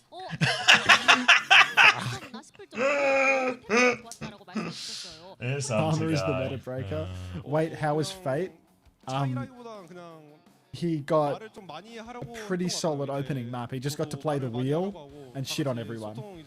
Like he just played the wheel versus Void on a bunch of DLC heroes and won. Void was on like Mauga, on like Ilios, you know? Void was playing like Naga and Hazard, like just shit that's not in his wheelhouse. Like it's not in his version of the game release. And yeah, Fate just wheeling and dealing, won his map. I mean, I kind of understand it from Void, no? Like, that's kind of the first thing you do when there's new heroes out, or new heroes, at least from your perspective, is you want to give them a go, see how they feel. Give it a whirl. Just hit GM2 and I'm calling all the Zeta players burgers. someone call dog ears. Oof. It's pretty early, dude. It's only 11 o'clock. Yeah. What's on the calendar today? What do I need to do? What do I need to do? You guys know what time it is, right? 앞으로가 더 기대되는데요. 프라우드 선수도 각오랑 목표 한마디 들어볼게요.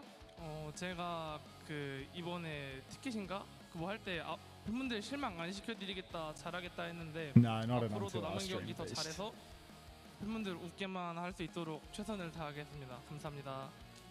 Please don't say stadium time. Chickens dancing with good cause. 이렇게 오늘 마지막 경기 T1이 승리를 가져가면서 경기는 Oh wait, are the points in? Or are we still waiting for a couple? She was 8.5 across 5 maps. He went positive. That's my cope. That's That's my cope. 오늘 경기 결과 짚어드리겠습니다. 오늘 놀라운 결과들이 나왔어요. 네. 로데 잔사이드 게임. How much was skewed across those same 5 maps? Alright, so yeah, Runa Sappy's all the way in. So total points is minus 0.5 for Milgaru. Shu got 8.5 in total. Skewed got 38.5 in total. The biggest winner was Donghak on 46.5, then Proud on 43.5. Knife got 3. Knife got 3! I thought Knife was underpriced. Knife and Shoe are underpriced. Old bargain hunter out here. Oh, talk about a diamond in the rough. He spent 43.5 points of his budget to get 11.5 points back. Speed invest. Maybe they'll do better tomorrow.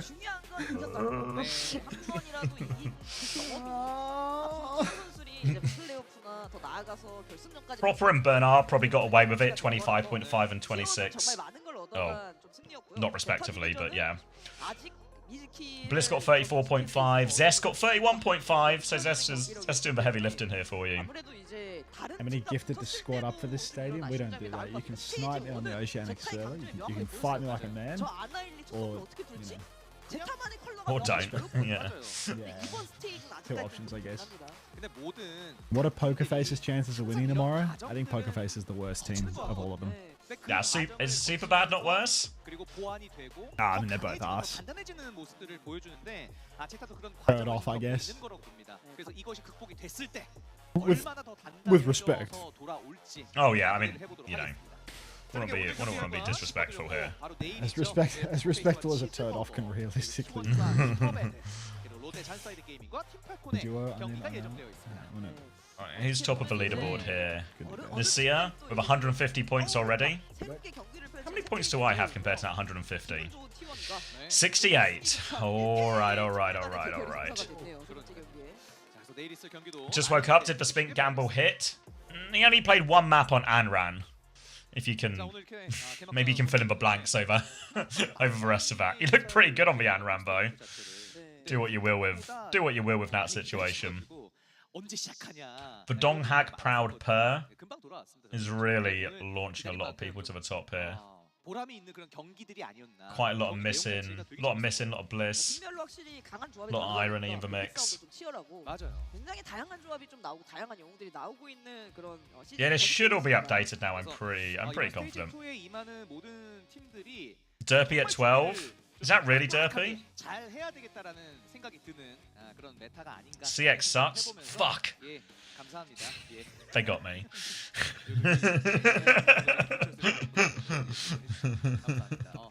스테이지 2 개막전 여기서 모두 마무리 짓도록 하겠고요. 내일은 오후 3시에 열립니다.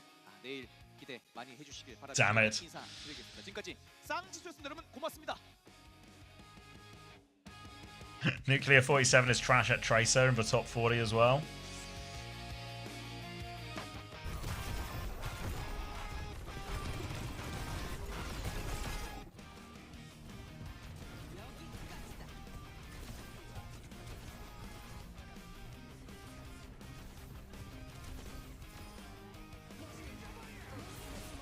I'm 94th with checkers. Yeah. I mean, we'll see how the rest of the week plays out before we make any rash decisions, of course. But immediately, Becky needs to really go. Missing's fine. Opener probably needs to go, and I think I really need to reconsider Hambin too. Maybe I'll see who plays in the next Falcons game, but it's possible I'm gonna have to cop an early -15. You go like Donghak here or something. You love Cheeky Monkey, it's your favourite emote? Oh man. Rough day when I removed that shit.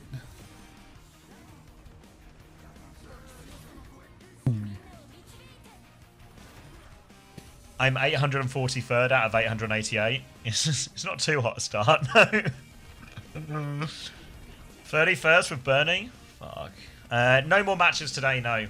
It's going to be relevantly short day today compared to it. Tomorrow we're going to get all of Korea tomorrow's again so ill, into the bro. World Cup. So, yeah, the problem is, like, today was, like, short, and we had 2 out of 3 really good games. Even the first game had potential to be more interesting, so it was, like, something in that, you know?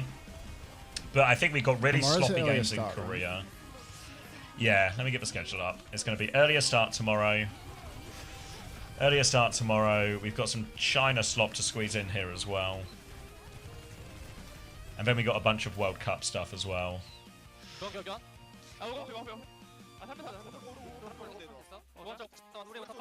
So the World Cup games tomorrow. Let me just mute soup. Finland versus Sweden, which should be a really good game actually. Norway versus Germany. Not very interesting. France versus Poland. Probably not that interesting. Britain versus Portugal. I'm hoping not very interesting. Canada versus Puerto Rico. USA versus Argentina. And then Colombia versus Brazil. And Mexico versus Chile. So maybe those Americas games. There's probably a few close ones in there. But we're up the, you know, bottom end a little bit. Game? It's a little small, isn't it? These things can happen. And then over in Asia, what have we got? Oh, it'll be in Korea. I can just Korea. There we go. Poker Face versus Cheeseburger, T1 versus Superbad, and Falcons versus Zanside. Yeah, it doesn't feel like it has legs in any direction, actually. You looked away for 5 seconds. Chicken, I gave you more than enough warning that stadium time was coming. Don't even fucking start. Don't even pretend. Like, you got so much warning that stadium time was coming. I don't know how you can possibly try and flip this on me. America's Group A last slot is crazy competitive. So what's the big game? Puerto Rico versus... So Puerto Rico have to play... Let me get the matches. Puerto Rico have to play Canada, but if they win, are they basically in? No, because they lost to Colombia, so there's a weird head-to-head as long as Colombia beat Brazil. So there's going to be a weird, like... Yeah. Real chance of a tie in that one. But if Brazil win one of their series, well, they have to beat Colombia. So they could force everyone onto 1 and 2. So if Canada win and Brazil win, it gets really funky. Is that basically it? Canada wins versus who? If Canada wins versus Puerto Rico and Brazil beat Colombia, which are actually What's two. the funk factor here? They could be end up in a if those 2 results happen, it will be a 3-way tie for the second spot with Canada just going through 3-0. But then it will maybe come down to map diff. What are the current ones? Puerto Rico 3-1 Brazil. Hydron versus 3-1 Elemental Brazil. guy. I mean, Hydron already got shit on before, didn't he? Yeah. I thought Hydron already lost. So Colombia kind of have the most control, right? In the sense that if Colombia beat Brazil, who currently haven't won a game, they'll be on 2-1. Puerto Rico could beat Canada as well. I guess that could actually end up in a 3-way tie as well in that situation, right? Like, the best situation for Colombia is Canada win and they win, and it's just nice and easy, and just both teams go through cleanly. So it actually feels like most of those important games are all actually these day 3 games, no? I just took all the damage in the world to the mines. I gotta go.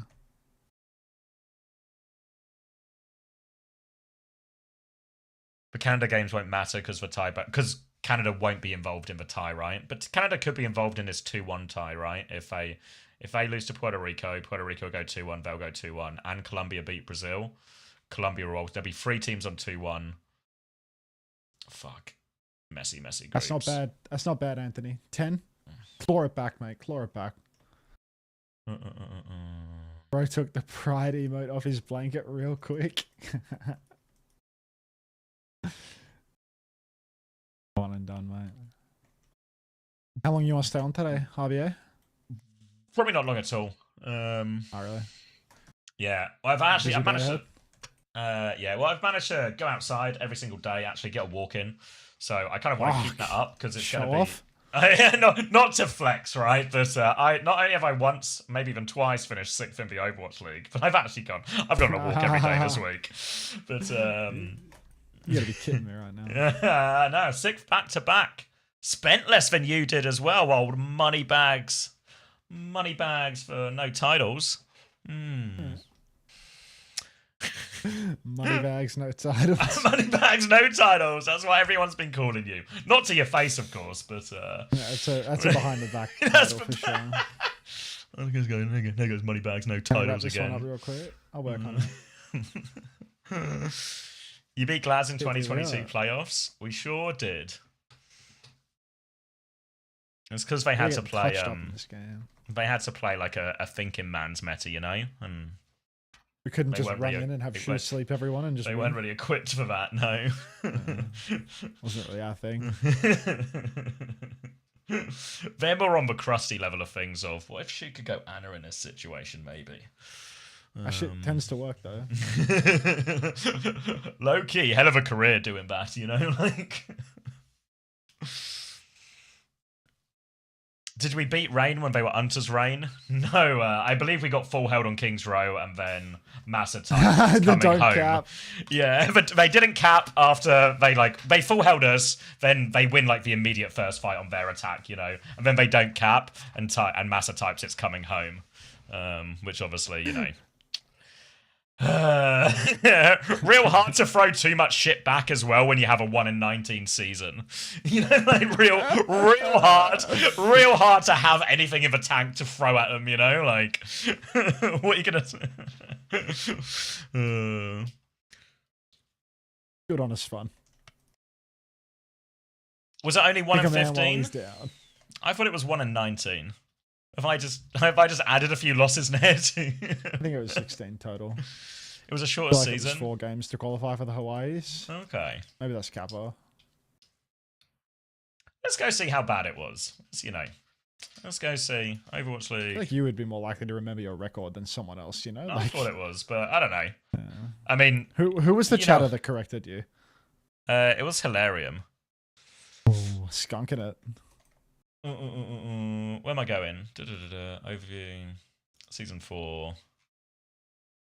What do I want? Well, I just want overview. Will that show me a big table? Oh no, it was 1 in 15. I just added those losses for fun. Damn it. Who'd you beat again? Vancouver Titans on our last game of the season. Actually, because do you remember it was meant to be the ultimate toilet bowl where both us and Titans hadn't won a game all season, and our last game of the season was against each other. But then They stole Vancouver the win Titans, versus Boston or something. they right? beat Boston like on the penultimate Yeah. game of the season or something. So all of a sudden, there's actually more pressure on us. I mean, that already was going to be had like to the win. most nervous game of the season, but it's like, oh, we can't let... Because Vancouver Titans then, like, no offense to the Vancouver Titans guys, but like, yeah, look at this. It's like Doughton, Linkser, Teru, Changsik, Rolf, and Fire. You know, the like, terrorist. we can't, like, you know what I mean? Like, we can't finish below these guys. Thank you, Anthony, for the 20 months. Fried wiener, you know, like... And actually, technically, as I look at the table now, I believe we actually got a better... not a better map difference, Dan, and we were both minus 35, but we won more maps. So that's gotta count for something, doesn't it? Not a lot, but something. Yeah, I mean, and we won the head-to-head. It was actually, yeah, we were actually the kings of the tiebreaker. Hard to put a price on something that is so infinitesimally close to approaching zero value, but we tried. There's not enough decimal places in the world for how much value that tiebreaker made. Wasn't it like a 5-map banger as well in this last game of the season? I remember, I don't know if you've ever, you know, you've generally been on better teams, but you know, like, when the win isn't even happy, it's just thank of course. fuck. Just thank fuck. Thank fuck. mean, 1, that we didn't go winless, and 2, that it's fucking over. I mean, it's so fucked up that like you guys can go 0-15 and still wind up having to be nervous for a match. You know what I mean? Like, Yeah. That's just unfair, don't you think? Like, once you're 0-15, you deserve the right to not care anymore. But you still have to show up nervous on the day. Like, come on. We weren't. Yeah, this was a 3-2, 5-map banger. We were actually 2-1 down in the series at one point. I mean, fuck. I mean, the thing is as well, like, what we've done here is we've denied a meme, right? Is all we've done. Like, imagine a winless season. It'd be a new Shanghai. Yeah, like, because you know what Shanghai had to do to solve that problem? They had to win the Overwatch League, you know, to erase that previous. These guys have never won a game. 0-40. They did obviously win the Overwatch League, you know, so like, okay. But yeah, fuck. This would be good stream content actually. Rewatching this game back at something, that'd be like a not a fun watch, but the T1 or no the London Vancouver 5-mapper. That's like an off-season bit though, you know? Right. Like off-season, like, do you want to just watch like the most stressful game of my career? Rather do nothing in the off-season, to be honest. Oh. Double sus? Damn.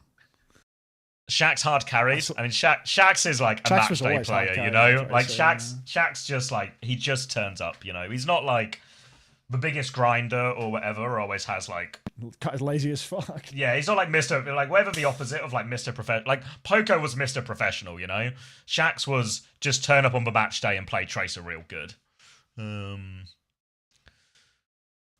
Not to be mean, but how do you keep your job after that season? It's actually pretty cool that they kept you. So one, what helps massively is to be the assist. Like head coaches die in these situations, you know. Like Fisher died, so assistant coach helps. Fisher got shot like 30 times. Fisher got the Scarface treatment at the end. Yeah, it's like too long a story, but Fisher's arc on here was actually so rough. In terms of that British Hurricane to London transition, The B chef, like there was a whole fucking situation with Boston. I mean, maybe it low-key turned out better for Fisher because he didn't have to deal with what's his name, the Boston Maniac. What was his name? Yuri? No, L something. Laurie. Yeah, Lawrence. So like right at the start of that season, like British Hurricane and Fisher, there was like a divide between the players and the thing, and then Boston wanted to sign Fisher as an assistant coach, but he was still under contract with British Hurricane. But the plan wasn't to move Fisher up. The original plan was me and Reprise would head coach, or like Reprise would head coach and I'd assistant coach London Spitfire, and we didn't have budget for another coach. You know, like we just had that was just for budget, right? Budget for 2 coaches. It was going to be me and Reprise, and then Boston come in and say we want to buy Fisher. So then Nuki has to go into negotiations with Huck. If you remember Huck, you know, general manager of Boston. Mr. President. Yeah, so it's like Sure, Nuki, Huck, and Jack. You know, like CEO Cloud9 Jack, and they go into the negotiation. Yeah, so like I think like with the behind the scenes, I think Cloud9 were gonna ask for a buyout for Fisher, but like a token buyout type of thing, you know, like a couple of $1,000 or something, you know, like just something, you know, so they don't seem to be giving it away. But before anyone says anything on the Cloud9 side, the group chat is started, and Huck just comes in with like, you guys have to be fucking joking if you think we're paying a buyout for a coach. And that's like his first message. That's how the negotiation starts. At which point, it's fair to say, everyone's up a little bit in this negotiation. At which point, it's then just a dick swinging contest where Jack says, oh, if he's going to negotiate like this, we're just going to fucking keep him. And then Huck tries to argue back. Obviously, now there's like ego versus fucking dickhead negotiator. Like Huck comes in. It's like ruining Fisher's life because of their egos. Like just ruins Fisher's life. So then, obviously, there's like with Overwatch League. You remember there was like if an Overwatch League team offers you, the contender team has to say yes, right? So even though British Hurricane is an academy team, if the Overwatch team offers, British Hurricane have to say yes unless Cloud9 or London Spitfire in this scenario are going to match the offer. But obviously, London Spitfire don't have any budget. We've used all the budget already, right? Wrong. If you're the CEO, there's always more budget somewhere. So, in order to not allow Huck to win this negotiation, basically, we rustle up another coach salary to offer Fisher the same thing so that Boston can't sign him. So that's Fisher's start, and then we have like a nice preseason. We do pretty well in like the preseason tournament, and everything's fairly fine. And then stage 1 starts to go real bad real fast once the actual game starts. And then Reprise, just sort of like, Reprise was a super nice guy, but at the end of stage 1, he just kind of dropped I don't think I'm the right coach for this team. I'm going to quit. I don't have it in me. Yeah, literally, I don't have another one in me. At which point it was like, well, fuck. So then Fisher took over head coaching, and again, some of that initial, like, you know, the play, like, there was some conflict already between the players and Fisher. That kind of went away when Reprise was in charge and he was assistant coach, you know, because it just sort of eases the relationship. But when he was back in charge and stuff was going wrong, more tension, etc., etc. So it's like rough. Like, obviously, it's always going to be rough when you're losing, but this is a really unenjoyable rough as well. And then eventually Spilo comes in, and Spilo helps. Like, I know it doesn't change our results, but I think Spilo actually made a huge difference in terms of the vibe and like the attitude and everything. Eventually it sort of ran out as well, because the vibe improvement only lasts so long when you're losing every game aggressively. You know, eventually it's just, your mental's still just going to crumble. So then I guess to get to like why I kept the job is, I think the original plan was to like fire all of us. Like the baseline was everybody's fired, but Nuki had already talked to Chris to come in for the next year. So she asked Chris basically, who do you want to keep?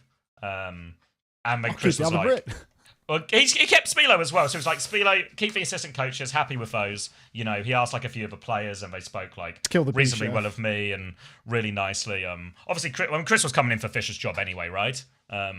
Which is like maybe in a weird way a nice full circle from that time, like when Chris and Fisher were on a team and all the Danes were taking the piss out of Chris. You know, last laugh and all of this. So then I got the nod that I was going to keep my job surprisingly early. Which was really nice, actually, because the silver lining to losing in the fashion we did is our season ended in August. Short, right? We ended in August, and next season was delayed as well, right? Because remember, it was like Overwatch 2, I think, coming out for season 5. So, yeah, so like, my season ends in August. I find out my contract was running to the end of November anyway, because that's technically when the league ends if you don't come fucking 19th. There's apparently a few more games in the season that I never saw any of. So I find out I'm keeping my job. So my contract just, because originally it was a 3-year contract, but 3-year contract with we'll super fire you at the end of a contract if we every end of any year we want, So then I found out they wanted to keep me. So I just had like the longest paid time off ever, which in many ways seems like a suitable reward for a horrific job coaching a team to a 1-15 record. It was always that way in Overwatch. Like the teams with the worst performances went out got the most PTO. Yeah. Yeah. I mean, even if I hadn't been kept on, my contract would have run at least until November, so it would have been like 3 months of paid for nothing. Hard work, only paid off if you got a price split. Yeah, I mean, honestly, would have been way more. Would have sacrificed that free PTO to keep the job the next year as well. Anyway, so a little have your cake and eat it too. Hey, yeah, there's like 4 of them here. Scary. Wait, are you playing Stadium? Let me get it up. Of course, whole time. But yeah, I think a big combination of being the assistant coach is like you're never really in the firing line. It's awesome to have like zero like accountability or like liability. Yeah, within your role. And then ultimately, assistant coach is the greatest job ever. Yeah, like new coach comes in, and then it's the same as like if you follow football or something, right? How often do they sign a new manager? And the manager's basically asked, which staff do you want to keep and which staff do you want to bring in? And same with all the players, right? Who do you want to keep? Who do you want to get rid of? Chris went through the same thing, made the same decisions with the players as well, you know? Like, who are we re-signing? Who are we going to get rid of? And fortunately, I'd worked with Chris before, so he trusted me. Hadn't worked with Spilo before, but Spilo had like pretty good endorsement from everyone, so... And obviously it all paid off in the He had end, like 1,000 YouTube videos at that point, so... No, all the players endorsed him. Like, all the, like, Haddy, Spark, Molf were all big, like, yeah. Do you work with Hurricane or something? Who, Spilo? Yeah. No. No, but he was on the last few months of London Spitfire Season 4. Damn. Fucking flats on me, dude.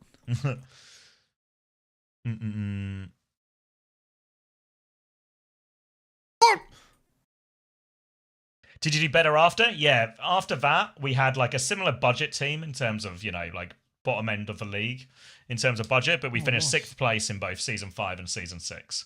So, way better. Way better. Is that Zest? I mean, guys playing like Zest. Jesus. Just pieced us up. Really hard now. How did Spilo work out from your perspective? I thought, like, what happened is, I think Season 4, the one where we did really badly, Spilo was a huge impact, because there's a certain point you get to in a team, whereas if you're just losing all the time, especially in Overwatch League, where your roster is locked and you're losing all the time, you know? There's no, like, end of stage 1, let's make some changes or do something different, blah, blah, blah. It's just, this is your roster all year. That no matter whether the Overwatch is good advice, bad advice, and I'm really not trying to say I thought we did everything perfect coaching wise as well, because it was a shit show all round.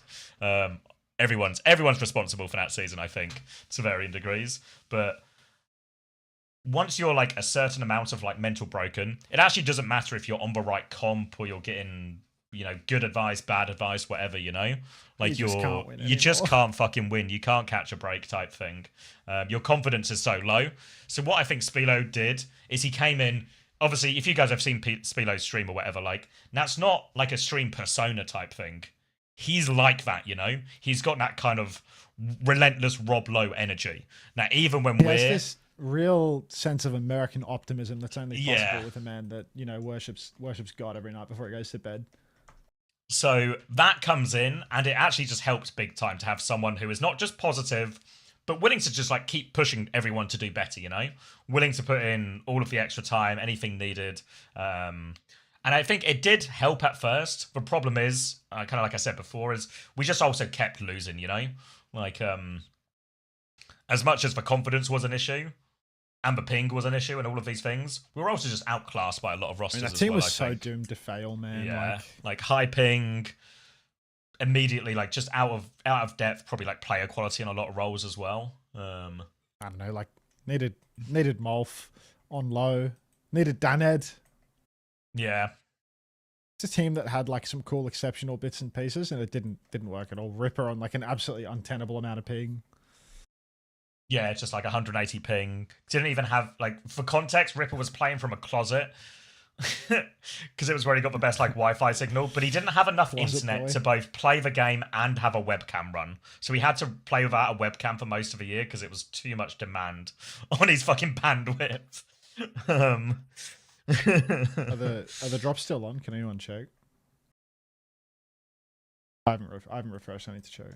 They're probably off by now. I just haven't looked at the thing. Oh, no, they're still on, actually. They're still on.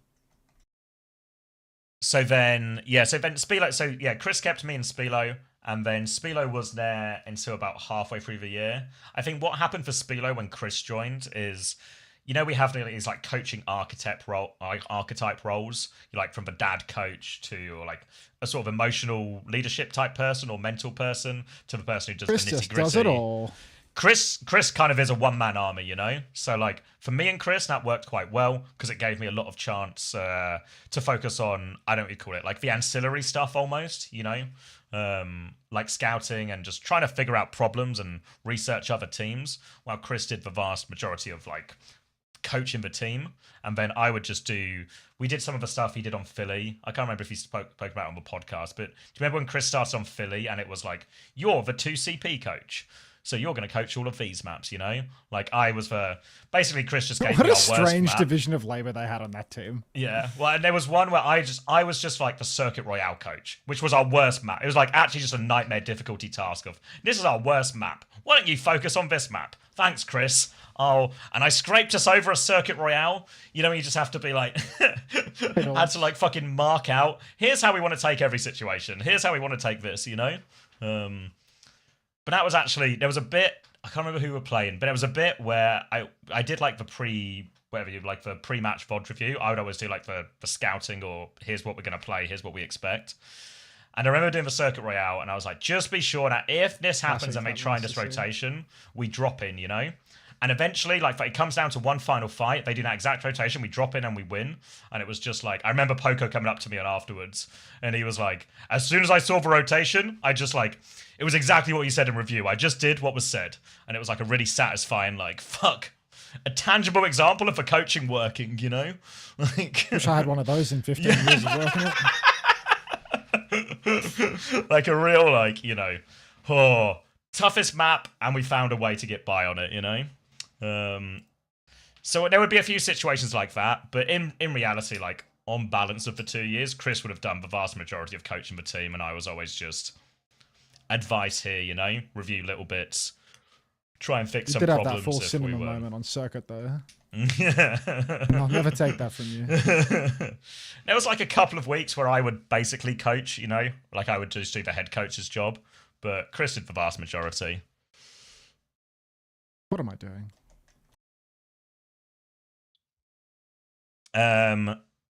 So yeah, so what I was saying, like, so what I think actually happened is me and Chris complemented each other really well in terms of, like, I was quite happy to do all the supportive stuff, and would quite happily sit there and just try and solve, like, oh, we don't have a fight, we can never win this situation, or we can never win this comp matchup or whatever.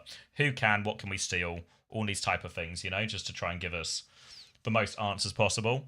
But I think what happened for Spilo is, one thing Chris is really good at is that sort of the, like, framing of expectations, or what we need to do this week, or what's important for us to get right, etc, etc. So a lot of what Spilo was doing a really good job of in Season 4 was just taken over by Chris. And obviously Chris wants to do that because he's the head coach, and etc, etc. So I think Spilo really struggled to have the same, I guess, role, or like clear identity in terms of what he's used for in Season 5 to Season 4. It's fat ass mercy, bro. So then eventually it got to the point halfway through the season where Khan was available, and Khan was like insane in terms of like raw talent, you know? He was the Ana player we felt like we needed to solve the problem. That guy was nuts at like Ana Zen. Dr. Anti-Buy-In. But basically, Jack said we could make changes, but we can't have any extra budget. So if we want somebody else to come in, somebody has to go out. And obviously, we felt like there was still, obviously, like, Landon, Admiral, definitely staying. All the, you know, Poco definitely staying as well, right? But I think, I need to get the timeline right here, but I think Poco also took a pay cut at this point. I think that happened at that point. So I think Poco takes a pay cut. Is this in the middle of the year? Yeah, I think so. I can't remember. It might have been at the end of the year. I'm not sure. Huh? I thought he got paid more than everyone. Yeah. But I think he still did after the pay cut as well. Like Poco. Because you got to remember, when we signed Poco, it's like, it's from Philadelphia Fusion, essentially, you know, as his previous team. So Poco was like that was like one of our big gets originally. Even though it obviously transpired that we didn't actually end up playing Poco that much at all. But basically, yeah, it was like, who do we get rid of? Like, we really want Khan, and ultimately, you know, we sacrificed Spilo for Khan. Well, I say we. Chrissy decided, and I just found out one day that it wasn't me getting fired, it was Spilo, which obviously... I mean, like, your boss is a Brit. Your boss is a Brit. Your other boss is a woman from Europe. What a surprise! We fired the American. Like, I promise it wasn't because he was American. I mean, I wasn't. Literally, is that? It's not. It's just everything just worked better, you know. It's just had a bigger role with your full team of Europeans. And we've done it. Spilo and Fisher. Yeah, I mean, if there's one thing I've had, it's stay in power.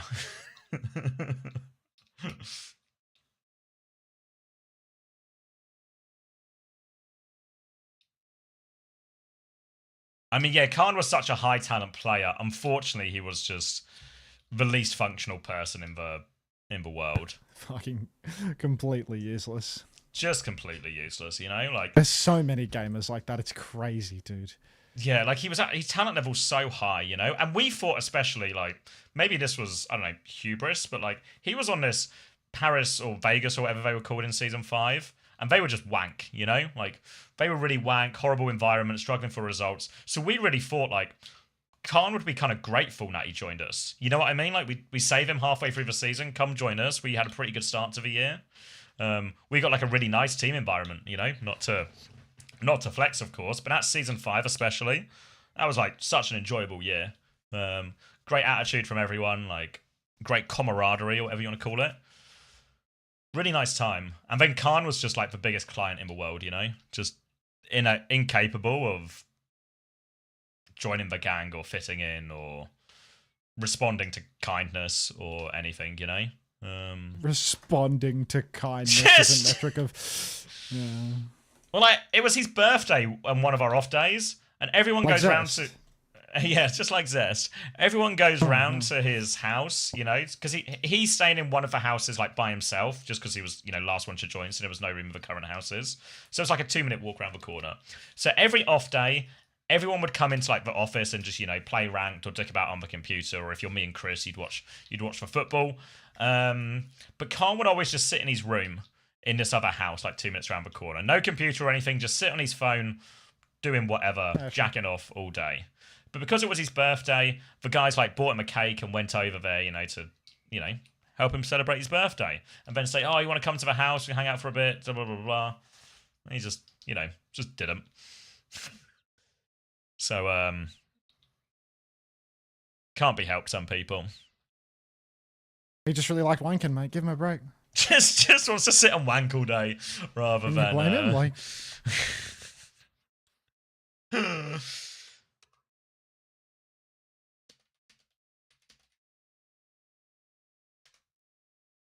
And then every time, then it was a real struggle coaching him as well, because he'd be like, look, Khan, I just want you to play in these situations like this. I know you're sort of right, and, you know, this could work in these situations, but this is the style we've taken. This is what's been working for us so far.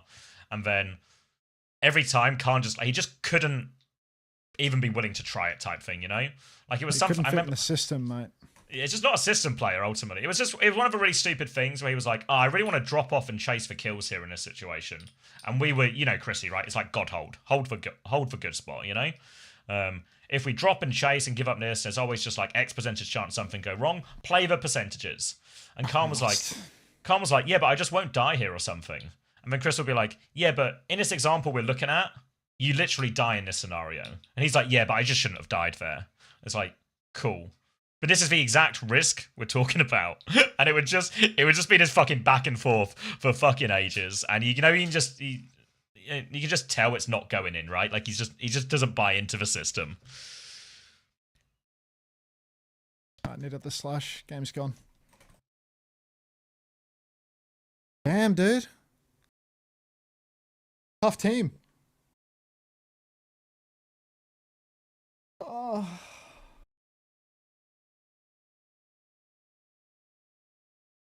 But you know, what can you do? Thank you. The season worked out fine anyway. Still be gladiators. Still big lads.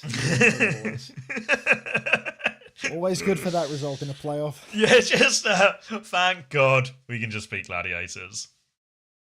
We'll always I feel like that little feather in the cap. You guys had, I remember as well, because like people tried to make a big deal, like people out, like, you know, I don't know, public or whatever, because it was like, we beat you guys, and you were like the first top team we'd beaten. Like we'd had like close games and stuff before, but we'd kind of just, you know, beaten top of the bottom type thing, or top of the middle. So then we beat you guys, but because you guys were so bad in that meta, was it like, that was Reaper Winston?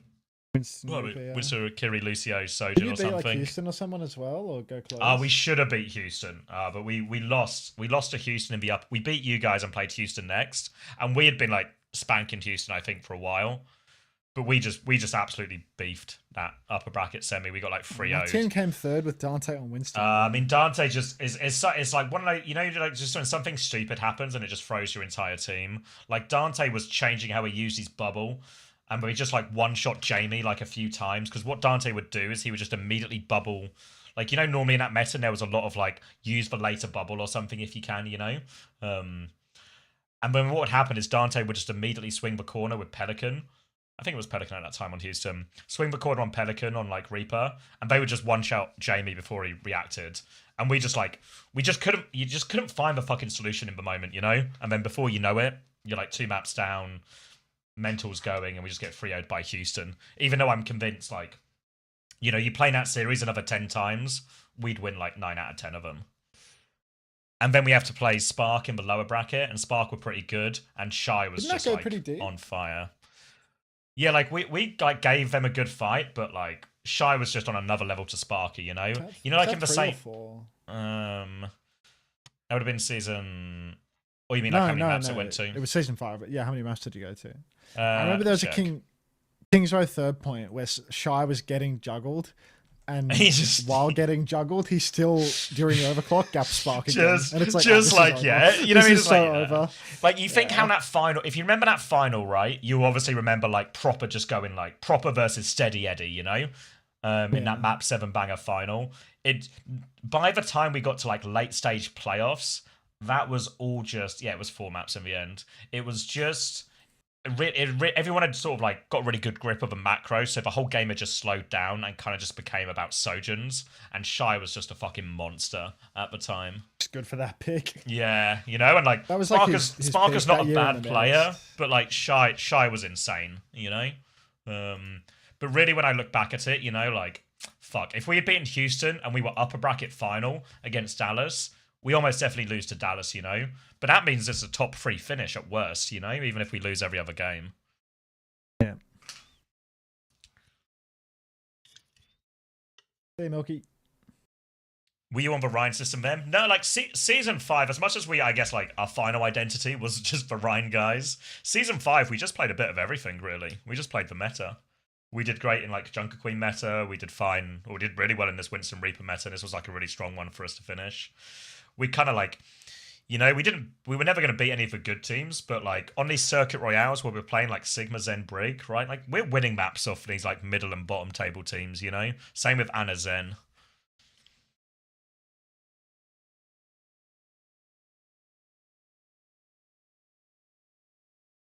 You know the match you guys beat Atlanta? It's the season 6 one, I guess. My friend and I were sitting in the Red Bull Central seat for that. This is like the sofa. You reckon this is C-Tones? Yeah. What are the chances that this is C-Tones? You guys got top 6 on Junker Queen too. I mean, we were just good. We were just a macro team, you know? Like if it's a brawl meta, we would do really well. If it was dive, we'd struggle.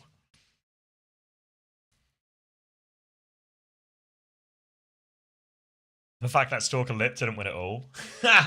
It's actually just completely Atlanta Rain's fault. It's all of those fucking guys' faults they didn't win. Gotta be C-Tones. Or it might be C-Tone's fault, yeah. No, it's definitely it's C-Tones. It's C-Tones.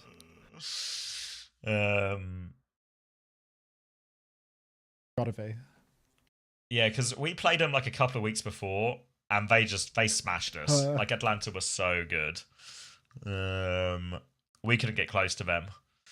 Obviously, we like VOD reviewed and tried to improve stuff and fix it from that. But what also really helped us massively is Atlanta Rangers forgetting all the comps they beat us on and just rolling out with like Lip fucking Genji or something. They played like, Genji Tracer on Iliad. Yeah, like that just fucking helped massively. Like you know how fucking easier our comp is when they play Genji Tracer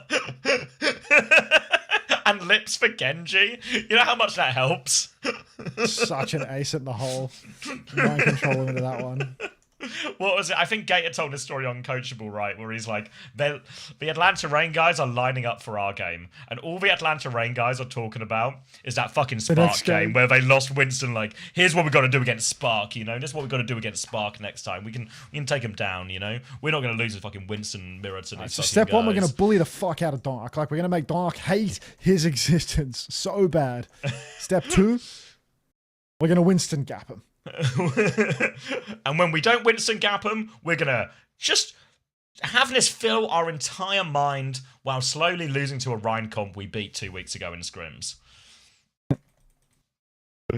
Awesome. I mean, Landon was that bapper for that series, so you can't deny it. I mean, yeah, we played well. Like, all the boys deserve a credit for it, you know? Like, hell of a performance. Okay.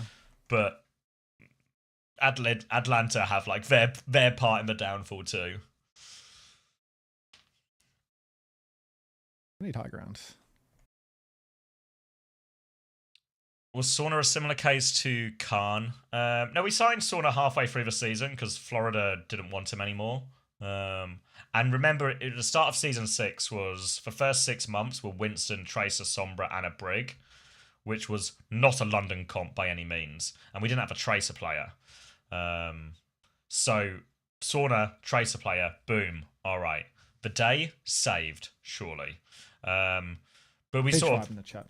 Yeah, we still, obviously, similar situation to Season 4, actually. Like, when you lose for 4 months on Winston, Tracer, Sombra, and a Brig, a new Tracer player doesn't actually save the day, you know? Like, you're still mental boomed on that comp. And Sauna had, like, a few problems listening and stuff, you know? Like, again, just not a system player. So really, in many ways, Sauna actually probably had a real rough time going from like a Goomba team to our London Spitfire. Just like system to system team.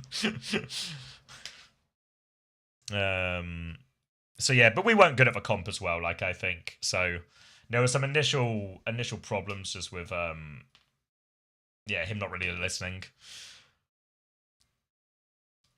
I think we'd got like real cozy with the system as well. So whenever someone came in and didn't buy into the system, it was like just cast them out. It's yeah, like it went down real badly. Like with the whole team, you know, like it would be really like you're like cultists, honestly. Honestly, yeah. Once you are bought in, if someone is not buying in, and you know, I mean, in our defense, you know, I think we had like pretty good evidence that the system worked, you know. First time heart, thanks, Santi. You lost to Valiant on Dorado with Sauna in? Yeah. But then we reinvented Reinhardt.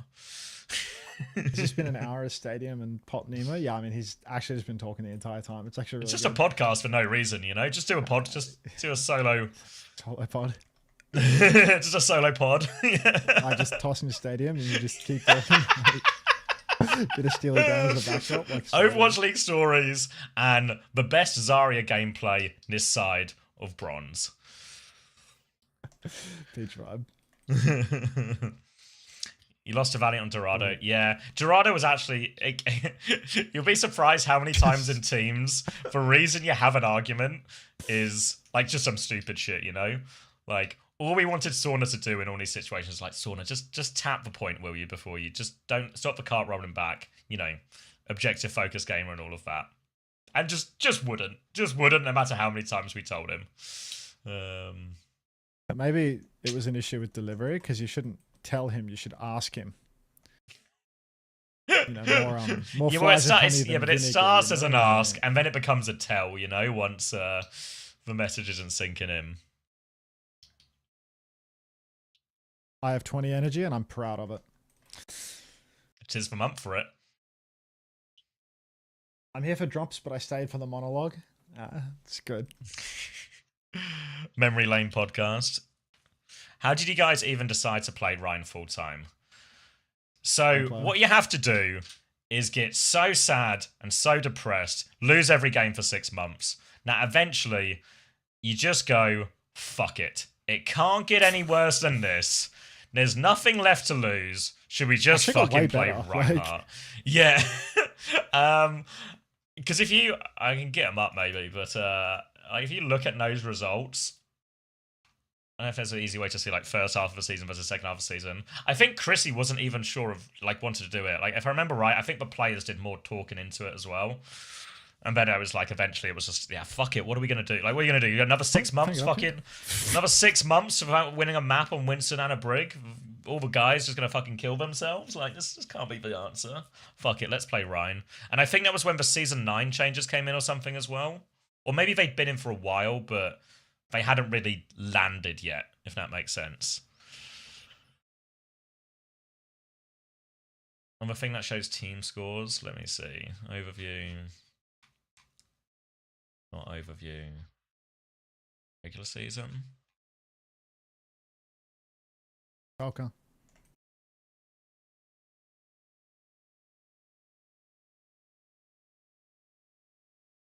Kind of a match chart. Which one? This one? This is low-key and atrocious watch. This must be genuinely how it Not feels to watch aggregate. Game of the Hope, you know? How do I show duplicates here? That's how it feels. Yeah, so we lost 1, 2, 3, 4, and then one Right, above. you ready for the game of the graph? This isn't quite what I want either. It's at the top. That's the ticket. Oh, I see. Okay. So yeah, after week 1, we went 0-2. Week 2, 0-2. Week 3, 1-3. All right. We're heating up. 1-5 after week 4. 2-6. Yeah. I think the only teams we beat here are like maybe Vegas and Valiant. Week 7, 4-8. We're coming back. Week 9, 6-8. Almost gonna break even. 7-8. Oh man, I guess week 10 is where it ends. 7-8 squeak into like the last playoffs, or no, actually, I think top 10 went playoffs. It was you guys who just missed out.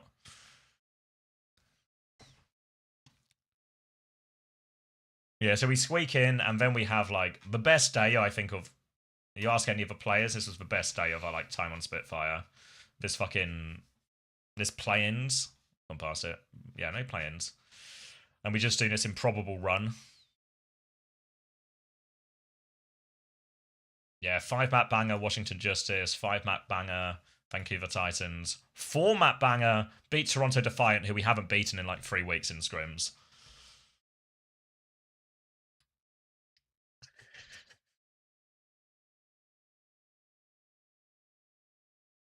The hell is a weapon jammer?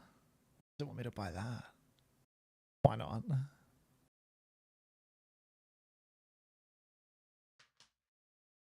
Unusual build. Just too good. You had like the best BAP and May player. Yeah, but like most teams don't play their own comps. I feel like teams are better at it now than they were back in the day, but especially in Overwatch League, right? There was just a meta, and that was the meta. No hero bans as well. Yeah. It was the what was it? The Butterfinger add-on Kings Row. I remember that one. That was like really Oggo, like super poorly placed, out of place.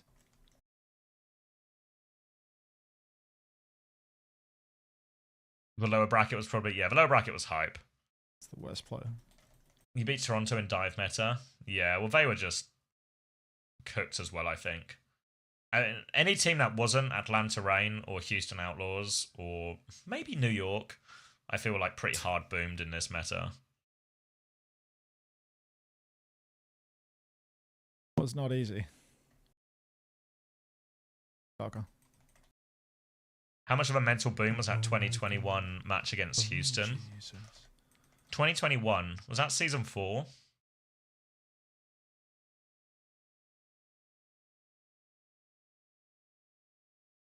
Cheese at Crunch? Was that an ad in Overwatch League? Like Cheese It Grooves or something?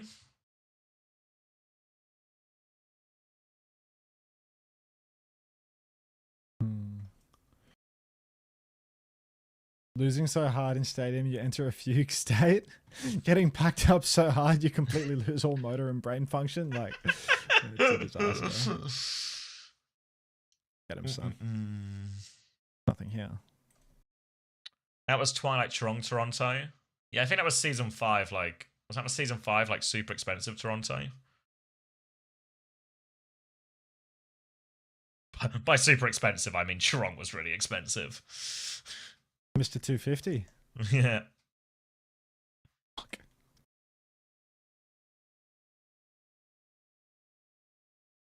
I don't remember that one in particular. I feel like so much of season 4 I've just erased from my memory, you know?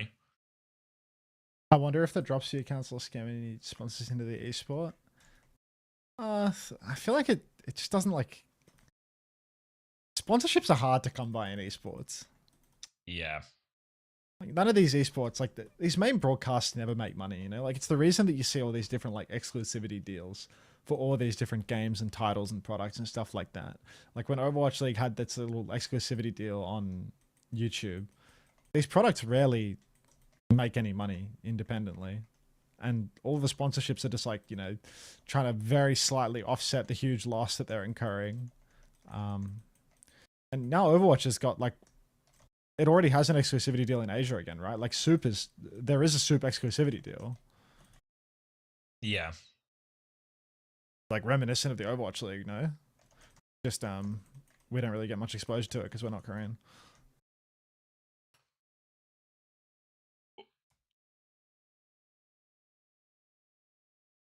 Muse, Hotbird, Twilight Trong, yeah. Yeah, I don't know. It's the same thing because you see this argument a lot on like Reddit or Twitter or stuff, or some people go like, "Why do we have to deal with this? But our viewership is so high." But if it doesn't translate into sponsors, like you're not actually making money. You know, it's not like mine and Hunter's co-stream where a big view count actually just means you make more money. I think that's actually what they do on the Asia broadcasts. What? As in run ads? I think they run ads and like they monetize the stream like with the subs and stuff like that. That's like why they do like the sub outro. Like the thank you type things. Yeah, like that big thank you, like the sub count. I think that's a part of the monetization model. Yeah, I mean, there's a sort of why not to it, really, right? Like, it's just if you're just gonna be putting up a splash screen for 3 minutes anyway, does it actually doesn't make any difference, you know? But yeah, I think it's because even beyond Overwatch, like other games are struggling and having to rely on like more and more dubious sponsors, both in like a gambling and crypto sense. And even Twitch itself is struggling to sell the same number of ads it has done historically too. The military, like the military is the war propping is it the up only right thing keeping now. it afloat right now, right? Yeah, like because like when's the last time you saw somebody complaining about ad break in progress? I feel like I haven't seen somebody complaining about an ad break in progress since the conflict in Iran started. I got one the other day actually when I was watching Astro's stream. Oh. I've had Turbo for a long time, so I haven't seen him in forever. But Yeah. people used to complain about it a lot on my stream after like I would have a big weekend and I'd do like the 22-5 for a bit because it's a big weekend and I got the raid. Basically. And then everyone would be complaining about getting the splash screen. I feel like one of the big problems Twitch has is Twitch is just behind in terms of the specifics of where it can play ads. Like if you buy an ad spot on Twitch, I think it has like one distinguishing bit where it's between, you know, between like, you know, like you say if you go on a stream sometimes and it'll be like, this stream has been marked for mature content. Do you definitely want to watch it type thing? But Twitch obviously, Twitch has way more live content, which means you could pay for an ad spot and then maybe, you know, you're on a certain stream and the streamer's suddenly just talking about all sorts of shit that you don't want associated with your product or something. Yeah, there's like no control over the ad space that you're selling whatsoever. There's no control, and it's much harder. Like Twitch is way worse at letting you target an audience as an advertiser. Whereas if you look at, say, their primary competitor in this space, which is YouTube, really, YouTube is so good at giving so much control to the people buying adverts in terms of the type of content, the demographics, and sort of sub-demographics of people they're hitting. They can also...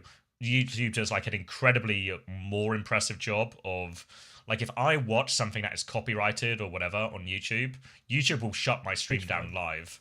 That never happens on Twitch, you know?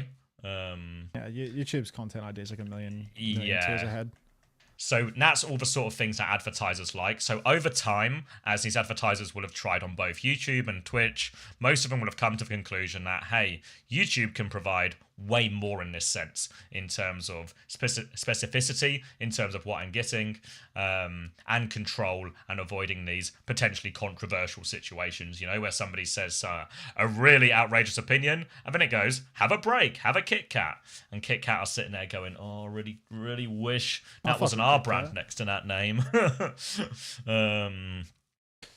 Beverly Hills, just before dawn. And I think on top of that as well, I think Twitch don't super care either. So it's unlikely to really shift. What the hell is stalling? Shift that much. Okay.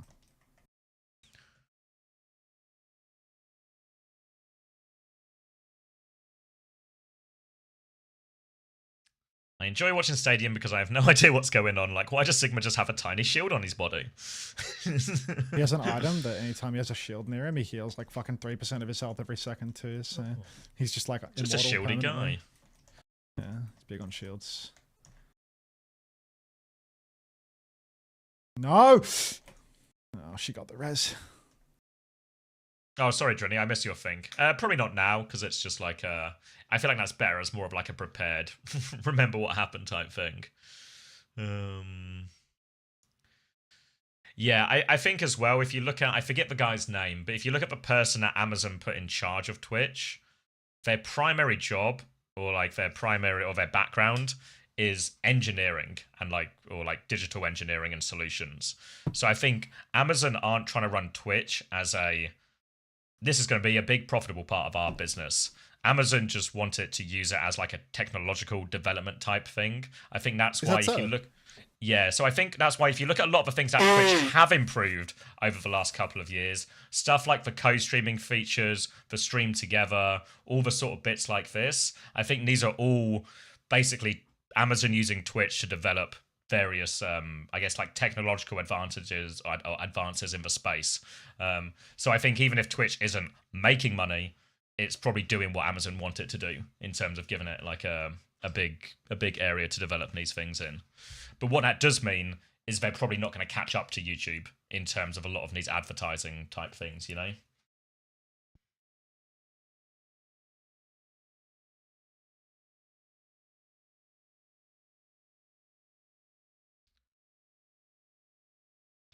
Whose idea was the Backbone Zen? I can't remember. Let's all go to Mixer. Screw this. I'm headed to Mixer. Mixer folded so fast, and didn't Ninja get $100 million payout for that? Yeah, because it was just like a contract with like a huge guarantee or something. So even though it just immediately folds, contract, and it folded within a year, and he got it all. Like, how sick is that? It's just great, isn't it? You know? Of course you fucking were, Tikazoo. Like, of course you were. Like, you talk about like me getting the extra PTO from London. There's nothing on this Mixer deal, you know. Like that's like 100 million for nothing ain't too bad. Is my stream used for AI training? Not that I know of. There's a bit on YouTube. You said that this website's for technological development. I feel like this website's like really behind on lots of like, I don't want to say industry standard stuff, but you know, like the quality of broadcasts on this stream, it's like lower than every other streaming platform. Obviously other streaming platforms have different monetization strategies in general. Like Twitch is Twitch does less live streaming in general. Kick is just an ad for a gambling website so they can afford to do better quality, etc., etc. But you know, like this website doesn't have like proper 4K streaming. It's but, like, the rewind feature is loads worse. Yeah, well, like the rewind feature is like inferior to YouTube. That it's monetized unlike it is on YouTube. I feel like there's not a lot about the technological side of this that's actually even up to date with the competitors. It's just market share. Yeah, but I think there's a difference between like what's achieved and what the aim is, if you know what I mean. Yeah. Good night, Eggs.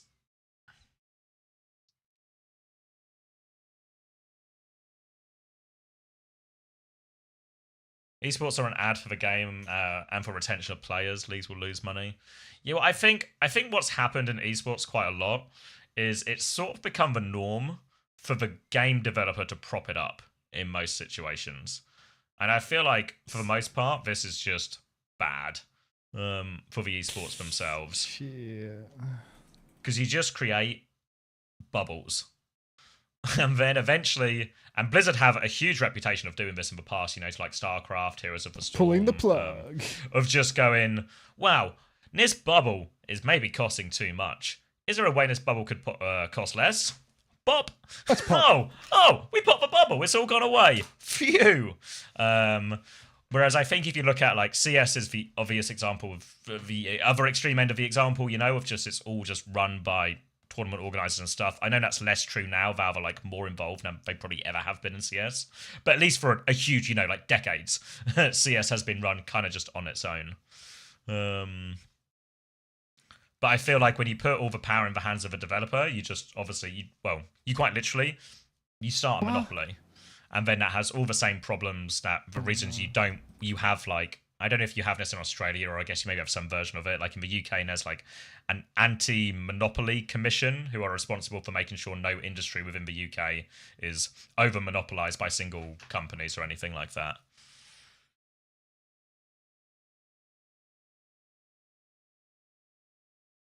Think Paul stop playing Overwatch? No way.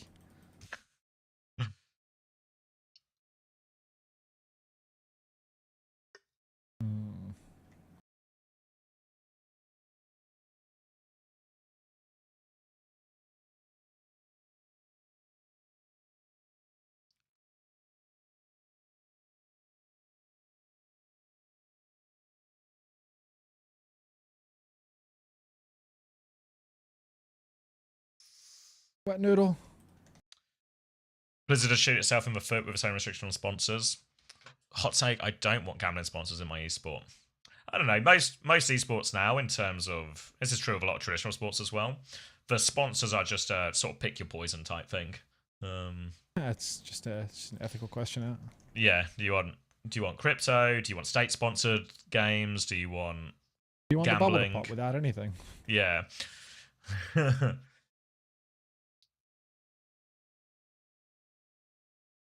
There's a real lack, I think, of companies that are genuinely not interested in sponsoring them. Like DHL is a big exception. Like DHL also sponsored CS. I don't know if they still do, but they sponsored CS for ages as well. I don't know if Intel still do as much, but I feel like Intel have been like a big sponsor for a long time of a lot of CS events.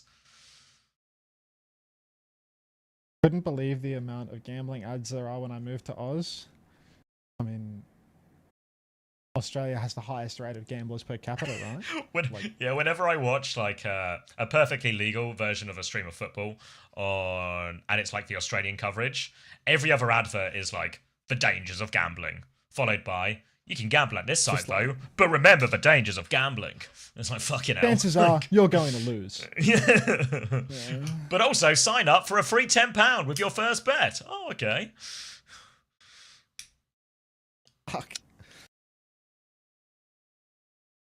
I don't know, regular. I mean, yeah, it's true. If you look at traditional sports, look at like the Premier League, look at the logos on the front of every Premier League team shirt. Thank you, Bond 007 Junior, for the Prime. Thank you very much. Bond. But if you look at the front of, or, you know, the big like sponsor on every jersey in the Premier League, like half of them are fucking betting sponsors, you know. 007 reference. That game is just burning a hole in my Steam library right now. Is the campaign still on for that game? For the sub badge? Not sure.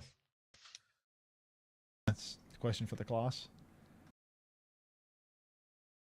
Integrate gambling into Overwatch, it'll save us. That's what the Nexon partnership is, mate. The football bubble won't pop. I mean, the main difference between traditional sports is, someone can correct me if I get the numbers wrong, but like for most Premier League teams, for example, if you look at the amount of the stuff they profit from, the vast majority of the profit they get is from TV rights.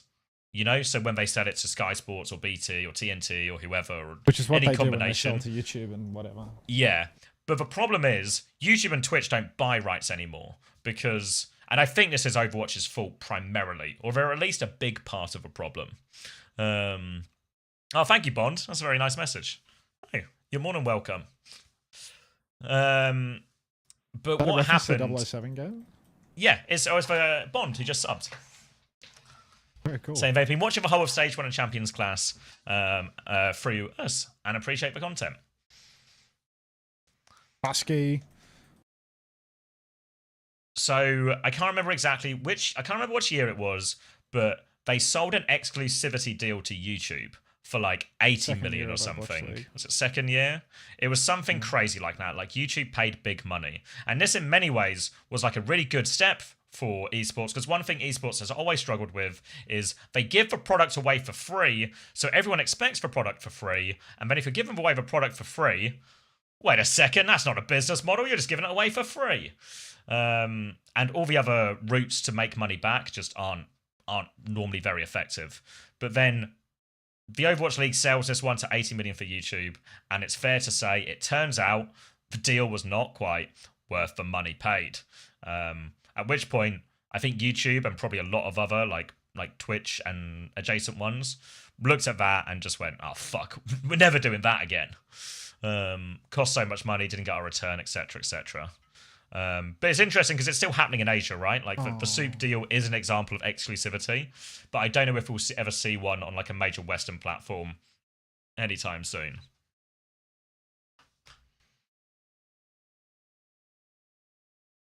Okay.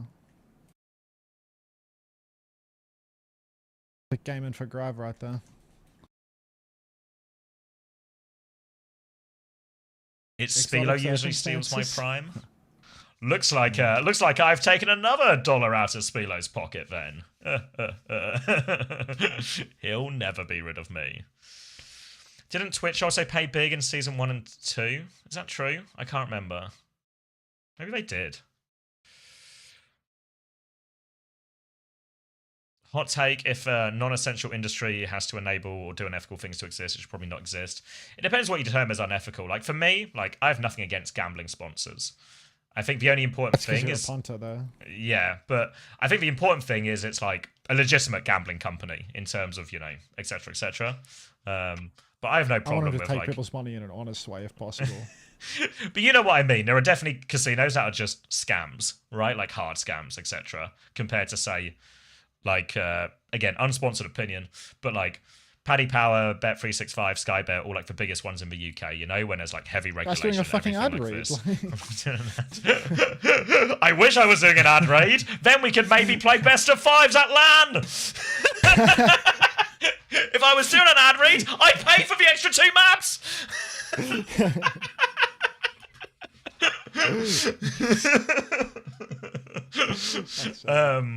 But obviously this is where it just becomes like, you know, where's your line, right? Like, is crypto okay? Like, no, you know, where do you draw the line in terms of like ethical sponsor type thing? I like my scams more sophisticated. As long as I genuinely believe I can win the punt, guys.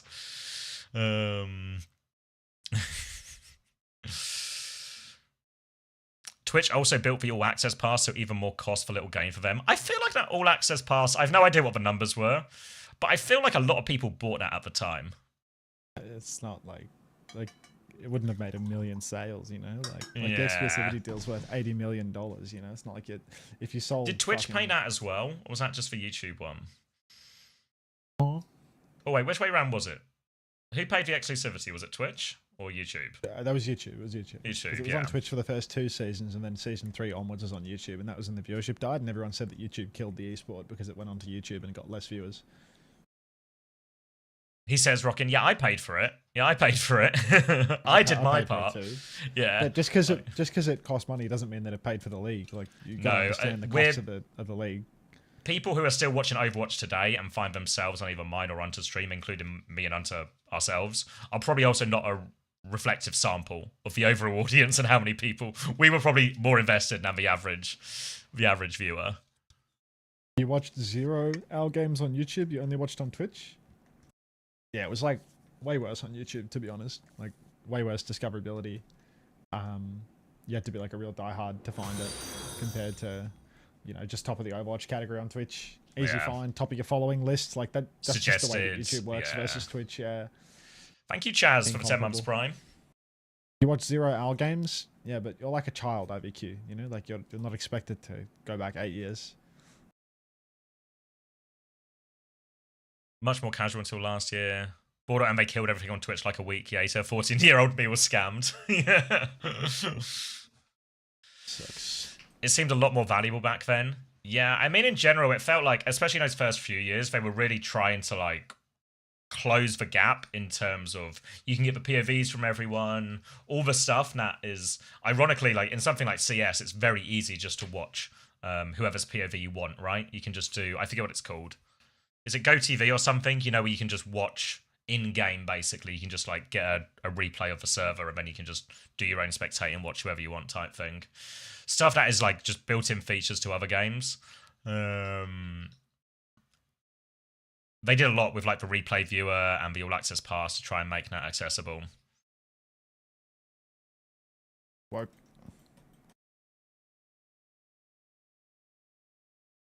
The original deal was 90 million with Twitch for 2 years, and then 180 million with YouTube, and it also included the COD League and server stuff. Fucking hell. Oh yeah, it was a combo deal. Yeah. No wonder Deal, YouTube deal. were like, we're never doing that again. Fuck's sake. Fuck. Yeah, replay viewer is just private these days. Yeah, no, I mean, there's a lot of steps backwards, you know? I think some of these things Money's really gone, hurt. mate. Yeah, like the lack of replay viewer, the lack of the fact that replays reset really quickly. I know that maybe it feels like it only affects like a small niche, like, you know, like me, Unter, OC, Tomathan type people who are trying to like make videos and then they get like taken away from you type thing. But I feel like it's also just worse now, like for anyone. Like a lot of people watch, like OBS Sojan's channel is a good example of this. Like a lot of people actually will just watch pro player POVs, right, to learn and figure stuff out. Yeah. So it's a really underrated no. part of like the growth thing. And all of these things are just out of budget. No! Oh no. Is the COD League going? Yeah, I think the COD League is still going.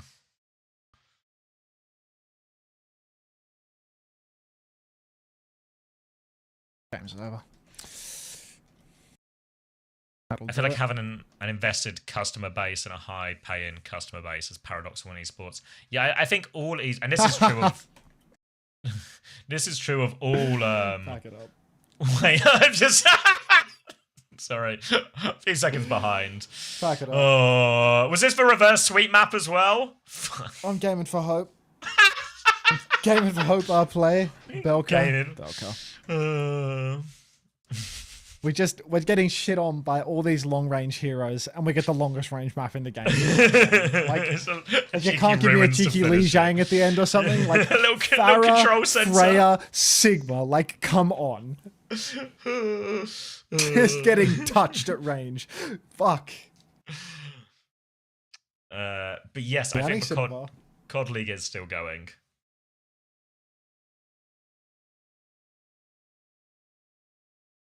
I think games like Call of Duty and League of Legends are probably much closer to what it looks like to actually just,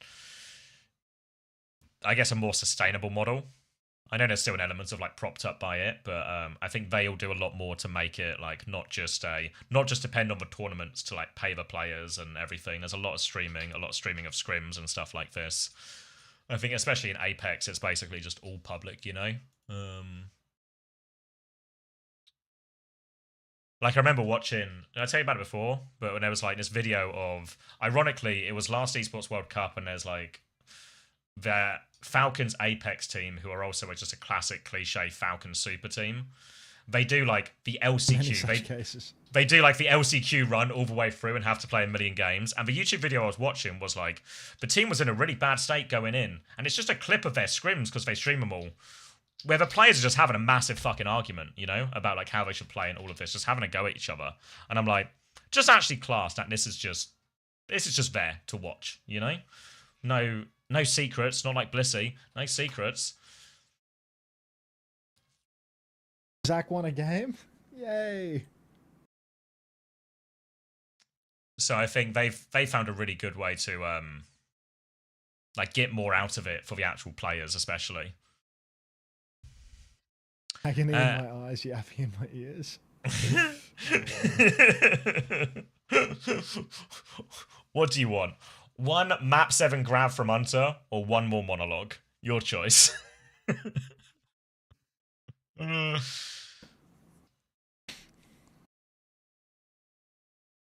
Monologue? Fuck. What time is it? I'm over 2 now in Stadium. This is like an hour gone. You're about to slingshot, mate. I wouldn't hesitate. I'm gonna grab a drink though. Explain the law.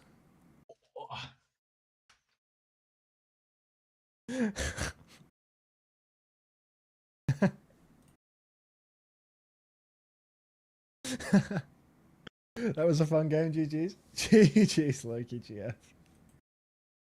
Which one were you? Is there someone called Loki in the game? Which one were you? Thanks for the 30 biddies.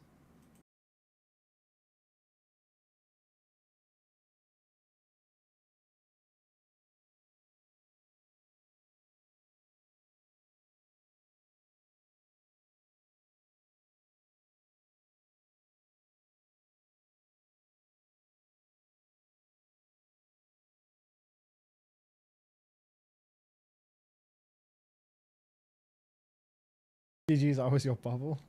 Who was the grab? Who was the grab?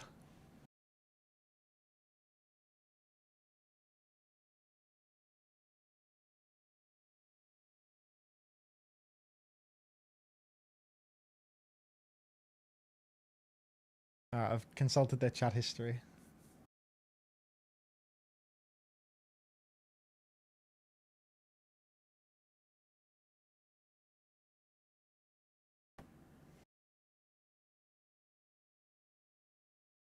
Did Suki change something about the slot machine? I feel like it's pulling lots of doubles for subs recently. I feel like the coding, the coding has changed or something. There's been like heaps of doubles today. I don't know what you did. Maybe it's getting a mind of its own. We're versus Pink Paw. We're versus Pink Paw.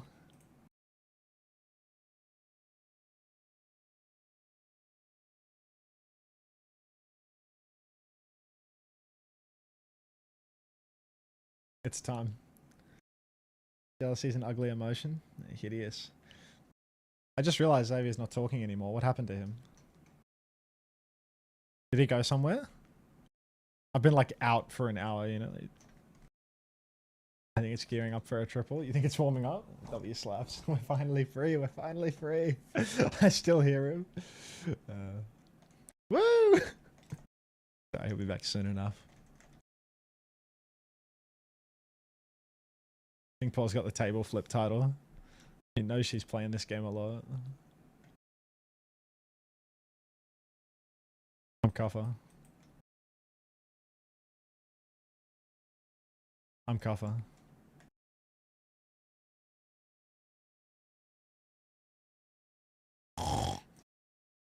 I'm Kuffer.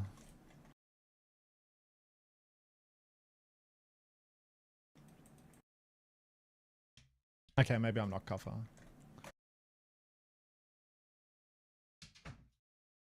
I'm definitely not Kuffer. I'm back. I'm nothing. Why is Zach asking for chair where the drops are?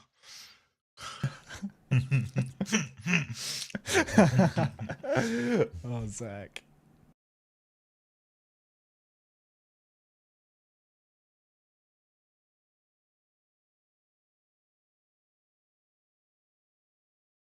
Am I going to the Esports World Cup this year? If they invite me, I probably will. I think we're going to send OWTV if we can.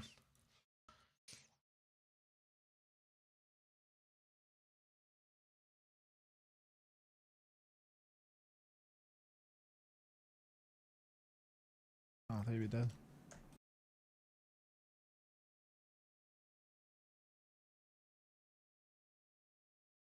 Dog. I gotta shoot my gun. It's the wrong one.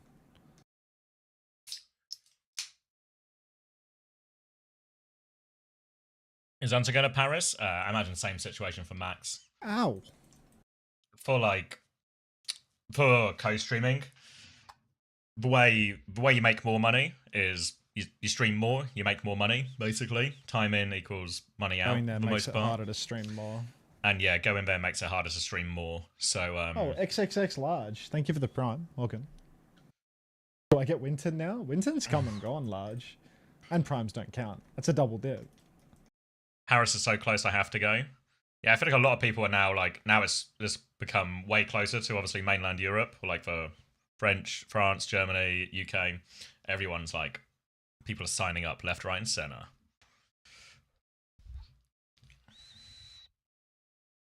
Are we waiting on something? No. Maybe I'll go once Max finally wins a game. Zach wanted to go to Saudi? Oh no. You reckon there's something through here? Feeling lucky? I think you can still go. If anything, I imagine the flights aren't that expensive right now. It was a pink paw, but I couldn't kill her.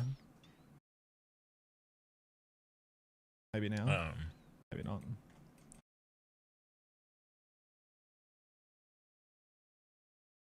Maybe I kill nothing. I'll never really get over how poor the I kill esports nothing. integration was in Overwatch when it first came I'm out. going I was expected an almost 5-side league system in game. Like a full, like, I mean, that was the original pitch, right? Like fucking path to pro. Do you remember the draft? Remember they talked about the draft? What draft? At the start of Overwatch League, there was going to be like a big draft. What, like they do in the No, I NFL don't and remember stuff. this. It was like going to be they just said it was going to be a draft, and then there was never going to be a draft. It just didn't work. Like drafting a roster for... Yeah, like there would be all the franchises, then they would somehow assemble all the players that could be drafted, and then I don't exactly know how the NFL draft works, because I know it's like a very convoluted blah blah system. But I think the plan was to have a draft every year, you know. You have to pay for your own plane ticket and stuff if you're in OWCS? No.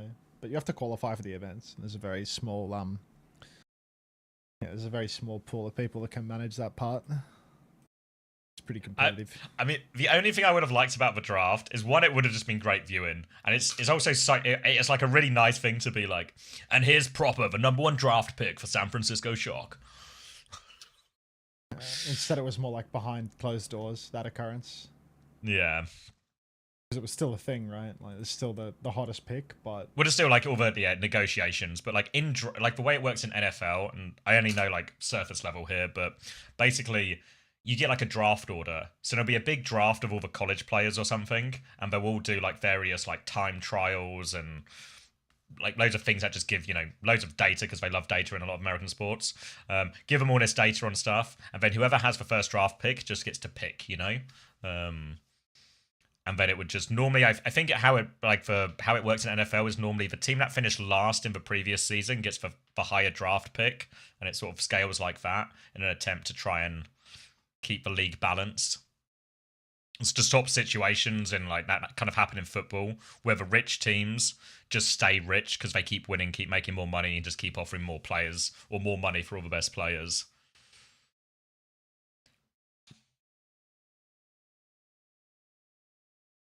So it would be, yeah, in this scenario, it would be like LA Valiant get to sign Proper because they've got first draft pick or something, you know? Which would just be... would be class. Hey, Proper, meet your new teammate. It's Liar. Liar. Oh my God. Vegas Eternal Junbin. Yeah, exactly. Placing lower gives you higher percentage of top draft. Yeah. The silver free Proper dive duo. Yeah, what was interesting, I don't know if anyone else watched it, but it was a 4 Horsemen episode they did with Doa, where like Monty and Doa talk a lot about like the original pitch for Overwatch League versus what actually happened. And it started a lot more as they were like pitching Monte and Doa, like, come here, it's going to be like a real like old school esports thing, you know, akin to how like StarCraft 2 and League started, and you'll have full control to do like a more edgy show, you know, something that is like by gamers, for gamers type thing.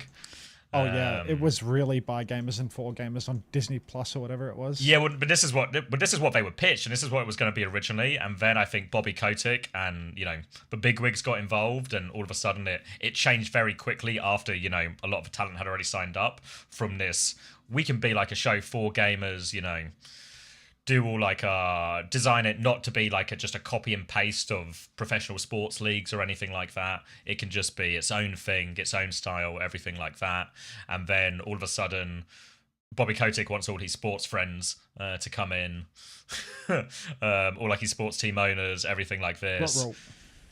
They want to go on Disney fucking, what was it, Disney XD, the name of the channel. So all of a sudden it got real PG-13 real quick. The show changes completely. Speed run. Yeah.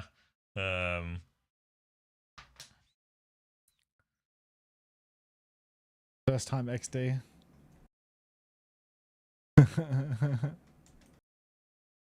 I really wonder what if... Yeah, I mean, I believe, like, when Monte Cristo and Doa say, like, that's what they were sold on, I'd believe them. Maybe there's an element of, like, you know, I'd believe they had the wool pulled, not even the wool pulled over their eyes, but it started as one thing, and then the nature of these big businesses is if the boss man in charge wants to make a change, like, it just happens. Am I downpouring? I've just seen it now. What are you downpouring? I don't know. I thought someone would be coming to res like this.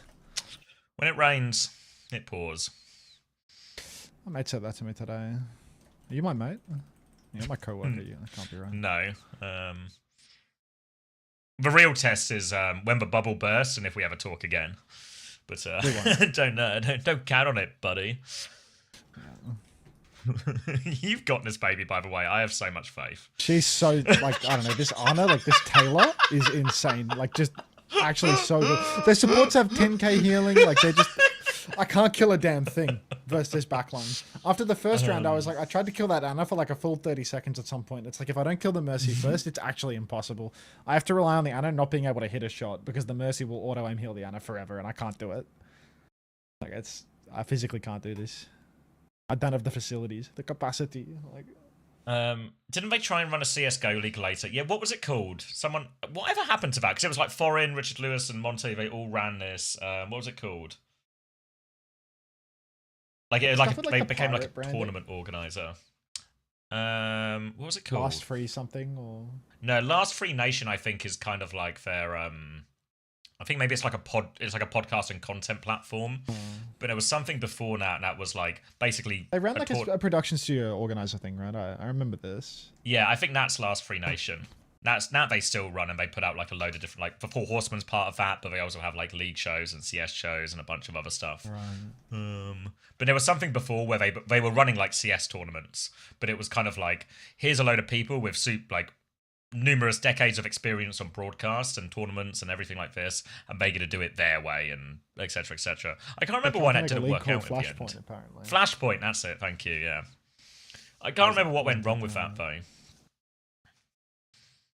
or like what happened to it. I'll Google it. Sandy. What happened to Flashpoint? Not Superman. Yeah, they got lied to by all the same people that lied to them in Owl. Really?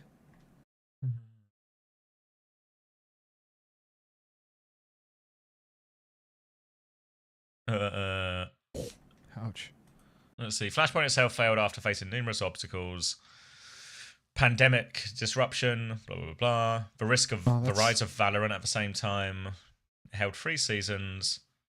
Reports indicated the league was completely with many partners dropped their teams from CSGO altogether. For a deep dive, there's this full video.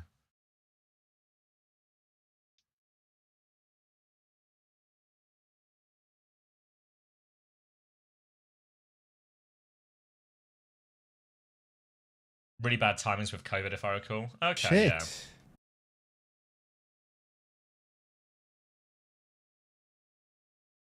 Yeah, I mean, the hard thing, especially with a CS circuit, is to break in. You actually need to start with big money, I guess, because all the major teams are only going to go to tournaments if there's actual big prize money on the line.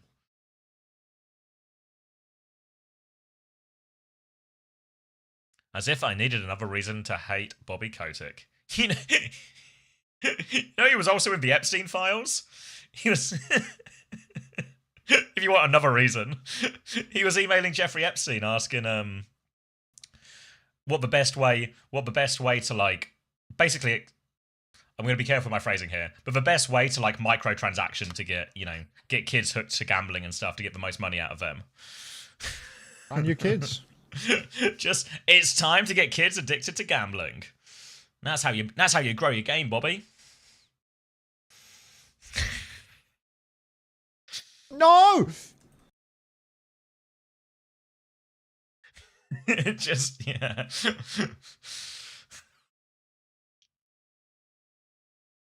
Just, yeah.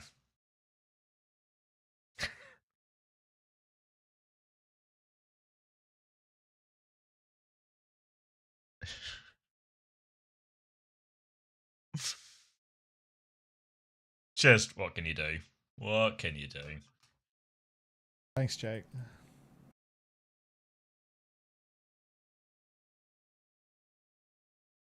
Oh, that card is flying away from us.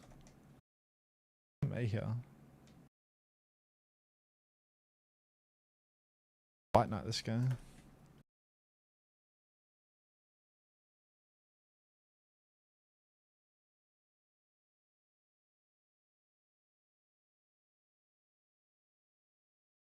What an 8. What an 8.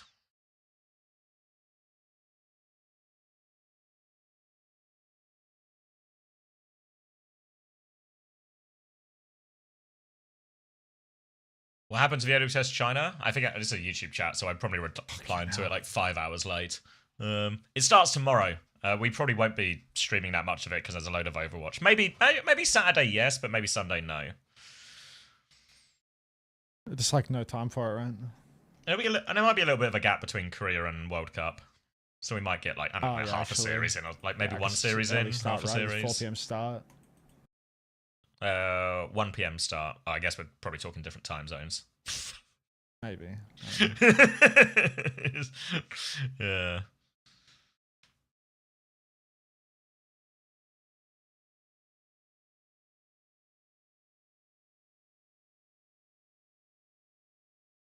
Game for host running backwards cap today. Interesting. Like Ash Ketchum is getting serious. Yeah, that's sort of Ash Ketchum type. He's got that kind of vibe, you know. Yeah, youthful.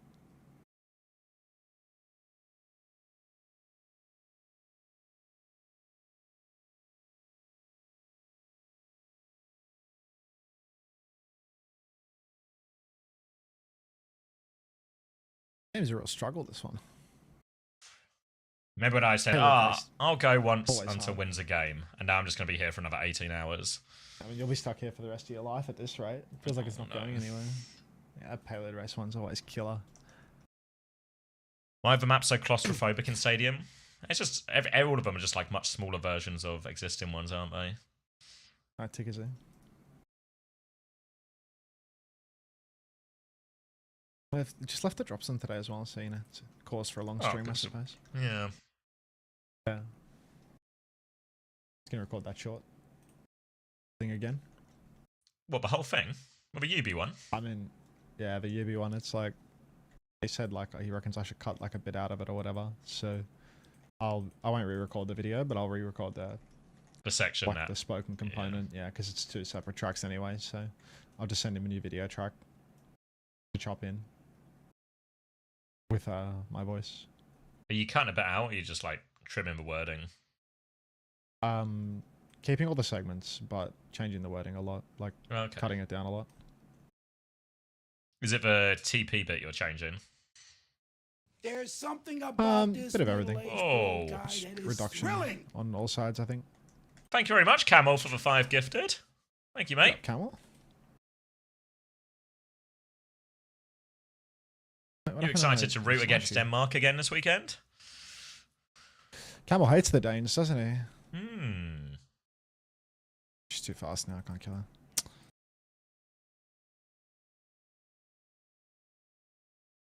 Congratulations to everyone who got one.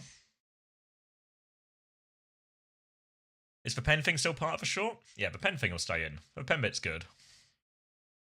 It's more like there's no like part that's disappearing really. It's more like the phrasing of everything, which people haven't seen anyway. Make the short shorter. Yeah, just making the short shorter. who like short shorts. We like short shorts. Pat is reaching whole new levels. Get us on Disney XD right now. We could make a killing for the Overwatch League doing shit like this. Bobby, if you're watching, let's bring it back. Would be nice.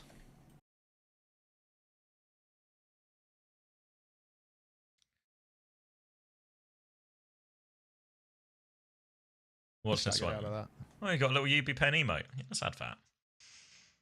I don't know exactly when it will come up again, but you never know. Feels like a common reoccurrence, the UB pen emote. Like really reusable emote. Best moment of the tournament. I don't know. I thought the Low-key final was was. pretty good, but I think the Yoinking pen bit up was Ben. insane. Like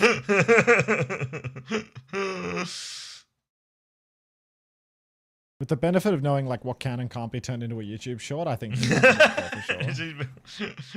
It's really rare in Overwatch you get like a fun LAN moment, you know, like an actual interaction on stage.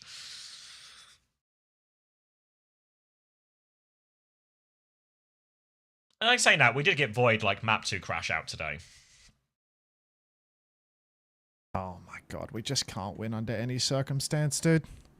I'm never gonna be free. How did that bomb get 2? Oh, one was Bob, to be fair. The bomb's broken in stadium, it kills everything. Like the power that makes it do double damage and the power that makes it have double range is kind of, and the power that makes it blow up 30% faster, like all comboed together, makes it quite a powerful thing. But this game's just unwinnable. Both these DPS have 2k damage, mate. Did Void win? No, but he played well. He's cruising right towards a comfortable 6th place, I reckon. Which is all a 29-year-old can probably ask for at this point.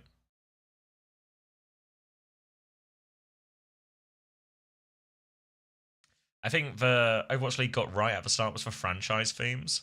I was so skeptical for franchise themes at the start, but I feel like they kind of actually stuck for a lot of people. Like the Like the London colour schemes, Spitfire, or? Houston Outlaws, or like just for branding and like what do they call it? Like the localization or geolocation. Because they tried this before. You have to be really old to remember this one, but what was it called? CGL with like the London Mint and the Birmingham Salvo. I think it was called CGS, like Championship Gaming Series. It was like, it was MGO. I remember watching it. This was actually like my first like proper introduction to esports, like watching this on Sky as a kid. It was like Championship Gaming Series, and basically they had like, they set up these new orgs, you know, like the London Mint, Birmingham Salvo, and there was a few other ones as well. And then they would sign players for like, there was like Forza, CS, some fighting games, like I think Tekken. Maybe there was like a FIFA-esque or Pro Evo type thing. And then they would all compete. Basically, it's the exact same thing the Esports World Cup do now. Almost. But just a bunch of local British teams doing it. Let me see if I can find it. God knows if there's any. Let's see. CGS Gaming. Championship Gaming Series. Hunter, Fat Pride Bounce. Yeah, that's a thing. That's a thing. Yes, there's Dead or Alive 4, Forza, FIFA 08, and Counter-Strike Source. Yeah, the Carolina Core, the Dallas Venom. Yeah, so this thing had happened over 2 years and had already gone massively bust. There was even an Australian one, the Sydney Underground. What? So yeah, so this went massively bust in 2008. So when, if anyone remembers, there was like that Richard Lewis interview he did right at the start of the Overwatch League, where it was basically like, we've been here, done this before. That, basically. This is what he was referring to, of like, this happened with CGS and it just went bust, you know? Probably like Termination Aftermath. Substantial growth of the league in its second season consumed a significant portion, coinciding with a challenging economical climate as the global economy approached one of the worst recessions. Oh, of course, this was the 08 housing crash, right? Hello. The health just goes up.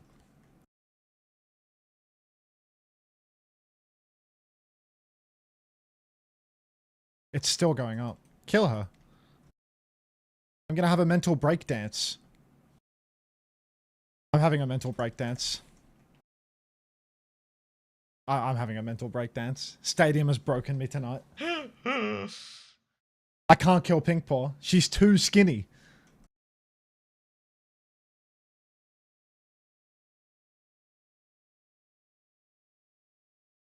So it just sort of collapsed on all fronts, I think. Just couldn't handle.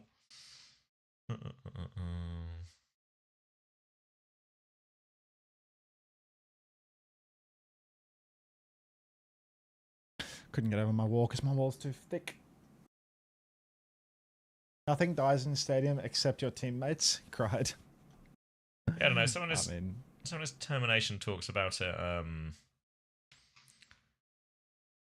Like it not actually managing to scale up as it wanted. It's from a Richard Lewis article.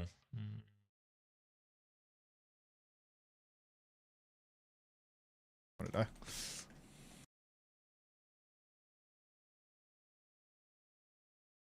Yeah, they did a draft as well. It's literally just the Overwatch League.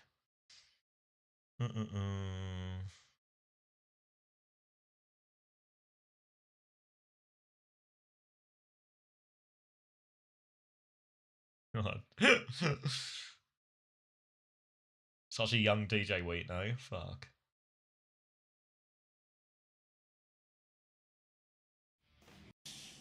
Too skinny, that Pink I can't Paw. remember watching this on TV when I was a kid.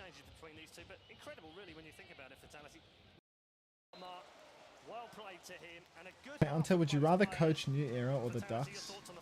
Well, you know, both of them playing extremely well. It's like equivalent. It's like equivalent. It's just a waste of time both ways.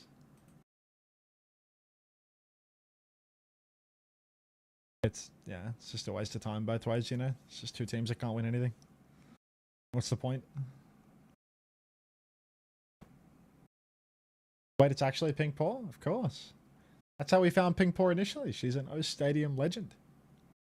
Possibly the rank legend as well, actually. Jordans can't win. I mean, like the Ducks. I mean, the Ducks are just a team where it's like, you know, they get into OWCS every time and then they're just like singing in their comms checks and stuff. It's like, haha, you know, haha, we don't care at all. We don't care at all. But I think they do care, you know, like they're just not like quite good enough to get beyond the bottom league level that they qualify in. Just grim.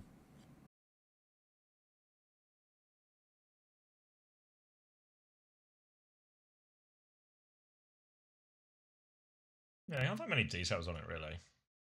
Juice, that's enough. Juice, that's enough. I'm sure Richard Lewis will have a video on it somewhere, buried on his channel. Richard Lewis is gonna sort you. Oh yeah, but the Championship Gaming Series, this would have been very much his era. I think it was involved, obviously CS was like one of the main games as well, both years.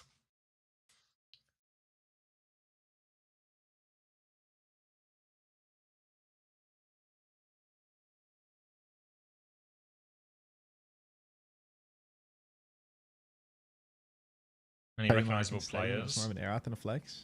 No, I'm sure. Just a legend. Spiritually a legend. Whether or not her rank reflects it. Will Richard Lewis unblock me on Twitter?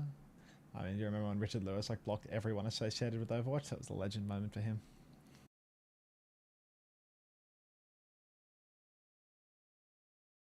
Like Rattlesnake, if you remember that name. If you're going to recognize one, it's probably that. You're making up that name. That doesn't exist. There is no Rattlesnake. Rattlesnake. That's a CS legend, mate. Fifth Lauren. Obviously, surely people recognize Fifth Lauren. That's none of any. Everyone knows Fifth Lauren. It's a ninja in pajamas right there. Yeah, well, obviously for CGS, he was on the Berlin Allianz. Henry G. People remember Henry G, right? Yeah. Or still know Henry G. Wasn't he like a caster or something, and he turned out to be like a domestic abuser or something? No, that was all fake news, false allegation type shit. Turned out to be a fake domestic abuser. Yeah, but before he was a caster for CS, he was a pro player, one of the best players in the UK. And funnily enough, my mate in TF2, Fishu, used to live with him. They used to be roommates. They were roommates. Yeah. Massive coke addict. It's CS, mate. Living the it's high the party life. game. Living the high life. And oh, here we go. Sponge was on the Sydney Underground. People know Sponge as well. Matt Merck, thank you for the 4 months. Vehicular. Welcome back. Vehicular. Hunter, are you aware of PK Fishy theory? No, I'm not. Vehicular. Mouthful. So, anyway, is there like a pyramid emote? It's pyramid scheme guy. Is that Boston Huck? Where did you see Huck? It won't be in CS. I mean, I remember watching like Huck play fucking StarCraft against like Idra and stuff. What a time. Huck was on Popular then as well. How you doing, just a career of being known as an arsehole. No, this will be a different Huck. The Huck you're thinking of is Canadian, I'm pretty sure. Like the Boston GM guy. Oh god, I'm getting tossed like a salad here. A salad. I know, I'm really tossed. Just typing. What brings Malthal and Matthew here today? Good, how about you, Illuminati? I'm alright, you know, just playing a stadium to pay my rent, you know how it goes. Or maybe pay the rent and then a little extra. But yeah. I don't know. There you go. Score has a video on it. 30's coming at me fast. So but I know there'll always be a job on the keyboard waiting with you if things ever get too dire. So they spent too much money. It didn't have the mainstream traction they were hoping for, and it then also had some exclusivity issues. It's just Overwatch League, no? You know what? It's a familiar sound for sure. I was going to say, you don't have to like Richard Lewis, but it feels like he actually got this one pretty spot on from the get-go. He just knew. He's pattern recognition, isn't it? Just, wait a second, this has happened before. You're just going to do this again, but with more money? Thanks for the flower, Matoma. Yeah, this is alright, Malthal. It's ups and downs. Gets like busy times and quiet times. This is a quiet time now. It's the end of the drop set. Your earning is dictated by where in a drop set you are. But yeah. When's OWCS Korea? I mean, it just ended, mate. It's all done for the day. Punch me out of my ult, please.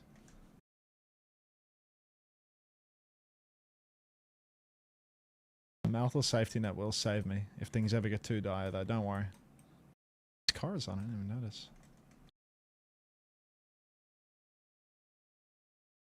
Who's Richard Lewis? Like a long-time esports journalist. He's done a lot of broadcast work for CS and for Dota and StarCraft as well. These days, though, I think he does a lot less events. I think he still does a bit of hosting in Dota, a bit of desk work on or hosting for CS for some of the smaller events now. Mostly just does like his own content on his channel and his own Substack and everything. Just like, isn't that what all of those like old guys do nowadays? They just have like some old geezers Substack where they're supported by their 30-year-old fans that are like your age, you know, your generation. I mean, your yeah, age. Like I don't know. Like I think they've got Last Free Nation as well, you know, like But they're pretty big I don't know if business. it's right to say that they're like irrelevant, you know, but like their games I have don't all think like they're totally like irrelevant moved at all. on. Their games have all like totally moved on without them, though. I feel. Yeah, to a degree. Like they're all like outsiders in the products that they came up in now.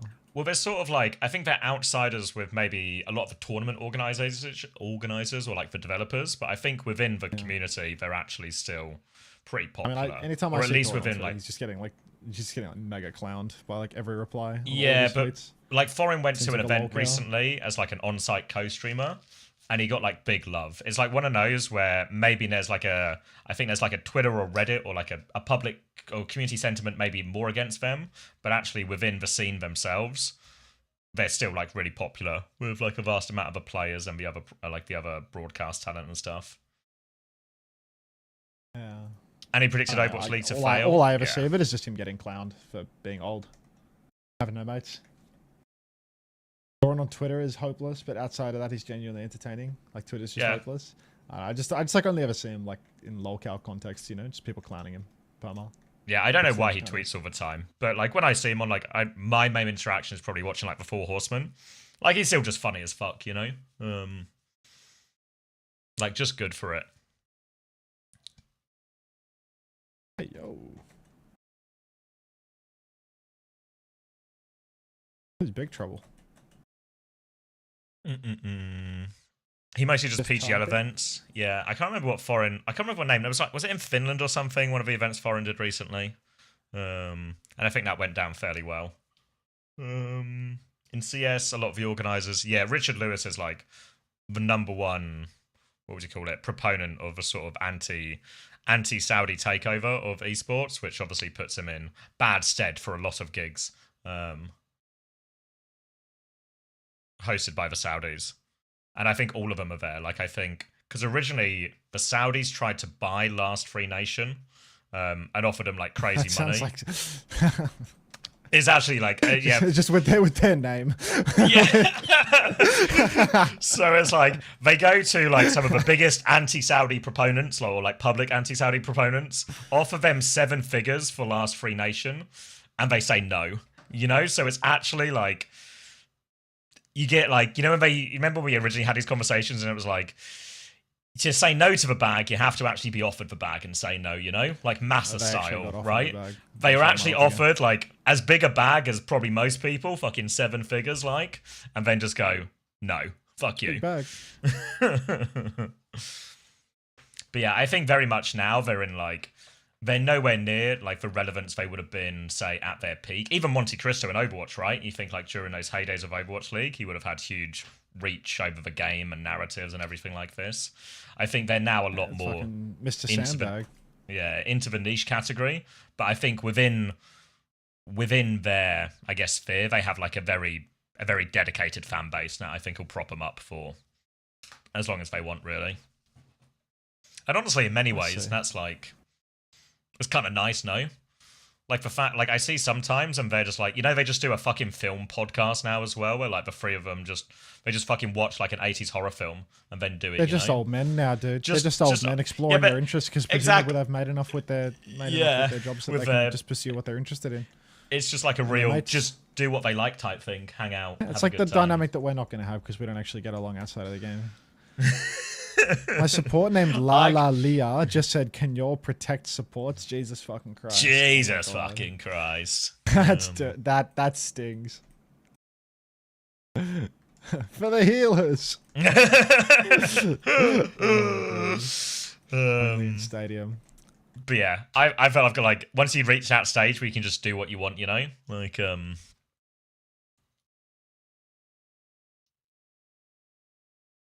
The heel cut's so bad, fucking hell. I feel like if someone has the money interest to take over, they inevitably will. I mean, money always talks in these things. Like, the reason it doesn't work for, like, say, Last Free Nation is because it's just a group of individuals who don't need the money, don't want the money, or don't want the money from that source, you know? Supports in these lobbies. I mean, Jesus fucking Christ, Max. She didn't say Jesus fucking Christ. She said JFC, IVQ. Don't you start with me right now.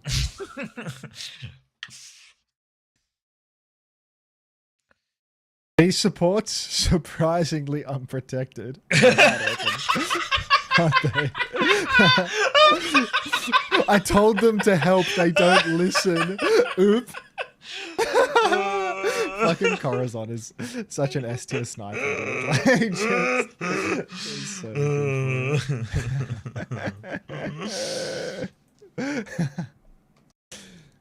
FACEIT was going to invest, but they hid that they were going to be bought by the PIF. Just like, you mean like FACEIT was going to pay money into the Last Free Nation, but they didn't disclose that they were being bought up by the PIF? Yeah, I could believe that. How much did Monty get for Overwatch League? I'm pretty sure, at least like the first, I don't know, like the salaries went down over time, right? I think especially the year where Sideshow and Bren left, that was like a salary drop year for casting, or like for the casters. But I'm pretty sure those first few years, they were all like decently over 6 figures per year. Oh, easily, mate. With maybe I don't know. Like when I these think people are Sideshow all, and like, Bren are the exception because they were really like Sideshow and Bren were signed as like the budget risk, if you know what I mean. Like a couple of endemic guys and give them the chance. You know, we think they've got potential. So I think they were just under 6 figures for their run in Overwatch League, but obviously like the 6 figures is still 6 figures, you know. That's me protecting the supports, right? You see that? Take care, You're Josh. running after Have fun. Yeah, I think the pay. I think like initially when they would have signed a multi-year contract, but I think when it came to someone who have to like place me in time here, but whatever year it was where Bren and Sideshow left is basically, I think maybe it was like season 4 or something, or start of season 4. Basically, Sideshow and Bren were offered the same amount of money, I think, or maybe even slightly less than their previous contract, but told that the contract had to be exclusive when it wasn't previously exclusive. And they said, if you want to pay for exclusivity, that's extra money, you know? Like, that's part of the deal. You have to pay more in order to add the exclusivity clause? Yeah. So then that becomes... So obviously that, as you can imagine, like if you're in that negotiation after like the job Bren and Sideshow had done and the sort of growth and popularity they had, feels a little bit insulting to be asked to do exclusivity in exchange for less money. You know, no good deed left unpunished and all this. So I think negotiations kind of broke down. At the same time, Valorant was coming out as well. So it all just lined up. This cat was healing from. Yeah. I mean, if you look at what Sideshow and Bren have done in Valorant as well, like it actually great call from them, you know? Multi-game longevity is really hard. Like, look at Semler in Overwatch, right? Like, Semler was a big deal. He was like the voice of Counter-Strike for a long amount of time. I mean, it didn't help that he was a Nazi. But, yeah, but even before that, like, people didn't like his casting in Overwatch at all. And I think they were fair to as well.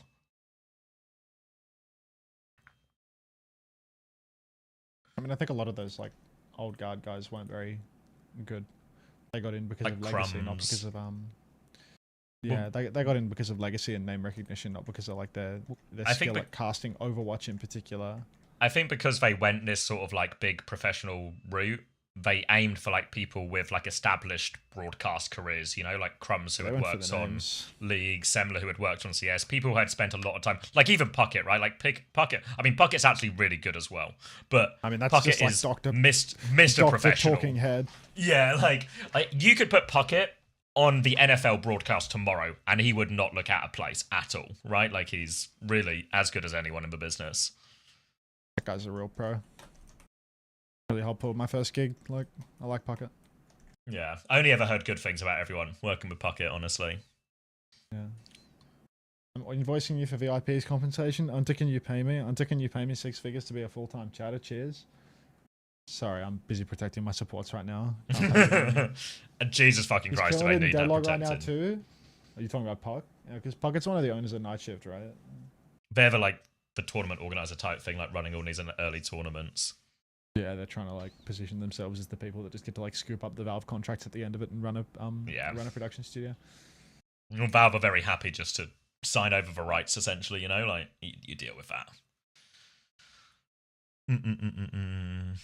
Might have worked if they started off with sorry. Yeah, I mean it's just like bad. You know, like these like Sideshow and Bren at that point are on like an upwards trajectory in their career. So if you don't offer them the money, you just lose them. Like, look what... Honestly, what you can do is you can offer them less and you can tell them that they're not allowed to branch out and work anywhere else. Like, look at Uber, right? Like, why do you think we get less Uber than we used to? It's just the offer's not as good anymore.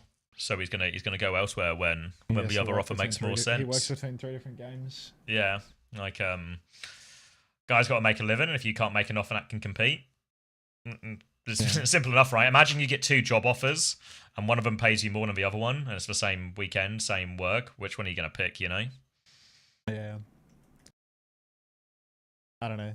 At least he's back on for those regular seasons or whatever. Like Loves World Cup, isn't he, mate? Hilarium, thanks for skunking it, mate. Yeah, he's on for the World Cup now because it doesn't clash with DCT anymore, so that's easy. That's good.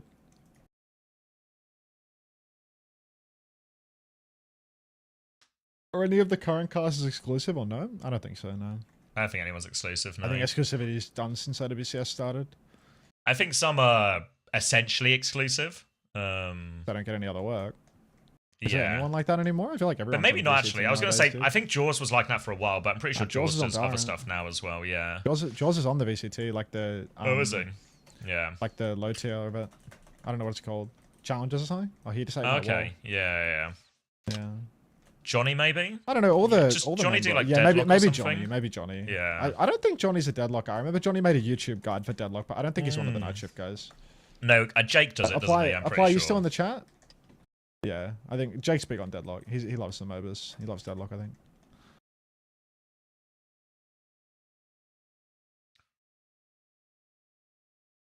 I don't want to die. I want to ult. I wonder what the idea behind the exclusivity was. I mean, I think if people are willing to pay for exclusivity, there's a lot of... Like, I think it's actually good for the caster in many ways, because you only have to focus on one game. Obviously, there's a little bit of individual choice there in terms of if you just like the variety, you want the variety. But you're getting that security, and from the league's point of view, or the tournament organizer's point of view, you get access to a piece of talent you think is really high value, you know?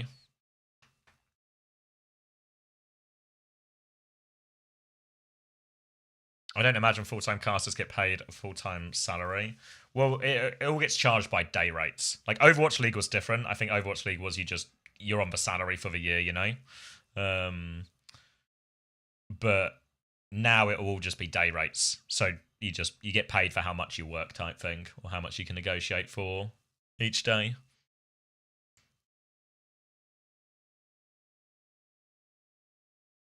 I don't know. Talent. Historically, I think talents have had like really good working conditions for a long time. I think that's like on a downward trend, but the standard is still pretty high for like the day's work required, I'd say. Yeah, I think where talents suffer, and this is certainly less true in it's more true in other games than it is in Overwatch.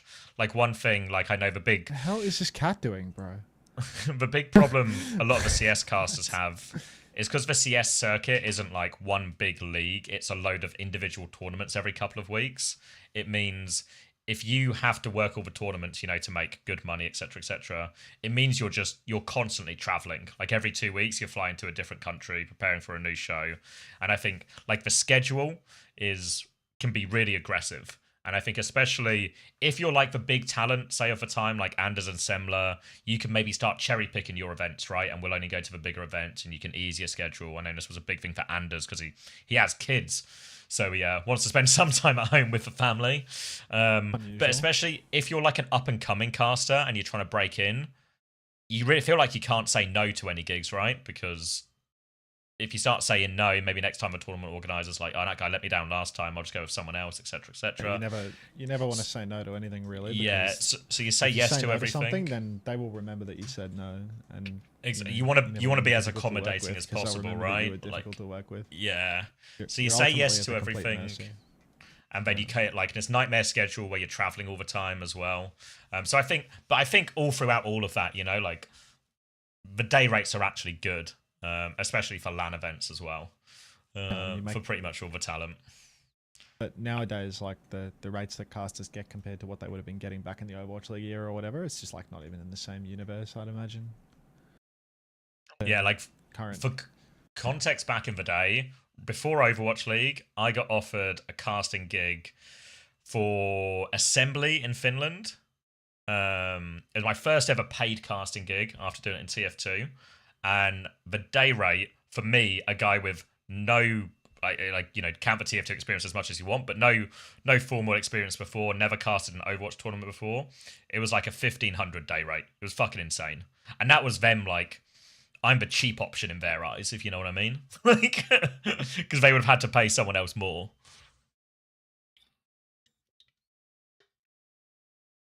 Undercutting at that rate. Yeah.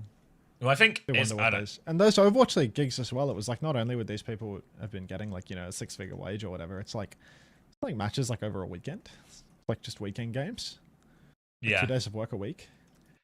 I mean, that's the nice thing, because one of the things that stacks really aggressively if you have to do multiple, especially multiple games, right, is you have to do so much research to actually feel like, to keep up with all the different scenes. Like, think, like, me and Max are exclusive to Overwatch, right? Not through any deal, but just because... It's easy to stay up to date, because we're, like, super it's all we do. And even then, there's a bunch of times we'll be like, wait, what's going on or something? Or what's this? And now imagine if we were also trying to do the same for Deadlock or something as well, you know?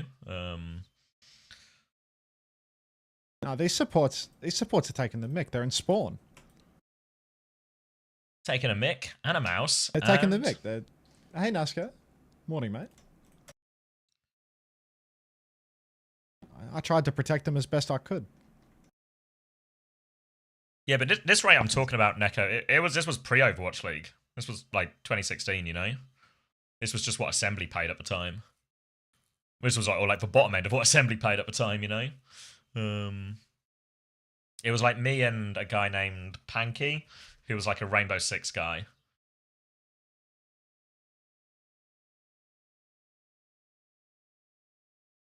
Let's look at the whole back line. Still 3 corners away. What the fuck? This game is unwinnable. This game is unwinnable. Why is the whole chat purple? Chat's purple? Hey, Ricardo. Oh, it's pretty purple. Having a rough day on the stadium today, mate. Let's see X go, man. Come on, he's going to win one eventually, guys. Today. How many hours of work would that be? It was probably only like 6 or 7 hours work. I know, fuck's sake. 6 or 7 hours work. And then obviously I had to go to Finland, but the standard thing to do in these ones is for travel days, you get half rate. So you get like a half rate for the travel day there, half rate for the travel day back. So like 2 full days and 2 half days.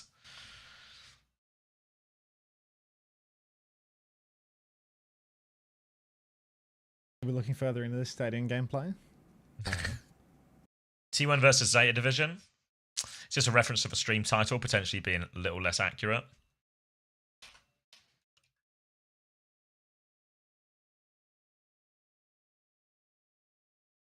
Just right. Chilling. Drops a Salombo, right? Chilling. Exclamation mark, face it. By protecting them more next time. I will look into this. No, it wasn't bad at all. Ryan. The Ryan game was tough. Yeah, and that whole situation was a little bit weird because I kind of got offered the gig out of nowhere. I hadn't like applied or really been actively seeking any of it. But what the owner of Assembly told me, and I just have like, maybe I told you this before, Max, but I just have like no way of verifying this, or if this was just some nonsense, some drunk Finn who happened to own Assembly was telling me. But he said the reason me and Panky were picked to do this, you know, like a TF2 caster and a Rainbow Six caster asked to cast this event was because like we were on a shortlist for Blizzard and they wanted to give us a go. And I guess I just blew the fucking trial. But I've never had any follow-up to this whatsoever to have any verification if it's true. It's just something the owner of Assembly told me one time. Stadium Cure. I don't think I've ever played this one.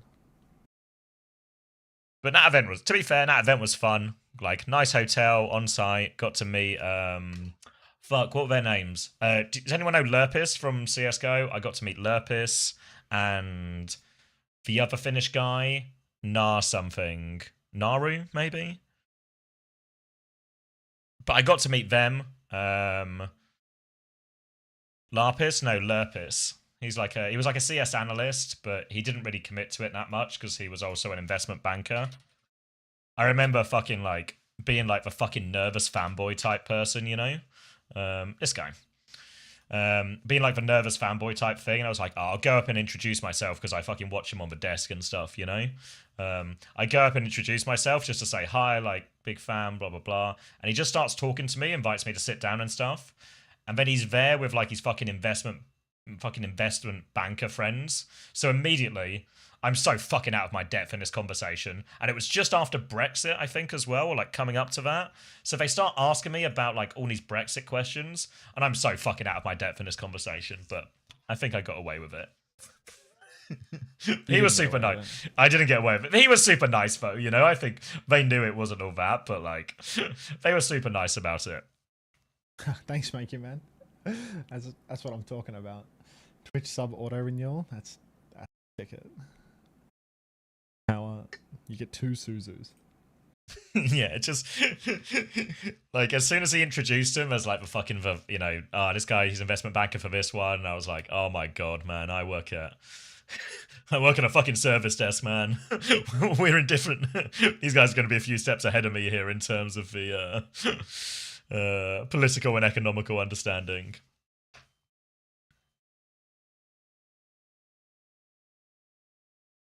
Why is he playing Kiri? Oh no! Still haven't got a game with Zach. Zach's on Junkrat. This is gonna be trouble.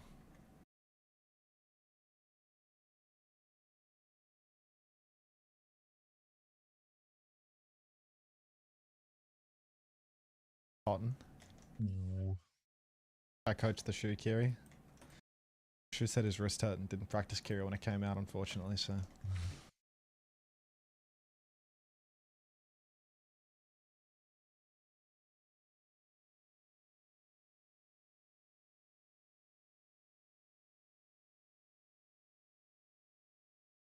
So my friends from school went to Baker McKenzie. What's Baker McKenzie?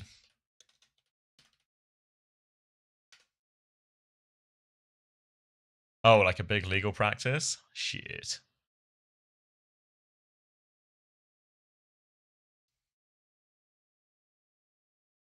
Everyone always has a couple of them.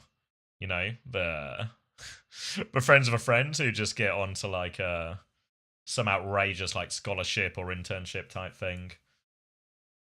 Oh no. I remember one of the guys we used to go drinking with, who was like a friend of my housemate more than mine, but he got like a fucking, I guess like an internship as a model for like Ted Baker or something, and I was like, that's for fucking internship as a model. Yeah, like he was just Sounds like a sick job. Yeah, like just, I mean, it's probably just like modeling for free, but I was like, if it's for fucking Ted Baker or something, like, if it's gonna happen, that's like a way in, you know. Just woke up. What happened last night? Why didn't you Suzu Res? I was trying to do the squid.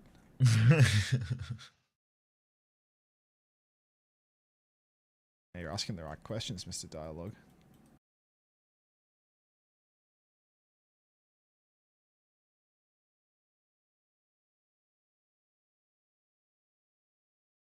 Oh, it's another one. Why is Zach here? Your Suzu Res is broken. Have you not got the perk yet? It might be a perk problem. I've been offered internships for modeling comedy and being a genius. Same.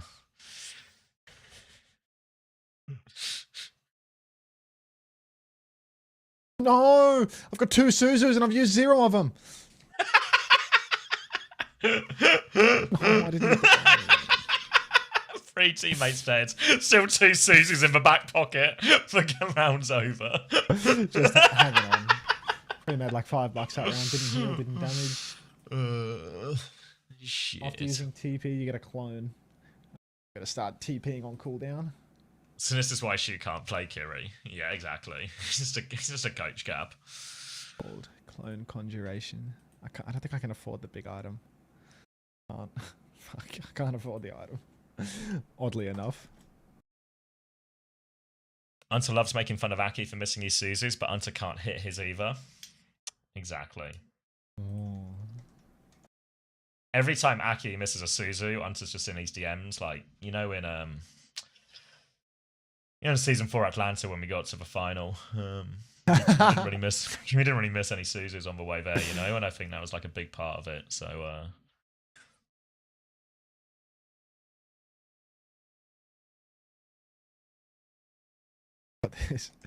Cotton got this skin by watching Twitch TV, Hunter. Well, Aki deserves it. Very good.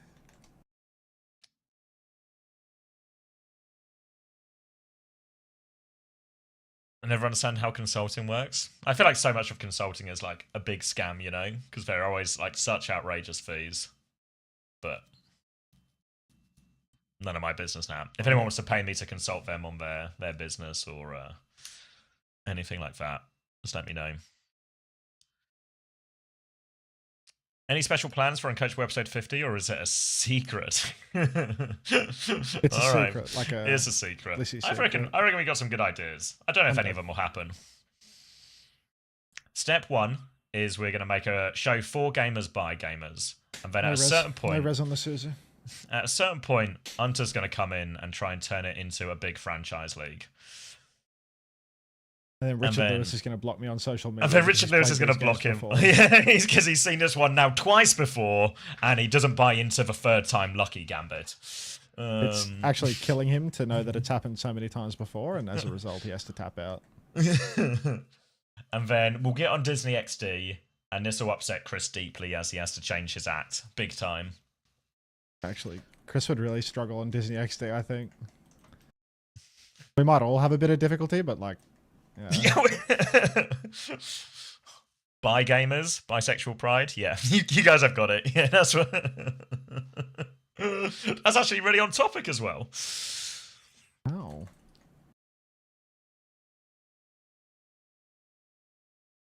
Though I do believe bi gamers wasn't actually referring to Richard Lewis in that situation. More of just anyone who plays could have games. Well, he is bi. Really? Yeah. Oh, well, it's up then. Yeah. He was like, I miss he my was on Suzu. like, what do you call it? Like when he was at university and stuff, he was part of like the LGBT, or I guess whatever it had been called at the time, type committee and stuff. I thought you were trying to suggest that he was one of the college gays or something. Like I didn't really know what you were getting at there. No, like he's like when he was in genuinely- school, he was a part of the LGBT. No. It's like, no, oh, as okay. in like he was like an active proponent of like fighting for rights. Good, bear in mind when he's in, this is like the 90s we're talking about, you know? He's so, like he's so yeah. old. Yeah. Yeah, like there was actually like gay, significant work to do. I see.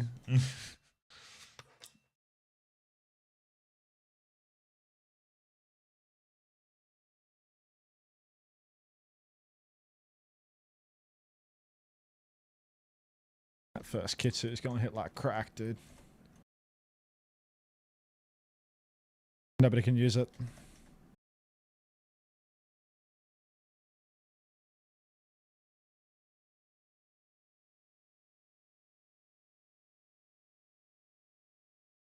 I'm in a trap.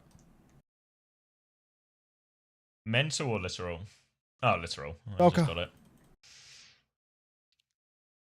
Dude to the bob! Wake up! Wake up! Wake up, little Bob. Wake up, Robert. You deserve the shame you feel for that rush. Thank God for Cotton. Would love to do an internship at a law firm, but piercings and long hair don't really market me too well. That's like that's a button-up internship, you know? Are we blaming the Iceman for losing today? Nah, it's team effort. Shu had a fucking shocking one. The whole backline was really poor, I think. Just Yeah, knife permadead as well. Why don't you and Hunter duo? Ping. Donut delivery. Swift step heals. Okay. Did you guys put I never put my picture on my CV at any point. I was always really against it. Is that like a common thing now? Like a selfie, like Chris Like a D'Elia style? selfie, yeah, or like, yeah. You were told to? Yeah, I don't know if I got out of a job market. I didn't think It's you were just meant to in a have a good picture of time. yourself on your CV. Yeah, I feel like picture of was like normally an off, like a not thing. Never put it. Professional pictures and stuff. I guess what was also true for a lot of it is I didn't have like a real professional picture, you know? I do because my parents Okay. gave me an insane name and I need to prove I'm a normal human. Alright, Fruit Shoot. I'll bite. What's the name? Fruit Like- shoot. What's the name? Or is Fruit Fruity Shoot? McShooty, you Is know? Fruit Shoot actually your birth name and this is for It's Mr. Shoot to you.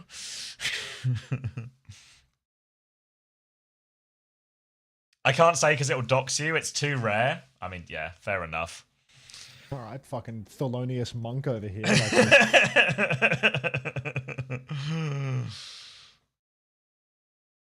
They throw nose in the bin. It's against non-discrimination laws. Yeah, I always thought it was a big no, but I don't know if I'm just old or if, you know, times are changing.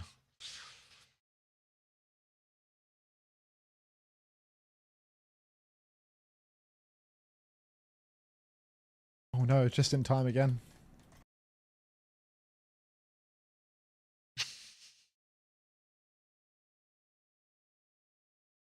They actually got me playing like Aki. No.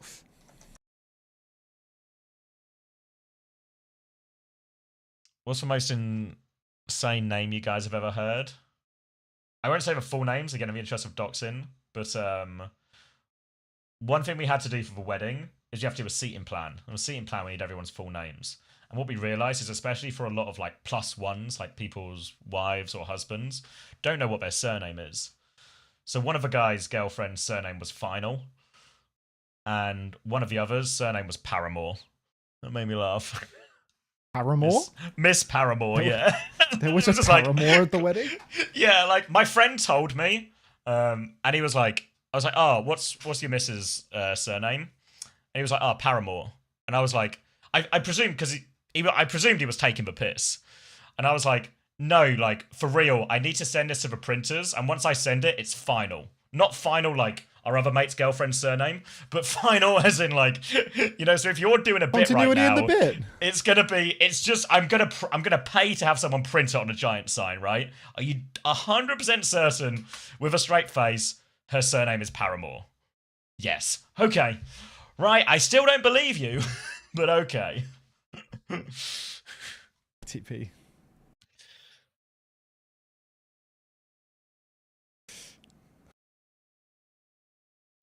Listens.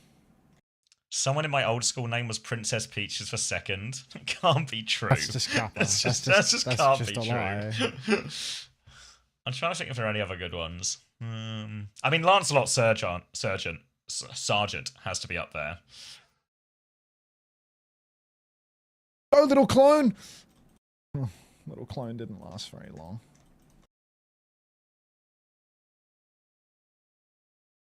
Oh, little clone.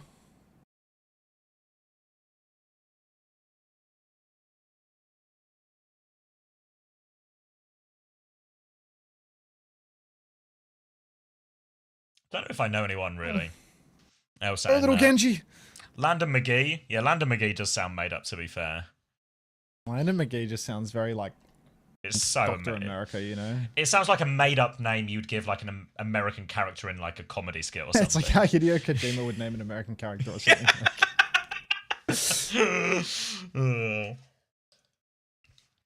It's the same when I met Landon's dad, who's an absolutely lovely bloke. But then I would just find myself saying sentences like, oh yeah, I met Mr. McGee and he was class. And I'm like,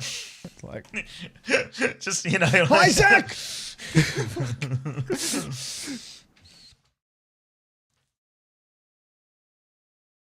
Who is this Ash? This Ash is fucking keying, dude. Like, actually a nutcase. I had a boss whose name was Nick Fior. Our office group called ourselves the Avengers. There's a guy I used to know at school who's called Josh Bond, who obviously just got James Bond stick constantly.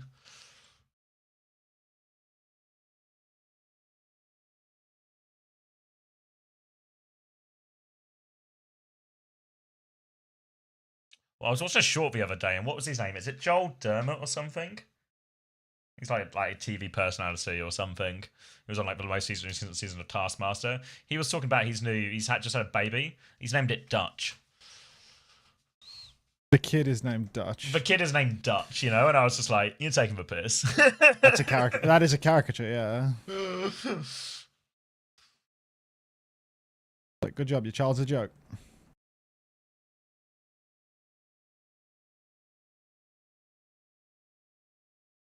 Oh, I knew a guy who called A-Dick. Wait, this reminded me. I used to have a teacher. A-Dick. I used to have a teacher whose name, he was our French teacher.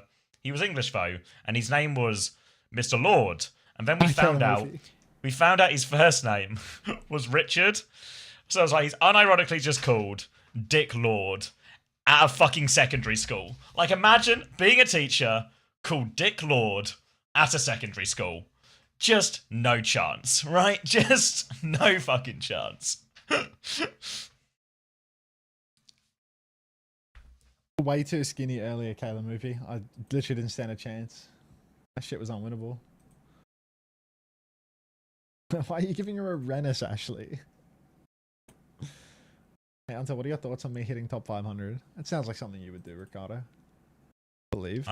When you cleanse negative effects with Suzu, gain 5% ult charge for each hero cleansed. Sure. You know that's not happened so far in this game, no? It's like, I feel like I'm never Suzing it. Let's do Leaf of the Wind instead. More healing. I never, yeah. I'm never Suzing anyone's negative effects off anyway, so. Had a third grade teacher whose last name was Wiener. Classic. GG's earlier, I finally won against you. You destroyed us too. I've had a bad night on the stadium tonight. Having a real hard one. I've actually been being held hostage here until we get a win. Until we hopefully do this that. is it. Hopefully Cotton can bring us to the promised land and tuck us both in. I need to record that short. Sadness for I need to go for a walk 88. while it's still... Maybe I'll go for a walk with my wife. Maybe I'll wait till she finish work. What? She's working at home today, so she'll be home. Xavier remembering that he's married and he can do stuff with his wife. What? Yeah, but she's working. She has a job. Cotton's got this. Cotton's bringing us to Okay, the promised land. He said, "Don't." He just said, "Don't worry, guys. I'll start throwing." It's so fucking over. No. No. Oh God, let me out. My history teacher's name was Jizzle. What? Guys, it's not like a game of one-upsmanship where we make up more and more bullshit names. There was a guy I used to work with. This wasn't his actual name. His actual name was Jeremy, and everyone called him Jezza. And then we started calling him Jizzy Jezza, and he fucking hated it. But the problem, it's just too fun to say, you know. Oh, Jizzy Jazz. Oh, Jizzy Jezza. Can see why he didn't like it though. Onto our stream. What is that? Glueless? Hey JC, hey right mate. A monkey smoking a pipe and a Reddit run. Had a health tech teacher. His last name was Beers. I mean, I have a main support player on Team GB whose surname is Beer right now. So who's the beer on your team? Lewis Beer, crispy. Good roll. Good roll. Unlike these Suzus.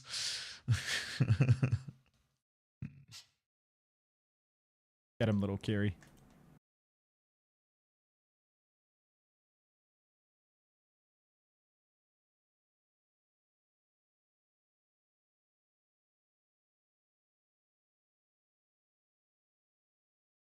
I just Suzu Zach. Suzu Zach.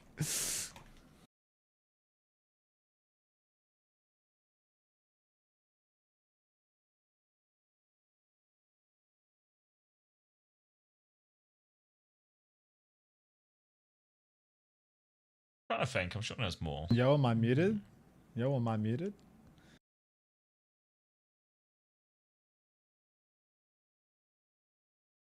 I was trying to TP to Cotton and instead I've walked into Wex Pin. Giving these Suzus out like they're candy. What's he doing? What if I name my kid Violet? I mean, Violet's like a real name, but if you found out you were named after Violet when you grow up, like the Overwatch player, how upset would you be? Alright, this is the Suzu for the ages. Kitsu for the ages. No! I've tried to Suzu bomb. Yeah, this is officially the worst we've ever done.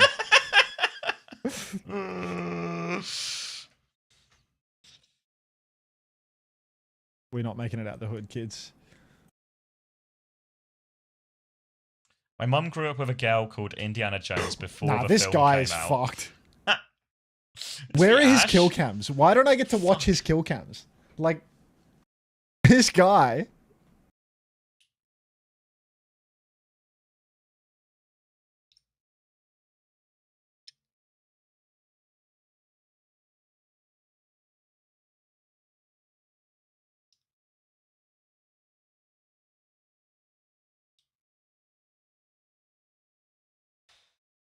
Squeaky bum time here. Not sure what my ass has to do with this, but I digress. It's squeaking, mate. Squeak, squeak. Whoa, good Suzu. Push keeps going. Another good Suzu. Oh my god.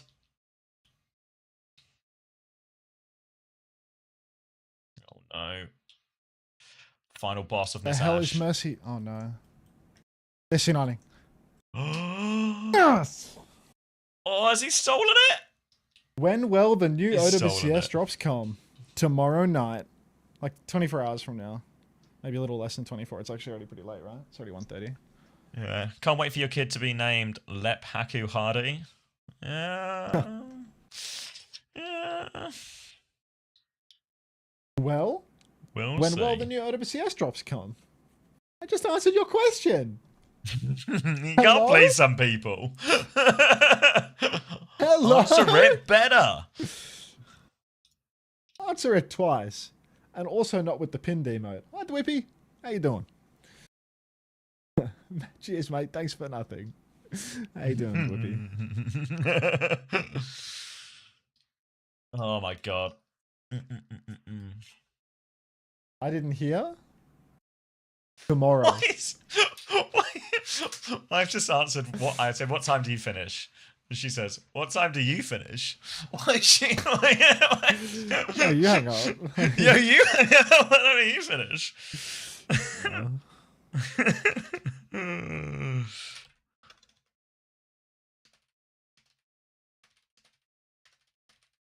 Hey, when do the new OWCS drops come? First time You wouldn't chat. know this. I'm doing alright? Oh, very good.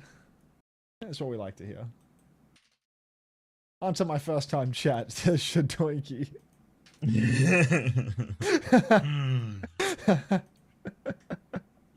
Fucking hell. I can't hear you. Hunter doesn't get them because he's a brand risk. Go to Twitch TV / Commander X if you want them. Ah.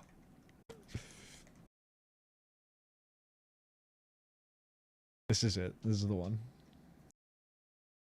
I've been lifting your tunes off Discord low key. What do you mean? Like, you, you mean like you watch what I'm listening to on Spotify and fucking Let's see what he's terrifying what's he stuff. listening to right now. Fuck. I didn't even think didn't even consider this as an option. I guess I'm at the top of my own Discord, so people can just see what I'm listening to, right? Ah, yeah, you'll just be top roll. Yeah.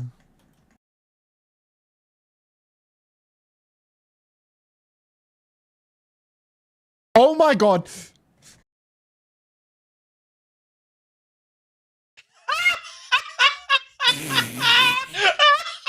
I live.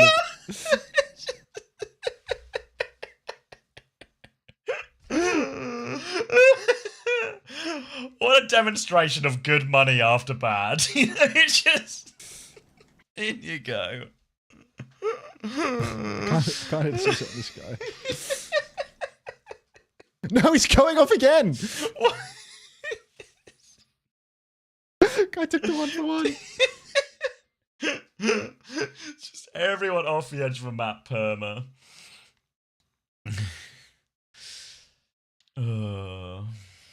Finally, a hero, more up Hunter's speed. Morning, Speedo. No!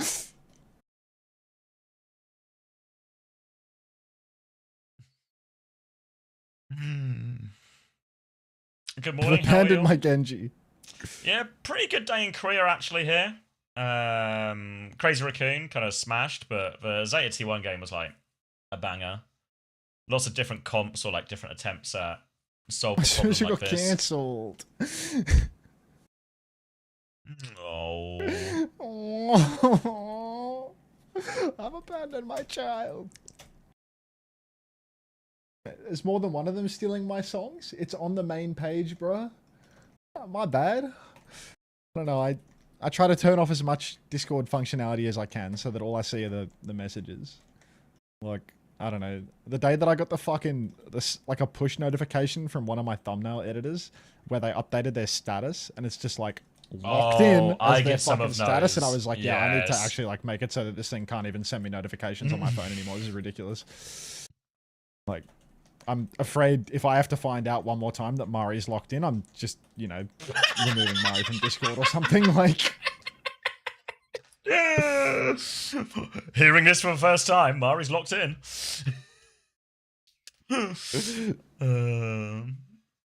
thank you so much. Thank you so much.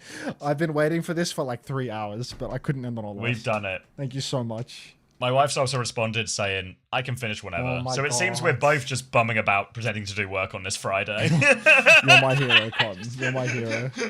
Alright. Good job, Max. Who's this knew you had wet it in guy you. talking shit? Like, Was he...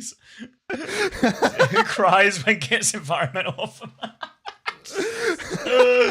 This was serious for some of them, Max. This was serious for some of us. it's a fully locked in game, mate. Fuck, but yeah, dead. What? Falcons What tried a at series. Spilo, but they quickly gave up. I don't know why they gave up. I don't think they should have given up, actually, but someone gave up real quick and then just lost a Sigma mirror to Who am I Max. trying to raid today? I was going to say, I'm going to send everyone to Wamone, I think, if anyone wants to go to Wamone. I was thinking I could do ML7's VODs channel, maybe. That's funny. That's good. What Lars is I could streaming do, as well. You want to send these to Lars for Pep Slayer? I could do Dip. Dip's out of a job. I might do Lars. Maybe, I mean, it's like Dip or Crown or something. At Unter, PK Fishy. Do you hate us? It's not that I hate you. It's that I hate myself. It's not me, it's you. Why did you host me? Is it because I'm out of a job? You're more employed than all of us, Spilo. Your income is not dependent on drops.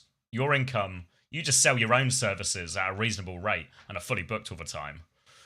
We just have to go out here. Like, it's probably more akin to, like, a job at an oil rig, you know? Like, it's tough work, but somebody's got to do it.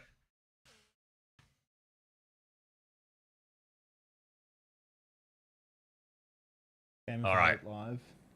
Yeah, I don't think I'll be rating him. Which two Korean teams are we watching right now? Now is actually, if you can believe it, a stadium game with Unter and some other OWCS players. He says short in his title and has been live for 3 hours. I'm not going to rate the Frenchie based on Maybe that. it's just his actual height. It could be his height. They tend to be. You know, like, it's a short stream because in the same way sometimes you're like a small right streamer or something, you know? I'm not. Probably not going to rate PK, to be honest. Have a good night, guys. Thanks, It's not Caleb. very PK certified. Unter and Not very CX, do PK you hate certified. us? Not at all, Smeagol. I hate you, Smeagol. Like, just to keep it clear. Yeah, he's got a real prickly outside, you know, but deep down. He says, "What? What?" If you go deep enough, I don't know Elwood it's a Single soft Beast. Like, I'm core. trying to raid someone I know. All right, I'm ending the YouTube stream here. Thank you everyone for watching. I'll send you over to Lars. I'll send you over to Lars, more accurately. And I'll see you guys tomorrow. 1 billion games of the World Cup are going to happen. Maybe some high-stakes games. Korea's also going to give us a bunch of morning slop to wake us up. So stay tuned for all of that. Don't forget to use our Face It referral link if you want to sign up to Face It. The deadline is on Monday, I think the 10th. So sign up now. Use our discount code. Help us win the thing. Help us win all the stuff.